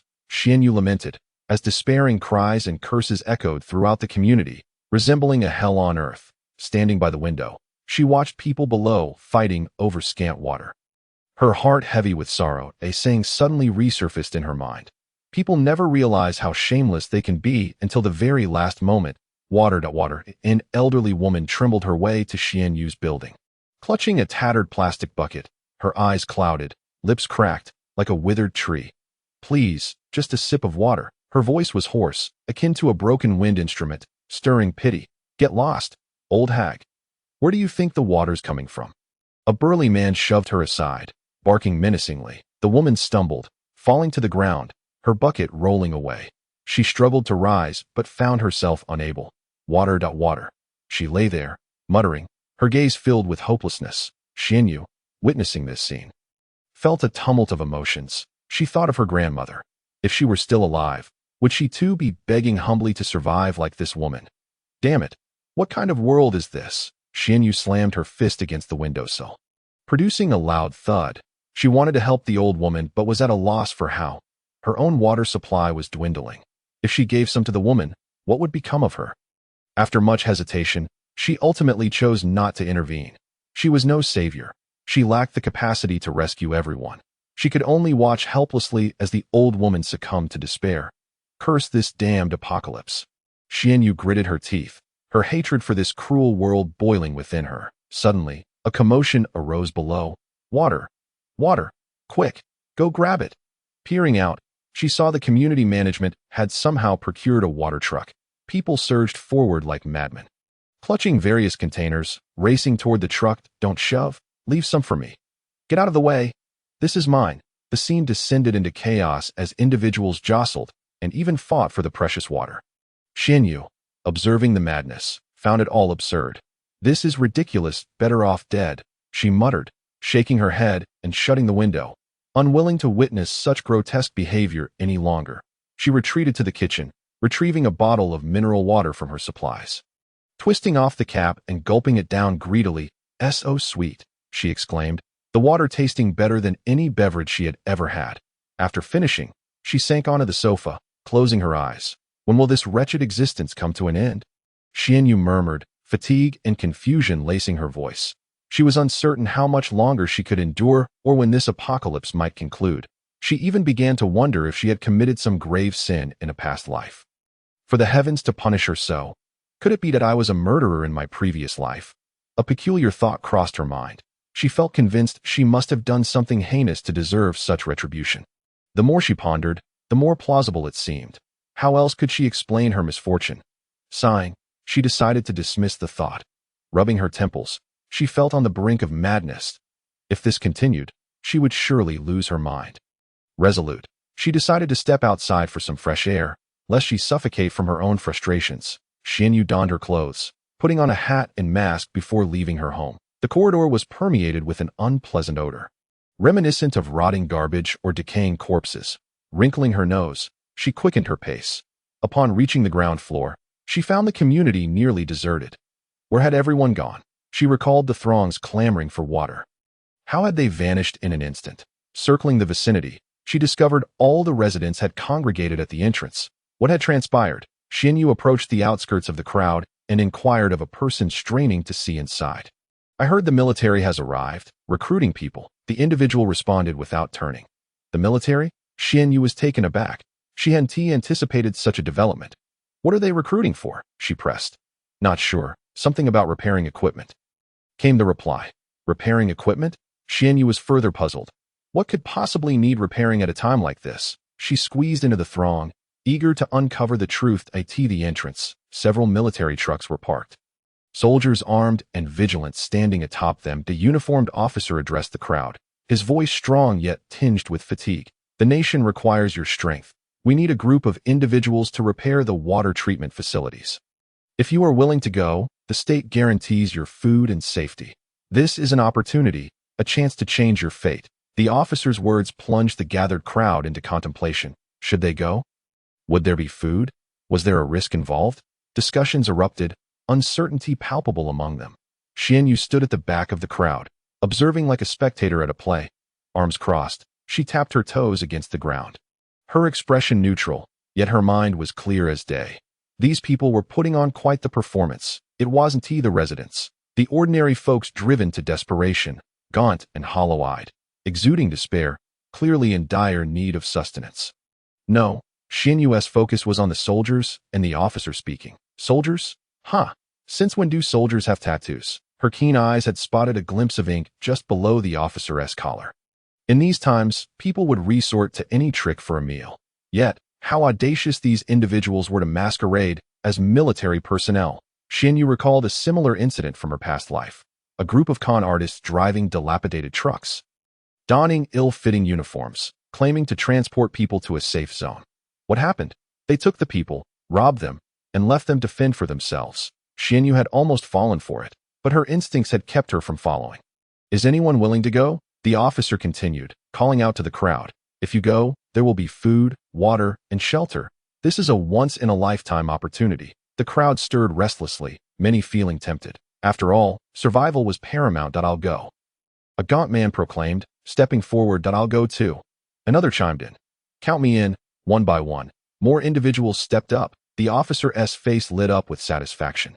Excellent. Those who wish to go, hop on the truck. They scrambled eagerly, climbing aboard, fearful of missing out on a spot. Xianyu watched them with a heavy heart. These people were far too naive. Did they truly believe they could survive by going with them? They were likely walking into a trap. However, she did not intervene. She was no savior and had no obligation to intervene. She could only hope these individuals would find their own salvation soon after. Those taken away never returned. Xianyu occasionally thought of them, uncertain of their fates, but she merely mused without action. Her own existence was precarious enough. She had neither the time nor energy to concern herself with others. Just days ago, she had heard a rumor that the state had nationalized the supermarkets. Upon hearing this, she could only scoff coldly. The state. However, Xianyu is acutely aware that this matter is certainly not orchestrated by the true nation. More likely, it is the handiwork of those unscrupulous individuals who roam about in trucks, brazenly engaging in deceit. They masquerade as the military and then as the state itself. Such audacity is truly astounding. Nonetheless, Xianyu chooses not to dwell on these concerns. Her sole wish is that these people refrain from troubling her. Otherwise, she would not hesitate to retaliate. The world has become increasingly chaotic. With a sigh, Xianyu feels as though she is but a small boat amidst a storm, perpetually at risk of being engulfed. Many have opted to leave the community in search of friends and family. Yet Xianyu resolves to remain in place, quietly awaiting news from the base. Deep within her heart, a tumultuous blend of unease and anticipation surges. This decision is not made lightly, but rather as a result of careful contemplation. Recalling her past life experiences, Xianyu remains vigilant. She is determined not to take any unnecessary detours or endure futile adventures. Waiting for news from the official base may indeed be her most prudent course of action at this moment. She knows that the outside world has devolved into utter disarray, where unexpected events could transpire at any moment. Within this isolated community, Xianyu maintains a heightened sense of alertness. Each day, she pulls the curtains tightly shut. as if to shield herself from the clamor and danger beyond. Her life has become simple and regimented. Cooking, exercising, and even listening to the radio are all approached with caution, lest she attract unwanted attention. Her spatial ring contains ample resources to sustain her through this trying period. There is no need to venture out in search of food or water, as an inexplicable sense of security envelopes her. Yet, this sense of safety fails to dispel the loneliness and anxiety that gnaw at her. The once orderly community has disintegrated, trust among neighbors shattered, replaced by endless suspicion and fear. Xianyu often hears hushed arguments from next door or the occasional sound of weeping. As if echoing the despair and helplessness of this world, her mood mirrors the dreary weather outside. Heavy and oppressive as night falls, the surrounding silence becomes increasingly jarring. Lying in bed, she listens to the faint sounds emanating from the radio. Her only connection to the outside realm. She closes her eyes, attempting to relax, yet is invariably plagued by restless thoughts. If only I could find someone trustworthy. Xianyu muses internally, but such thoughts swiftly dissipate. As she does not wish to rely on anyone again, her past experiences have taught her just how fragile trust can be. Each day unfolds in monotonous repetition, and Xianyu begins to feel the weight of boredom and tedium. She often reminisces about delicious meals and the joy of indulging in her favorite shows. That lighthearted feeling seems to drift further away from her grasp, that a wave of nostalgia washes over her. And a smile involuntarily graces her lips. Perhaps she could attempt to make some new dishes, she muses, secretly resolved. Despite the dangers lurking outside, she still yearns to find small joys during this time. Thus, Xianyu begins to rummage through her spatial ring for ingredients, preparing to craft a sumptuous dinner for herself. Her fingers glide over the fresh vegetables, and anticipation fills her heart. Each leaf seems to whisper tales of vitality and hope. Lifting her spirits slightly, braised pork, steamed fish, dumplings, she mentally calculates, her smile growing ever more pronounced. Though she finds herself in a predicament, she still aspires to discover her own little slice of happiness amid these trying times. As time progresses, Xianyu's mindset gradually calms. She begins to relish her solitude, enjoying the dialogue with herself. She understands that only by fortifying her inner self can she adequately confront the challenges of the outside world. I will await that moment, she silently affirms, her gaze resolute. Xianyu secures the lock on her door and draws the curtains tightly, plunging the room into darkness. She has never favored bright light, always feeling it invites unnecessary trouble. Since the onset of the apocalypse, she has grown accustomed to this isolated existence, akin to a beast lying in wait within a cave, cautiously safeguarding her territory. Approaching her table, she fiddles with the several antiquated radios she has scavenged. Though they are outdated in style, their reliability remains steadfast, serving as her sole link to the outside world. The TO ensure she misses no crucial information. Xianyu has gathered 8 radios, tuning them to different frequencies for round-the-clock monitoring. Static fills the air. The radio emits a cacophony of noise, interspersed with intermittent signals. Frowning, Xianyu patiently adjusts the frequencies, striving to capture a clearer transmission. She harbors no illusions about the so-called small bases. In her previous life, she had been part of several, only to be met with profound disappointment. Some small bases barely functioned as communities, assisting one another in survival. Yet, far more devolved into criminal gangs, committing heinous acts without remorse. Xianyu knows this all too well. In such tumultuous times, only bases established by the government are worthy of trust. Those large bases, organized by the government, possess comprehensive systems and formidable strength, capable of providing relatively stable, living conditions for survivors. The 10 official bases, Xianyu murmurs to herself, a glimmer of hope flickering in her eyes. Her spatial resources are plentiful, sufficient for her to last indefinitely. She need not risk her life scouring for food and water like others. Her task is to patiently await news from the official base, then join them to embark on a new life that ensure her safety.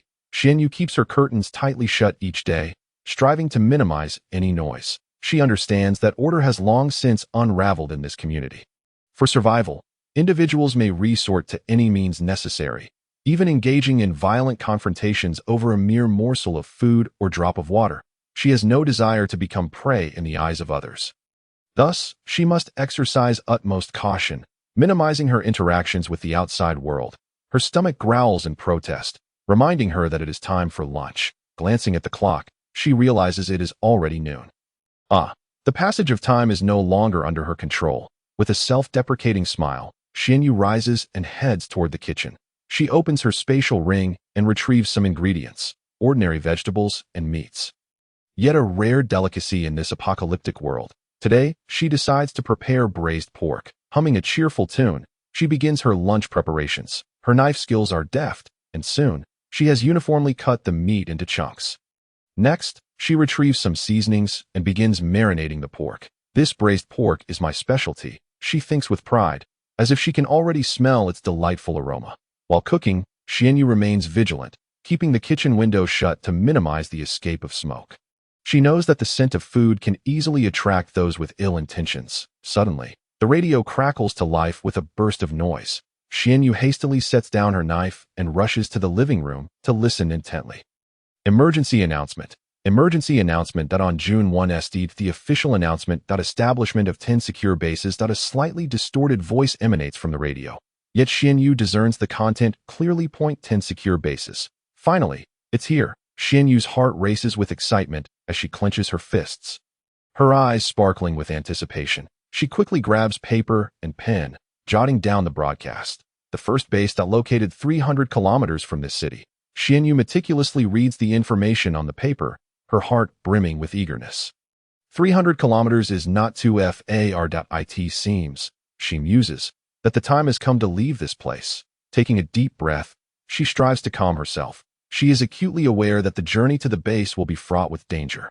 Yet, she is fully prepared, confident in her ability to reach her destination safely. Finally, she can lead a life akin to that of ordinary people. That a faint smile graces Xianyu's lips, a long-missed expression of joy. She begins to gather her belongings, organizing the supplies within her spatial ring. She understands that the road ahead is laden with uncertainty, and she must be thoroughly prepared. Chapter 64. Objective. First base for the final time. Xianyu stands amidst the empty apartment, her gaze sweeping across every corner. This place was once her sanctuary, a cozy nook filled with warmth, the walls adorned with posters of her favorite films. Vibrant colors evoking memories of stirring or melancholic soundtracks. The bookshelf is neatly lined with various tomes, from science fiction to classic literature, each holding a fragment of her memory, a piece of the blissful moments spent immersed in the world of books. On the balcony, once lush with greenery, are the flowers she tenderly cultivated, each leaf imbued with her care. Now only a few empty pots remain, like desolate mouths lamenting endless desolation. The air still carries the lingering aroma of meals once prepared here, rich braised pork, delectable steamed fish, comforting dumplings. Each flavor rekindles her nostalgia for the past, for those peaceful times. Yet now, all is lost, leaving only bare walls and floors, like a hollow shell devoid of soul and warmth. She gathers everything she can carry into her dark green spatial ring. This ring is her greatest reliance in this post-apocalyptic world, her final glimmer of hope.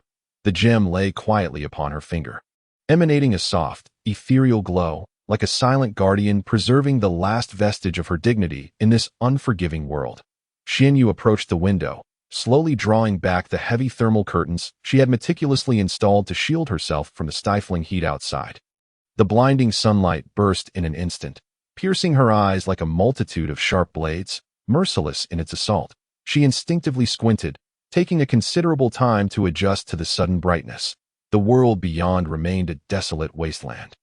The searing temperatures scorched the earth, and the air appeared to be ablaze, distorting the distant landscape. The buildings in the distance, wavering under the heat waves, appeared hazy and unsteady, resembling a mirage, illusory and distant, as if they might collapse and vanish at any moment.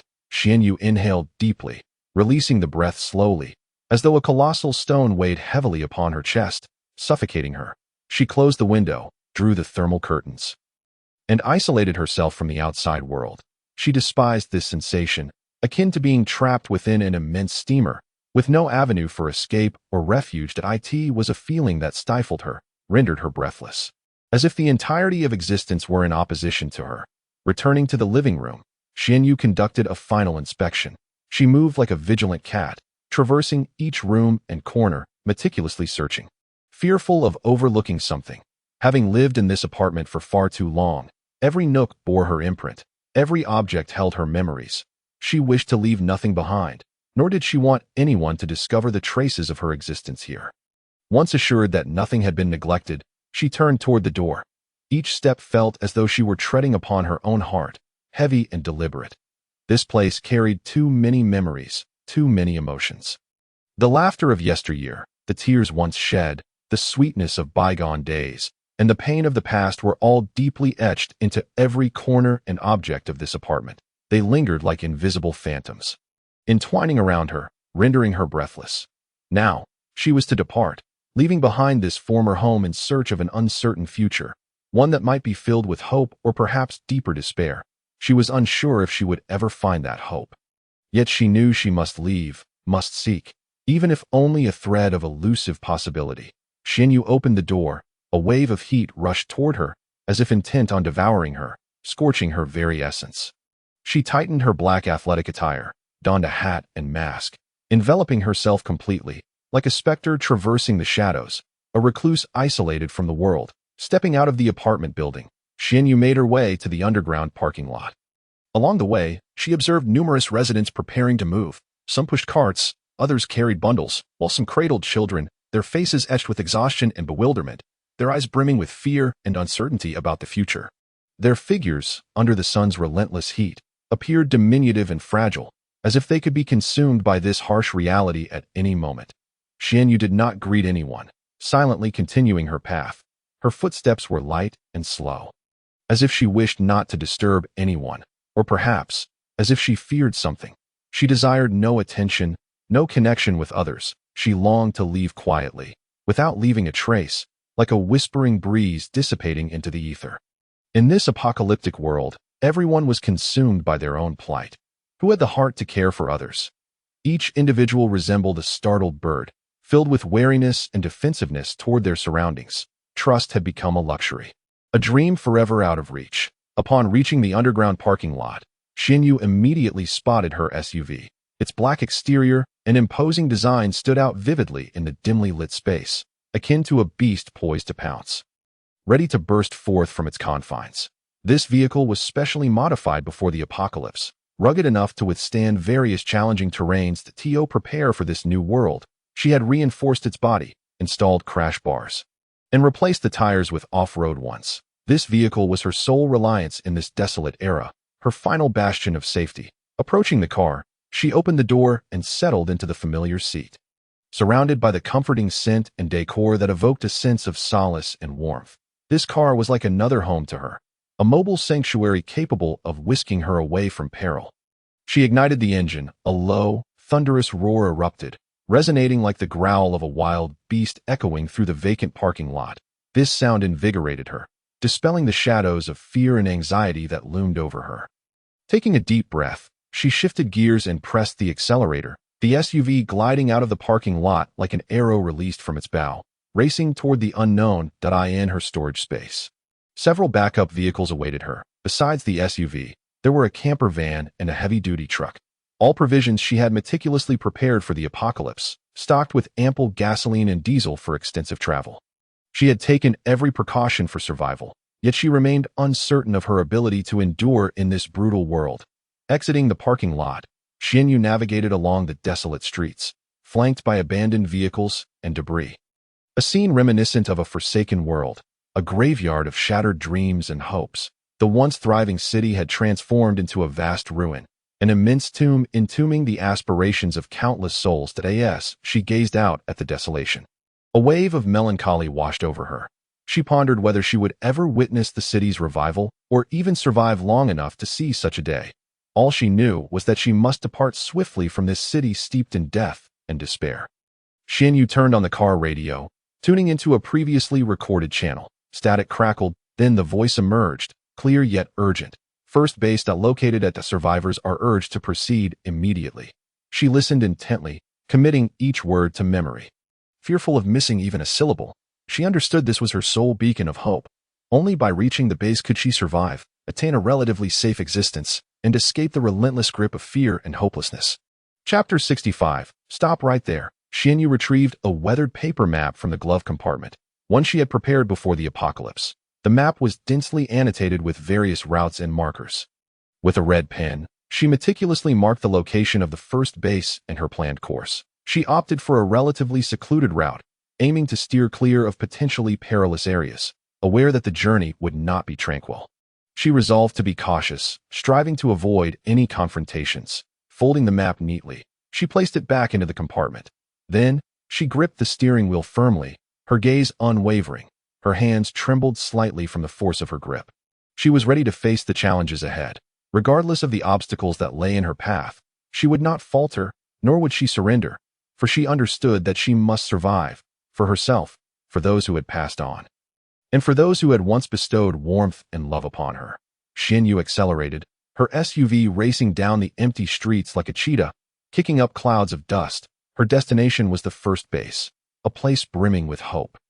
A sanctuary where she could begin anew, where she might forget the past and embrace the future once more. As she left the city behind, the roads grew increasingly desolate.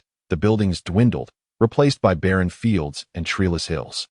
The air carried an unpleasant odor, the stench of decaying corpses, the scent of death, the essence of despair. Suddenly, from the rearview mirror, Xianyu spotted figures pursuing her vehicle, armed with an array of weapons, some wielding wooden clubs, others iron rods, and even kitchen knives. They bore expressions of hunger and madness, resembling a pack of ravenous wolves fixated on her SUV.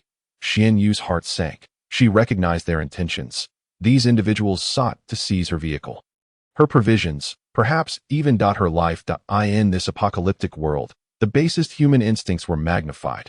In the fight for survival, people would resort to any means, even more savage than beasts. She did not slow down. Instead, she slammed the accelerator, pushing the vehicle to its limits. The SUV roared with a deafening growl, charging forward like an enraged beast, determined to tear through the darkness of this world. The pursuers, despite their frantic efforts, could not match the speed of her vehicle.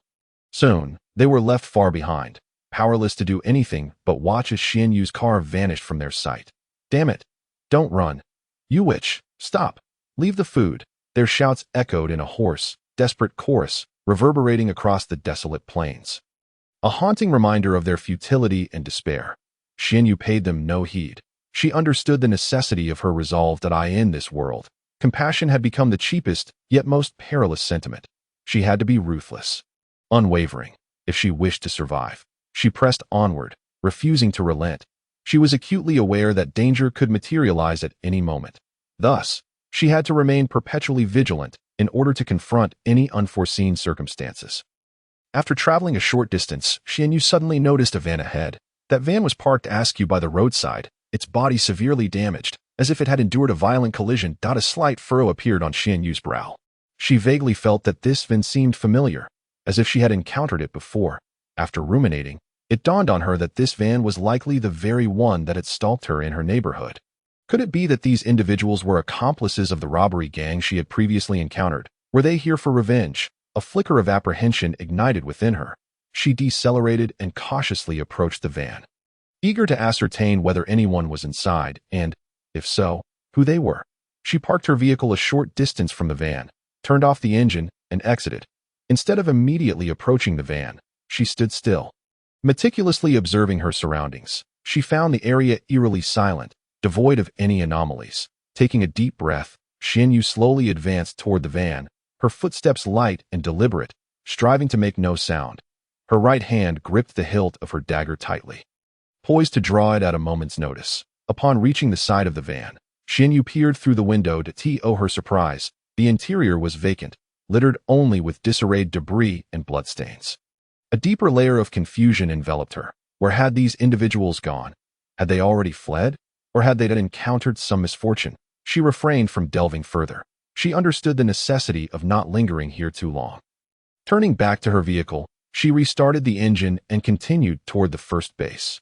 Unbeknownst to her, concealed in the nearby thicket, a pair of eyes were fixated on her, brimming with resentment and murderous intent, akin to a venomous serpent poised to strike. Yet, Xianyu remained oblivious, her focus singularly fixed on her destination, reaching the first base and ensuring her survival. Chapter 66. Arrival at Fuchio City. Upon entering the highway, the roar of the engine sounded like a declaration, violently tearing through the suffocating silence. Xianyu abruptly pressed the accelerator to the floor, as though to cast off all her fears and the weight of oppression behind her.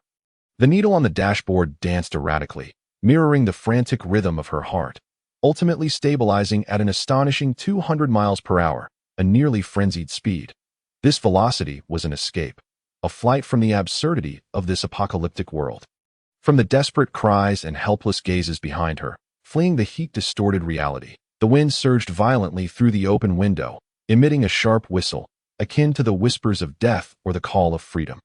This cacophony induced waves of dizziness in Xianyu, yet simultaneously ignited an inexplicable exhilaration within her. Her grip on the steering wheel tightened, her fingers turning pale from exertion, palms slightly damp. This was not anxiety. Rather, it was an electrifying thrill, a liberation after prolonged suppression, a fervor born from despair in search of hope. Her gaze was sharp as an eagle's, fixated on the seemingly endless road ahead, like a cheetah racing through the night, focused and composed. Refusing to allow any sliver of relaxation, the highway was astonishingly desolate, devoid of the usual clamor of bustling traffic, free from congestion and irritation, replaced only by an endless expanse of silence and desolation. This stillness enveloped the world like a massive net, stifling and inducing despair. Occasionally, Xianyu glimpsed abandoned vehicles, strewn about like toys carelessly discarded by a giant, their forms twisted and overturned, resembling tombstones of a bygone era. Silently recounting tales of past splendor and present decay, narrating the fragility and transience of life, she did not slow down, for she understood that in this apocalyptic reality, speed equated to survival, and time represented hope.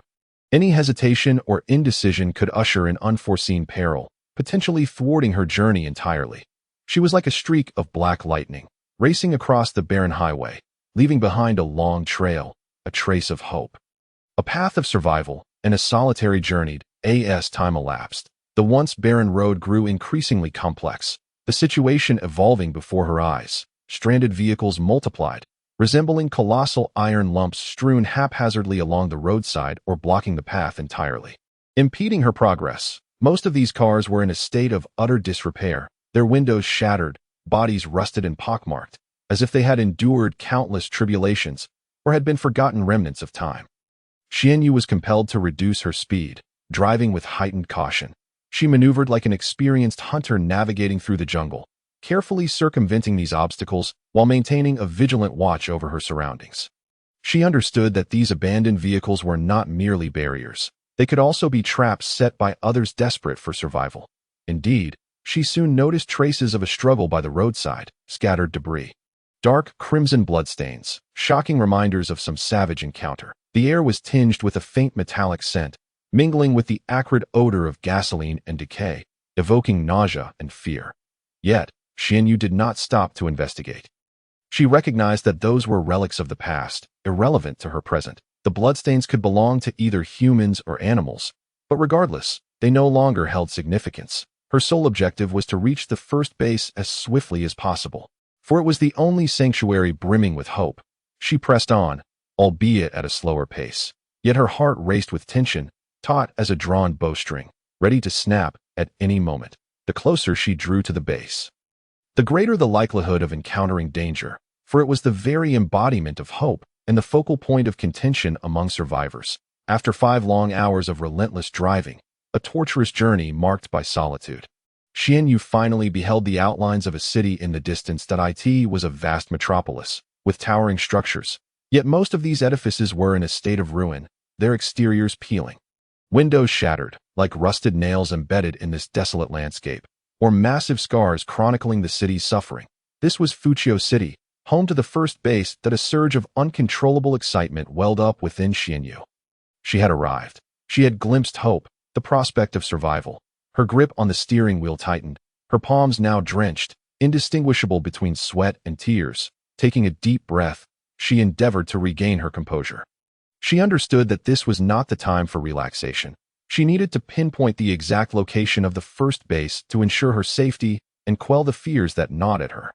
Navigating cautiously along the city's periphery, she refrained from venturing directly into the heart of the city, acutely aware of the peril that lay therein, fraught with uncertainty and danger. She preferred to take a longer route to guarantee her safety and ensure her successful arrival at the base.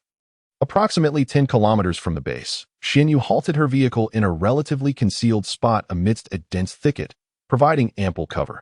She retrieved essential supplies and food from her storage, arranging them within the car: bread, bottled water, biscuits, and canned goods, items she had meticulously prepared for any unforeseen circumstances, ensuring her survival in this desolate world.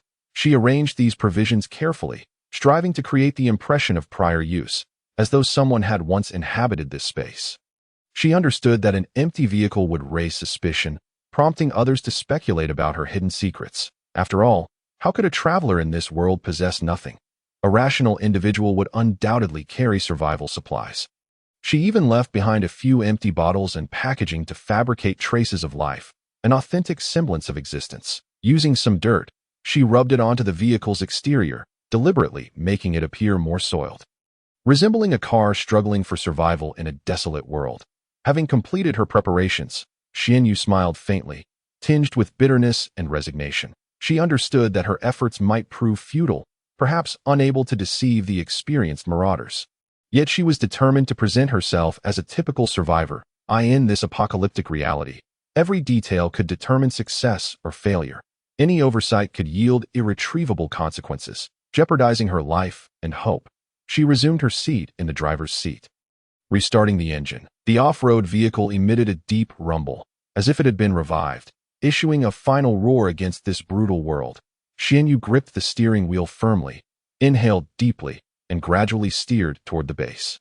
Her gaze was resolute and unwavering, akin to a warrior preparing for battle, brimming with courage and determination. The road grew increasingly congested, lined with a myriad of vehicles: military trucks, private cars, cargo vehicles, motorcycles, all battered and worn, as though salvaged from a junkyard, or having endured the ravages of countless conflicts. Beside these vehicles stood numerous individuals. They were clad in tattered garments, their faces gaunt and pale, their eyes brimming with exhaustion and yearning, tinged with a hint of weariness and unease.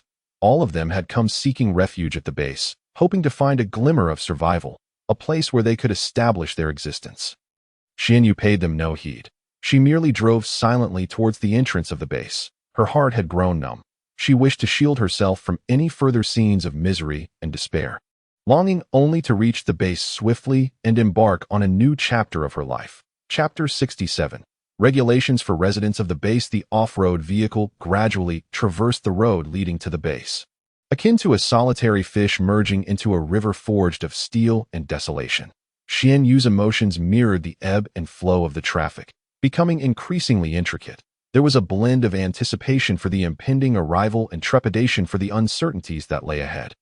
Along the roadside, an array of vehicles was crammed together, resembling an interminable dragon, quietly sprawled upon the ground.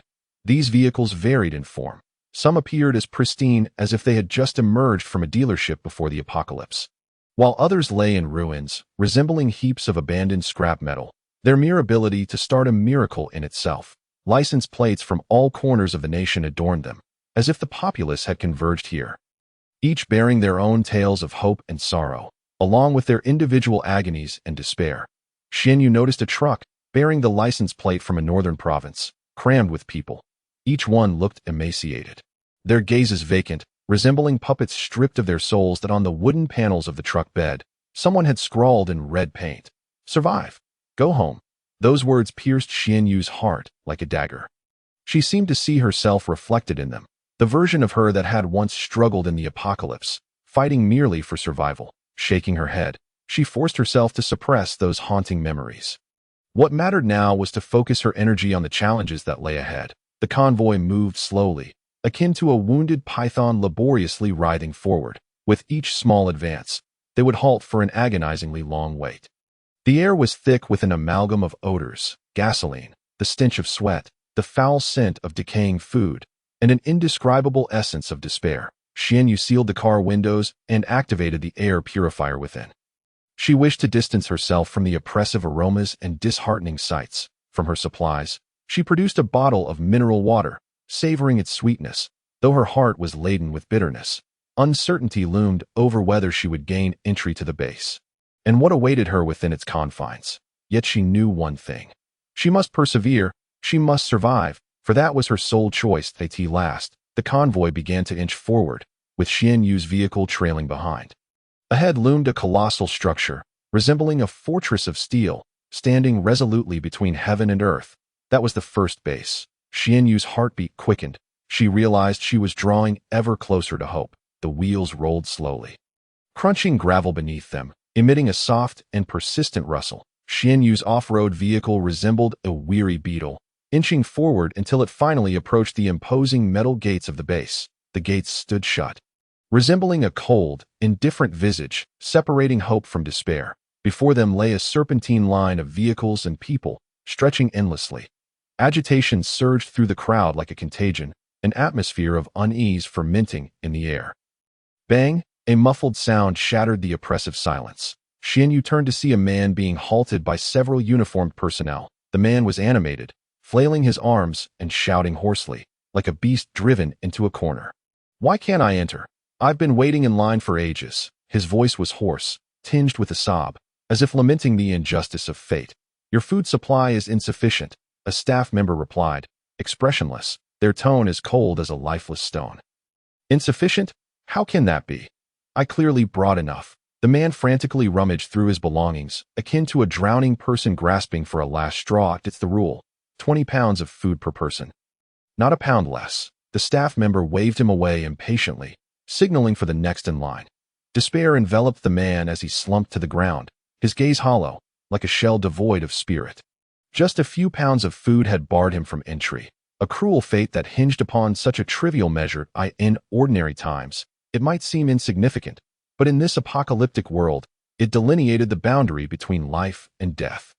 A commotion erupted among the crowd. Whispers circulated, sighs of resignation filled the air, and some reveled in his misfortune. Various emotions intertwined, resembling a boiling pot of porridge, bubbling and frothing.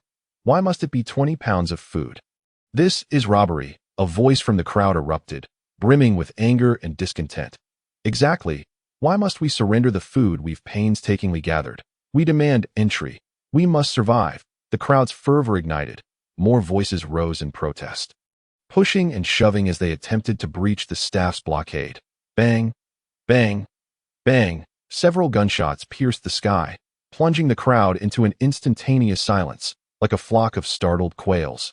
Armed soldiers emerged from the base, their expressions stern, their gazes sharp, resembling demons from hell. "Anyone who dares to cause trouble will face dire consequences," a commanding officer declared coldly. His voice, though not loud, resonated with a menacing authority, akin to a sharp blade piercing through the hearts of all present.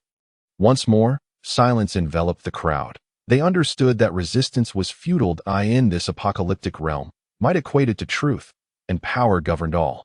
Xian Yu observed the unfolding scene with a detached calm, her heart unperturbed. She had anticipated that gaining entry to the base would not be a simple endeavor. Silently, she remained in line, awaiting her turn. Time trickled by, the queue inching forward. Finally, her moment arrived. Approaching the staff member, she presented her identification. The staff member scrutinized the details carefully and, upon confirming their accuracy, returned the ID to Xian Yu. "Food," the staff member stated flatly. Without uttering a word, Xian Yu opened the trunk. Inside, several burlap sacks were neatly arranged. The staff member opened one of the sacks, inspecting its contents. Nodding in approval, he gestured for Xian Yu to proceed. Closing the trunk, she started the engine and slowly drove into the base, feeling as though a heavy weight had been lifted from her heart. Yet she was acutely aware that this was merely the beginning. The true trials lay ahead. As the off-road vehicle passed the final checkpoint, a staff member expressionlessly handed Xian Yu a slip of paper and a thin booklet, gesturing towards the front. "The parking lot is over there. Find a spot yourself." Xian Yu accepted the slip and booklet without a word, merely nodding slightly. She understood that in such times, silence was golden. The handwriting on the slip was somewhat hasty, yet the content was succinct and clear, embodying the simplicity of survival in the apocalypse. Notice 1. Fighting is prohibited within the base. Violators will be expelled. 2. Conserve water and electricity. Violators will be warned. 3. Attend work as scheduled.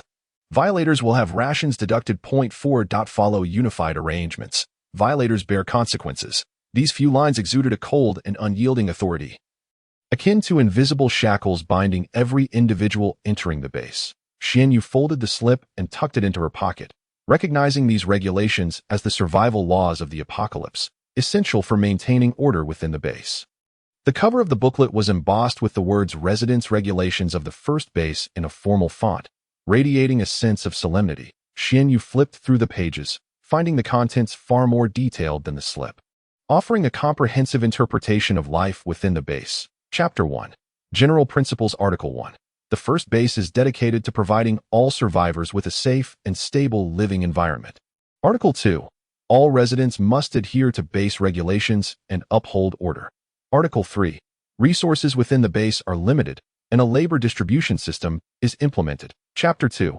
Residential Management. Article 11. Maintain cleanliness in living environments. Do not litter. Chapter 3. Labor Management. Article 20. If necessary, all residents must participate in labor arranged by the base. Article 21. Labor hours will be adjusted according to individual circumstances and base needs. Chapter 4. Code of Conduct. Article 30. Theft, robbery, and fighting are strictly prohibited. Article 31. Spreading rumors or inciting disturbances that undermine stability and unity is forbidden. Chapter 5. Supplementary Provisions. Article 40. The interpretation rights of these regulations belong to the First Base Management Committee. Article 41. These regulations take effect from the date of publication. Xianyu perused each page, committing the regulations to memory. She understood that these words were not merely text, but a guarantee for survival. In this apocalyptic world, adherence to the rules was the only path to living. Closing the booklet, she stored it along with the slip. Raising her gaze, she surveyed her surroundings. The parking lot was vast, resembling a colossal forest of steel, filled with vehicles of all shapes and sizes. These vehicles lay like weary beasts, quietly resting on the ground, awaiting their next journey. The lights shone brightly, illuminating the entire parking lot as if it were midday. Yet, this brightness could not dispel the gloom that lingered in Xianyu's heart. She was acutely aware that life within the base would not be as radiant as the lights suggested. Choosing a secluded corner, she parked her vehicle. Upon exiting, she surveyed her surroundings, noting the bustling activity of those around her. Some were organizing supplies, others repairing vehicles, while a few engaged in hushed conversations. The weariness and numbness etched on their faces resembled a herd of camels crushed under the weight of existence. Xianyu refrained from engaging with anyone, retreating silently to her car, where she closed the door behind her. She needed time to acclimate to her new life and to ponder her future. Leaning back in her seat, she closed her eyes, striving to relax, yet her heart remained in turmoil. Was the base truly a sanctuary? Could she genuinely find hope here? She did not know. All she understood was that she must tread cautiously to survive in this unfamiliar environment. Chapter 68. Do you need a guide? As night descended, the lights within the base blazed as bright as day, dispelling darkness but failing to alleviate the shadows in people's hearts. Xianyu parked her off-road vehicle in an inconspicuous corner of the lot. Far from the crowd and relatively quiet, she delayed her exit, opting to remain in the car, as this confined space offered her a semblance of security. From her pocket, she retrieved a note inscribed with precautions and a booklet titled Regulations for Residents of Base 1. Reading them carefully once more under the car's interior light, the handwriting on the note remained hasty, each word striking her nerves like a heavy hammer. Prohibition of private disputes, with expulsion as punishment. Reminded her of the violent clashes over resources in her community, the distorted faces and desperate eyes of those involved. Conserve water and electricity, with warnings for offenders, evoked memories of a carefree life and resources squandered without thought. Timely participation in labor, with food rations deducted for noncompliance, called to mind those oppressed and exploited, forced to sell their dignity for survival. Obeying unified arrangements, with consequences for noncompliance, conjured images of those ruled by tyranny. Unable to control their own fates, Xianyu clenched the note tightly in her hand, her knuckles turning pale from the pressure. She understood that these regulations, although cold and harsh, were also necessary to end this apocalyptic world. Only order could offer a glimmer of hope for survival. Setting the note aside, she opened the booklet to its first page. Base 1 is committed to providing all survivors with a safe and stable living environment. This sentence served as a beacon in the darkness, imparting warmth and a flicker of hope. She continued reading, the rules detailed and specific, covering every aspect of life within the base. Maintain cleanliness in living quarters. Refrain from littering. If necessary, All residents must participate in base-assigned labor. Theft, robbery, and fighting are strictly prohibited. These regulations formed an invisible net, enveloping every individual entering the base. Xianyu recognized that adherence to these rules was essential for her survival here. She closed the booklet, placing it alongside the note, then retrieved a topographical map of the base from her belongings. This map, obtained from a staff member prior to her arrival, meticulously marked various areas of the base, including residential, work, supply storage, and military zones. Xianyu traced her finger along the map, searching for her designated dwelling. She had been assigned a small room at the edge of the residential area, modest in size. Merely a dozen square meters, yet sufficient for her needs. Folding the map, she returned it to her belongings, then closed her eyes and took a deep breath, striving to calm herself. She understood that the forthcoming days would be rife with challenges, but she believed she could overcome the obstacles and carve out her place here. Rest was essential for her to prepare for the life that lay ahead. She hoped that this base would indeed be a place for her to start anew. When Xianyu exited the parking lot, it was already 2 o'clock, eager to find her accommodation before dawn. The oppressive heat had caused everyone's daily rhythm to shift, and despite the late hour, the base remained bustling with activity. Emerging from the parking lot at the early hours, the base's night was forcibly illuminated by bright lights, resembling daylight. Yet this daylight bore an eerie, hollow quality, akin to an enormous, vacant stage set. Due to the sweltering weather, people's routines had long been upended. Even in the depths of night, the base was teeming with life. Most bore expressions of exhaustion and numbness, like mice searching for an exit in a labyrinth.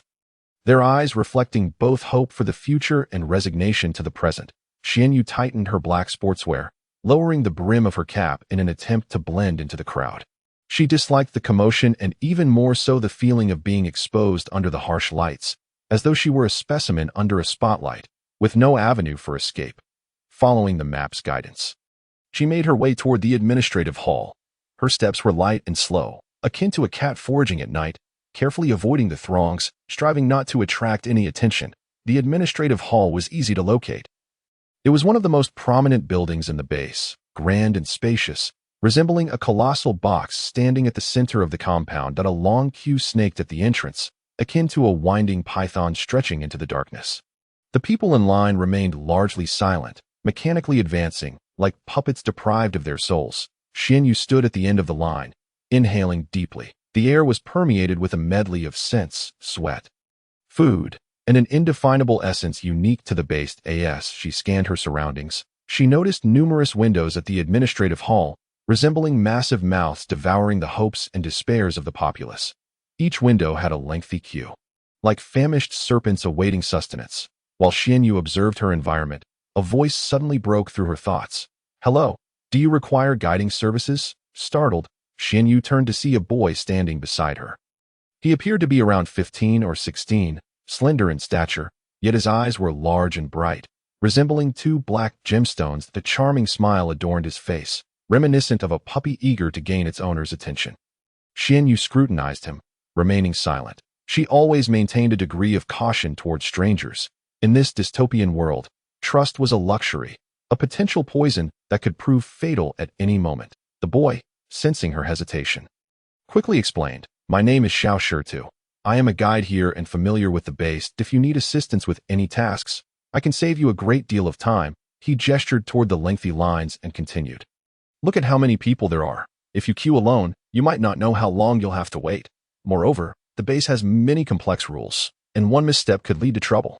With my help, you can avoid numerous inconveniences." Xiao Shita's voice was soft and gentle, like a breeze brushing against Xianyu's heart.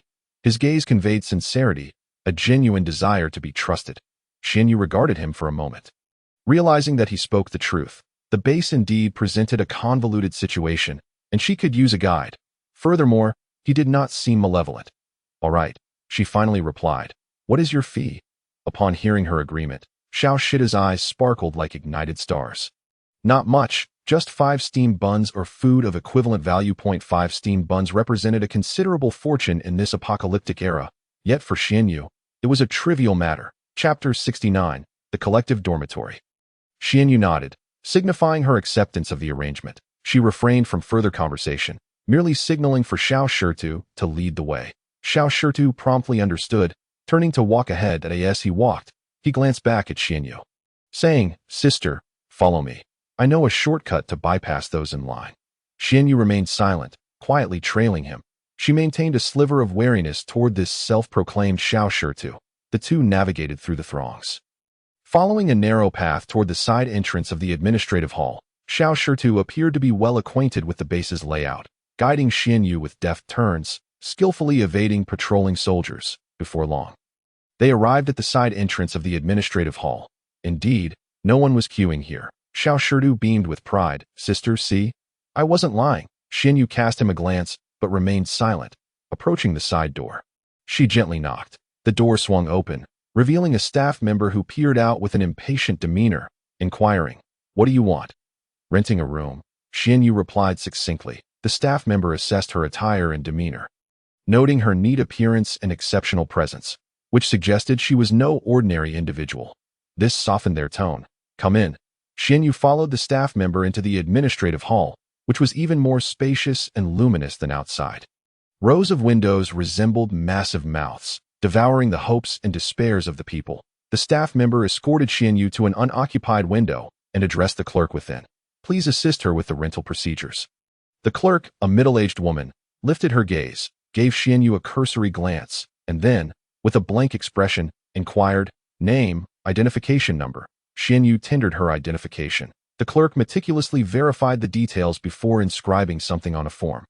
"You have been assigned to room 502, building 13, zone C. Here are the keys and a map. You may find your way there." The clerk handed Xianyu the keys along with a rudimentary map. Gratefully, Xianyu accepted the keys and map, uttering a soft thank you before turning to exit the service hall. Little Stone had been waiting at the entrance for her. Upon seeing Xianyu emerge, he approached eagerly. "Sister, did you manage to get everything sorted?" Xianyu nodded. "Yes, all is settled. Let us depart." Little Stone led the way as they strolled towards Zone Sita. Throughout their journey, he continuously shared insights about the base. "Sister, do not be deceived by the throngs of people. Much of the base remains unoccupied. This place was originally a vast resort, later transformed into a base that is divided into 4 zones: A, B, C, and D. Zone A is the core area, home to the upper echelons and researchers of the base. Zone B is the military sector, inhabited by soldiers. Zone C and D serve as residential areas for ordinary individuals like us. Zone C is somewhat superior to D, being closer to the supply points and work areas, while D is more remote and has lesser conditions. He gestured towards the distant towering buildings. Those high-rises were once hotels of the resort. Now, they have been repurposed into residential buildings. However, the amenities remain decent, with water and electricity, far better than living outside. As Xianyu listened to Little Stone's descriptions, she gained a deeper understanding of the base's situation. Observing the dilapidated structures and the teeming crowds, she felt a surge of emotion. This once picturesque resort had now devolved into a refuge where people merely survived. "Sister, did you come here alone?" Little Stone suddenly asked. Xianyu glanced at him but refrained from answering. Little Stone seemed to realize he had broached an inappropriate topic and promptly shifted the conversation. "Sister, despite my youth, I have lived here for quite some time. I am my parents that are no longer with me. I am all alone. To survive, I have taken on the role of a guide to earn some food." His voice was tinged with a somber undertone, resonating with a hint of melancholy. Xianyu's heart stirred slightly. She was reminded of herself and the loved ones she had lost. In this apocalyptic world, everyone harbored their own stories, their own sorrows. "Sister, rest assured, I shall guide you well and will not let you down." Little Stone looked up at Xianyu, determination evident in his eyes. She regarded him and gently nodded, trusting that this young boy would prove to be a capable guide. Following the staff member, Little Stone trailed behind like a devoted shadow. The trio walked in silence, the atmosphere somewhat oppressive. The air was thick with an indescribable scent, reminiscent of aged belongings mingled with sweat and remnants of food, evoking involuntary grimaces. Eventually, they halted before a drab building. The exterior bore mottled marks, akin to the wrinkles on an elderly face, narrating the tale of time's passage. "Here we are, building 13 in Zone C." The staff member indicated the structure, his tone devoid of warmth, as though uttering an extra word would be a burden. Little Stone eagerly chimed in. "Sister, this is the communal dormitory. All buildings in Zone C are similar." Xianyu raised her eyes to survey the lifeless edifice, its windows mostly shut tight, and those that were ajar displayed tattered curtains, obscuring the view within. That a primal aversion welled within her. She despised such places, oppressive, stifling, akin to a cage. The staff member guided them inside the building, where the dimly lit corridor was illuminated only by a faint glimmer from a small window at the far end. The walls were marred by a tapestry of graffiti and stains, resembling an abstract painting, steeped in despondency and despair. The floor was littered with various debris, cigarette butts, scraps of paper, plastic bags, even some unidentified liquids exuding a nauseating odor. Xianyu stifled her discomfort, striving to avoid contact with the filth. Room 502. We have arrived. The staff member halted before a weathered wooden door, unlocking it with a key. The door creaked open, releasing a more potent musty odor. Xianyu instinctively covered her nose. Inside, the room was cramped and cluttered. Several bunk beds were haphazardly arranged, nearly consuming the entirety of the space. The bedding lay in disarray, some of it even blackened, rendering its original color unrecognizable. The floor was similarly strewn with refuse, alongside remnants of food that had begun to rot, attracting a swarm of flies. In one corner stood a rudimentary wash basin, the faucet rusted, with a filthy plastic bucket beneath it, filled with murky water. This was to be her residence? Xianyu's heart sank to its depths. While she was no stranger to hardship, having acclimated to various harsh environments in this apocalyptic realm, she loathed the thought of sharing space with others, detesting a life devoid of privacy and dignity. She was accustomed to solitude, to freedom. This communal dormitory was a torment for her. Sister, you. Little Stone observed Xianyu's pallid expression. Hesitating to speak, he understood that someone of Xianyu's distinguished demeanor would surely feel out of place in such an environment. Gritting his teeth, as if resolved, he suggested, Sister, perhaps you could speak kindly to him. Offer a little something. Maybe you could secure a better room. Xianyu regarded him, her gaze flickering slightly. She recognized Little Stone's genuine concern for her.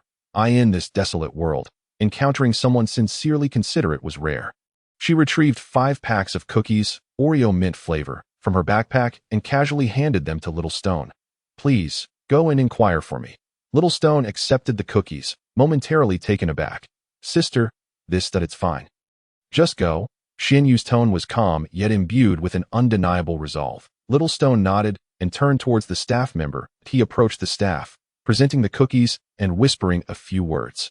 The staff member glanced at the cookies in hand, then at Xianyu, his expression revealing a flicker of hesitation. Little Stone spoke again, and the staff member's demeanor shifted. He nodded and instructed, have her follow me. Little Stone hurried back to Xianyu, excitement radiating from him. Sister, he agreed. Let us go. Xianyu remained silent, simply following the staff member. The trio returned to the service hall, where this time, the staff's demeanor was markedly more cordial. He even offered to carry Xianyu's bag, despite her not requesting assistance. Madam, please hold on for a moment. I shall check if there are any available single rooms. The staff member beamed, his prior indifference seemingly forgotten. He approached a window and engaged in a hushed conversation with the clerk inside. After reviewing some records, the clerk nodded. The staff member promptly returned to Xianyu, his smile even more radiant. Madam, you are indeed fortunate. There are still a few single rooms available, though they are somewhat isolated, located in Zone D. Xianyu did not respond. Her focus was not on the location, but rather on obtaining a space of her own. Shall we go view the room now? I will take you over in an electric cart, the staff member offered solicitously. Xianyu nodded in agreement. Thus, the staff procured a 4-wheeled sightseeing cart, transporting Xianyu and Little Stone towards Zone D. The cart moved slowly, yet Xianyu found it quite pleasant. She relished the leisurely pace, as it afforded her time to reflect and observe her surroundings. Little Stone sat beside her, animatedly pointing out various buildings along the way, providing her with details about the base. His voice was bright and resonant, akin to a cheerful little bird. Xianyu gazed at him, a faint smile gracing her lips. The cart gradually came to a halt, and the staff member gestured towards a cluster of buildings nestled among the greenery. Here we are in Zone D, affectionately dubbed the Palace District. It is considered one of the finest environments within the entire base. Xianyu looked up to see low-rise buildings arranged harmoniously, their exteriors painted in soft hues that blended seamlessly with the surrounding flora, creating an atmosphere of tranquility in stark contrast to the dreary, Lifeless communal dormitory of Zone C. This place felt like paradise. Sister, this area was once the villa section of the resort, later converted into single rooms. The conditions here are far superior to those in Zone C. Little Stone added, a hint of envy in his tone. The staff member guided Xianyu to a 6-story building, pointing to the top floor and saying, "There is a vacant room here. It's somewhat secluded, yet remarkably tranquil. Would you care to take a look?" Xianyu nodded, for she had an affinity for quietude. The three of them ascended the staircase, the corridor impeccably clean, devoid of the nauseating odors that plagued Area C. Upon reaching the top floor, the staff member opened the door to the room. The space was modest in size, yet elegantly arranged. That it contained a bed, a table, a chair, and a simple wardrobe. This was the entirety of the furnishings. The walls had been freshly painted, a pristine white devoid of any adornments. The windows were expansive, allowing sunlight to pour in unabated, illuminating the entire room with a warm glow. Xianyu approached the window and pushed it open. A rush of fresh air greeted her, mingled with the earthy scent of soil and foliage. Outside lay a verdant sea, with lush trees flourishing, their branches heavy with leaves, standing as loyal sentinels guarding this serene oasis. Xianyu felt content. The room's simplicity resonated with her, a pure and unembellished abode. Its cleanliness and recent renovations, even the sturdy iron door, brought her solace. What mattered most to her was the rare tranquility and the private space she could claim as her own. "How does one go about renting this place?" She turned to the staff member and inquired softly. The staff member smiled. "This room requires 100 contribution points per month, or you may offset it with food." Contribution points? Xianyu furrowed her brow slightly, as she was not yet familiar with the concept. Little Stone promptly leaned in to explain, "Sister, contribution points are the universal currency within the base, which can be acquired through food, resources, or by completing tasks issued by the base. For instance, 1 pound of rice equals 10 contribution points, 1 pound of sweet potatoes equals 5, while 1 pound of iron is worth 20. Your room will cost you 150 contribution points monthly." Upon hearing this, Xianyu contemplated briefly. 100 contribution points equated to 10 pounds of rice, which was not a significant amount for her. "That is acceptable," she nodded, signifying her agreement to the arrangement. As she surveyed the empty room, a gentle wave of joy surged within her. In this post-apocalyptic world, having a small sanctuary to call her own felt like a luxury beyond measure. Chapter 71. Renting in the base. Little Stone, having completed his task, felt a mix of elation and trepidation. He discreetly tugged at Xianyu's sleeve, his eyes shimmering with a blend of anticipation and unease. Lowering his voice to a whisper only they could hear, he said, "Sister, regarding the guide's feet." He trailed off, gesturing to his stomach and then pointing at Xianyu, the implication unmistakable. Xianyu regarded him with a neutral expression. She retrieved some food from her backpack. In this world, sustenance was more precious than currency. She offered Little Stone 3 packets of compressed biscuits and 2 packets of Oreos. This was worth the equivalent of 10 buns. Little Stone gazed at the biscuits in his hands, his eyes wide with astonishment, akin to 2 sparkling stars. He could hardly believe his luck. These biscuits represented a fortune to him. "Sister, this is too much," he stammered, wanting to return the biscuits yet reluctant to part with them. Xianyu watched him with a soft smile. "Take them. You deserve it." Her voice was gentle, like a spring breeze, soothing Little Stone's heart. Clutching the biscuits tightly, he was filled with gratitude, realizing he had encountered a kind-hearted soul. In this harsh world, meeting someone as benevolent as Xianyu felt like a stroke of fortune. That he looked at her with admiration and appreciation. "Thank you, sister. You are truly wonderful." Little Stone carefully tucked the biscuits into his well-worn pocket. The fabric faded and patched in places. Patting the pocket as if to ensure the biscuits were secure, he raised his head and beamed a broad smile at Xianyu, a mixture of satisfaction and relief evident on his face. He bowed deeply, his voice choked with emotion. "Thank you, sister, thank you." Xianyu merely nodded, her silence speaking volumes. She watched Little Stone depart, a swirl of complex emotions stirring within her. In this world, where food held paramount importance, what she had given him transcended mere biscuits. It was a beacon of hope. Little Stone turned and skipped away, his small and slender figure darting through the crowd like a jubilant little bird. He glanced back at Xianyu intermittently, waving, as if fearing she might vanish. His steps were light, his silhouette radiating an unmistakable joy. Xianyu stood still, her gaze fixed on the direction Little Stone had disappeared into. feeling a void within her, as if something significant had been withdrawn. Yet she understood that she and Little Stone were merely two parallel lines that briefly intersected, each destined to follow their own paths. In this post-apocalyptic reality, encounters and farewells were but fleeting moments. Upon returning to the administrative hall with the staff member, Xianyu used 2 more packets of biscuits as a bribe to secure the room.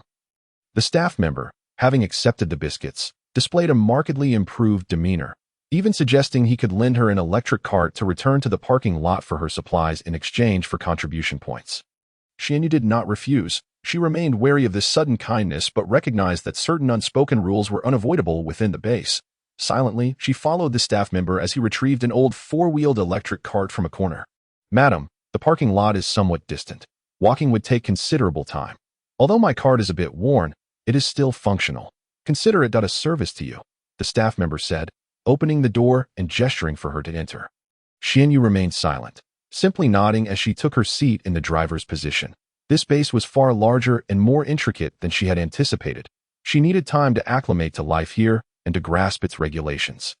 The electric cart moved slowly, akin to an elderly tortoise, meandering through the throngs of people.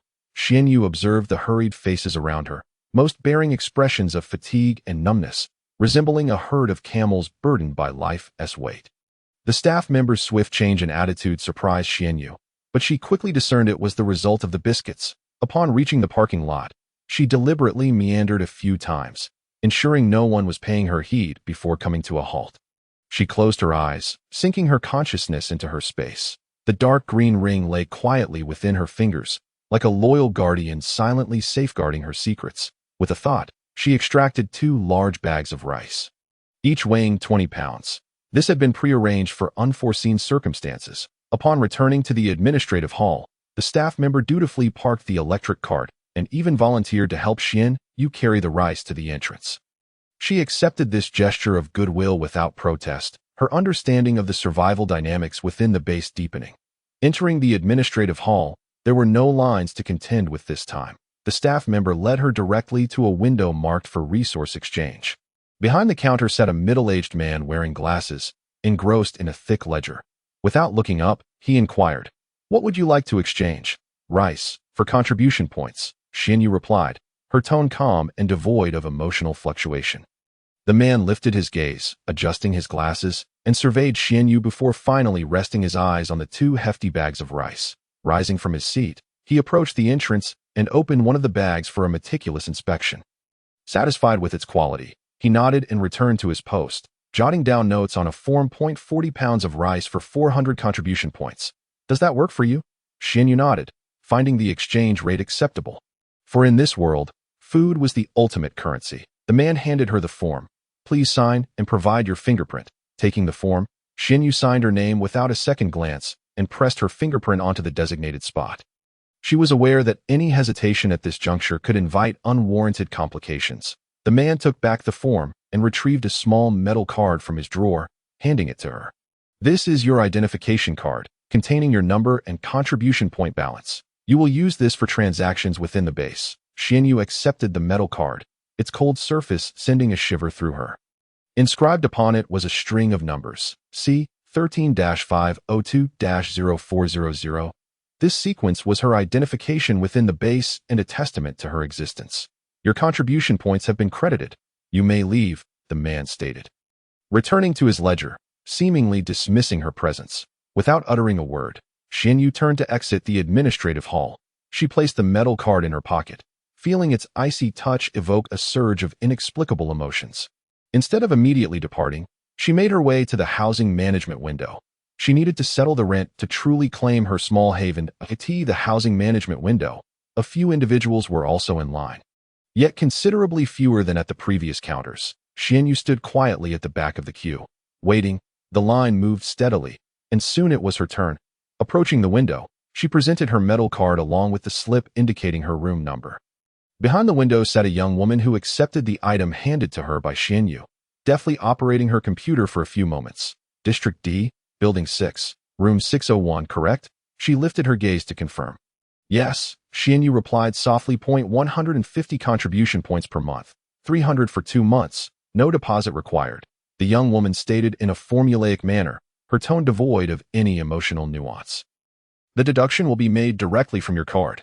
Please confirm. She pushed a device resembling a PS machine towards Xianyu, gesturing for her to swipe her card.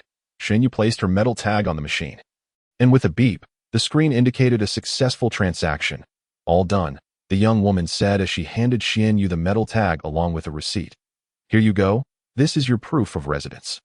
Xianyu accepted the metal tag and receipt in silence. Turning to leave, she understood that in this space, idle chatter was unnecessary. Adherence to the rules sufficed. She was acutely aware that the absence of a deposit was due to the absolute control the base exerted. Anyone daring to default on rent or violate the base's regulations would face dire consequences. Being expelled from the base in this apocalyptic world was tantamount to a death sentence. Clutching the receipt, Xianyu felt a slight sense of reassurance. At least for the next 2 months, she had a shelter to shield her from the elements, a place where she could afford to let her guard down. If only a little. She tucked the receipt and metal tag into her specially sewn pocket. Discreet and secure, in this chaotic world, any lapse in vigilance could lead to fatal danger. Exiting the administrative hall, she glanced up at the sky. The night remained thick, yet on the distant horizon, the faintest hint of dawn began to break that a new day was about to unfurl. Chapter 72. Moving, Xianyu carefully placed the thin proof of residence and the metal identity tag into her specially crafted pocket. This pocket was sewn into the inner side of her athletic wear, snug against her waistline, making it difficult to detect unless one were to conduct a thorough search, in this unpredictable world. Every ounce of caution was warranted. She stepped out of the administrative hall, the early morning air still heavy with warmth, though it felt comparatively cooler than the scorching heat of the day. The base's lights cast an odd orange-red hue upon the night sky, resembling a vast, translucent curtain draped overhead. Xianyu looked up, feeling an inexplicable sense of oppression from the artificial daylight. She disliked this false semblance of day, which made her feel akin to an insect trapped in a glass jar, with no escape in sight. She hurried towards the parking lot, her footsteps light and deliberate, striving to make no sound. At this moment, she wished to remain inconspicuous, particularly in such a strange and perilous environment. The parking lot was a fair distance from the administrative hall, requiring her to navigate through several narrow streets. On either side of the streets stood low buildings, mostly former staff dormitories of a once thriving resort, now repurposed into various shops and warehouses. The shop doors were tightly shut, dark and foreboding like slumbering beasts. Only a handful of warehouses still emitted dim light, and the faint sounds of goods being moved could be heard within. Xianyu quickly walked along the street's edge, her vigilant gaze scanning her surroundings. Leaving no suspicious corner unchecked at last, she arrived at the parking lot. The black SUV sat quietly in the corner, like a loyal companion awaiting her return. Approaching the vehicle, she opened the door and settled inside. The confined yet familiar space enveloped her with an unexpected sense of comfort. Leaning back in her seat, she let out a long breath. Now, she needed to transfer the items from the car to her newly rented apartment, room 601 in Building 6 of District D, her first true home within the base. A space that belonged solely to her. Xianyu started the engine and slowly drove the SUV out. While the electric scooter was convenient, she felt more accustomed to driving her own vehicle. This car had been her steadfast companion through countless storms, a reliable ally. Instead of heading straight to District D, she took a detour around the base, needing to familiarize herself with the terrain and surroundings. The base was far larger and more intricate than she had initially imagined. The roads crisscrossed like a vast spider's web, interlinking the entire area. Buildings varied in height. Some were remnants of the former resort's hotels and villas, while others were hastily constructed shelters and warehouses. Xianyu drove slowly, meticulously observing everything around her. Her gaze functioned like a scanner, absorbing all the information into her mind.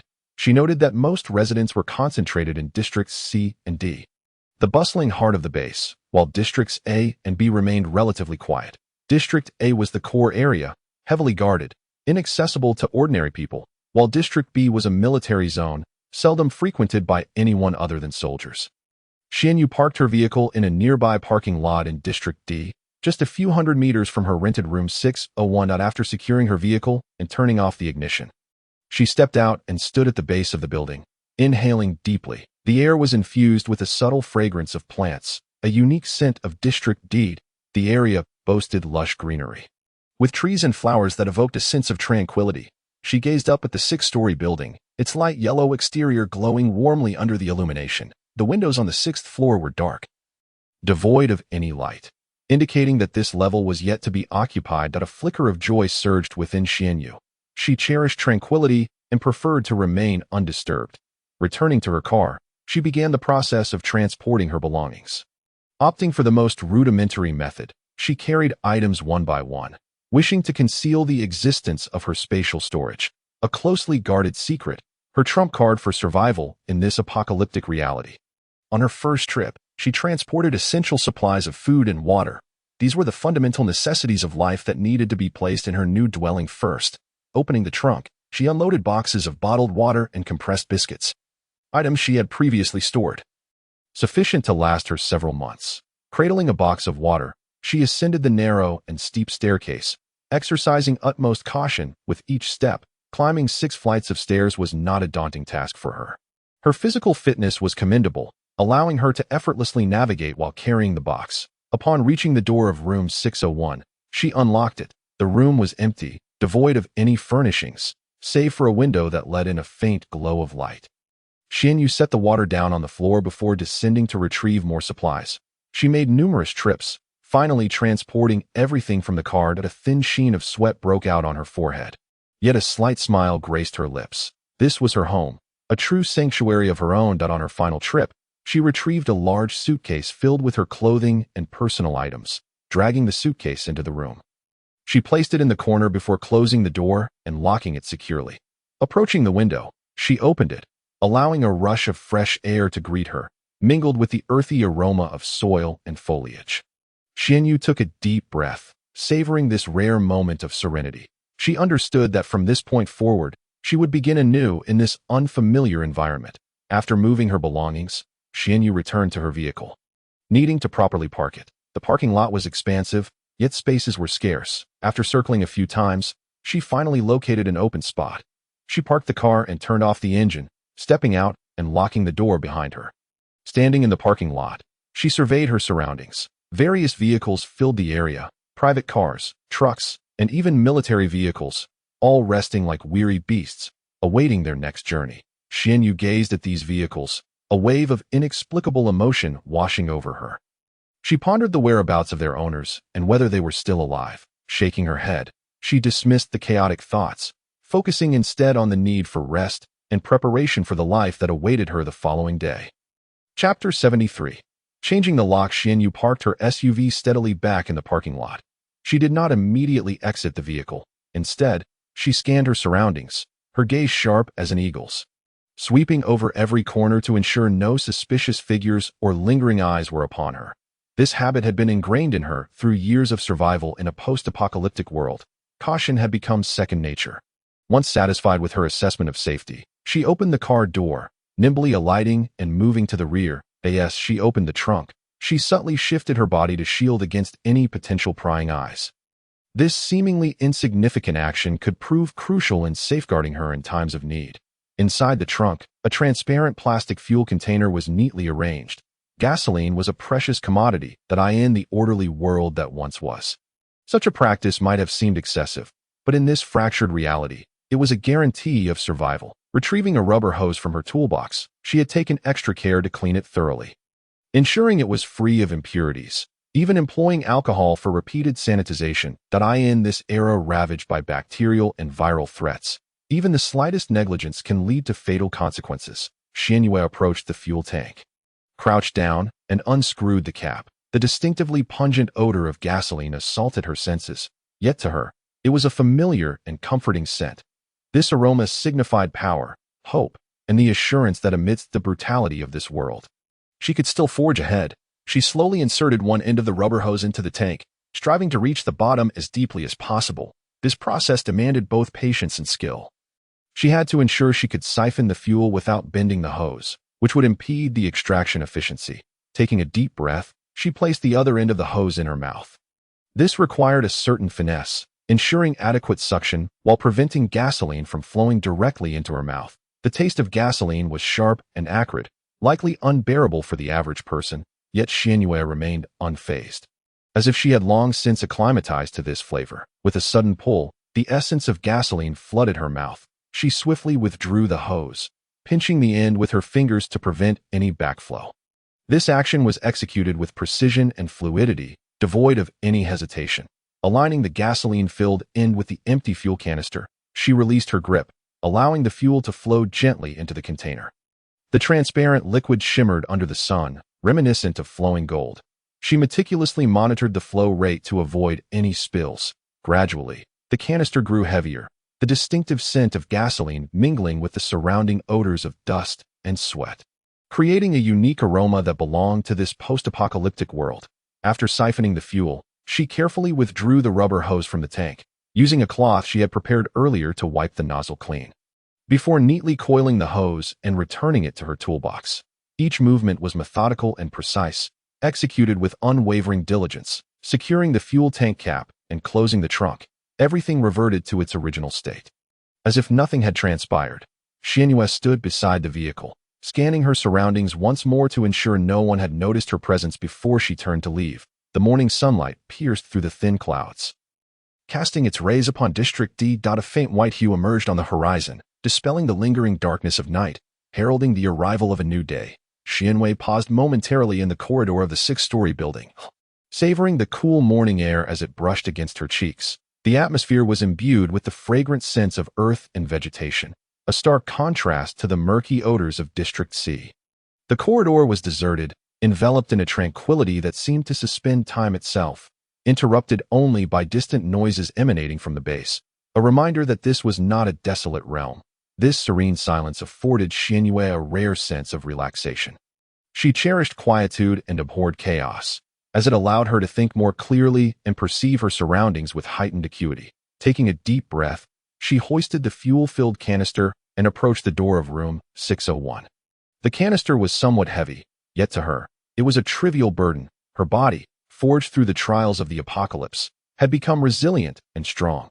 The door remained firmly shut, its locking mechanism an antiquated spherical lock, which might have been marginally functional before the collapse, but now offered Xianyue almost no security. Such a lock could be easily breached with simple tools, providing no deterrence to those with ill intentions. Her brow furrowed slightly, not out of dissatisfaction with the rudimentary lock, but from an instinctual wariness. In this unpredictable base, every detail could conceal potential danger, and safety was always her primary concern. She had to ensure her dwelling was utterly secure. With no vulnerabilities, setting the canister down, she retrieved a toolkit from her backpack. This backpack had been deliberately chosen, waterproof, durable, and equipped with numerous compartments for the organized storage of various items. The toolkit, though compact, brimmed with an array of meticulously selected tools, each gathered and refined during her survival in the apocalypse, ready to serve her in critical moments. She opened the toolkit and extracted a brand new lock cylinder along with a set of specialized tools for its installation. This lock cylinder had been prepared prior to her entry into the base, crafted from high-strength alloy with a complex structure, far superior in security to the outdated spherical lock. Acquiring this lock cylinder had required considerable effort, involving visits to several hardware stores before discovering it in a secluded corner. Xianyue examined the new lock cylinder closely. Its matte black metal surface gleamed with a cold, hard luster, feeling substantial in her grasp, instilling a sense of reliability. This lock cylinder was ingeniously designed, with each component fitting together seamlessly, devoid of any flaws. She was confident that with this new lock cylinder, her room would become significantly more secure. She glanced back at the original spherical lock, rusted and with loose screws at the joints, evidently suffering from severe degradation. Such a lock could be pried open with ease, offering no resistance to those who sought to trespass. In this post-apocalyptic world, the darker facets of human nature were magnified, and in the fight for survival, anything could transpire. She had to remain vigilant, leaving no room for error. She commenced the process of replacing the lock cylinder. First, she used a screwdriver to remove the screws securing the lock faceplate, which had rusted and proved somewhat laborious to unscrew. With a slight exertion of her fingers, she gradually loosened each one. Her movements were light and deliberate, striving to minimize any noise. Once the faceplate was removed, the intricate inner workings of the lock cylinder were revealed, a complex interplay of metallic components that, to Xianyue, appeared as familiar as her own fingerprints. Even before the world fell into chaos, She had harbored a passion for repairing things, developing a deep interest in mechanical structures. She retrieved the specialized tools, skillfully inserting them into the gaps of the lock cylinder, gently turning and adjusting. The faint sound of metal scraping against metal echoed in the silent corridor, resonating with unusual clarity. Xuanyue's actions were steady and precise, devoid of any extraneous movements, as though she had performed this operation countless times before. Her gaze remained focused, her expression tranquil, as if she were conducting a delicate surgical procedure rather than simply replacing a lock cylinder.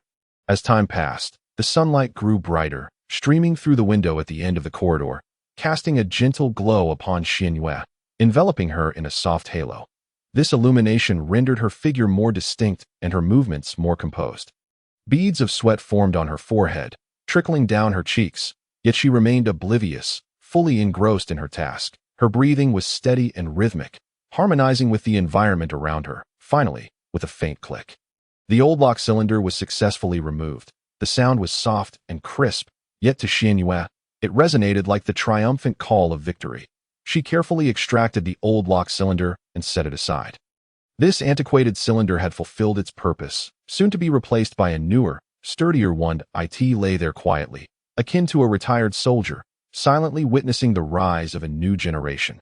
She picked up the new lock cylinder, inspecting it once more for any issues before aligning it with the keyhole and gently pushing it in. This process required utmost caution. Any deviation could damage the cylinder or render the entire lock inoperable.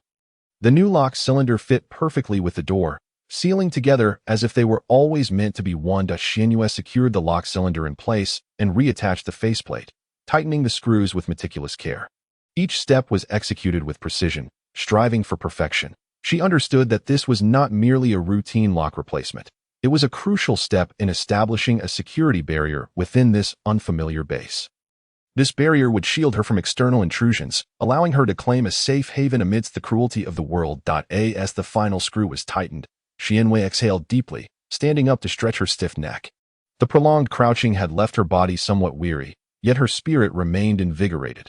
She stepped back a few paces, critically assessing the newly installed lock cylinder. The black metal stood in stark contrast to the gray door, rendering it strikingly prominent. This lock cylinder resembled a dark eye, vigilantly observing its surroundings and safeguarding the room's security. She extended her hand, gently turning the doorknob, relishing the smoothness and security afforded by the new lock. The lock was solid and reliable, exhibiting no looseness, producing a crisp metallic sound that resonated delightfully in Xuanyue's ears, akin to a reassuring promise. This sound conveyed to her that, from this moment forth, this room truly belonged to her. Chapter 74.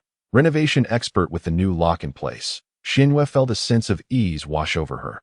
She meticulously returned each tool to the somewhat worn toolkit, the zipper emitting a faint rasping sound as it closed. This toolkit had accompanied her for a long time, witnessing her transformation from an ordinary girl into a survivor in a post-apocalyptic world. The surface of the bag bore stains that were difficult to wash away, a mixture of blood, dirt, and oil, marks of her struggle for survival in this brutal reality. She also carefully stored the old lock cylinder alongside the toolkit. These tools were her treasures. In this desolate world, they often proved more valuable than weapons. Wrenches, pliers, screwdrivers, each tool was arranged neatly, within easy reach. They were not merely instruments. They were the source of her security, her reliance in this chaotic existence. Returning to room 601, Xuanyue placed the oil barrel in the corner. The scent of gasoline permeated the room. Although somewhat pungent, it was one of the most reassuring aromas in a post-apocalyptic world. This fragrance instilled a sense of solidity within her. With gasoline, her off-road vehicle could roar to life, enabling her to navigate freely through this vast and perilous realm, scavenging for supplies and evading threats. Gasoline was her lifeline, the beacon of hope for her survival in this desolate existence. She approached the window, gazing outside. Unlike the clamor of District D, here it was eerily quiet, as if sealed off from the world. In the distance, trees cast dappled shadows under the sun's rays, resembling a grand, still oil painting. Sunlight filtered through the insulating glass, still warm as it cascaded over her. Yet, Xuanyue remained unfazed. Her movements were steady and practiced, as if the oppressive heat had no effect on her. This warmth was merely a familiar companion. She had endured far harsher environments and more brutal weather in the apocalypse. Such heat was trivial in comparison. However, she sought some form of cover, a shield against prying eyes. The window was too large and too transparent, making her feel like an actor under the spotlight, devoid of privacy. She needed something to obscure this excessive scrutiny, allowing her to find a semblance of security in this confined space. Retrieving a toolbox from her supplies, she found it filled with an array of installation tools and parts. The toolbox was a deep gray, metallic, its surface marred with fine scratches, marks of time and use. This had been meticulously prepared for unforeseen circumstances that lie in this world. One could never predict what the next moment might bring. Thus, comprehensive preparation was essential. Inside the toolbox lay an orderly arrangement of tools: wrenches, pliers, screwdrivers, a power drill, a tape measure, a hammer. Each tool was positioned for easy access. She also extracted a set of dark sunshades, chosen for their excellent light-blocking effect and understated color, making them less conspicuous. The curtains were made from thick canvas, rough to the touch yet exuding a sense of reliability. The deep emerald hue melded seamlessly with the surroundings, avoiding any jarring contrast. Ascending the portable ladder she had brought, made of lightweight yet sturdy aluminum alloy, the ladder emitted a distinct click as it unfolded, resonating clearly in the stillness of the room. Standing on the ladder, she reached the top of the window, allowing her to survey the entirety of District D. She measured the window's dimensions with the tape measure, the metallic strip glinting coldly in the sunlight. She meticulously recorded each measurement, ensuring the curtains would fit flawlessly. Then, she marked the wall for the curtain rod installation. With a pencil, she gently etched small marks on the wall, serving as benchmarks for her subsequent work. Requiring absolute precision, each movement appeared deliberate and practiced, skills honed gradually in this unforgiving world. Taking up the power drill, she began to bore holes at the marked positions. The drill's whirring echoed sharply in the quiet room. Yet Xianyu paid it no mind. The sound of the drill was a familiar, comforting presence, signifying her industrious efforts for survival. She donned safety goggles and a mask to shield her eyes and mouth from dust. A thin layer of dust coated the lenses, slightly blurring her vision. The inside of the mask was damp with sweat, clinging to her face and creating a sense of discomfort. The depth and angle of each hole were just right. She adeptly controlled the drill, feeling the resistance as the bit penetrated the wall. Each drilling motion sent subtle vibrations coursing through her arms and into her entire being. Setting the drill aside, she retrieved expansion screws, inserting them into the holes before gently hammering them into place. The sound of the hammer striking the screws was crisp and resonant, reverberating throughout the room. Each step was executed with methodical precision. She resembled a seasoned craftsman, skillfully manipulating her tools to assemble each component into a cohesive whole. Once the screws were secured, she commenced the installation of the curtain rod. The metal rod was robust, capable of bearing a considerable weight, its cold, hard texture evoking a sense of trustworthiness. Aligning the rod with the screws, she used a screwdriver to fasten them together. The screwdriver spun deftly in her hand, producing a soft clicking sound. Her fingers were long and strong, each movement precise and steady. With the curtain rod affixed, Xianyu descended the ladder, stepping back to inspect her work, gently shaking the rod. She assessed its stability. It was securely in place, showing no signs of wobble. Satisfied, she nodded. This was a commendable start. She proceeded to hang the curtains. The sunshades were substantial, yielding a comforting texture. The thick fabric layered upon itself, forming a formidable barrier against both sunlight and prying eyes. She hung the curtains on the rod, then pulled the drawstring to test their operation. The curtain rollers glided smoothly along the track, emitting a soft rustling sound. The curtains opened and closed seamlessly, devoid of any obstruction. She gently tugged the drawstring. The curtains unfurled, effectively concealing the window. The room was instantly shrouded in darkness, with only a few faint beams of light filtering through the curtain seams. This light was soft and delicate, akin to strands of hope illuminating the darkened space. The room transformed into a dim and tranquil refuge, starkly contrasting the external heat and clamor. This sensation enveloped Xianyu in a wave of inexplicable relaxation. She reveled in the darkness and stillness, which enabled her to think more clearly and perceive her surroundings with heightened sensitivity. Standing at the window, she savored this rare tranquility. The curtain's cover made her feel as if she were ensconced in a safe little world, insulated from the dangers outside.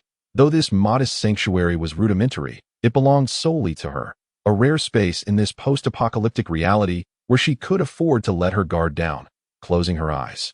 She took a deep breath. The air was infused with the scent of gasoline, the fabric of the curtains, and the faint aroma of her own perspiration.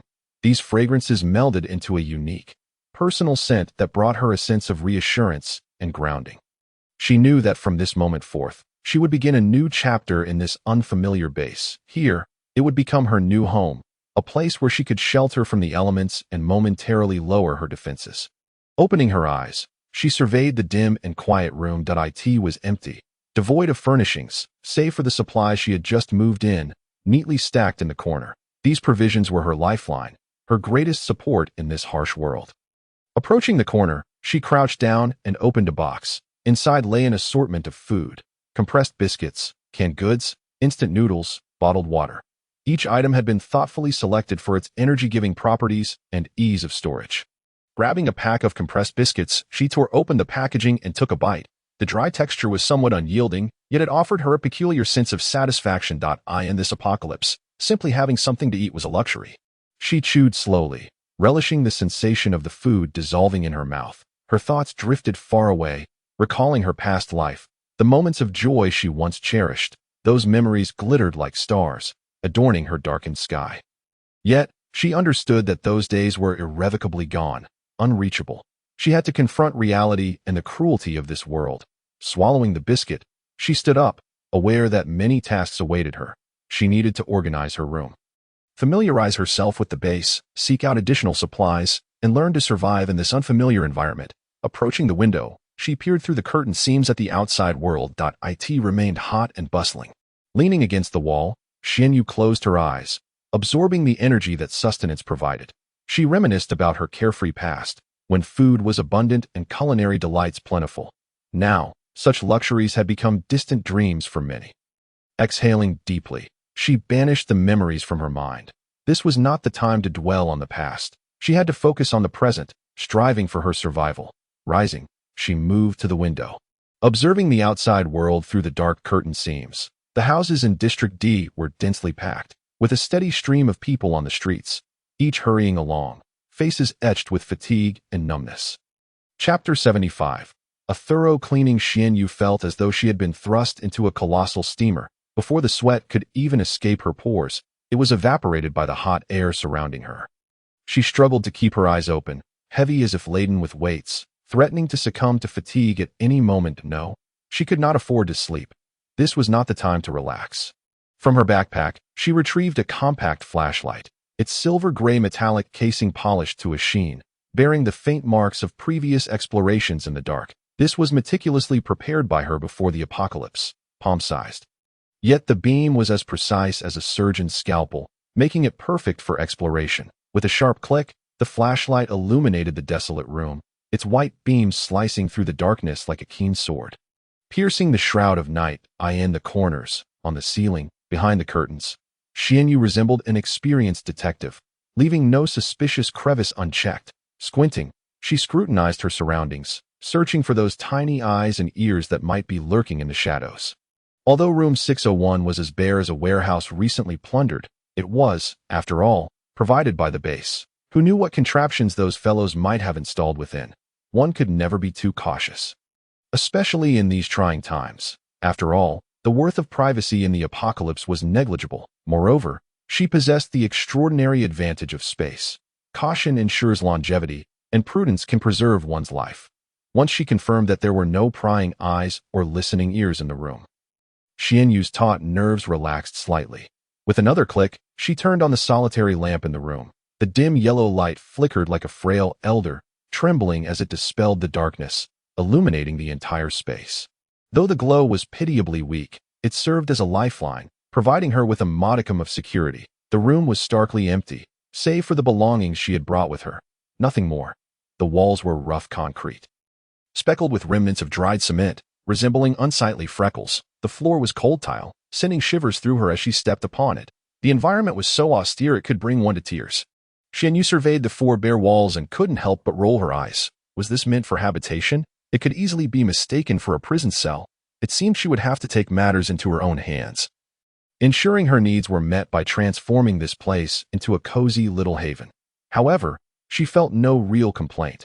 In the apocalypse, having a shelter from the elements was a blessing, far superior to sleeping on the streets. Besides, with the space as her treasure chest, what was there that she could not have? She approached the neatly stacked supplies in the corner, inspecting them like a general reviewing her troops. The glimmer of pride flickered in her eyes. A bed, a table, a chair, all essentials. And she must also create a makeshift kitchen. How else could she satisfy her appetite? After all, she was a seasoned foodie, and in the apocalypse, while one might be lenient about many things, her culinary desires were non-negotiable. Food is paramount, she mused. Only when well-fed can one have the strength to work. With that thought, you couldn't help but mentally grumble. This base was quite miserly. A veritable tightwad. They provided not even the most basic furniture, leaving her to fend for herself. Fortunately, she was resourceful and prepared. Otherwise, she would truly have been left to sleep on the floor, stretching her stiff body. Her joints creaked in protest. It seems tomorrow will be another renovation day, she muttered to herself. Yet, she was a renovation expert. Such small tasks were child's play. Xianyu had no intention of sharing her slumber with unknown insects, especially in this wretched place, where one could only speculate whether those bugs harbored peculiar viruses or bacteria. She certainly did not wish to become a zombie from a bioweapon apocalypse. What a ghastly fate. From her space, she retrieved a small spray bottle, its transparent plastic housing a pale yellow liquid. This was her homemade insect repellent, a concoction with an aroma best described as a chaotic rock concert featuring a blend of menthol and floral water. With garlic and stinky tofu making guest appearances, pinching her nose in distaste, she began to spray around the room, targeting corners, under the bed, and window seams, every potential hideout for those pesky intruders. The spray bottle emitted a hissing sound, reminiscent of a malfunctioning steam train, its noise jarring in the stillness of the room. As the repellent dispersed, a potent amalgamation of scents quickly filled the air. This odor was akin to a biological weapon. Not only would it repel insects, but it was almost enough to make Xianyu feel as if she might ascend to another realm. Fighting the urge to flee, she chanted inwardly, "For the sake of my sleep, for my sweet dreams, I shall endure." Every adversary is merely a paper tiger, and insects are no exception. While spraying, she continued her mental tirade. This base was utterly lacking in hygiene, a veritable epitome of filth and chaos. Having accepted countless contribution points from her, could they not have conducted a thorough extermination beforehand? Their service was deserving of a scathing review, were it not for the relative safety of the place. She would have vacated at once. After completing her rounds, Xianyu felt as though she were on the verge of suffocation. Like a fugitive escaping a gas chamber, she dashed to the window and flung it open.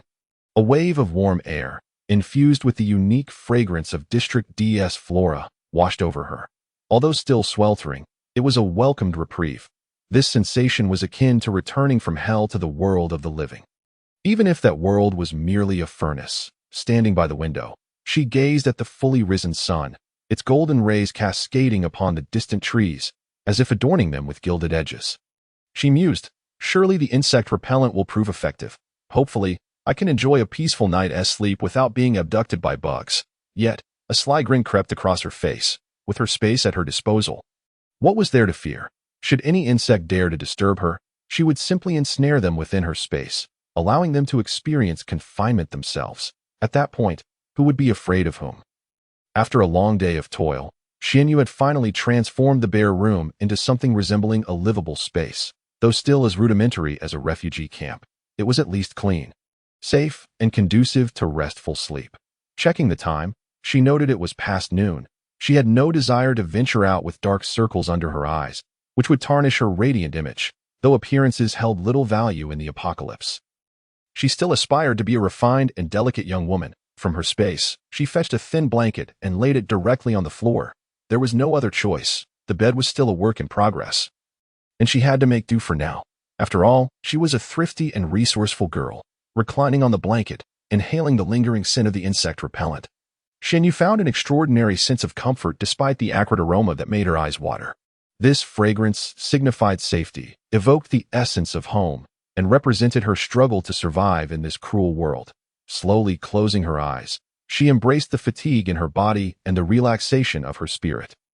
She understood that many tasks awaited her the next day, yet for now, she simply wished to enjoy a good night's sleep, replenishing her energy for the challenges ahead. She dreamed of returning to the world before the apocalypse.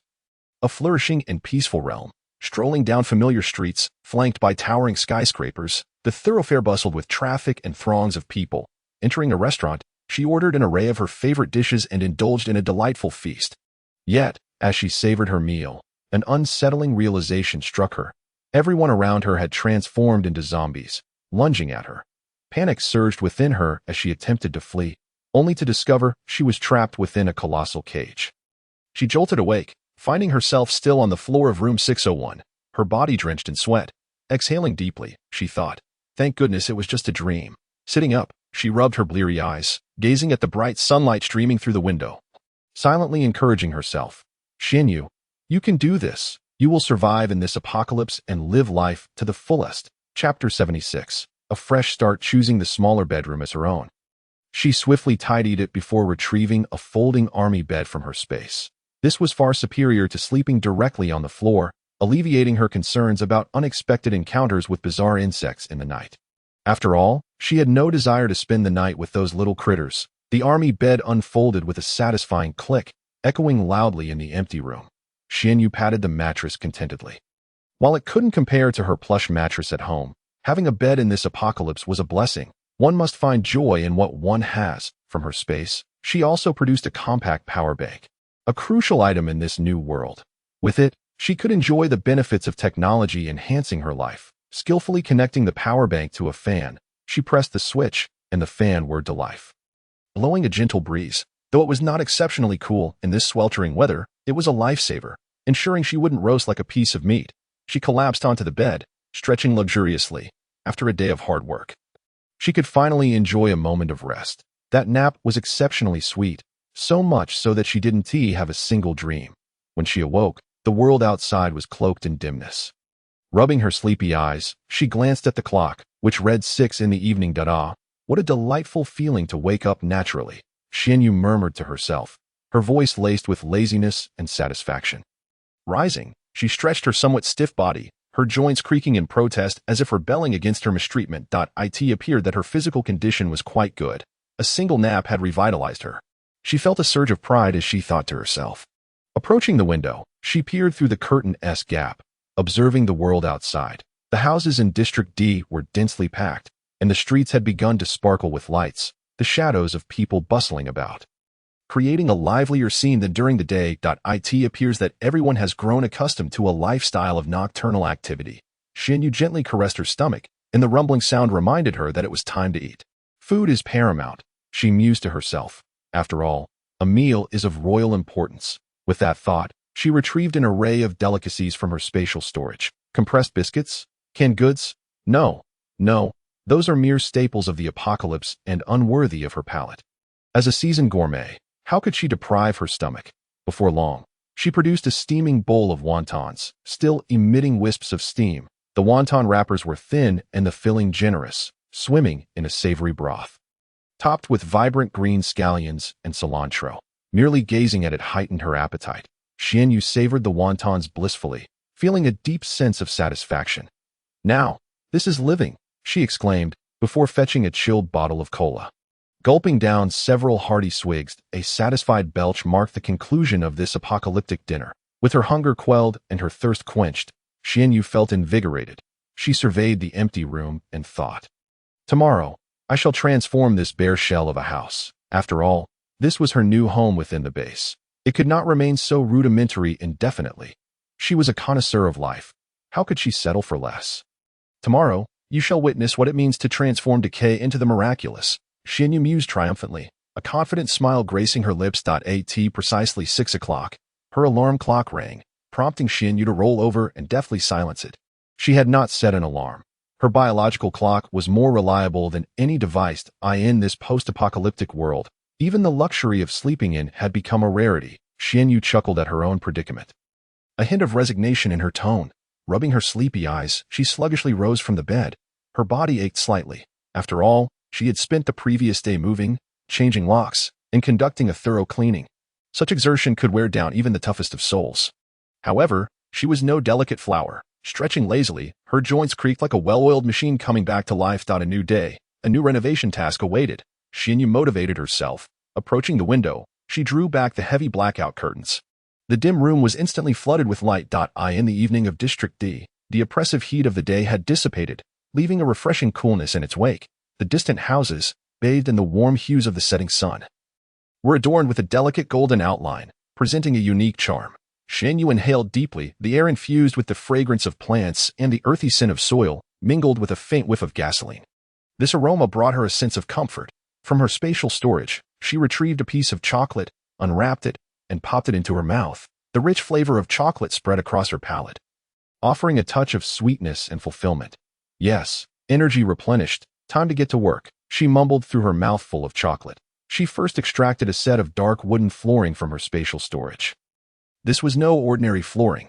It was carefully selected, moisture-resistant, pest-proof, and durable, ideal for such an environment. The wood boasted a discreetly luxurious deep brown hue, adorned with natural grains that exuded quality. Shan placed the flooring pieces neatly on the ground, the clicking sounds echoing in the empty room like a cheerful melody. After briefly tidying the floor and sweeping away dust and debris, she began laying the wooden planks. It was no easy task, requiring patience and skill, yet Shan relished every moment. She adored the sensation of crafting her own cozy haven, which instilled a sense of control and accomplishment. Like a seasoned carpenter, she skillfully joined, hammered, and secured the pieces. The flooring seemed to come alive in her hands, extending gracefully to cover the cold, uninviting concrete beneath. Gradually, the room became suffused with a subtle aroma of wood, blending with the lingering scent of gasoline to create a unique olfactory signature of her home. As time ticked by, the last rays of the setting sun faded, and night enveloped the district. The lights of District D flickered on, embellishing the area like twinkling stars. Shan stood in the center of the room, gazing at the newly laid flooring with a satisfied smile. The deep brown wood lent warmth to the space, dispelling the previous chill and emptiness. She then retrieved a damp cloth from her storage and began polishing the floor. Kneeling, she meticulously wiped every inch, leaving no corner untouched. Her movements were gentle and precise, akin to treating a precious work of art. The cloth glided across the wood, producing a soft rustling sound. Dust and grime were gradually eradicated, revealing the floor's original luster and grain. Shan was thorough in her efforts, beads of sweat forming on her forehead, yet she remained undeterred, wholly focused on her task. She understood that this was not merely about cleaning the floor. It was about infusing her new home with warmth and comfort. As she polished the final plank, Shan exhaled deeply, rising to her feet. She surveyed the transformed room, her heart swelling with pride. Next, she produced a bed frame and mattress from her storage. The frame was made of solid wood, simple yet elegant, and the mattress was latex, soft and comfortable, both meticulously chosen for their quality. Shan assembled the bed frame and placed the mattress atop it, then retrieved a brand new bedding set adorned with sky blue sheets, a duvet cover, and pillowcases embellished with charming cartoon patterns. This set was specially chosen to indulge her youthful spirit. After making the bed, she flopped onto it, rolling blissfully for a few moments. Now this is living, she exclaimed, her voice brimming with happiness and contentment. She then took out a compact power bank and a fan, connected them, and pressed the switch. The fan whirred to life, sending refreshing breezes across her face, whisking away the heat and fatigue. Shan reclined on the bed, closed her eyes, and savored this rare moment of coolness and comfort. Having completed her bedroom, Shan felt as though she had emerged from the Sahara Desert only to plunge into the Amazon rainforest. She was drenched in sweat, her clothes clinging to her like a damp film. An utterly uncomfortable sensation. All she desired was to immerse herself in ice-cold water for 3 days and nights, never to emerge. And no, I cannot endure this torment, she muttered, as she nimbly conjured a large bathtub from her spatial storage. This was no ordinary tub. It was a custom-made redwood bath, lavishly adorned with intricate carvings of mandarin ducks frolicking in water, each feather meticulously detailed, a delight for any discerning eye. Such a luxury was rarely used. But today she was indulging herself. With a flourish, she summoned several buckets of hot water from her storage and poured them into the tub. Steam billowed forth, mingling with the faint, soothing fragrance of redwood, instantly relaxing her senses. This was no ordinary water. It was spring water procured from a remote mountain, renowned for its rich mineral content and trace elements, reputed to enhance beauty and prolong life, though primarily she intended to use it for bathing. Eagerly shedding her damp clothing, she slid into the tub like a mermaid. The warm water enveloped her, coaxing every pore to relax with a sigh of contentment. Leaning back against the tub, she closed her eyes, feeling as though she were floating on a cloud, her weariness and worries evaporating into thin air. This damned apocalypse, even bathing has become such a luxury. It's more extravagant than Empress Dowager Cixi. Xianyu couldn't help but voice her frustrations, tinged with a hint of irony and self-satisfaction. Yet, she quickly donned the persona of a shrewd merchant, chuckling to herself, "Fortunately, I had the foresight to stockpile such hard currency early on. Otherwise, I'd be like those refugees, finding even a bath to be a distant dream. At that point, who knows if I'd even be able to queue for a sip of clean water, after luxuriating in the water for half an hour." She felt utterly rejuvenated, her body brimming with energy. This hot bath was more effective than any tonic.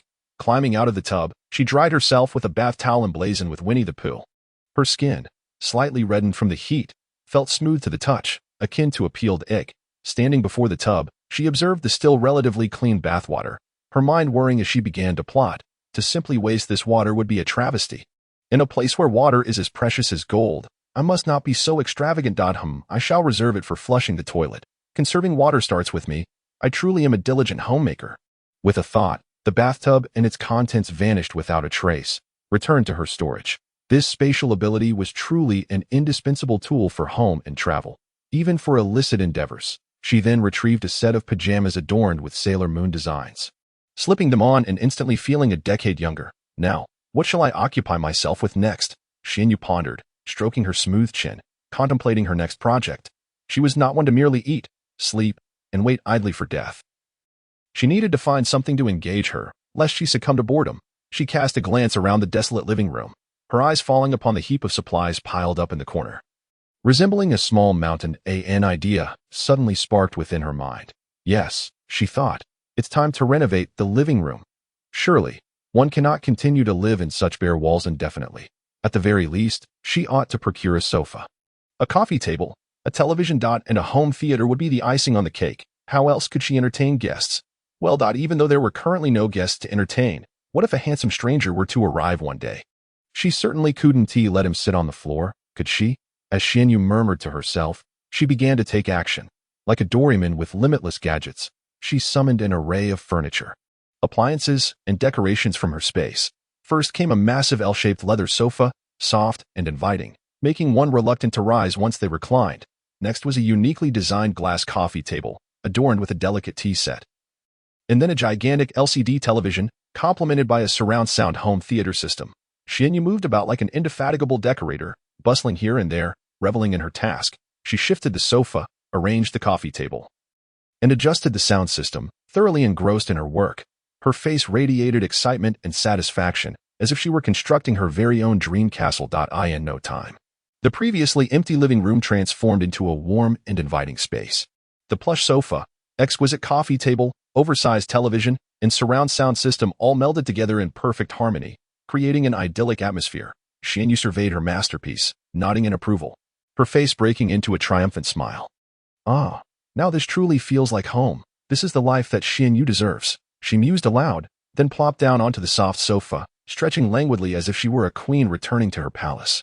What to do next? Perhaps watch a television series. Yes, that sounds splendid. Xianyu decided with a sense of excitement and anticipation in her voice. However, before indulging in her binge watching, there was a pressing matter to attend to, satisfying her hunger. Xianyu had no intention of watching a show on an empty stomach. That would utterly ruin her viewing experience, a veritable affront to both culinary delights and television. With a swift thought, she transported herself into her space, arriving in the kitchen area. It was a veritable paradise of gastronomy, overflowing with an array of ingredients, surpassing even the most luxurious imported supermarkets from the pre-apocalyptic world. Fresh fruits and vegetables, tender meats and seafood, and a plethora of spices. The sight left Xianyu dizzy with desire, her mouth watering profusely. Her eyes landed on a hefty 2-pound Australian Wagyu steak and a few plump, glistening tomatoes. She could hardly contain her eagerness to indulge. Today shall be the day for an extravagant tomato steak pasta, a deserved reward for her hard work throughout the day, Xianyu murmured, her lips already beginning to salivate, akin to a puppy catching sight of a bone. With practiced ease, she retrieved a frying pan from the cupboard, pouring in olive oil and turning on the induction cooker. The sizzling sound mingled with the enticing aroma, wafting through the space. Xianyu hummed a cheerful tune as she placed the steak into the pan, skillfully managing the heat to achieve a golden sear on both sides, leaving the interior succulent and juicy. Once the steak was cooked to perfection, She tossed and diced tomatoes, stirring briefly before adding tomato sauce, sea salt, black pepper, and crushed basil. The rich tomato sauce enveloped the tender steak. Bubbling enticingly, merely gazing at it heightened her appetite to the point of wanting to pounce upon it. Meanwhile, she set another pot to boil pasta. Timing it just right, she cooked the pasta to an al dente texture, drained it, and rinsed it under cold water. Finally, she combined the pasta with the tomato steak sauce, using chopsticks to mix rapidly, ensuring every strand was generously coated in the rich sauce. Mission accomplished. Xianyu plated her tomato steak pasta in a white porcelain dish adorned with a Hello Kitty design. Then retrieved a chilled bottle of cola and a small plate of her homemade pickled cucumbers and kimchi as a starter. She carried the meal back to the living room, akin to a queen surveying her domain, and sank into the soft sofa, switching on the projector. This was no ordinary projector. It was the latest model she had splurged on, offering ultra-high definition, 3D effects, and built-in surround sound, a veritable cinematic experience. Xianyu selected a comedy film she had long wished to see and pressed play. As the movie commenced, the visuals were crisp, the colors vibrant, and the sound immersive, making her feel as if she were part of the scene. As night fell, the temperature in District D finally dropped, though it remained somewhat humid. Xianyu moved an antique air conditioning fan from her bedroom into the living room, cranking it to the highest setting. The fan whirred loudly, emitting a cacophonous noise reminiscent of an old tractor plowing through a field. While it could not compare to a true air conditioning unit, in this post-apocalyptic world, it was a luxury in its own right. At least it was better than nothing.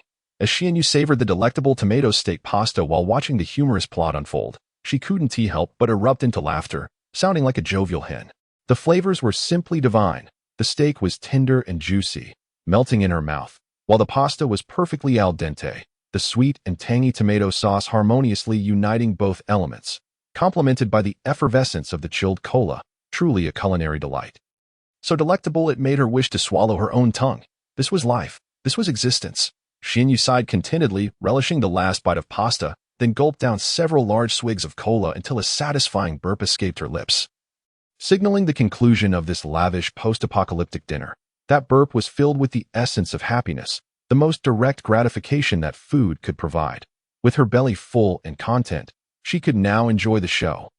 Wiping the grease from her lips, Xianyu focused her attention entirely on the television series. She sank deeper into the soft sofa, akin to a languid cat, luxuriating in this rare moment of leisure. Immersed in the unfolding narrative, she laughed heartily at times, felt tense at others, and was moved to tears. As though she had become a part of the film itself, sharing in the joys and sorrows with the protagonists. Outside, the world remained a stark reflection of the apocalypse, fraught with danger and uncertainty. Yet within this small room, Xianyu had carved out a sanctuary of safety that was entirely her own. Chapter 78. Night market at the base at midnight. The streetlights flickered like weary old men, casting a dim, yellow glow that elongated the shadows of buildings and trees, resembling a host of menacing creatures. Dressed in a sleek black athletic outfit, tailored for nocturnal escapades, Xianyu felt as if she could vanish into thin air amidst the crowd.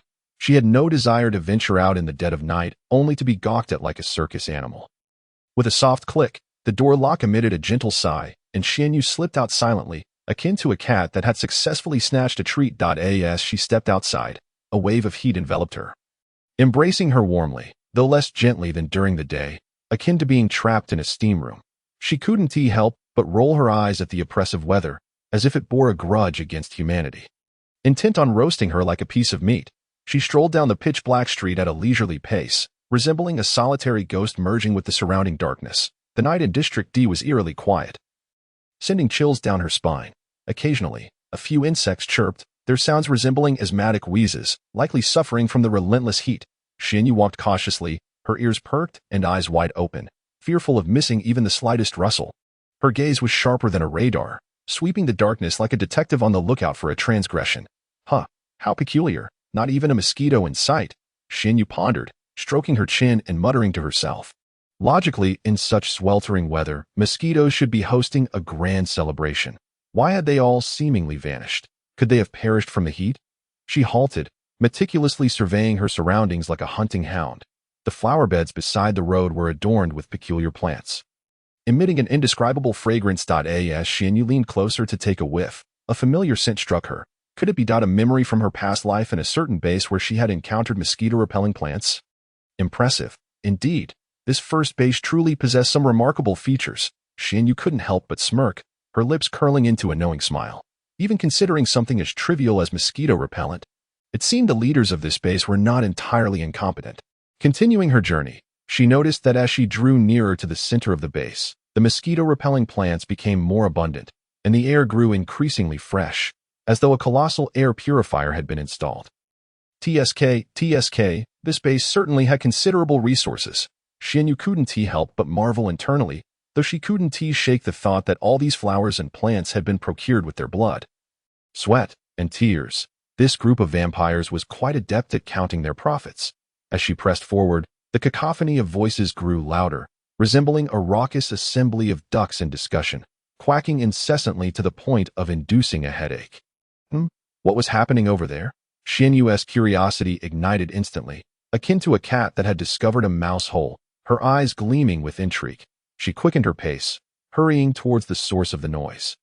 Could it be that the folks in the base are hosting a bonfire party? In this sweltering heat, are they not afraid of roasting themselves like a suckling pig? As Xianyu dashed forward, she couldn't help but voice her thoughts, yet mingling in the festivities might not be a bad idea. Perhaps she could stumble upon some hidden treasures. After all, she was renowned as the master of finding bargains. Relishing the thrill of unearthing gold amidst the refuse, after running for about 10 minutes, the view before her suddenly opened up, akin to stepping out from a narrow alley into a vast plaza. A bustling night market, vibrant as a temple fair, emerged before Xianyu without warning. The market was ablaze with lights, bright as day, with throngs of people jostling shoulder to shoulder, the cacophony of haggling, laughter, and shouts creating a lively atmosphere that made her question whether she had somehow traveled back to the festive New Year's season. Wow, what a spectacle! Xianyu's eyes widened, reminiscent of Lu Laolao entering the Grandview Garden, her face reflecting sheer astonishment. Stalls of all varieties lined the streets, perfectly arranged and seemingly endless. The myriad of colorful lights transformed the night market into a whimsical fairyland, dazzling the senses. As Xianyu squeezed through the crowd, she darted her gaze around, discovering that while many were browsing, few were actually parting with their money. Everyone seemed to be perusing like they were in a museum, merely indulging their eyes without the intention to purchase. Considering the current times, who would be willing to spend their hard-earned contribution points on items that provided no sustenance? The stalls primarily showcased an array of luxury items, designer handbags, high-end watches, once coveted by countless women and mourned by men, now languished like refuse, coated in dust, with prices that prompted existential doubts. A diamond-encrusted, limited edition Hermes bag was astonishingly priced at just 2 contribution points. Had this been the pre-apocalyptic era, it would have incited a frenzy among the wealthy elite. Xianyu couldn't help but exclaim inwardly, how the tides have turned. Those once high and mighty, lavishly spending without a care, now had to humble themselves and hawk their wares for survival. Truly, 30 years of fortune can shift dramatically. Yet, to be fair, those who managed to survive in these dire times and still thrived were already considered exceptional. The ordinary folk, devoid of wealth and power, had likely. Xianyu shook her head, dispelling those chaotic thoughts from her mind. Times were tough, survival was a struggle for all, and she needed to focus on herself. The food stalls were few and far between. As rare as pandas, besieged by a ravenous pack of hungry patrons, with great effort, Xianyu finally squeezed her way in and was met with a rather unimpressive selection: spicy roasted potatoes, mixed grain-fried rice, grilled corn. She nearly burst into laughter. Even the Annie selling pancakes downstairs would outshine this fare. Yet, these lackluster offerings were absurdly overpriced, with a serving of spicy roasted potatoes costing a staggering 5 contribution points. It was nothing short of daylight robbery. Xianyu gazed at the longing faces of those eyeing the food yet reluctant to part with their money, and her heart ached. She was grateful for her foresight in stockpiling enough supplies. Otherwise, she would be like them, meticulously counting pennies for a meal. As she continued her exploration, she discovered not only food but an assortment of daily necessities: pots, bowls, clothes, shoes, and sewing supplies. Everything one could desire, resembling a miniature department store. However, the quality of these items left much to be desired. Xianyu picked up a t-shirt, its fabric as thin as paper, likely to disintegrate after just a couple of wears, and the price, a ridiculous 1 contribution point. This was utterly outrageous. She then examined an iron pot, which seemed destined to warp upon first use, yet it was priced at 3 contribution points. This was pure extortion. Xianyu came to the realization that the wares in this night market were nothing but shoddy products, utterly unworthy of their prices. But alas, What choice did anyone have in these apocalyptic times? Scarcity rendered even the most mundane items valuable. She shook her head, thoroughly losing interest in such trinkets. Chapter 79. The elite in the apocalypse. Speaking of contribution points, Xian Yu felt a pang of frustration. Earning these was more arduous than securing a salary in the pre-apocalyptic world. The monthly rent of 150 contribution points loomed over her like a mountain, suffocating her. This was no trifling sum. Most people in the base were grateful to earn 50 points in a month through relentless toil. Her lavish abode was nothing short of a money-burning machine. If she didn't devise a plan to increase her income, Xian Yu would inevitably find herself in dire straits. No, Xian Yu refused to be the type to squander her resources. She had to think of a way to earn money. Otherwise, she would indeed be reduced to eating dirt. With a sudden clap, she sprang up from the sofa, her eyes gleaming with determination. She did not wish to live a life of deprivation, nor did she want to beg for a few contribution points. Where could she find a means to earn? Xian Yu pondered, stroking her chin. Setting up a stall, she had plenty of valuable goods in her space, but the risk of exposure was too great. Seeking supplies outside the base, that was even less reliable. The outside world was as scorching as a furnace, and venturing out could endanger her life. After much contemplation, she resolved to visit the base's administrative hall to gather information on potential avenues for making money. After approximately half an hour, Xian Yu finally arrived at the bustling administrative hall. The interior was brightly lit, teeming with people, and the atmosphere was as chaotic as a bustling market. Various voices blended into a buzzing cacophony, creating a headache-inducing din. After considerable effort, she squeezed her way to a window, only to be greeted by a languid voice from within. "What do you want?" The tone was reminiscent of someone just roused from slumber. Laced with impatience, Xian Yu took a deep breath, striving to infuse her voice with sweetness. "Hello. I would like to inquire about how to earn contribution points." She endeavored to sound humble and respectful. After all, when seeking assistance, one must adopt a lower posture. Earning contribution points, the staff member lifted his head, scrutinizing Xian Yu with bloodshot eyes, his gaze a blend of appraisal, skepticism, and a hint of disdain. This look made her uncomfortable, as if she were merely an item for sale. "Little girl, you seem rather charming, but I wonder if you can endure hardship." Upon hearing this, Xian Yu couldn't help but smile inwardly. Endure hardship? What hardships had she not faced? After years of navigating the treacherous landscape of the apocalypse, braving the elements and danger, she had developed a resilience akin to iron. Why would she fear hardship? What a ridiculous notion. With a slight smile revealing her pearly whites, she replied with confidence and pride, "Rest assured, my good sir, I may lack many skills, but I possess the ability to endure toil. As long as I can earn contribution points, I am willing to undertake the most arduous of tasks." The staff member merely responded with a nonchalant "yo," seemingly unfazed by her declaration. He gestured lazily toward a nearby sign, his tone still dripping with ennui. "Take a look for yourself. It's all written there. Various methods to earn contribution points. Clearly delineated. Fair to all." Xian Yu leaned in to examine the sign, which was densely packed with various methods for earning contribution points, more detailed than a supermarket promotional poster. Material exchange. Prices negotiable based on the type and quality of materials. Special note: seed materials will be priced favorably. Base tasks, land clearing, patrols, construction. Rewards vary based on task difficulty. The harder the task, the greater the reward. Special tasks, high-risk armed operations, starting at 50 contribution points. With no upper limit, risk and reward go hand in hand. The bold shall prevail. Xian Yu's eyes sparkled with excitement as she read through the options. This was tailor-made for her.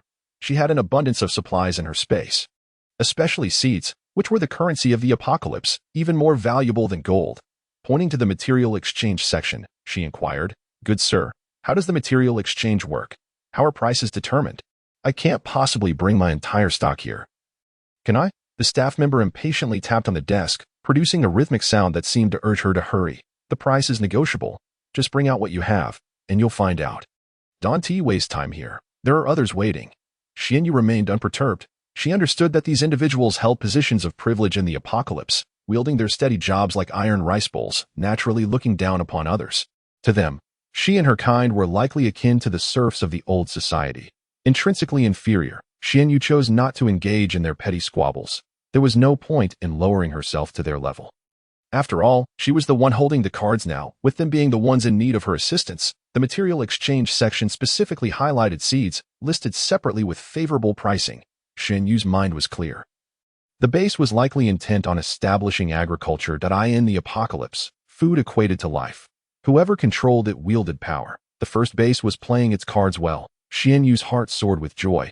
It seemed her grand scheme for wealth was well within reach.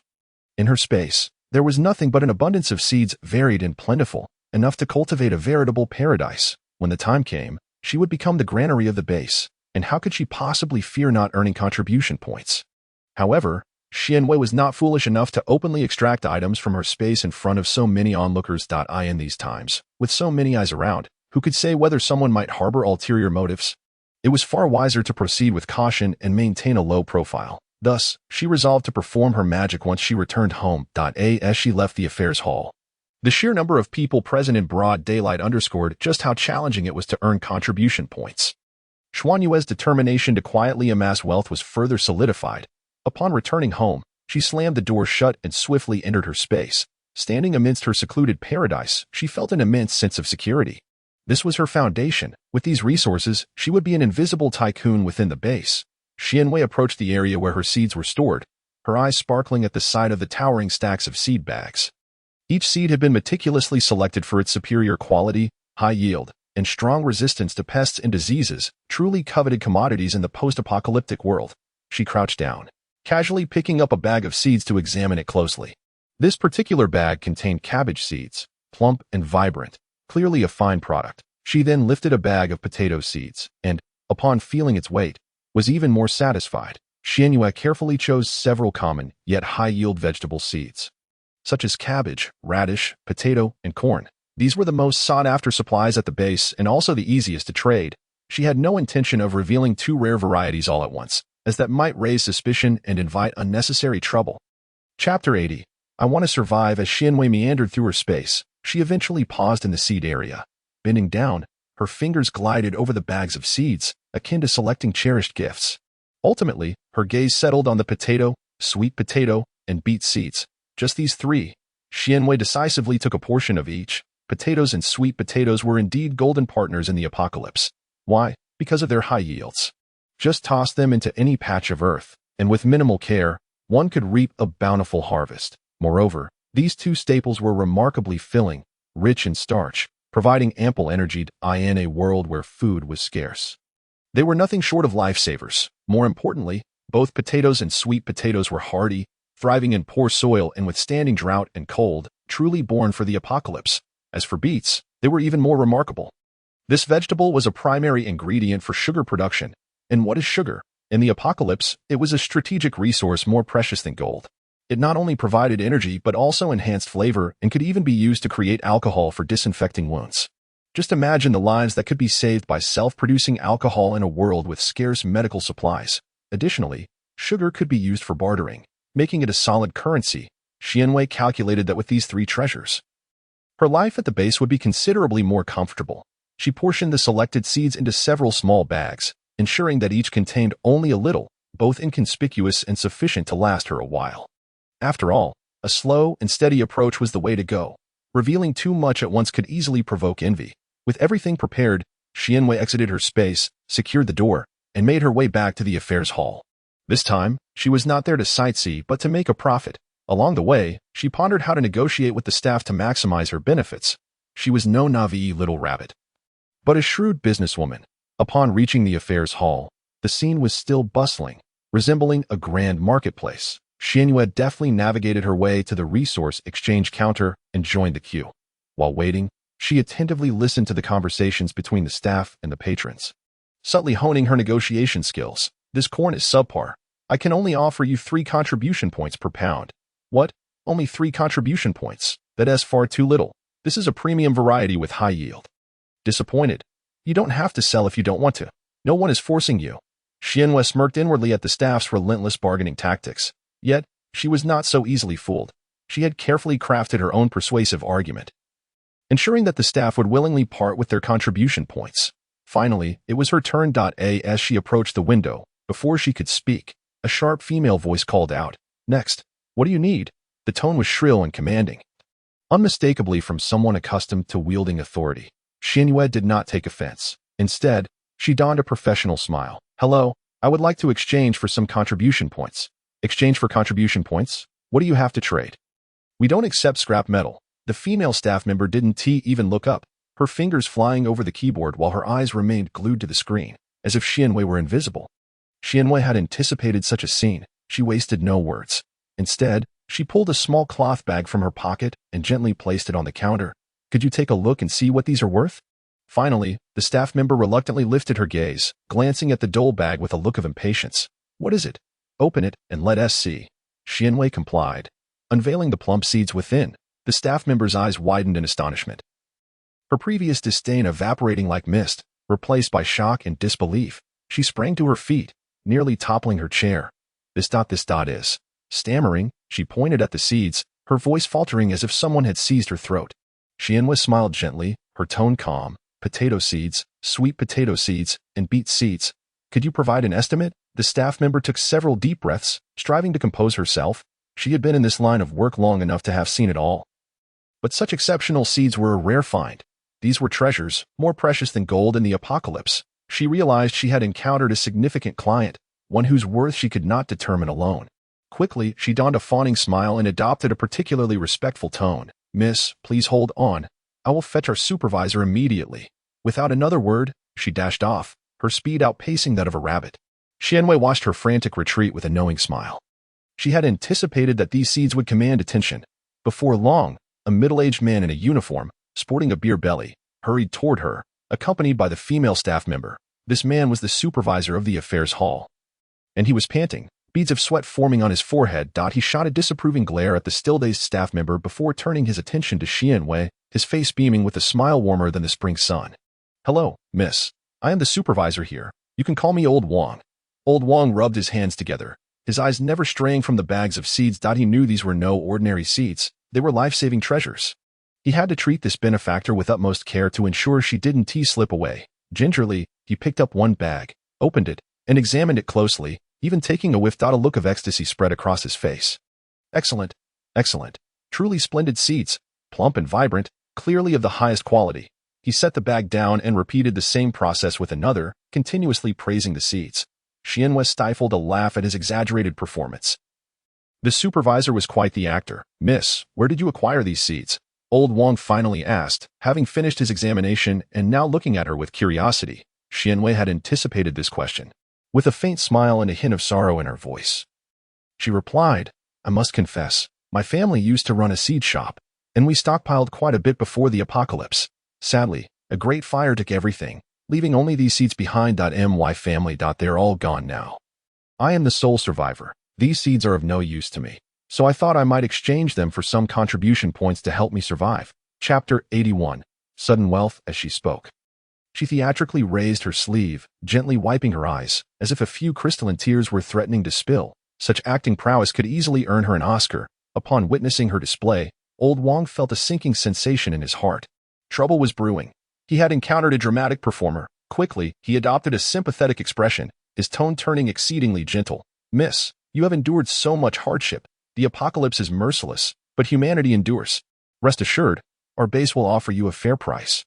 We will take all these seats. The moment Old Wang made this proclamation, several nearby staff members rushed over, their eyes wide as they fixated on the bags, as if they contained golden ingots rather than mere seeds. Indeed, miss, these seeds are life-saving treasures. Our base is in dire need of such goods. You are providing us with much-needed support. Miss, you can trust that we will never shortchange you. A group of individuals engaged in animated flattery, their voices gradually dwindling until they almost transformed into whispers, as if conspiring over some earth-shattering secret. Xianyu stood to the side, maintaining an outwardly calm demeanor while her heart swelled with joy. It appeared that these seeds were worth even more than she had anticipated. Now, she intended to negotiate vigorously with them. It would be a disservice to her award-winning acting skills if she did not extract a handsome profit. Old Wang cleared his throat, puffed up his already protruding belly, turned around, and wore a beaming smile that was more radiant than the one he had when his wife gave birth, nearly squashing his eyes with the sheer force of his glee. Miss, after unanimous evaluation by our esteemed experts, the quality of your seeds is undoubtedly top-notch. Our base is willing to offer a high price for procurement. Xianyu arched an eyebrow, displaying an expression that conveyed her anticipation of their response. Yet her tone remained composed. Oh, a high price? How high? Do not attempt to bamboozle me with inflated figures. I only recognize tangible contribution points. Old Wang extended a hand, his thumb, index, and middle fingers splayed out like a chicken's claw as he waved them before Xianyu. This amount? 3,000 contribution points. How about that? Quite generous, wouldn't you agree? This is the highest price our base can offer. Xianyu was taken aback. 3,000 contribution points. That was no trifling sum. She had initially thought that selling for 500 or 1,000 would be commendable. But she never anticipated such a substantial increase. It seemed the base's demand for seeds was even more pressing than she had imagined. These fellows, who usually exploited the common folk mercilessly, suddenly appeared to be mindful of their finances when faced with genuine treasures. Nevertheless, Xianyu would not acquiesce so easily. Who was she? She was the shrewd Xian boss. How could she be swayed by such paltry enticements? She intended to demonstrate to these individuals the wisdom that age brings. Feigning contemplation, she furrowed her brow as if pondering something, her fingers gently tapping on the table, producing a rhythmic sound akin to a heartbeat. This subtle gesture infused the atmosphere of the room with an air of tension. Upon witnessing this demeanor, old Wang felt a pang of anxiety. Fearing that Xianyu might retract her offer, he hastily added, "Miss, this is truly the highest price we can provide. Please do not find it lacking. Just think, these 3,000 contribution points will allow you to live a life of luxury within the base. You can indulge in whatever you desire, and you shall never again worry about having enough to eat." Xianyu glanced at him, her lips curling into a playful smile, as if to say, did old Wang truly believe she was an ignorant country girl? 3,000 contribution points to placate her? Dream on, old Wang. Your words imply that I am unfamiliar with the world. 3,000 contribution points a considerable sum. My monthly rent alone amounts to 150. This amount could sustain me for years. A life of luxury, more like a life of starving on the north wind, she retorted without reservation, her tone tinged with mockery and disdain. Old Wang was immediately at a loss for words. His smile freezing in place, akin to a withered eggplant. It dawned on him that this lady resided in the palatial District D. Surely, those who could afford to live in such a place were not in want of money. He had truly stepped into a pitfall of his own making. He quickly plastered a smile on his face, nodding and bowing, his demeanor more respectful than that of a devoted son. "Miss, please understand, I was afraid you might be unfamiliar with the market. I can be quite inept with words. Please overlook my shortcomings. If you find this price unsuitable, just state your number, and as long as we can accept it, we will certainly accommodate you. Our base prides itself on integrity and fairness." Xianyu had been waiting for this very statement. She cleared her throat and spoke slowly, her voice soft yet resolute. "I will not make things difficult for you.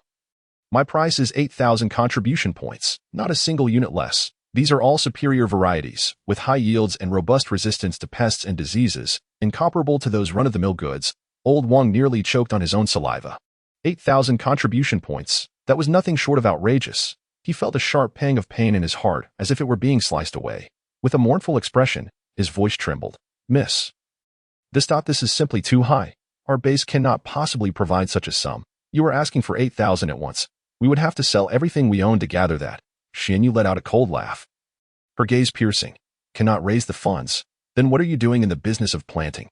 Are you planning to cultivate air with no seeds? Or do you intend to let everyone in the base starve?"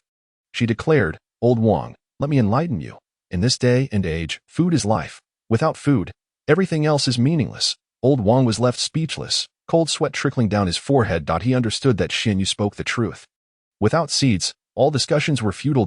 In these times, whoever held control over food held the power. Observing his flustered expression, Xianyu knew the moment had come. She softened her tone, sounding like a patient teacher. "Old Wang, I am not unreasonable. I realize that your base faces challenges, and producing such a large sum of contribution points all at once is indeed difficult. How about this? I will offer you a discount. 5,000 contribution points. This is my bottom line. Anything less, and I would rather let these seeds rot in the ground than sell them to you. I believe in mutual benefit and goodwill. We must not allow this minor issue to sour our relationship." Old Wang seized upon her words as if they were a lifeline, his previously taut nerves suddenly relaxing, feeling as if he had been revived. 5,000 contribution points, although still high, was a reduction of 3,000 from 8,000. This was already the best outcome he could hope for. He eagerly nodded and grinned, his smile brighter than a blooming chrysanthemum. "Excellent. Excellent. 5,000 it is. Miss, you are truly generous, so understanding. Our base will certainly remember your kindness. Rest assured, our service hall is known for its integrity. A word once spoken is like water poured out. We will not go back on our word." Xianyu waved her hand dismissively, adopting an air of magnanimity. "No need to remember kindness. Just ensure you do not forget to deliver my contribution points on time." I dislike owing others and do not wish for others to owe me. Old Wang repeatedly assured her. Certainly, certainly. Miss, you can be assured that our service hall is known for its integrity. We will promptly register your seeds and ensure the contribution points are credited to your account without any deductions. You will not suffer any loss. To prevent any potential complications, the transaction took place in a secluded room. Shrouded in secrecy, the room was adorned with an antique charm, featuring several pieces of calligraphy and paintings on the walls, an exquisite tea set on the table, and a faint waft of sandalwood incense. Creating an atmosphere of tranquility, Old Wang personally supervised as several staff members busily counted the seeds and recorded the information. Careful to avoid any errors, they handled the seeds with utmost care. As if they were fragile porcelain, Xianyu reclined in a grand chair, leisurely sipping tea while observing their industrious movements, her heart filled with contentment. It was akin to watching a colony of ants busily moving her belongings. Both effortless and pleasurable, the tea was no ordinary brew but a treasured collection that Old Wang had specifically presented, said to have been salvaged from a tea house before the end of the world. Its flavor was rich and lingering, and with each sip, one felt as if they were floating in bliss. Miss, this tea is truly delightful. Please, do have a taste. Old Wang eagerly poured her a cup. His face beaming with a smile, Xianyu took a gentle sip and nodded. It's quite satisfactory. Upon hearing her praise, Old Wang's spirits soared. Miss, do you have even better tea? May I have the chance to broaden my horizons? Xianyu shot him a glance, responding coolly. Next time, I didn't bring any today. Old Wang, though somewhat disappointed, refrained from pressing further. Soon, the transaction concluded. Xianyu's account reflected an additional 5,000 contribution points. As she gazed at the figure, her lips involuntarily curled upward, akin to a fox that had pilfered a chicken. At last, she had struck it rich overnight. With these contribution points, she could strut confidently within the base. Chapter 82, quietly amassing wealth. Xianyu surveyed the newly acquired 5,000 contribution points in her account, contemplating her newfound fortune, which seemed to have finally come her way. For others, contribution points were a lifeline, but for her, they merely served as pocket money to maintain her low-key luxurious lifestyle. What she truly required was to utilize these contribution points to cover the rent of her opulent palace and the utilities, sparing her the monthly headache of accumulating that 150. However, the fact that these packets of seeds fetched such a price was a pleasant surprise. It at least validated her discerning eye. In critical moments, she could adapt and navigate with finesse. As Xianyu turned to leave, Old Wang remained behind, utterly flustered. He gazed at her retreating figure, feeling a surge of heat within. This young lady, with her graceful stature, clad in fitted athletic attire that accentuated her curves, swayed with each step, her waist gently undulating, her hips slightly raised, reminiscent of a ripe peach, evoking an irresistible urge to take a bite. Then there was her face, framed by delicate brows and eyes that sparkled with allure, her smile a tantalizing invitation, captivating all who beheld her. What a spectacle this is, not merely a vendor of seeds, but rather a bewitching enchantress, captivating hearts. Old Wang involuntarily swallowed hard, feeling a parched dryness in his throat, an unsettling fire igniting within his abdomen. In this bustling hall of transactions, he prided himself on having encountered countless individuals. He had seen all varieties of women. Yet, encountering someone like Xianyu, who possessed both an innocent facade and an alluring demeanor, was indeed a rarity. Not to mention, she bore with her a treasure trove of life-saving seeds. Truly a walking trove of riches. What a pity, such a splendid cabbage, destined to be ravaged by some swine.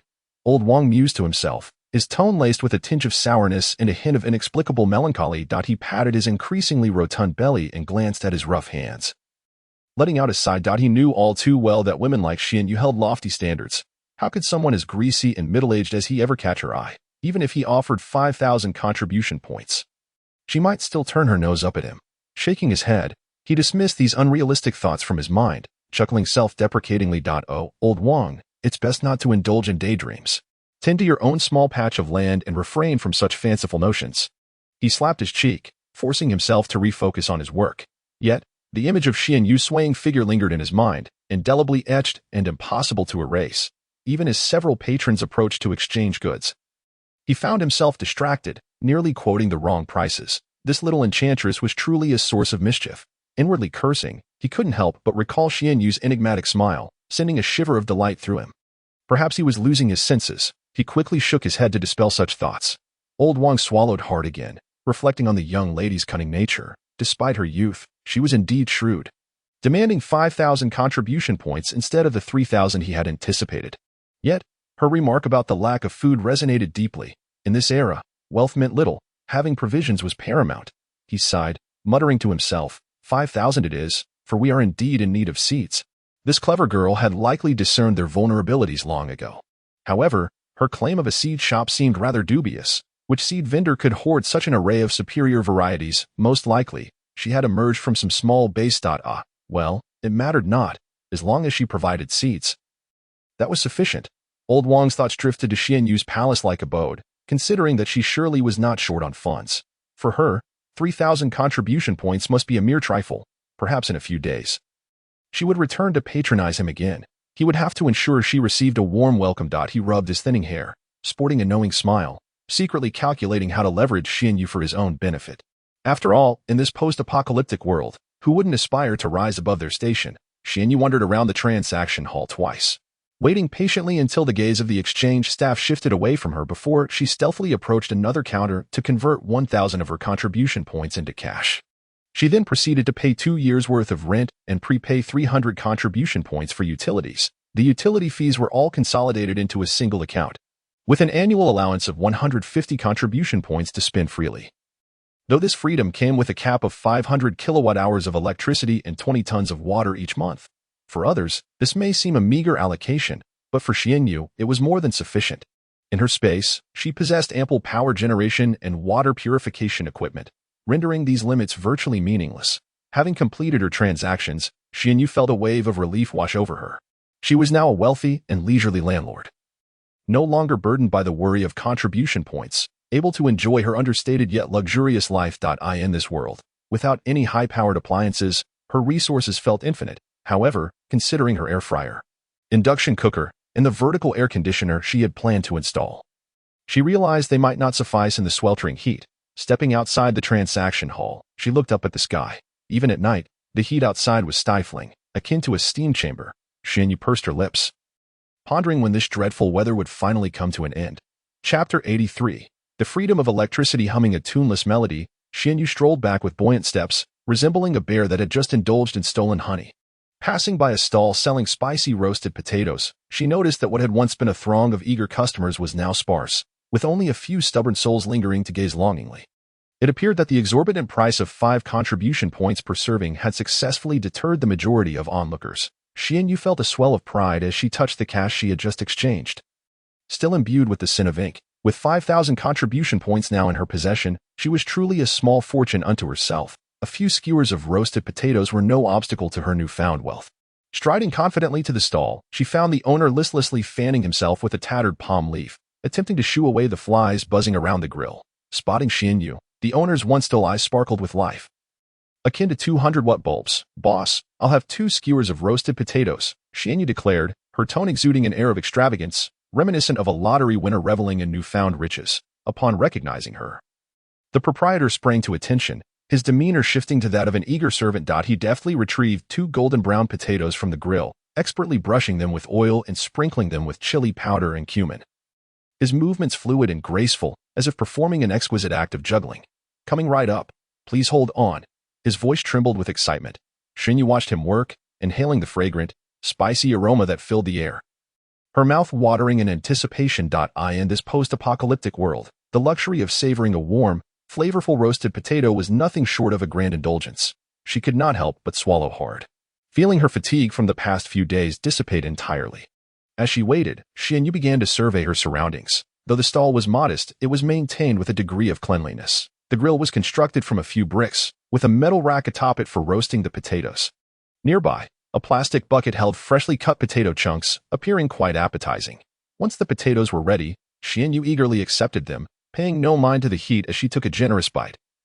She sighed contentedly, her eyes fluttering shut in bliss. The flavor was simply divine. The potatoes were crispy on the outside and tender on the inside, with the chili and cumin perfectly balanced, imparting a hint of sweetness that tantalized her taste buds, leaving her craving more.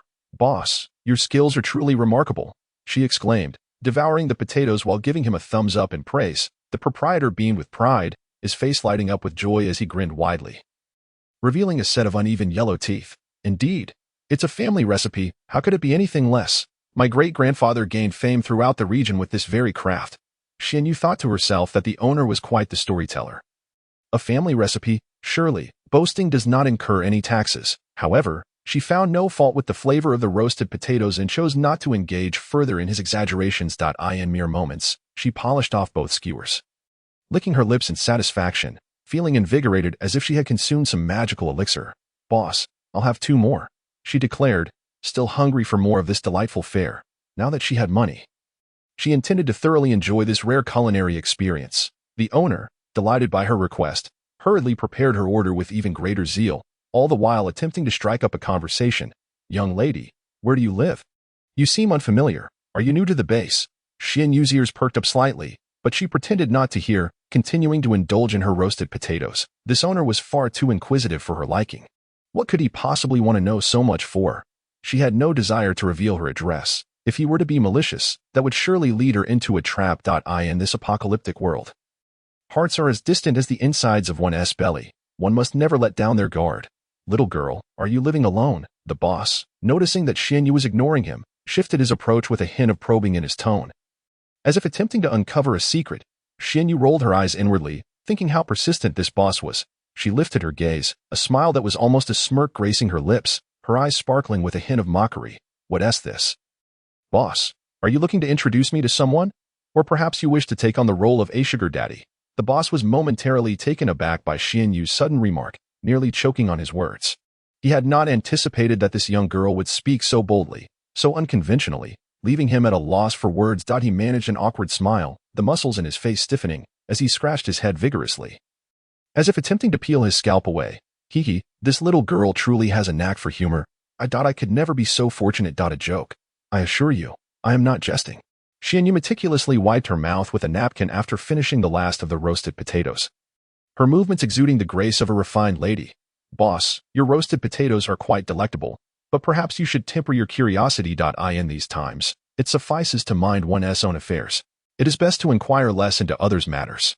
Beware of the perils that may arise from careless words. The more you know, the quicker you meet your demise." After concluding her thoughts, Xianyu tossed a few crumpled bills onto the stall, turning to leave, leaving the boss in a state of disarray, akin to a wooden post struck by lightning.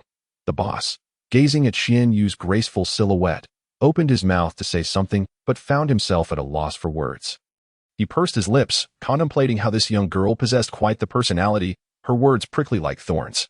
Yet, he did not take it to heart. After all, he had merely asked out of casual curiosity, with no ulterior motives. He simply thought that this girl, with such lavish spending, surely belonged to an extraordinary background, perhaps even a notable figure's kin, and he was keen to glean some connections.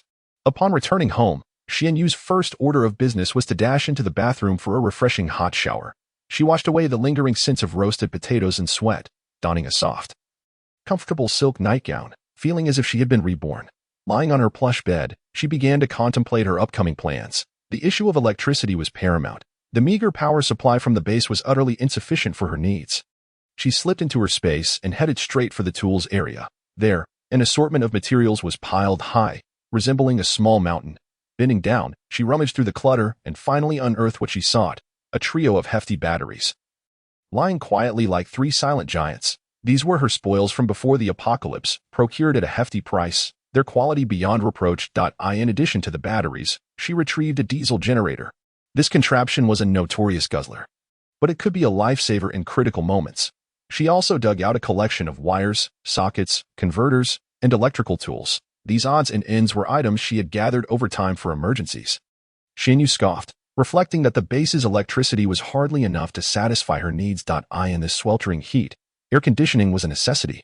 She had no intention of reducing herself to a dried meat stick just to save a few contribution points.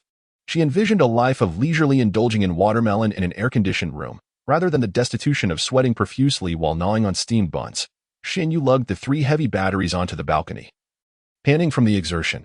Had it not been for her regular exercise, her robust physique would have struggled with these hefty items. She then began arranging several dartboards on the balcony. These treasures had been salvaged from a technology expo before the end of the world. High-efficiency solar panels, reputed to significantly enhance the conversion of solar energy into electricity. The thought of basking in the sun during the day and enjoying air conditioning at night filled her with delight. Xianyu's mind raced with plans. She had no desire to live the nocturnal life of a night owl who slept during the day and roamed at night. She craved a life of rising at dawn and resting at dusk. Even in this damned apocalypse, grabbing her tools, she commenced wiring. This task was child's play for her. In a world like this, one must be self-sufficient. Water and power outages were the norm, and she had long honed her skills as a plumber and electrician. Click, click. Shinyu moved deftly, her fingers nimbly navigating the wires and connectors, quickly linking the solar panels to the batteries. Her expert movements surpassed even those of a professional electrician. She then positioned the diesel generator in a corner of the balcony. This beast was a bit loud, akin to a roaring wild animal, and she needed to devise a way to muffle the sound, lest she face complaints from neighbors. From her space, she retrieved a soundproof cover, specifically designed for the generator, capable of significantly reducing noise. Placing it over the generator, the thunderous roar diminished to a low hum. Done. Shinyu dusted off her hands, surveying her handiwork with satisfaction. Now, she could liberate herself from the base's power grid. Achieving true electrical independence, she returned to her room to modify the home's electrical system. By integrating the batteries and generator into her home's wiring, she could easily switch power sources and no longer worry about outages. This meant she could binge-watch shows, enjoy hot pot, and play games at home without the concern of exceeding her electricity budget or facing sudden blackouts. Approaching the window, she drew back the curtains and gazed outside at the air distorted by the sweltering heat. Observing those struggling in the heat wave, feeling increasingly grateful for her foresight. Let you poor souls sweat it out outside while I luxuriate in my air-conditioned haven, savoring chilled watermelon. Shinyu chuckled with glee. Her delight akin to that of a fox who had pilfered a hen. She had no intention of resembling those who, in an attempt to save a few contribution points, found themselves in a disheveled state. She desired a life of refinement, even amidst this wretched apocalypse. From her space, Shinyu produced a brand-new standing air conditioner, placing it in the living room. This air conditioner, a low-power model she had specifically purchased before the apocalypse, was designed to accommodate the base's meager electricity supply. Now, with her own power station, she could enjoy as much cooling as she desired, free from the worry of exorbitant electricity bills. She positioned a basin beneath the air conditioner's outlet to catch the water. In this world, water was a precious resource, and none should be wasted. Reclining on the sofa, she snapped her fingers, and with a hum, the air conditioner sprang to life, a gentle breeze sweeping through the room, dispelling the heat and eliciting a soft sigh of relief from her lips. She turned on the television, tuning into her favorite soap opera channel, cranking the volume up to the max, ensuring that everyone knew just how well she was faring. Now, this was living. Shinyu mused, casually grabbing a handful of chips from the coffee table and crunching them with delight. These chips were a luxury, hoarded from before the apocalypse, now a rare treat that most could only dream of enjoying.